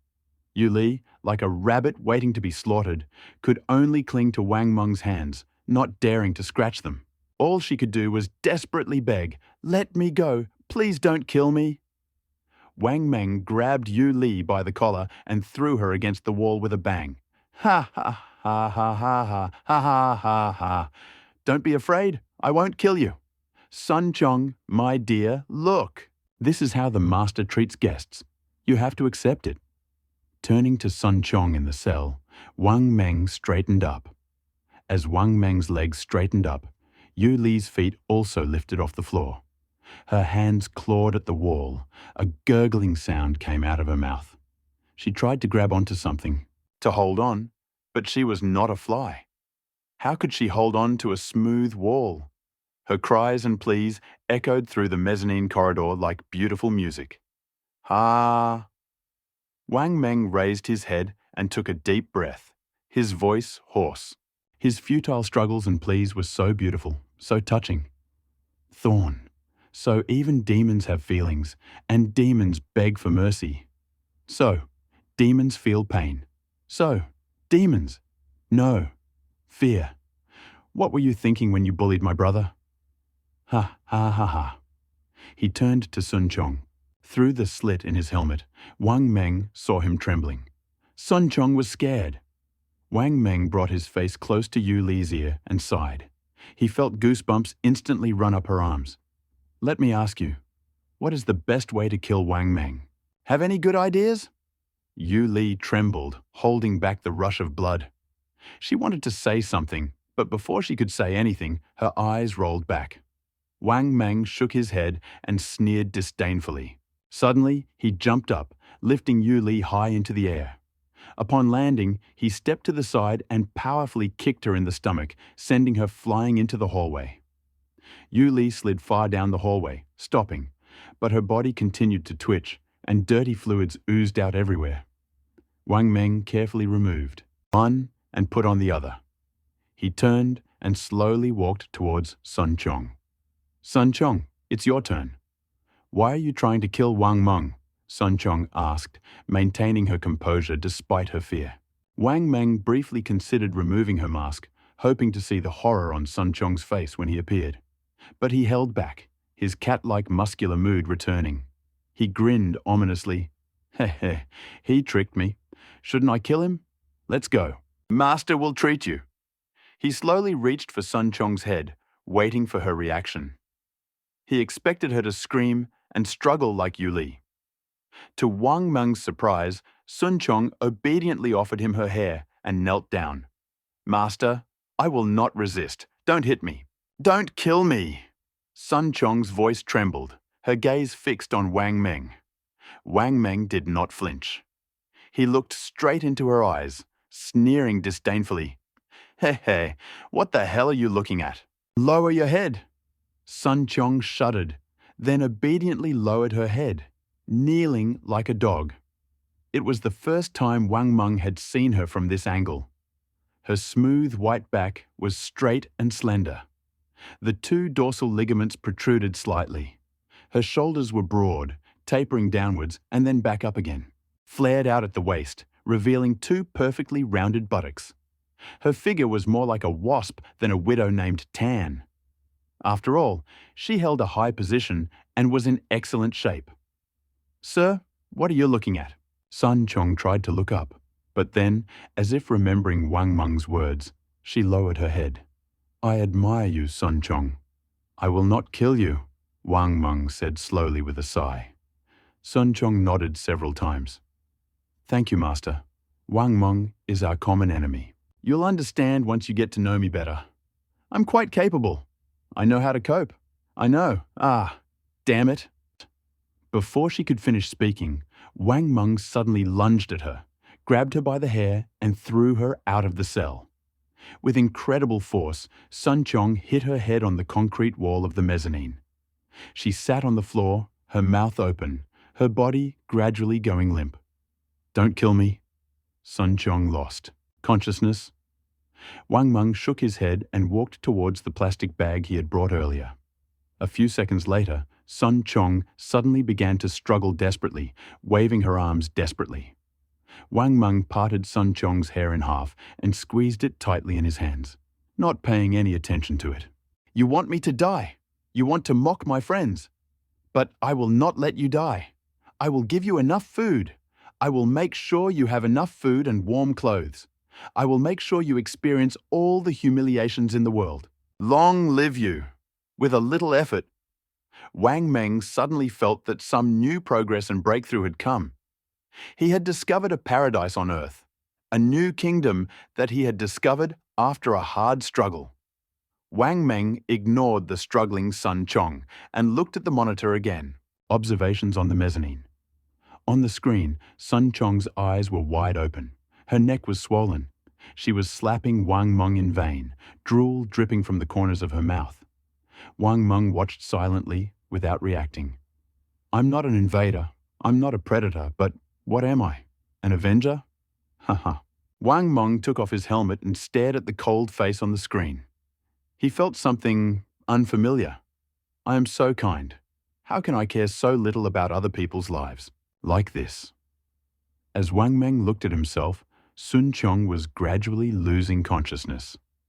Her body was losing strength from suffocation, and she was on the verge of death. Wang Meng looked at the top of Sun Chong's head and asked himself, "Why didn't I stop?" Sun Chong's hands finally dropped. Wang Meng looked at her for a few seconds before retreating. As soon as he retreated, Sun Chong began to vomit and cough, tears and snot spurting out in all directions. "You pervert."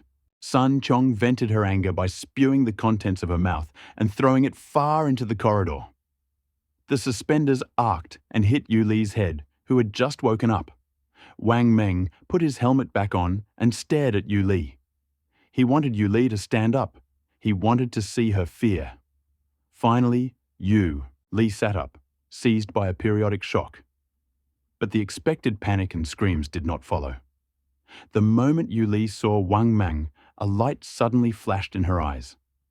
She quickly crawled towards him with a flattering expression on her face, blushing until she bled. Ona crawled to the edge of the mat, sat down on knees like a dog begging for alms, and with a fawning expression said to Wang Meng, "Master, Master, what do you want to play? I will cooperate with you. I'll help you." "You, hey," Wang Meng whispered, punching hard and throwing Sun Chong to the mat. Before Sun Chong could get up, Yu Li suddenly jumped to her feet. She pinned Sun Chong's head firmly to the ground, clasping her neck with her hands, and performed a chokehold, as if going backwards. Impatiently, "Come on, Master! Come on, come on! Come on!" Wang Meng, puzzled by Yu Li, retreated a few steps and crouched down to watch the ridiculous but dramatic scene like a monkey. The man who had resisted so desperately seemed possessed, first submissive and now resisting. Yu Li's chokehold seemed to succeeded. Sun Chong struggled for a long time, unable to break free, as if she knew she couldn't. Or perhaps she was simply exhausted. Sun Chong stopped struggling, lying on the mat, breathing heavily. Its two flattened peaks, squeezed by the pressure, bulged outward, presenting a truly breathtaking sight. Wang Meng looked at the clearly excited Yu Li and chuckled. Yu Li, you were having a really good time, weren't you? Yu Li nodded expectantly, her gaze still somewhat perverted. Wang Meng stood up and walked to the mat. He waved Yu Li away, but Yu Li did not let go. With a flattering smile, she looked up and said, Master, can you show me your face? No. Move away. Please do me a favor and use the back door. Yu Li's cute pout was repulsive. Wang Meng ignored her and leaned over. He whispered into Sun Chong's ear. Did you hear what Yu Li said? She said, go away. Sun Chong let out a long scream that seemed to knock all the air out of her lungs. Amidst Sun Chong's screams, Wang Meng saw that Yu Li's eyes, who was standing so close, were burning. Her hysteria and excitement even surpassed Wang Meng himself. Wang Meng was stunned as he looked at this crazy woman in front of him. Who the hell was crazy? Wang Meng stood on the watchtower, looking down at the cleared section of road between the houses. The moon cast a cool, shining light, illuminating the tense, uncertain figures moving along the road. He had already resorted to the most vile means to humiliate Yu Li and Sun Chong. But now he was overwhelmed by a whirlwind of conflicting feelings, pleasure and regret. For a moment, it seemed as if an invisible force was pressing down on him to the ground, ready to rip out his soul. He tried to break free, but nothing could help him. The next moment, another voice in his head continued to insist that he had done the right thing. He must avenge his friend, make his enemy feel the burning pain. He had to feel this warm embrace and continue his frantic pounding. Two voices constantly intertwined in his mind, tormenting Wang Meng's soul, each of them opposed and independent of the other. Was this a split personality? Wang Meng quietly asked himself, but a familiar deep voice came from behind. No. Wang Meng turned around and saw Huang Shan behind him. Huang Shan, although exhausted, did not lose his signature smile. You don't have a split personality, but I told Sun Chong and the others. Wang Meng seemed to have found someone he could trust. He wanted to tell him everything he had done. But Huang Shan smiled and extended his hand, blocking Wang Meng's mouth. Don't tell me either. I can probably guess what you'll do with them. Huang Shan's calmness calmed Wang Meng. He sighed and looked at the highway in the distance again. I haven't decided yet. I'll lock them up first. Wang Meng suddenly remembered something and turned to Huang Shan. Uncle Huang, did you have something to tell me? Yes, Huang Shan nodded solemnly. I wanted to share some information I know and my own theories. It might be useful. Hey, I'm a little sleepy. Do you have a cigarette? Huang Shan smiled and extended his hand, taking the cigarette from Wang Meng. He took a drag, held it in his mouth for a moment, and then took a deep breath. I did not ignore your warning. I prepared myself thoroughly, but I was in no hurry to see you. On the one hand, I still had a glimmer of hope that the world would not end. On the other hand, I still firmly believed that we could solve the parasite problem. At this moment, Huang Shan looked at the moon, his gaze clouded.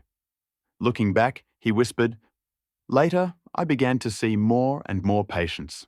At first, their physical symptoms were limited to occasional convulsions, but mentally they were extremely agitated. Their heartbeat was much faster than that of normal people, their metabolism was very active, and they had to eat constantly to keep their bodies going. Huh?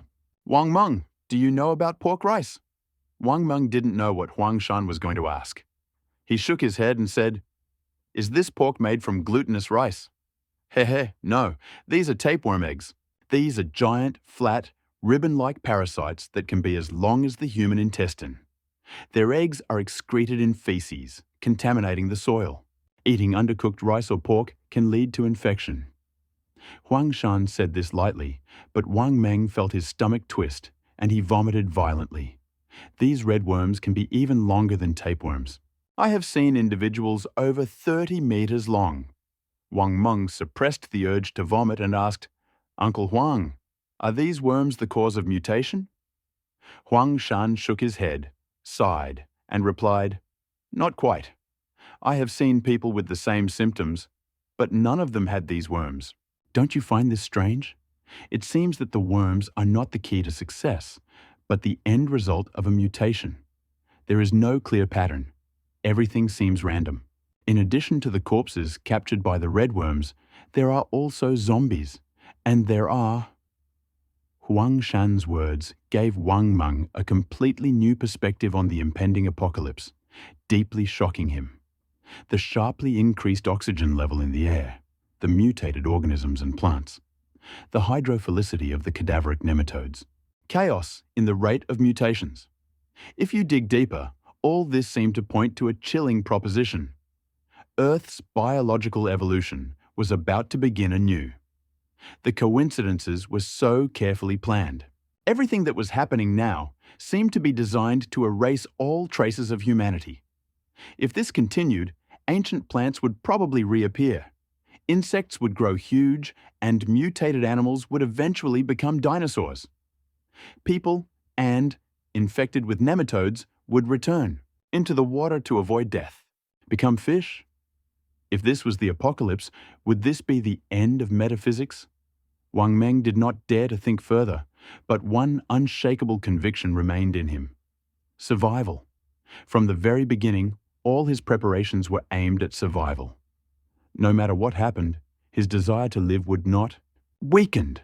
Huang Shan spoke haltingly as he heard a thick, shuddering sound that made their scalps prickle.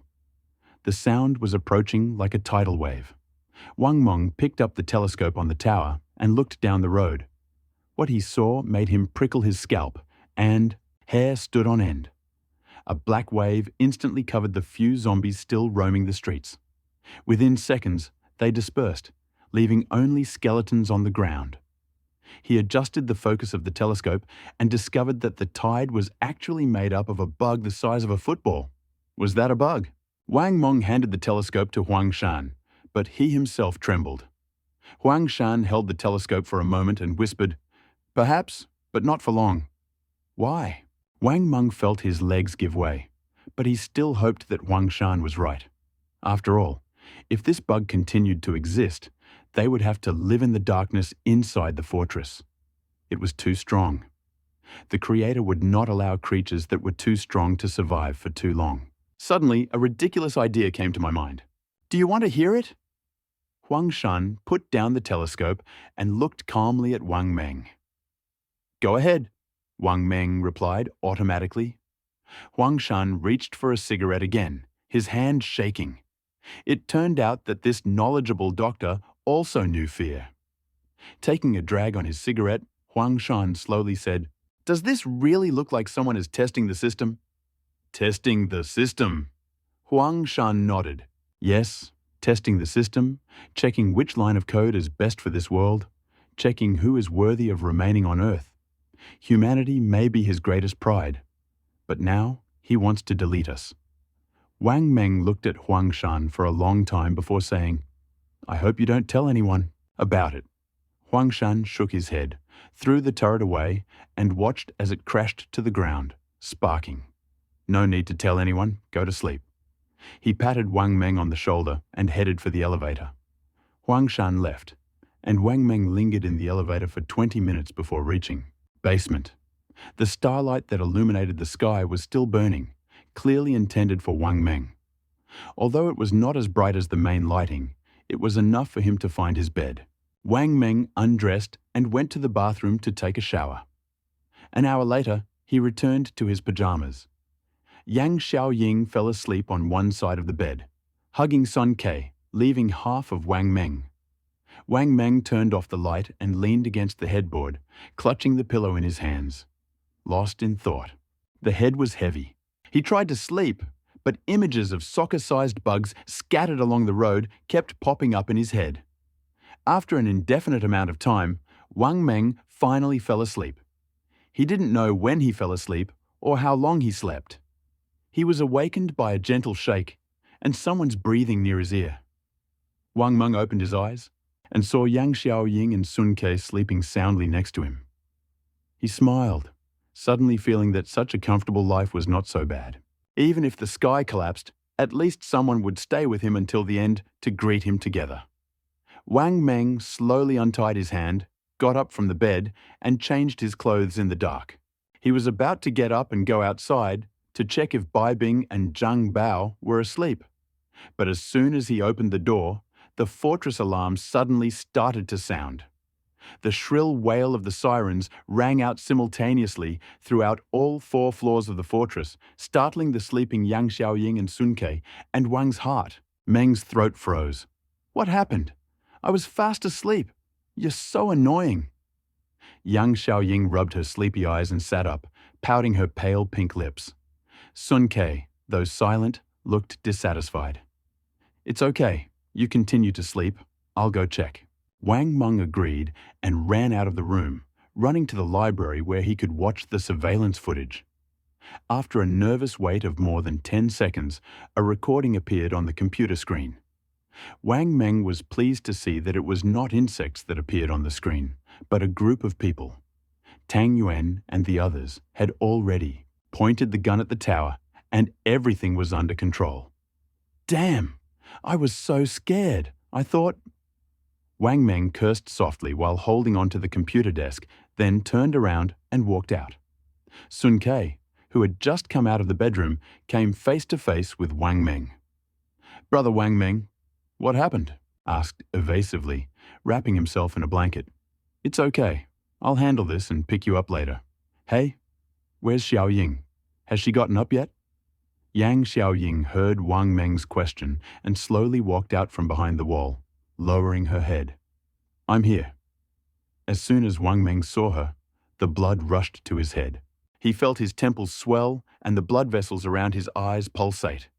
You, why are you dressed like that? Wang Meng asked in shock, looking at Yang Xiaoying, who was dressed in attractive underwear and fishnet stockings, covered only by a towel. Yang Xiaoying pouted, looking dissatisfied. You don't have any pajamas either. You didn't come home very late, so we found them in the warehouse. We thought they were pajamas, but who knew that was what they were? Besides, she's wearing even less clothes than I do, Yang Xiaoying said, pointing at Sun Ke, who was standing in front of Wang Meng. Seeing Wang Meng looking at her, Sun Ke quickly retreated a few steps, lowered her head, and pulled the blanket wrapped around her, afraid of being seen. Wang Meng shook her head and smiled. I'll take you back to find your pajamas. I'll go up first. After checking his gun and access key along the way, Wang Meng took the elevator to the top of the watchtower. As soon as the door opened, Wang Meng heard a barrage of curses. If you dare say anything else, I'll stuff your basket into your jacket pocket. Damn it, I should have nailed you to the wall. Your Wang Meng frowned slightly. Only one person who could curse so skillfully on the street, Tang Yuan. He tightened his belt and walked out of the corridor just in time to see Zhang Bao, Huang Shan, and the others. Lu Jian and Tang Yuan were holding the firing position, cursing at the people below. Zhang Bao, with his head wrapped, was helping Wang Dong prepare his weapon. Huang Shan was carrying the first aid kit from the operating room, smoking a cigarette he had found somewhere. Several people were wearing helmets, probably Zhang Bao's. Hey, you're awake. How are you? When Zhang Bao saw Wang Meng, he immediately grabbed the helmet from the side and threw it. Put it on quickly. It's that guy again. He almost blinded me with a shot from below. Wang Meng's face darkened. He put on the helmet, took out a pistol from his pocket, and stood on tiptoe, looking down at the firing position. He felt that the man below looked very familiar. The shouts and curses were familiar too. It seemed he knew him. The man below was tall and thin, wearing a hat and full camouflage. About 20 people accompanied him, all armed, but all dressed differently, followed them, and they looked extremely arrogant. Listen up, people up there, I repeat. We are the Tietu gang of Xinjing Street. You have half an hour to lower the drawbridge. Otherwise, we will attack, kill the men, fuck the women, leave no one alive. Hearing this, Lu Jian was immediately inspired.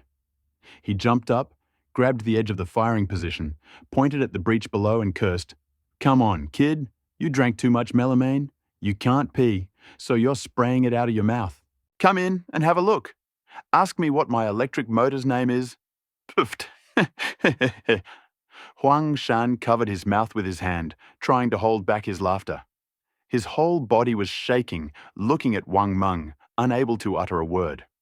Wang Meng was a little embarrassed. He nodded to Huang Shan, climbed to the edge of the fortification, and shouted to those standing below, "What is your name? Hey, is the boss here? Listen carefully, my name is Shen Tao. I can't change my name while standing or sitting. You must state your name too. Otherwise, Shen Tao." Wang Meng muttered the name, and a disgusting image appeared in his mind. Wang Meng had encountered this Shen Tao before. This man was 2 years younger than Wang Meng and worked in a hospital. Relying on his power, he treated everyone with condescension. Twice. If it weren't for his face, Wang Meng would have taken action long ago. Now he's bullying me. He's seeking death. Zhang Bao. "How did he hit you?" Wang Meng asked, gritting his teeth. Before Zhang Bao could say anything, Wang Dong spoke first. "This was the weapon he came and picked up the day after the wave of men stormed the fort. We ran into him, and he was fucking like a dog." While we were collecting the bodies, he raised his head, saw Zhang Bao, and without saying a word, he started shooting. Then he walked to the main gate, couldn't get in, and left. Wang Meng was silent for a moment, then pulled out a pistol and pointed it at the embrasure. Shen Tao seemed to be getting excited by his cursing, his hands on his hips, and pacing back and forth. Wang Meng couldn't understand why some lazy people always got important positions, while those who really wanted to do something were denied the opportunity. "I told you to pretend." Wang Meng cursed under his breath and pulled the trigger. Bang! Rang out, and Tang Yuan and Lu Jian shuddered in fear. Less than 2 seconds later, a shot rang out from below. Although the steel balls did not damage the concrete wall, several of them ricocheted into the embrasure. Horrified, Wang Meng quickly slammed the embrasure door shut. He finally understood how Zhang Bao was injured. Must have been shot by a pistol suddenly. Fortunately, his eyes were not damaged. The gunshots died down, replaced by the squealing of a pig being slaughtered. Wang Meng carefully opened the loophole door and saw Shen Tao rolling on the ground, covering his legs with his hands, and continuing to curse. The two, they dragged him by the collar, and the others had already hidden behind the bulldozer. "You keep swearing! I'll let you swear!" Wang Meng aimed at Shen Tao's stomach and pulled the trigger again. Unexpectedly, he hit Shen Tao's leg again. The two who were pulling him were also scared by the gunshot and retreated behind the bulldozer. Only Shen Tao was left rolling on the ground. "Ah, wait until you die. Our Tietu gang is the leader of the 4 largest gangs in the city. More than 200 guns. Wait until you die." "Ah!" Wang Dong finally collected his weapons. He pointed the gun at the hole, ready to quickly finish Shen Tao off. But Wang Meng pushed the weapon away. "Mengzi, are you going to let this bastard go? We have to kill him right now." Puzzled. Wang Meng looked up at Tang Yuan and Wang Dong, who were also puzzled, and said, "Let's find out what's going on in the city first. He seems to know a lot. It's easy to defend against zombies, but difficult against humans. What's so difficult to defend against? Are they really stronger than zombies? Are you too cruel? Mengzi, we can't be soft-hearted." Lu Jian seemed too excited. He kept looking at Wang Meng's face as he spoke, his eyes slightly red. Wang Meng waved his hand, letting Lu Jian calm down, then stood up and pointed to a huge hole in the community wall, saying, "That's not what I meant. Look there." When everyone turned away, Wang Meng continued. "They broke through the wall with just a modified bulldozer. If there are still many survivors outside, as he said, what if they mobilize many modified excavators or other large vehicles? We won't be able to hold this place." Huang Shan nodded slightly, but said nothing. He took another cigarette out of his pocket and, without lighting it, pressed it between his lips. He kept his eyes on Wang Meng's face, waiting for the next words. Wang Meng looked at the group, who had fallen into thoughtful silence. After a few seconds, he continued, "Zombies are not scary. Humans are the scariest." Lu Jian seemed to calm down after hearing Wang Meng's words. He hesitated for a long time and then finally spread his hands and said, "Mengzi, what do you think we should do now?" Before Wang Meng could say anything, Tang Yuan took the initiative, "Move the defensive line forward. Organize a second line of defense. But hasn't the wall that Wang Dong built everyone been breached? It can't be stopped. How should we move forward? To the main road? Or jump into the river?" Liu Jian asked, pointing to the gap in the wall. At this moment, Huang Shan, who had been silent all this time, spoke up. "The strategy of pushing the defensive line forward is good. The problem is in the materials. The current wall is only made of metal tiles and wooden boards. It's high and smooth, so zombies can't climb it, but it can't withstand the impact of machinery like bulldozers." "You said concrete? Where are we going to get that much steel and cement? This is just ridiculous. Ouch!" Tang Yuan, without waiting for Liu Jian to finish speaking, hit him in the head. Eyes darkened, he staggered and almost fell. "Damn it! How dare you talk to my uncle like that? You are so disrespectful." Huang Shan narrowed his eyes and raised his chin, signaling Tang Yuan not to do anything. "Concrete? Concrete. That's right. Concrete, concrete." Wang Meng clapped his hands and paced around the room excitedly. Everyone didn't understand why Wang Meng had reacted like that. Tang Yuan was the most worried. He grabbed Wang Meng, who was still fidgeting, and asked worriedly, "Mengzi, what's wrong with you? Everything is fine. If you go crazy, we're done for. Mengzi, hey!" Wang Meng's breathing quickened. He glanced at everyone and said, "Let me find out what's going on first, and then tell you the next plan. Cement." After that, he lay down on the fire pit and looked down, but found that in the short minute that everyone was talking, Shen Tao had been dragged away behind a bulldozer. Wang Meng searched for a long time before he roughly figured out the enemy's location. He cleared his throat and shouted, "Shen Tao, is that you? I'm Wang Meng. I want to ask you some questions. I'll let you go when you answer me." There was silence for a few seconds, and then half of Shen Tao's body emerged from behind the bulldozer, and a heart-rending roar rang out, "Wang Meng, you dare hit me? You worthless piece of shit! Wait, damn it! You dare scold me? I'll punch you in the face! Give me the gun!" Wang Meng turned around and snatched the rifle from Wang Tong's hand. He took aim easily and pulled the trigger with determination. Wang Meng was confident that even if this weapon was inaccurate, he would still hit the target from a distance of several dozen meters. But the accuracy of this weapon was really mediocre. Wang Meng aimed for the chest, but the shot hit Shen Tao's head. In the scope, Shen Tao fell back, and a stream of blood and skull fragments gushed out from the back of his head, after which he fell to the ground without a sound. The shot was so sudden that not only the people behind the bulldozer panicked, and everyone in the tower was stunned. Tang Yuan leaned over and touched Wang Meng's shoulder, exclaiming, "Mengzi, are you crazy? Didn't you want to ask him something? Why was he killed? And now you're talking nonsense?" Wang Meng spat out furiously. "He still thinks he's a member of Institute X. He's even trying to brag to me. It's okay. The others aren't stupid either. If he dies, the others will still talk about it. Zhang Bao, take them to get weapons and take that PPSH that looks like a game prop. Don't let anyone go. Take them all." "Oh." Zhang Bao, who always obeyed Wang Meng, replied and led the others down. When Zhang Bao returned with the three men, they were already squatting in front of the fortress gate, holding their heads in their hands and holding their weapons nearby. "So what?" you asked. The first to arrive was Tang Yuan, holding a huge PPSH. Wang Meng nodded. "I know. He came to the TXE community today, but the people were hiding in their houses, so the bulldozer was useless. Shh. The situation in the city is more complicated than I thought. Let's talk about it later, over dinner. Remember, shoot down all these people. No one alive, huh? Kill them all?" Lu Jian clutched the huge pistol, his face filled with shock. "Huh? Of course, kill them all. Didn't you say you couldn't be soft-hearted? Shen Tao is the third in their gang.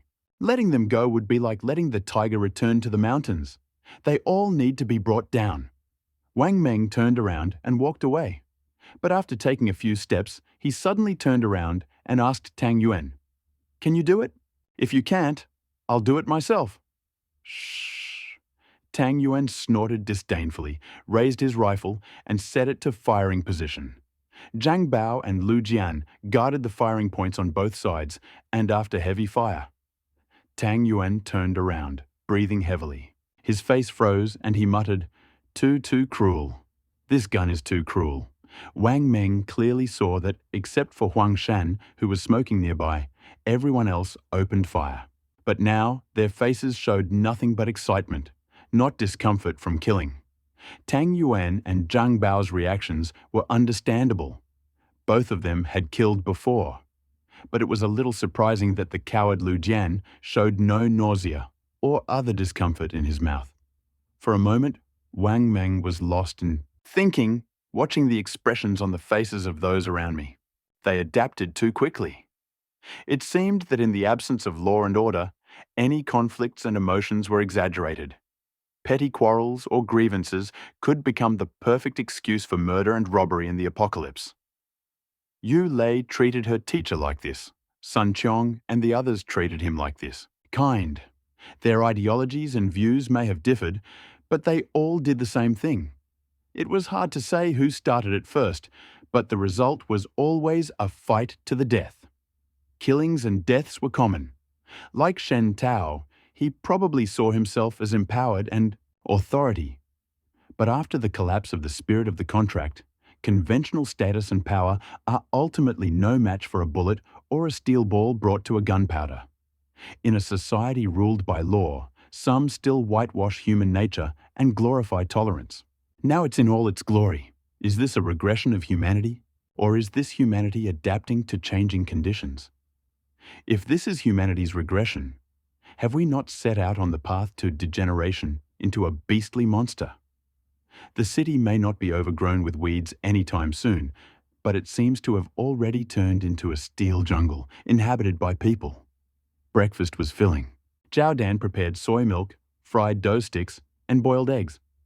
Bai Bing had already woken up and had a hearty meal without getting out of bed. Although his face was pale, he seemed to be in a good mood. While eating, Wang Meng shared the information he had just received. Men reported that there were 4 major factions in the city: Banshan Mansion in the South District, Yufengshan in Xiangyang Community, Tetu Gang on Xinxing Street, and Shuji Street near the train station. Of these 4 factions, Yufengshan in Xiangyang Community was the most powerful as there. Wang Meng once saw missile launchers being assembled on a television tower in the hills behind Xiangyang Community. These launchers were assembled at the military district's training ground. It was said that at the beginning of the apocalypse, a huge explosion occurred in the military area, leaving no one inside. However, a huge amount of weapons were left behind, which probably contributed to the strengthening of the group that settled near Yufengshan. The commercial center remains Xinxing Street, dotted with shopping malls. The main reason for the growth of the Tietu gang is the abundance of goods in the numerous supermarkets, now become a tacitly recognized place for peaceful interaction between various groups, and deals that were once hidden in the shadows have come into the open. Drugs, women, guns, underground boxing, and even contract killings are all done openly and driven not by money, but by the prime mover: necessity. As for the Banshan Mansion and Remont Naya Street, their names alone indicate that one is a gathering place for the rich, and the other is a place where a huge amount of equipment and hardy workers are concentrated. These 4 groups are not to be trifled with. They have encountered each other before, and as the people of Shentao say, each one wants to devour the other, but none has overwhelming power. Many of the city's survivors have set up their own organizations in many areas. However, they deliberately hide their locations and places of residence so as to avoid being attacked and robbed. The only evidence of their presence is the occasional small group wandering the streets and buildings in search of supplies. The bandits called these foragers vagrants, and they often attacked and robbed weak passers-by. The Rangers were strong men, appearing and disappearing without a trace, ruthless and quick to retreat after a single blow. They were predators, lurking in the shadows and corners of the city, sometimes even more formidable than the four main factions in the open. Wang Meng spoke over his meal, having already eaten 2 roasted sticks of dough, 2 eggs, and a bowl of soy milk. He patted his stomach and asked contentedly, "Everyone, what do you think?" As soon as he finished speaking, Yang Xiaoying raised her hand first, but there was still food in her mouth. Her eyes widened with worry, her cheeks puffed out, and she stamped her feet. "Don't worry, everyone is waiting for you. Have some soy milk." Zhao Dan, wearing an apron, walked out of the kitchen with a smile, holding a stainless steel bowl filled with soy milk. After struggling with it for a long time, Yang Xiaoying finally won a temporary victory in the fight for food. She patted her chest and said, "We girls don't need to go out. It seems scary here." She then stole a glance at Huang Ling and Zhao Dan, her big eyes darting around like hamsters caught stealing food. Wang Meng was amused by Yang Xiaoying's charming appearance. He waved his hand and said, No, just stay at home. I hope Uncle Huang can teach them medicine. Sun Ke has a master's degree in obstetrics and gynecology, and Yang Xiaoying has just entered university. We really need doctors, the more the better." "No problem. My dad is a professor and a doctoral supervisor." Wang Meng heard Huang Ling live for the first time. Voice was soft and pleasant, and judging from her expression, she had already lost her initial restraint. Huang Shan, whose daughter had beaten him to it, said nothing, only smiling and nodding at Wang Meng, accepting the task. "Hello, teacher." Sun Ke and Yang Xiaoying stood up and respectfully bowed to Huang Shan. Huang Shan quickly stood up. Okay, sit down. We are a family. No need to be so polite." Zhao Dan interrupted. "Brother Wang Meng, I am learning English. Why don't I just cook?" "Learning English won't help me now." Wang Meng glanced at Zhang Bao, whose face was bandaged. Seeing Wang Meng looking at him, he quickly lowered his head, blushing all the way to his neck. "Okay, then you'll be in charge of everyone's food for now." Breakfast quietly turned into a discussion about the division of labor. The clear tasks had already been assigned, and Wang Dong, Tang Yuan, Lu Jian, and Bai Bing, who had them, none, they were worried. "What about us? You can't just leave us to eat and die. I'm not that kind of person. I tell you, I have high convictions." Tang Yuan gulped down the soy milk in front of him, glaring and gesturing anxiously with his hands. "You were a soldier. If you have time, come to me and learn medicine. The main thing is to learn how to work on machines and make weapons from Zhang Bao. But you need to be careful with the raw materials. The gun cannot be made too big. It is difficult to hold." "Okay, next time I will be more careful." Zhang Bao still couldn't get over his embarrassment. "Baozi, I don't want to criticize you. Wang Meng wanted to explain, but Zhang Bao interrupted him. Zhang Bao raised his head, his eyes full of embarrassment. "Oh, no need to explain. I know everything. I didn't know much about the weapon's structure before, so I made it a little bigger. This Barrett isn't ready yet, and it's hard for me to hold." Hearing Zhang Bao's words, Wang Dong suddenly realized, "That's exactly what I said. How could I dislocate my arm with one shot? I'm not exaggerating. The recoil. Almost killed." Zhang Bao nodded sheepishly. "Yes, the rollback brake hasn't even been installed yet." He. Wang Dong was about to say something, but Liu Jian covered his mouth with his hand. "Mengzi, we haven't even assigned responsibilities yet. And Dongzi, what should we do? And me too." Bai Bing, who had been silent for a long time, couldn't take it anymore. She raised her hand, instinctively trying to stand up, but sat back down with a grimace. Huang Ling, seeing this, immediately put down her bowl and chopsticks, stood up and supported Bai Bing's hand. "You're a cripple, and you'll stop." Liu Jian teased him. "Go to hell." Bai Bing tried to hit him, but missed, her face turning red with anger. Liu Jian jumped aside, smirking, and tried to tease Bai Bing again, but Huang Ling glared at him. For a moment, Liu Jian wilted like a frozen sapling. He returned to his seat and remained silent. Huang Shan shook his head when he saw Wang Meng's helpless smile. Wang Meng understood what Huang Shan meant. Huang Ling must have fallen in love with Bai Bing after saving her selflessly. But as a father, Huang Shan couldn't say anything. Ahem! Wang Meng cleared his throat, drawing everyone's attention. Bai Bing, heal your wounds first. When you have time, figure out how to make a gun. I'll give you back the hard drive. It's full of information and books. Huang Ling will sort it all out. Now I want to tell you about our next plan. He stood up from his seat and walked into the reading room next to the kitchen. He took out a board. Leaning it against the wall and propping it up with a chair, Wang Meng took out a marker and began to draw. Everyone held their breath, watching attentively, because everyone knew that what was drawn on the board would determine the future of each of them. The tip of the pen quickly slid across the board, and the black lines quickly intertwined. After a while, he put the cap on his pen and walked over to the board. Only then did everyone see the drawing clearly. It was 2 simple maps. Wang Meng took the pointer from the edge of the board and pointed to the first map. This is the approximate location of the 4 groups in the city. This is Xinjing Street. The group we killed this morning was here.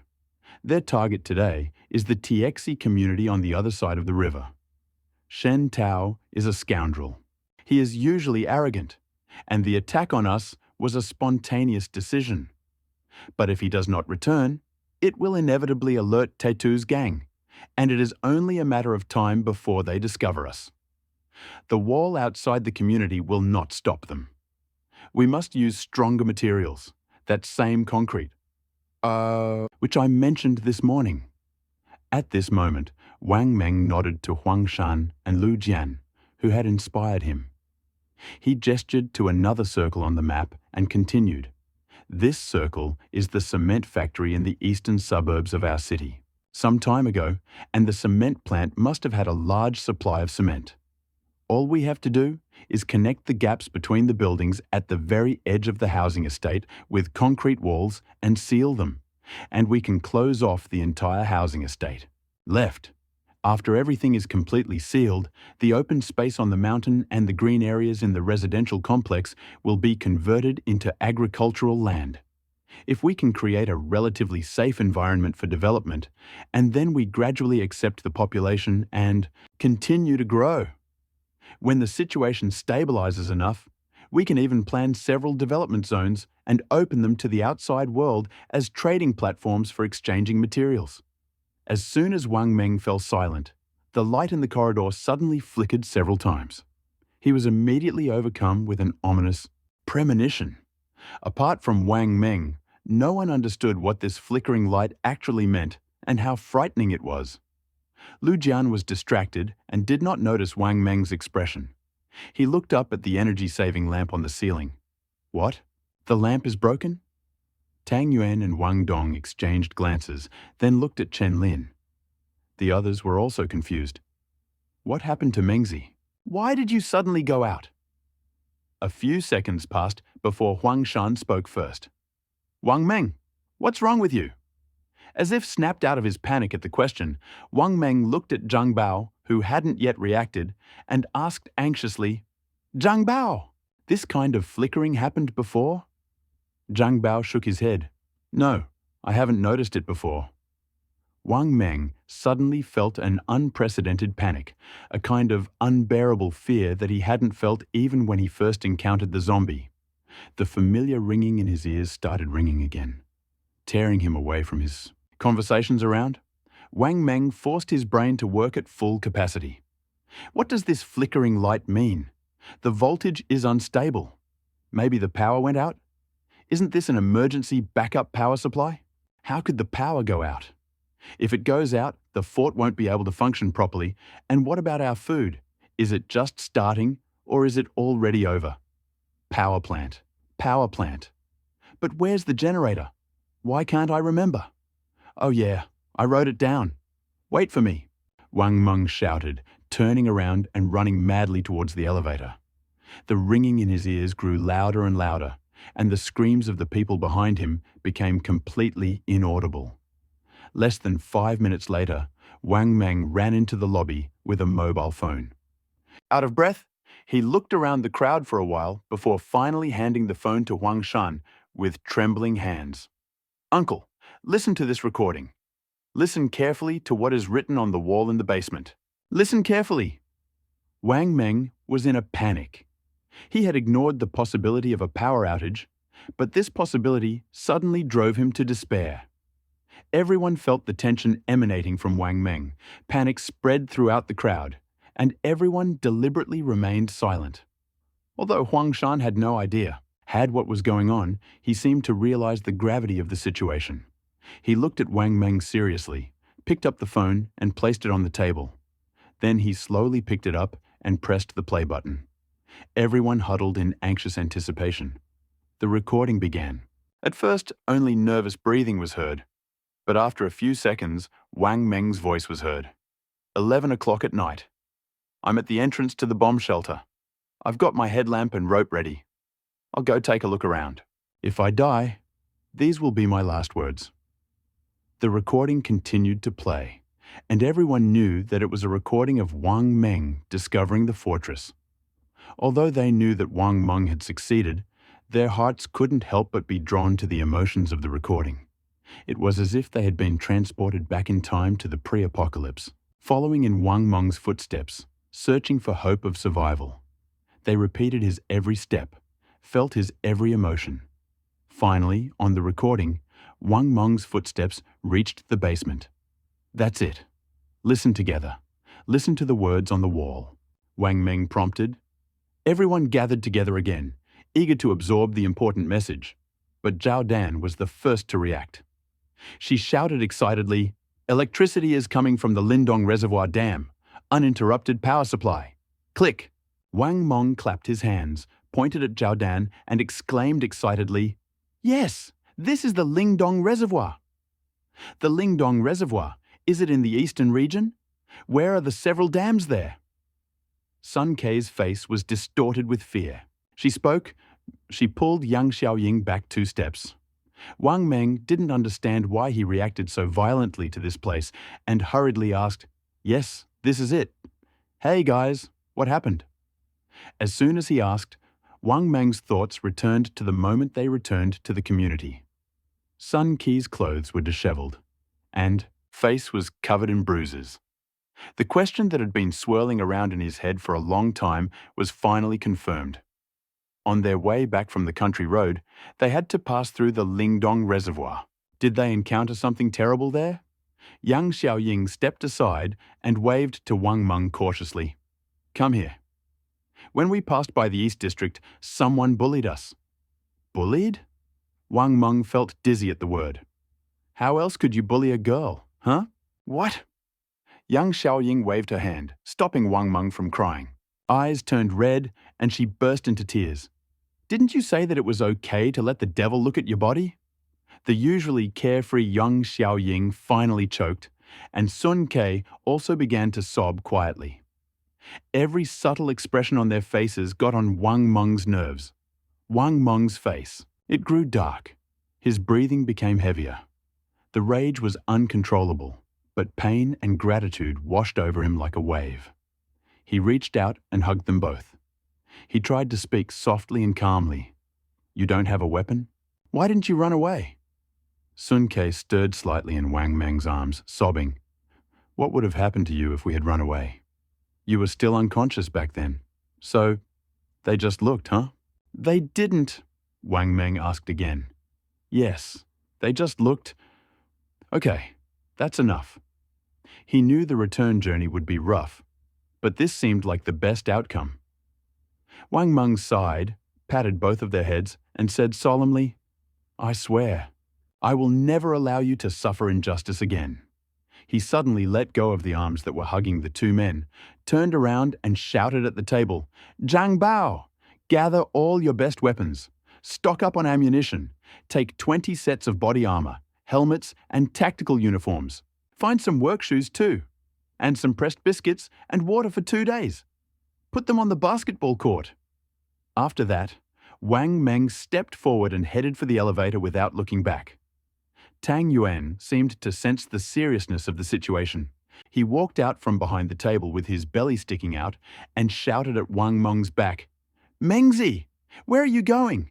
If you want to kill someone, just say the word, but you have to tell us what's going on. The fortress's power source is the Lingdong Reservoir. The voltage is unstable right now. Something must be wrong. We have to go there. And I want to kill everyone. Everyone who mocked me. They must all die, and none of them can escape." After saying his last words, Wang Meng entered the elevator and headed straight to the top of the gun turret. To his surprise, even without Sun Qiong's supervision, the community remained peaceful. The breach in the wall had been sealed at some point, and someone spontaneously was working on the difficult task of clearing the land. Although he did not know where the blacksmith was, he could hear the clanking of iron. The instinct of self-preservation seemed to drive everyone to search for their own value.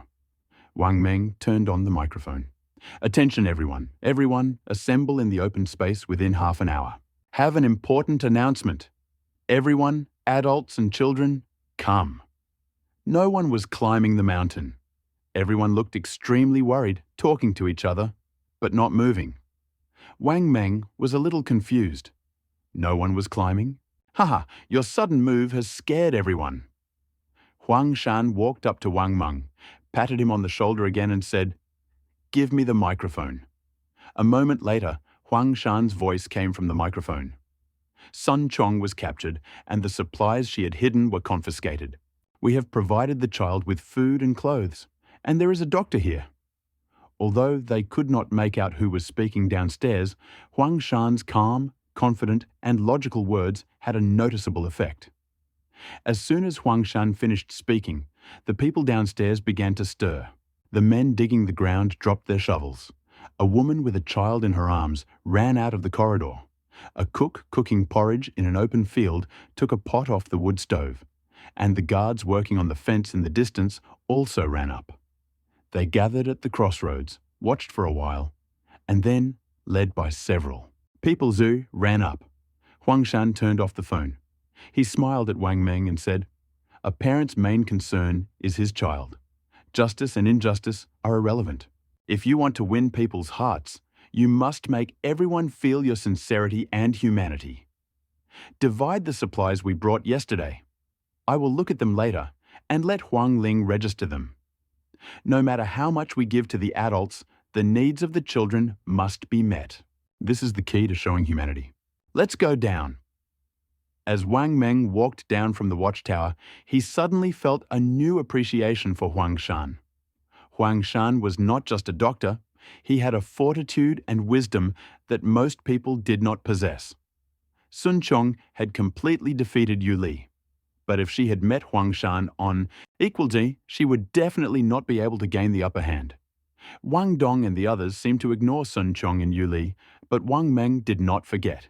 He brought the remaining breakfast into the cell in a bowl, one for each.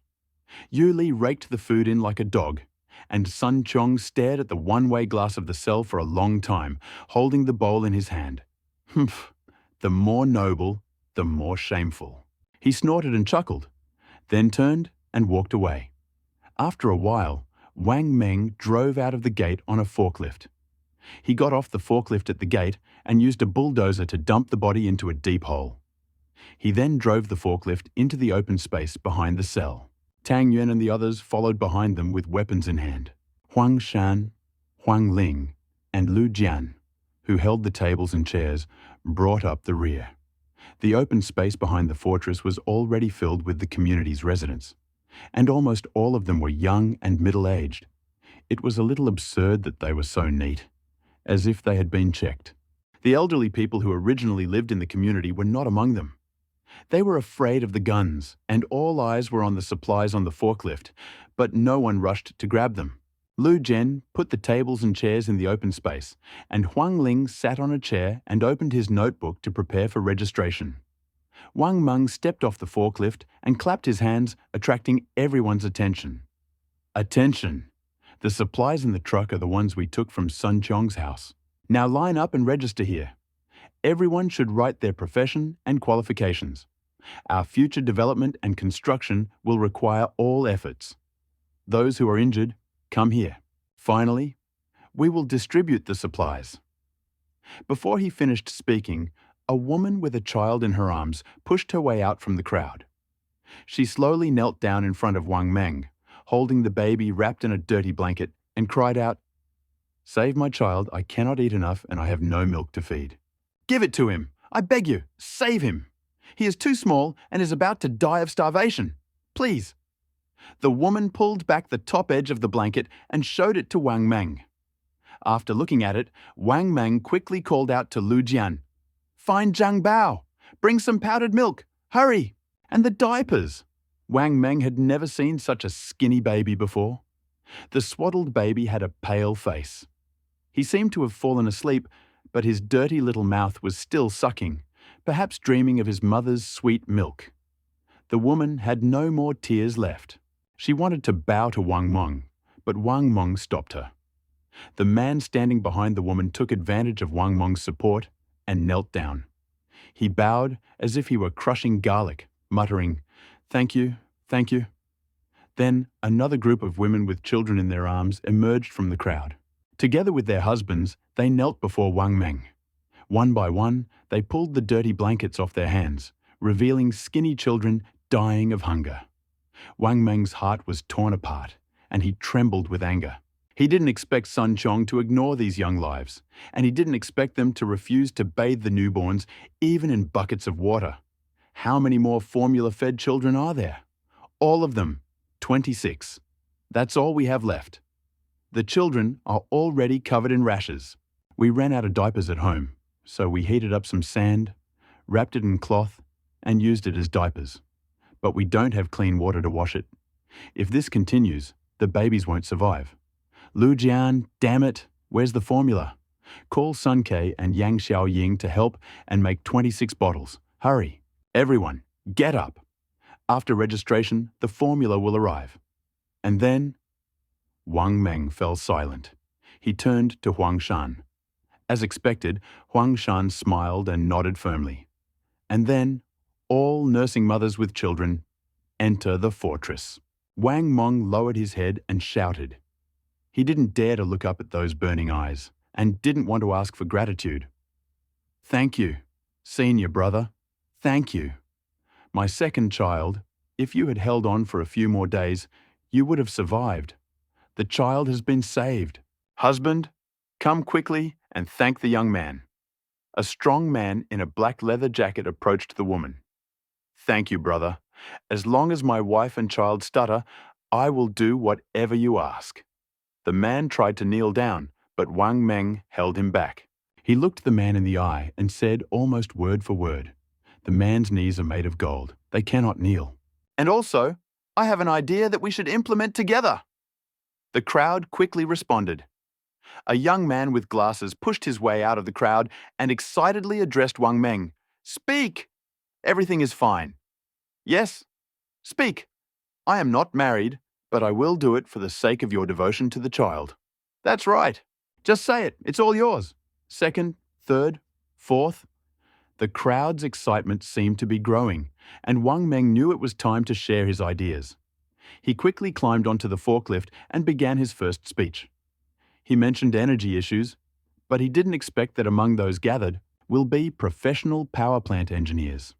As soon as he mentioned transporting cement, several construction site drivers and concrete mixer operators immediately stood out from the crowd. Workers, accountants, teachers, fitness trainers, veterans, students, cooks, engineers, designers, managers, grain warehouses. Wang Meng looked at these unfamiliar faces from all walks of life, and his first thought was Sun Chong. If Sun Chong had not used the villagers to lure out people with low moral character, he would have had a hard time finding these people, although most of them had escaped. In this complex, Sun Chong made a significant contribution to improving the quality of life of the residents. The registration process was organized and proceeded quickly. After distributing supplies, Wang Meng easily recruited 30 volunteers, all strong men. In addition to the father of 26 children, There were 4 other single young men among them. Many wanted to join, but Wang Meng refused.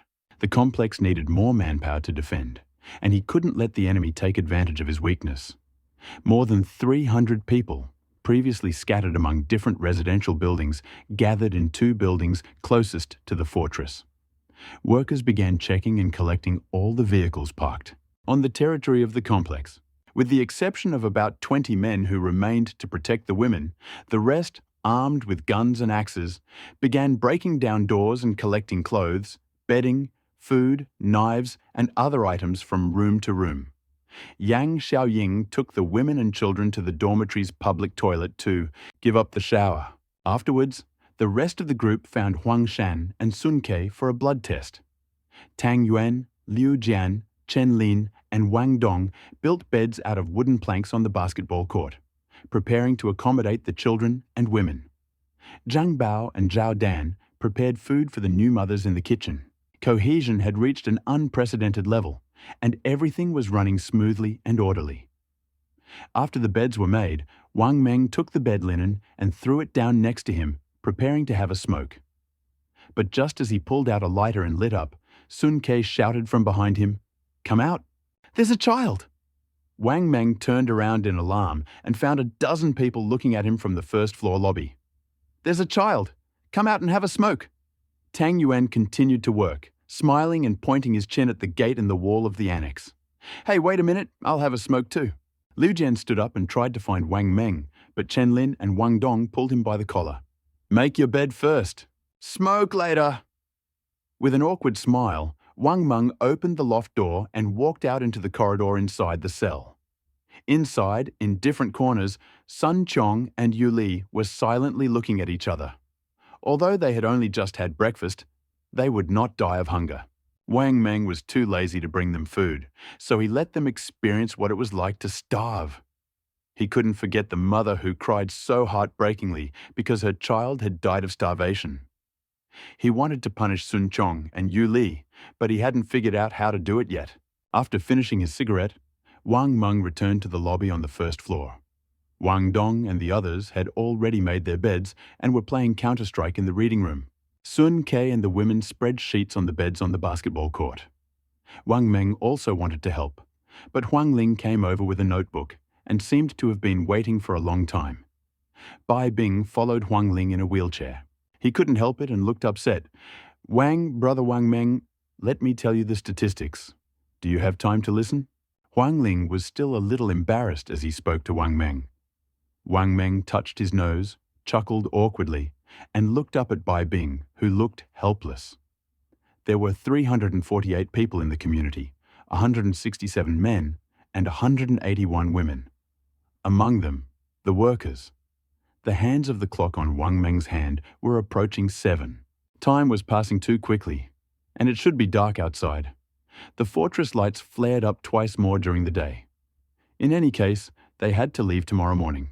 He couldn't wait any longer. Whether it was nervousness or fear, Wang Meng felt as if he was about to go to the battlefield and fight with bayonets. He was terrified. Finally, Huang Ling finished her report. Wang Meng patted the girl on the head and hurried to the reading room. He wanted to play with Tang Yuan and the others, to remember the relaxed atmosphere of the first days in the company, when everyone drank after work or went to the internet cafe to play 5-on-5 League of Legends. But sitting at the computer, he couldn't calm down. He was afraid of surprises, afraid that his equipment would fail at a critical moment, and afraid that those he destroyed the next day would not be able to return.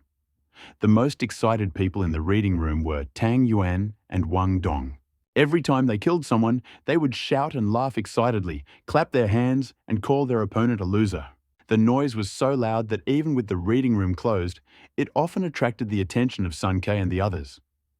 But they all pretended not to notice Wang Meng, who was eliminated after only 2 games. Wang Meng knew that they were nervous.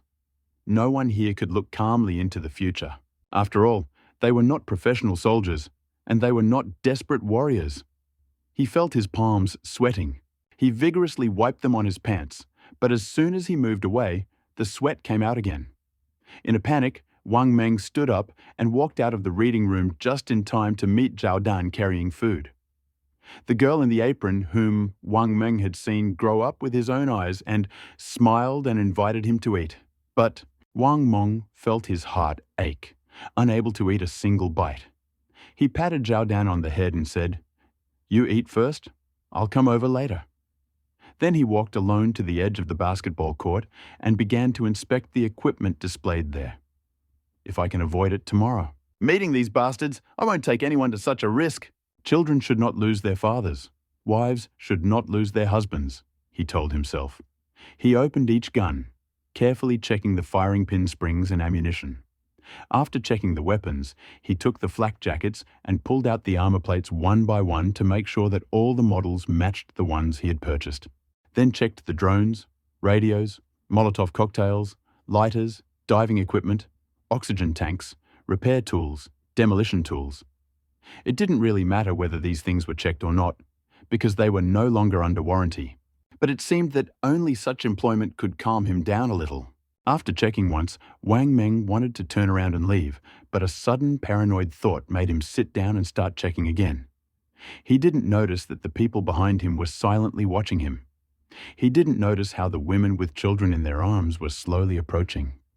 The entire first floor. The fortress was plunged into silence. Only breathing could be heard, but Wang Meng noticed nothing. He did not stop, although sweat dripped from his forehead and his legs were numb. Suddenly, a plump, dark hand snatched the bulletproof vest from him. Then the second hand grabbed the work boots, the third, the tactical vest, and the fourth. Wang Meng stood up and saw that everyone on the first floor of the fortress had gathered around him. Without saying a word, they silently joined in the inspection. Young Xiaoying pulled Wang Meng's sleeve and whispered, "Brother Wang Meng, Mother needs peace. The baby is sleeping. You are not comfortable here." As if realizing that everyone had given in to his emotions, Wang Meng scratched his head in embarrassment, clapped his hands and said, "Everyone, let's eat. I've checked everything. Everything is fine." With these words, Wang Meng walked to the table and forced himself to eat some rice. "Mengzi, don't be nervous. I'm with you." Tang Yuan walked over and sat down next to Wang Meng. He picked up a piece of meat with 2 fingers and put it in his mouth, then patted Wang Meng on the shoulder. Wang Meng looked up from his work and looked at Tang Yuan with a stony face. "Did you just put butter on me?" No, I sucked it out. Really, look." Tang Yuan put his finger in his mouth, licked it vigorously, and pulled it toward Wang Meng's shoulder. But Wang Meng dodged it and exclaimed in disgust, "Don't touch me. Are you disgusting?" Tang Yuan was stunned. He looked at the finger, then put it back in his mouth and licked it carefully. "It's not disgusting, really. It's sucked clean, if you don't believe me. Try it. It's not salty at all." "Shit. Look at my legs. Kick in the groin." Wang Meng slammed his chopsticks on the table, shouted, and pretended to punch. Tang Yuan realized that this was not good and quickly covered his groin with his hands. Unexpectedly, Wang Meng awkwardly kicked him right in the stomach. "Huh? Good job. You have no fighting ethics. Isn't that a kick to the groin? You kicked me in the stomach. Just stop." When Tang Yuan finished speaking, Wang Meng had already run quite far. Seeing that he couldn't catch up with Wang Meng, he reached for his shoes. Lu Jian jumped up and warned him, "Ha ha ha ha. Mengzi, be careful. Tang Yuan will throw shoes again." At 6 o'clock the next morning, when Wang Meng opened the door, the coaster and caravel brought by Sun Chong had been repaired and parked at the gate. Wang Meng drove out of the garage onto Daju and parked next to the 2 cars. Trunk was full of tools and equipment. This was to be the lead vehicle on this expedition. He pulled out a gas pump and filled up every car. He left that gap on purpose so everyone could say goodbye. The imagined tearful scene never came to fruition. The men simply kissed their wives and children tenderly, chatted and laughed as they put on their gear. Perhaps each of them had different thoughts and feelings about this expedition. Some were worried, some were happy, but certainly all were worried. Wang Meng did not want to delve into their thoughts. He was already worried enough, excited. He hadn't realized that since his return home the night before, the women had checked his gear several times. May not have been the one who was most worried about the expedition. He also didn't realize that others shared his anxiety and stayed up all night. Zhang Bao brought cold beer. Everyone was silent, downed the beer in one gulp, and then resolutely boarded the bus. Wang Dong and Chen Lin followed Wang Meng into the Dajiu, but Tang Yuan and Liu Jian were dropped off just before boarding. Ignoring Tang Yuan and Liu Jian, who were raging and cursing, Wang Meng started Dajiu and led the caravel and bonfire along the concrete road. He had already prepared for the worst. He left the control of the access to Bai Bing. Last night he felt a warmth he had never felt before and decided that even if he couldn't go back, he had to solve the electricity problem. The caravel was driven by the only retired Special Forces soldier in the village. The car was filled with workers and power engineers. The fire was being lit by a retired soldier. If this preparation does not solve the problem, then it is God's will. Having said goodbye to the people waiting at the gates of the village, the three cars set off. The road was empty, and even in the rays of the sun, it looked a little strange. Apart from the crows pecking at the gutted entrails and corpses of the zombies, there were no other living creatures to be seen. Having spent a long time in the fortress, Wang Meng felt like running naked down the street, without shelter, support, or a sense of security. Wang Meng always controlled his speed.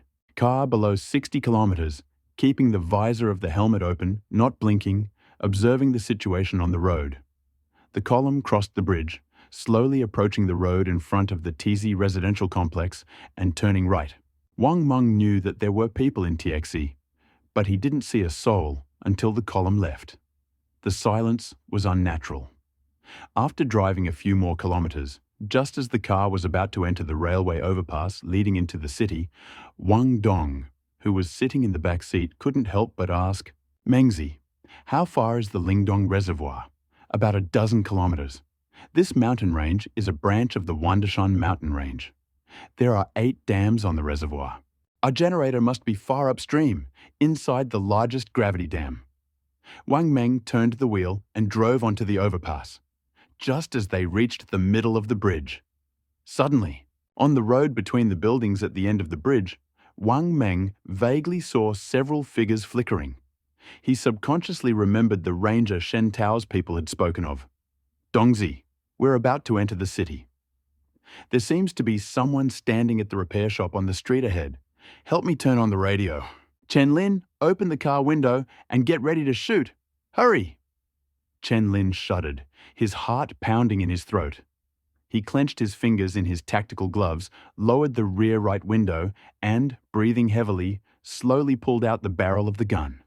Wang Dong reached out and pressed the radio to Wang Meng's shoulder. Wang Meng cleared his throat and said loudly, "Car number 2, car number 3. Reduce speed to 30 kilometers per hour. Keep your distance. Prepare to fight. Copy. Car number 2. Accepted. Ready. Over. Car number 3. Accepted. Ready. Over. Each car, stick your gun out the window and fire on command. Number 2. Readied. Number 3. Readied." At the bridge, Wang Meng slowly slammed on the brakes and turned the front of the car 45 degrees to stop. In silent agreement, car number 2, the caravel, and car number 3, bonfire, moved off and stopped. Wang Meng stared through the driver's side window at the road at the intersection a few dozen meters ahead. He quickly pulled out his pistol, pressed it to his hip, then removed the monocular sight from his vest. At the sight of him, he immediately grabbed the rifle lying on the passenger seat, pressed the intercom button and shouted, "All cars, get ready." As soon as the words left his lips, the building in the distance was suddenly illuminated by sunlight that could only be seen in open and closed windows. Shoot! Bang! A roar of gunfire rang out from the outskirts of the downtown business district. The sound waves bounced off the tall buildings, lingering for a long time. "What's going on?" "Mengzi, what did you see?" Chen Lin asked nervously, squinting, trying to figure out what was going on. Wang Meng handed Chen Lin the binoculars from the passenger seat and pointed at the road ahead. Less than 100 meters away, there were spikes at the intersection. Must have been placed by those who just passed. Car number 2, calling the lead. Please let me know if the danger has passed. No. Ambush. All cars, alert. Wang Meng pressed the intercom button. But before he could remove his hand from the button, a dark figure suddenly appeared on the roof of a distant building, followed by a thin cloud of smoke. In an instant, a bullet fell on the asphalt not far from Daju. Incoming bullet caught a stone on the asphalt and slapped against the iron railing of the bridge, causing it to hum. The long, drawn-out sound of gunfire finally reached Wang Meng's ears. Damn it! Sniper! Get out of the car! Get out! Behind the car! Quickly! Wang Meng turned around and shouted to Wang Dong and Chen Lin, simultaneously pressing the intercom button. He had just pulled the door handle when a second burst of bullets reached the car, this time even closer, less than 20 meters away. Without wasting time to think, Wang Meng swung the door open and rolled behind the red. Sagitar parked on the bridge. The sniper above was firing at a constant rate every few seconds and showed no signs of stopping. But the bullets were hitting in strange places. There seemed to be no clear target. Wang Meng shouted into the intercom. Attention, everyone. Cars! Disperse! Take cover! Sniper on the yellow roof for 1 hour. Free fire. Damn it! Where could there be a sniper here? Who was that idiot aiming at? Did he hit any of the cars? He missed all 3 cars. No one was hurt. Over. He didn't hit either car. No one was hurt. Over. Was he calibrating the trajectory? I don't know about any of the 3 machines. Wang Meng knew there was something wrong with the enemy's shooting tactics, but these types of opponents were often the most dangerous because you had no idea who they were aiming at. It was impossible to predict where the next shot would hit. The bullet could have flown far, or it could have just hit your head. Are you both good shots? Wang Meng asked into the intercom. He hoped that one of the 2 would be a marksman, capable of picking up a rifle and finishing off a random shooter on the opposite building. But their answer dealt Wang Meng a heavy blow. No, they were never snipers. Although they had sniper rifles in their hands before, they only had 1 or 2 chances. Except for close combat, they were not much better than Wang Meng. A machine gun might be fine, but the homemade rifle in Wang Meng's hand had no scope. Wang Meng's dreams were shattered. The all-powerful War King must have existed only in novels. To imagine a real character who could deal with 100 opponents with his bare hands and even with an equal blade was unrealistic. Then let's go. Hide and watch the trajectory. 3 against 1. We tricked him. Finish him off quickly. Each car was equipped with a rifle. Now that the enemy was outnumbered, even if they were, the odds were against us. The gunfight didn't feel as exciting as in movies and TV shows. Wang Meng felt his heart pounding. He forced himself to calm down, thinking of countermeasures, and timing the enemy's shots. 1, 2, 3, 4, 5, bang! 5 seconds. 5 seconds. Bang! Hearing the gunshots, Wang Meng immediately stuck his head out of the Sagittar at the bridge railing. He aimed at the head of the man above and pulled the trigger. The shot missed. Instead, a cloud of white smoke rose from the wall 2 meters below in the shadows. Apparently not expecting Wang Meng's shot, the man froze for a moment, slightly throwing his head back as if looking at something. Go to hell! Wang Meng adjusted his prone position, cocked the bolt, slightly raised the barrel, and pulled the trigger again. In the sights, the man jerked. A cloud of blood rose from his shoulders, and then he turned and disappeared onto the roof.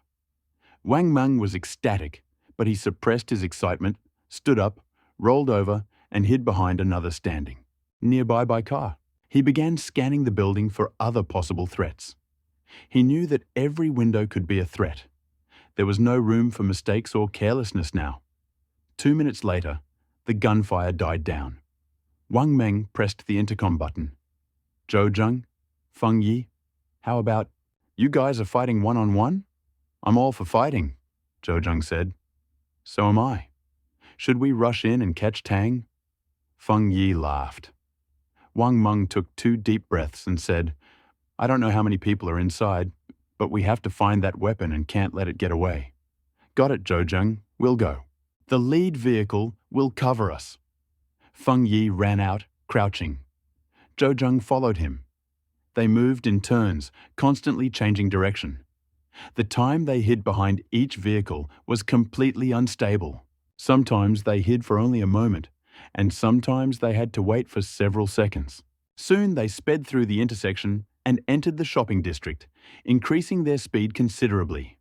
Under the cover of the awning and the doors of the store, they quickly disappeared from view. Wang Meng still did not allow anyone to get up. Caution is always better than recklessness. After all, no one can go up and down, left and right, A, and then appear 30 times. But just a few seconds later, Zhou Zheng kicked the door open and rushed out, followed by Feng Yi.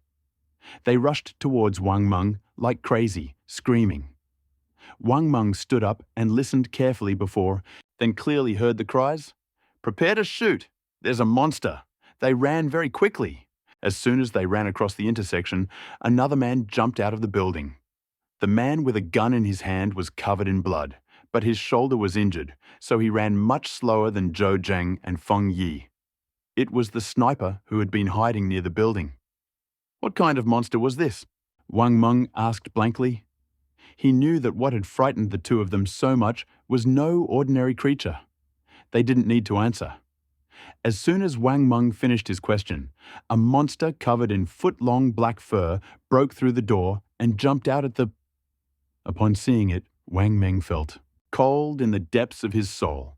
This was his greatest fear. This fear was imprinted in its DNA. The monster was the size of a beetle, with 8 legs, each as thick as an adult's thigh, and yellow rings on each of them. 8 huge black eyes were located at the front of its head, and below them was a pair of hairy, 2-membered claws. It ran for only a few steps before ducking, and then shot up again with all its might. Wang Meng was deeply impressed. He had seen it before at the flower, bird, and fish market in this building. It was a giant Chinese wolf spider. Throw a Molotov cocktail. "Get ready to shoot! Faster!" Wang Meng shouted, waving his hand at the crowd, and ran towards the SUV at full speed. He grabbed the Molotov cocktail from the passenger seat, took 2 quick steps, and threw it at the spider with all his might. The moment the Molotov cocktail flew out of his hand, Wang Meng suddenly felt a strange sensation. Everything around seemed to slow down. Everything simultaneously seemed to go into slow motion. He clearly saw how the gel-like oil mixture in the Molotov cocktail was squeezed to the bottom by the centripetal force. And cocktail now seemed incredibly big, even bigger than a truck. An image flashed through his mind. A dark-skinned athlete with drooping eyelids in a red and white t-shirt proudly declared into the reporter's microphone. At that moment, the basket seemed huge, like the ocean. Huge, like the ocean. As big as the ocean. Once you pull the trigger, you won't miss. Wang Meng raised his rifle without thinking. Just as the Molotov cocktail flew over the spider, the trigger of the rifle was pulled. The bullet flew out, leaving a ripple in the air, and hit the Molotov bottle with precision. From the moment the shot was fired to the moment the bullet shattered it, the entire process took less than 2 seconds. The bullet pierced. Cartridge case, breaking a glass bottle. Although there was no fire, the gelatinous, oily mixture exploded, enveloping the spider like a shower of flowers. Wang Meng watched the unfolding scene, unsure of what to expect. The distance was too close. Anyone would think that the giant spider would be splattered with oil. But the next, an instant, the spider's claws cut 8 wounds into the ground, freezing his massive body. Zhou Zheng and Feng Yi, who were about to be overtaken, instantly jumped away from the spider. But the sniper who was shot by Wang Meng was torn apart from top to bottom by the spider's front claws at the last moment. He fell to the ground and slid a long distance, dropping the rifle from his hand. Wang Meng was almost frightened by the spider's actions. It was not the horrible death of a man that frightened him, but the agility of the giant spider in front of him. It was incredibly fast, especially its rapid jumps. Wang Meng had no doubt that, if his huge size wasn't weighty enough, he could catch up with Zhou Zheng and Feng Yi with one easy jump. He instinctively pulled the bolt. Kang! There was a sharp, dull thud. The copper shell casing was ejected from the barrel by the ejection hook, struck the ejector rod with force, and flew out without resistance. Even before the shell casing began to fall, Wang Meng had loaded the second bullet into the chamber. Bang! Rang out. The bullet flew at high speed into the spider's face. But the spider seemed to have a sixth sense. The moment the bullet left the barrel, it lowered its head, narrowly avoiding a fatal blow. The rapidly spinning bullet was like a sharp plowshare. It cut a few black hairs on the spider's head, punching a hole in the densely haired head. Without thinking, he dove into the spider's massive abdomen. As if experiencing pain from the shot, the spider pressed itself into the ground with all four legs, its front half together with four claws rose high, exposing protruding abdomen. He desperately swung his claws. A creaking sound, like skin rubbing against skin, filled the ears of everyone present. Wang Meng felt like his teeth were about to fall out. Before the spider had time to lower its limbs, a hail of Molotov cocktails fell on him. The vertical body. The spider blocked their path, crashing to the ground. Then, amid cries of horror, a barrage of shots rang out like firecrackers. Sparks from unknown projectiles ignited the flame. A raging flame flared up, engulfing the falling spider. The spider's huge abdomen soaked the ground with oil, and the flames instantly engulfed the spider. Its plump body writhed and thrashed in the blazing flames, unable to escape. Almost all the triangular spikes, scattered across the intersection, pierced the spider's back. The team members narrowly escaped death, screaming and desperately firing bullets at the flaming spider. Countless steel balls and iron sand, propelled by gunpowder, pierced the spider's hairy body. Through the blazing flames, Wang Meng seemed to see, like black blood flowing from a spider. The blood flowed incredibly fast, and as soon as the wound opened, it began to spill out in all directions. But, once again, no carbon-based organism can withstand the scorching heat of fire. In an instant, the black hair on the spider's body curled into a ball, and 8 claws dug into its body. Blue and a sickening smell of burning hung in the air. Finally, he stopped. Wang Meng, who was standing in front, smelled the smell first. It felt like someone's hand was twisting his stomach. He tried his best to hold back the vomiting, but eventually grabbed the hood of the car and vomited several times. The crew members stopped shooting. It is not known who sat down first, but after the first push, everyone fell to the ground like dominoes. After several vomiting spells, Wang Meng felt that the nausea had subsided significantly, but falling into a trance, he discovered that the blood flowing out of the spider's body seemed to be moving. It did not flowed, but as if running, driven by its own consciousness. He raised his right hand, giving a sign to everyone, but crouched down and slowly approached the body of the spider. Seeing Wang Meng approaching to check what was going on, Zhou Zheng and Feng Yi quickly ran up and grabbed him by the shirt. "It's dangerous. Don't go." "Shh." "That?" Wang Meng turned to the two men, pale with horror, and exclaimed, "Spider's blood should be green. Why is it black? What difference does it make?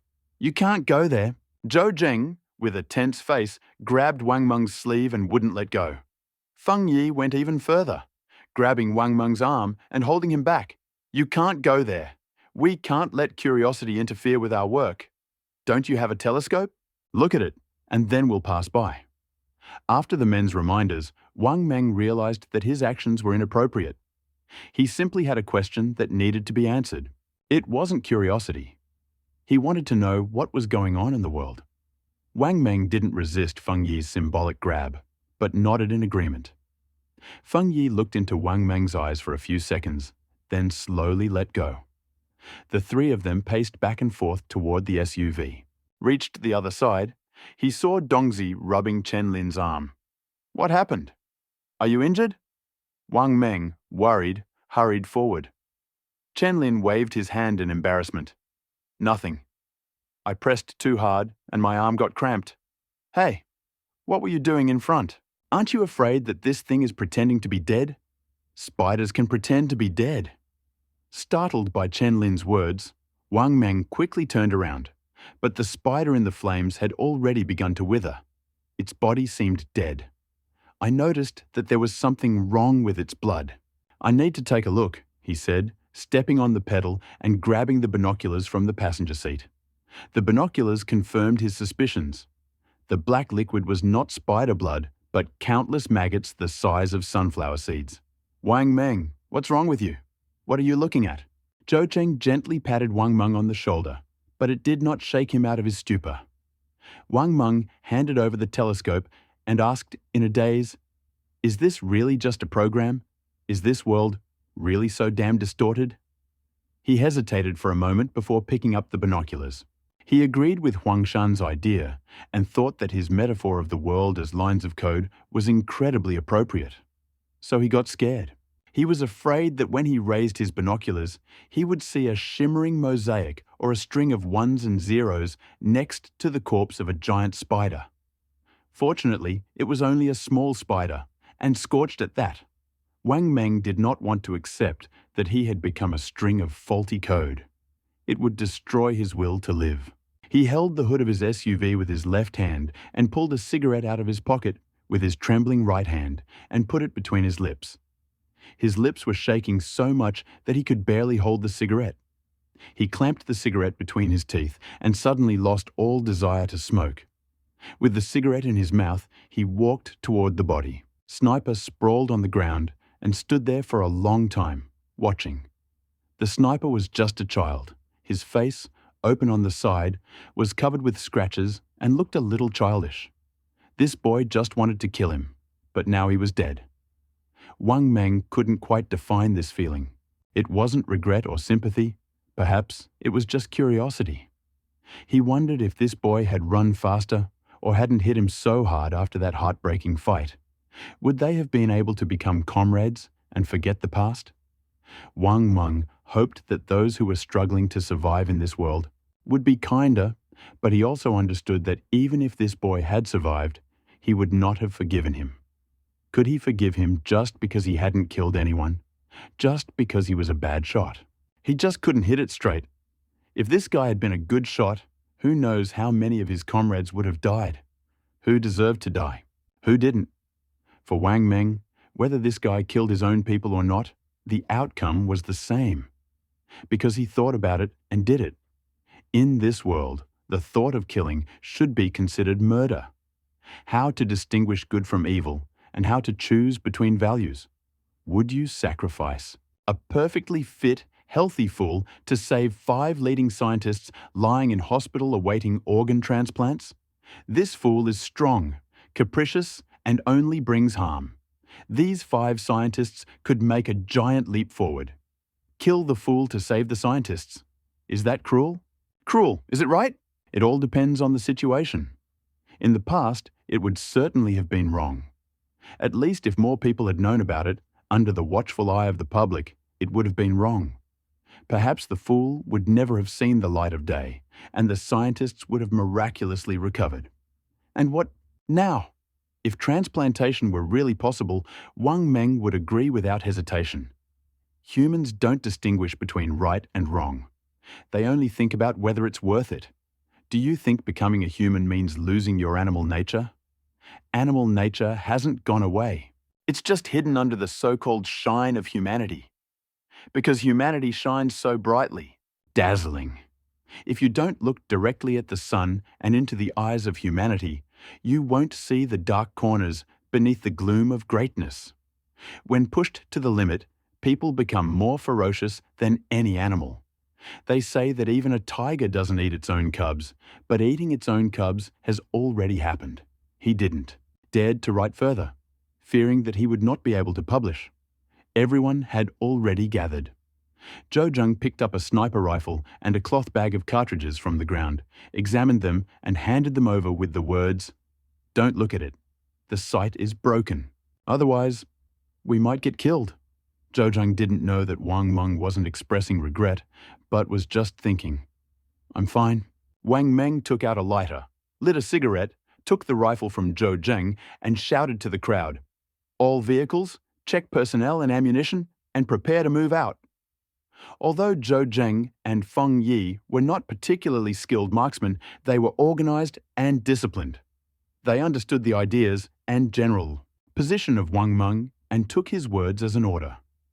After a thorough search, they found 6 Molotov cocktails and more than 300 rounds of ammunition in 3 cars.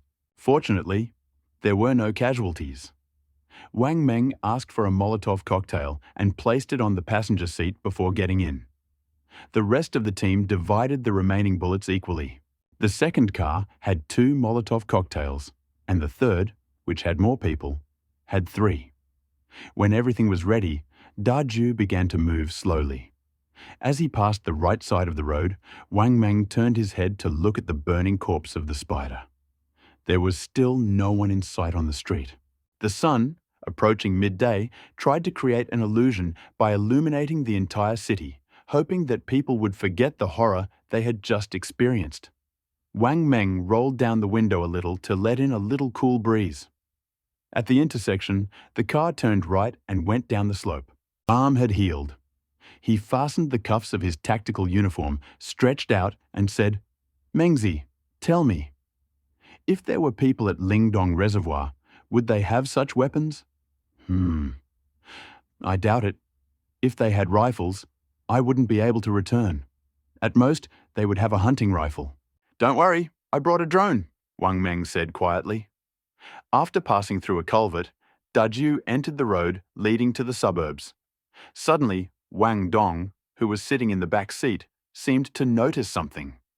He leaned over and pointed to a dilapidated concrete arch outside the window. "Mengzi, this is a park. I've never been here before. You won't want to go there again. This isn't just an amusement park. It's also a zoo." Wang Meng kept his gaze fixed on the road, not daring to move. Wang Dong fell silent. He understood what Wang Meng meant.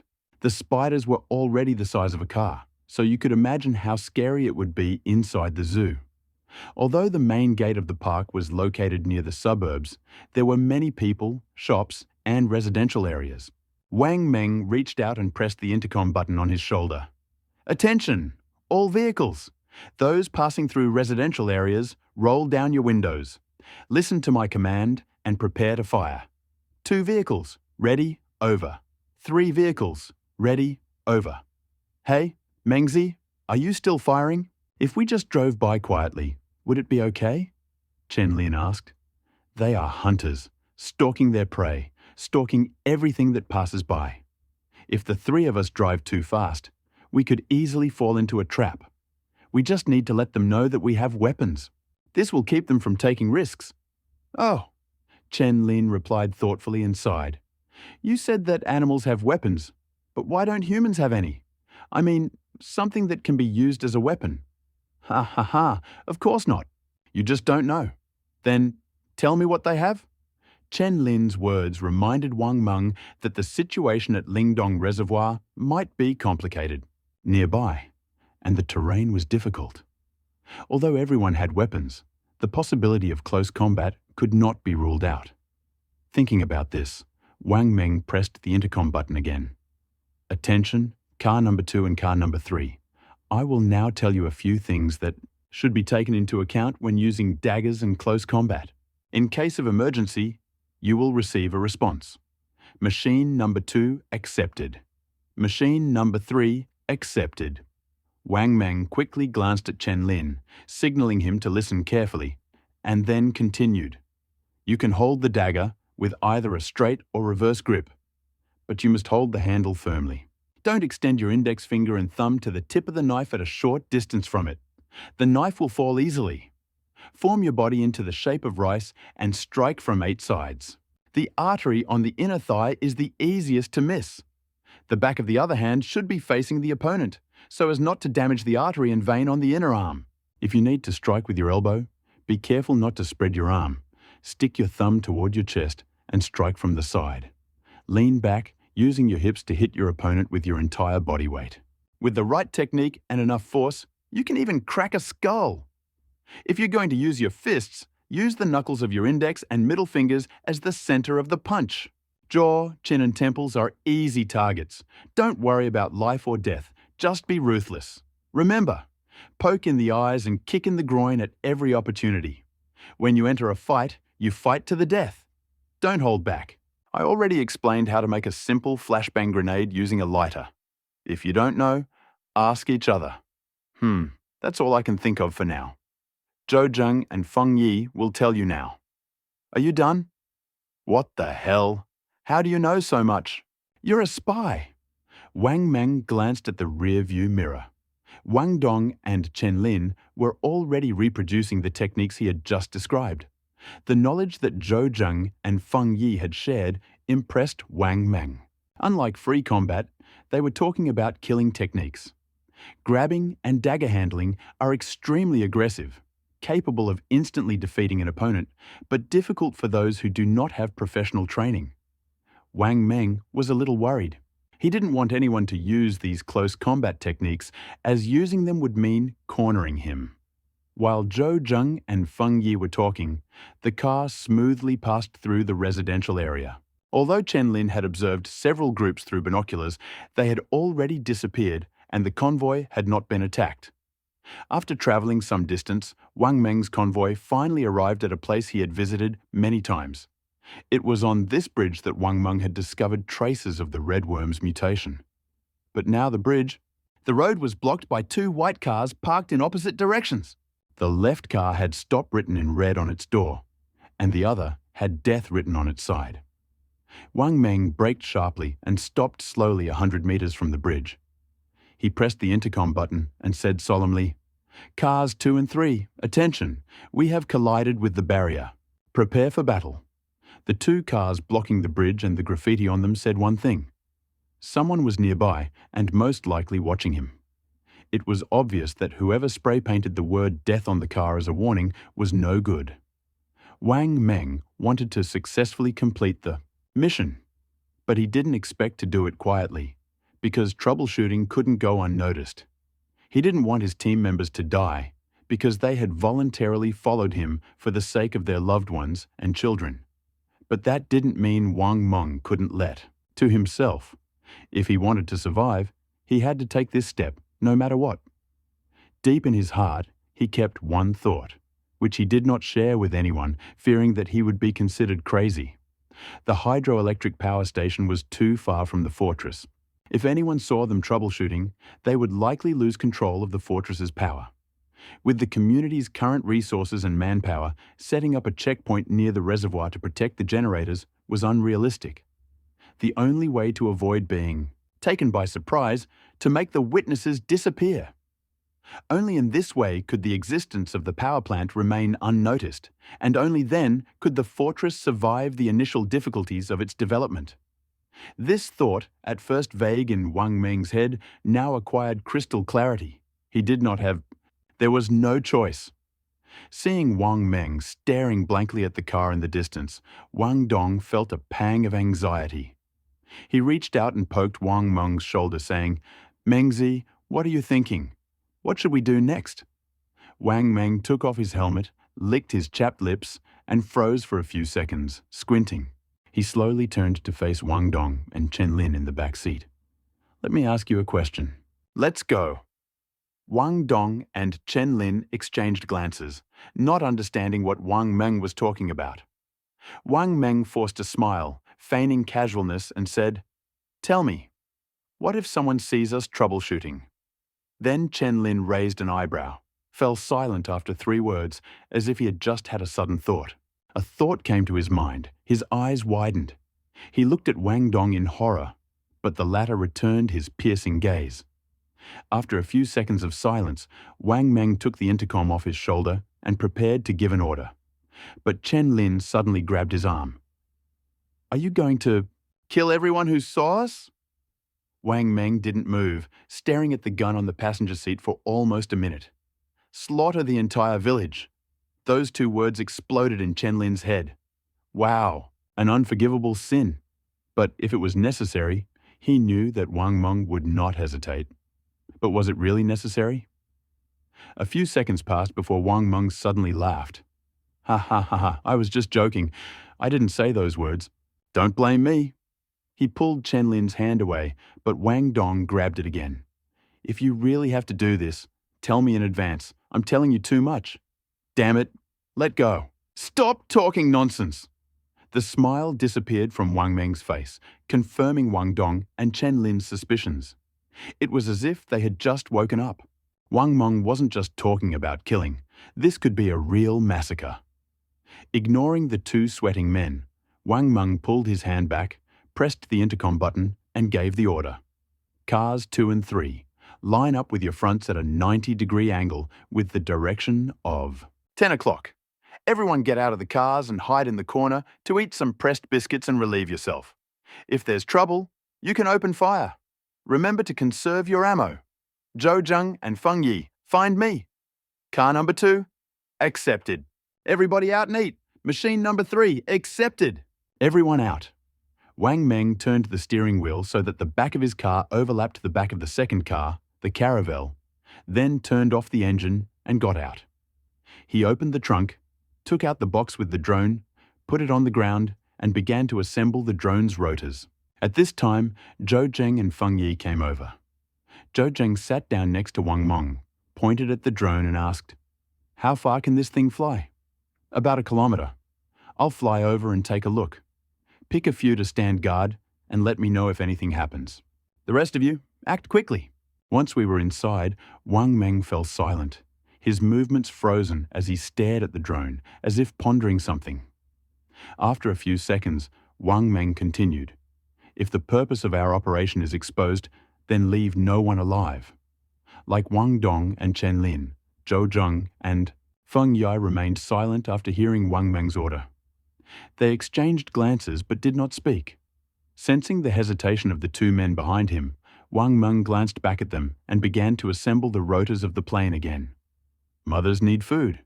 If there is no electricity, forget about washing and cooking. All the food I have stored will rot, and the child— "Stop talking. I will do as you say," Feng Yi said decisively, turning to the crowd and shouting, "Hurry, eat! Poop quickly, prepare for battle."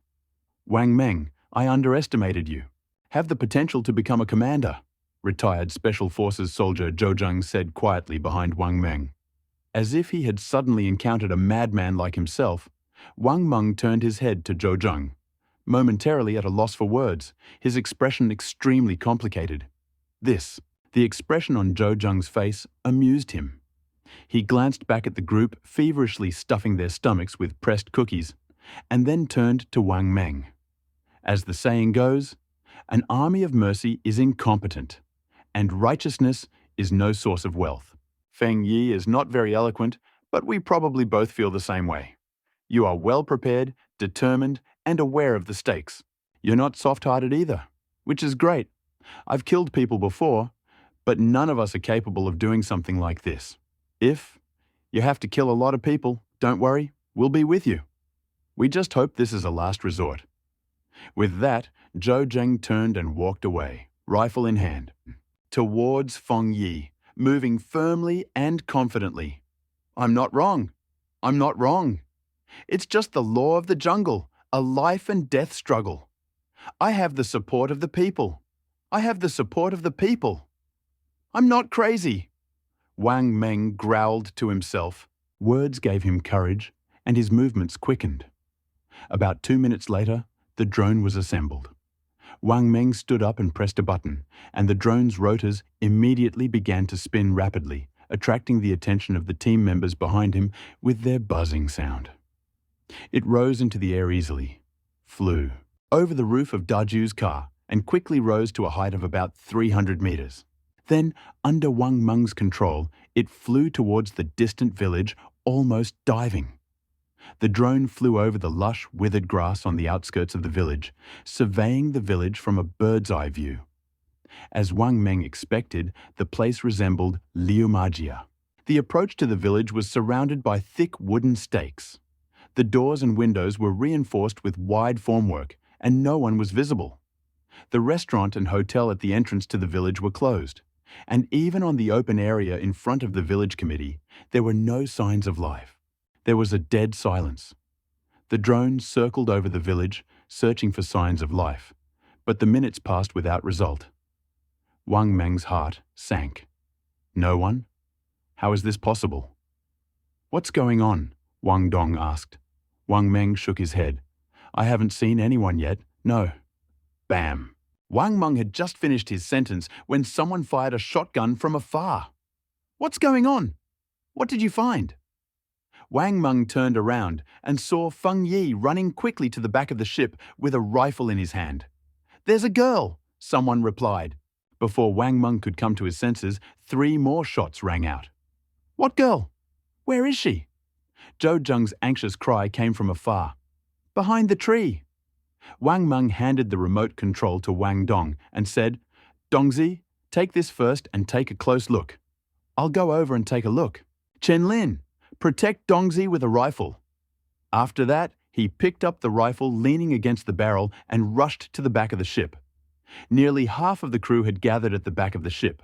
They were holding rifles and nervously looking in the same direction.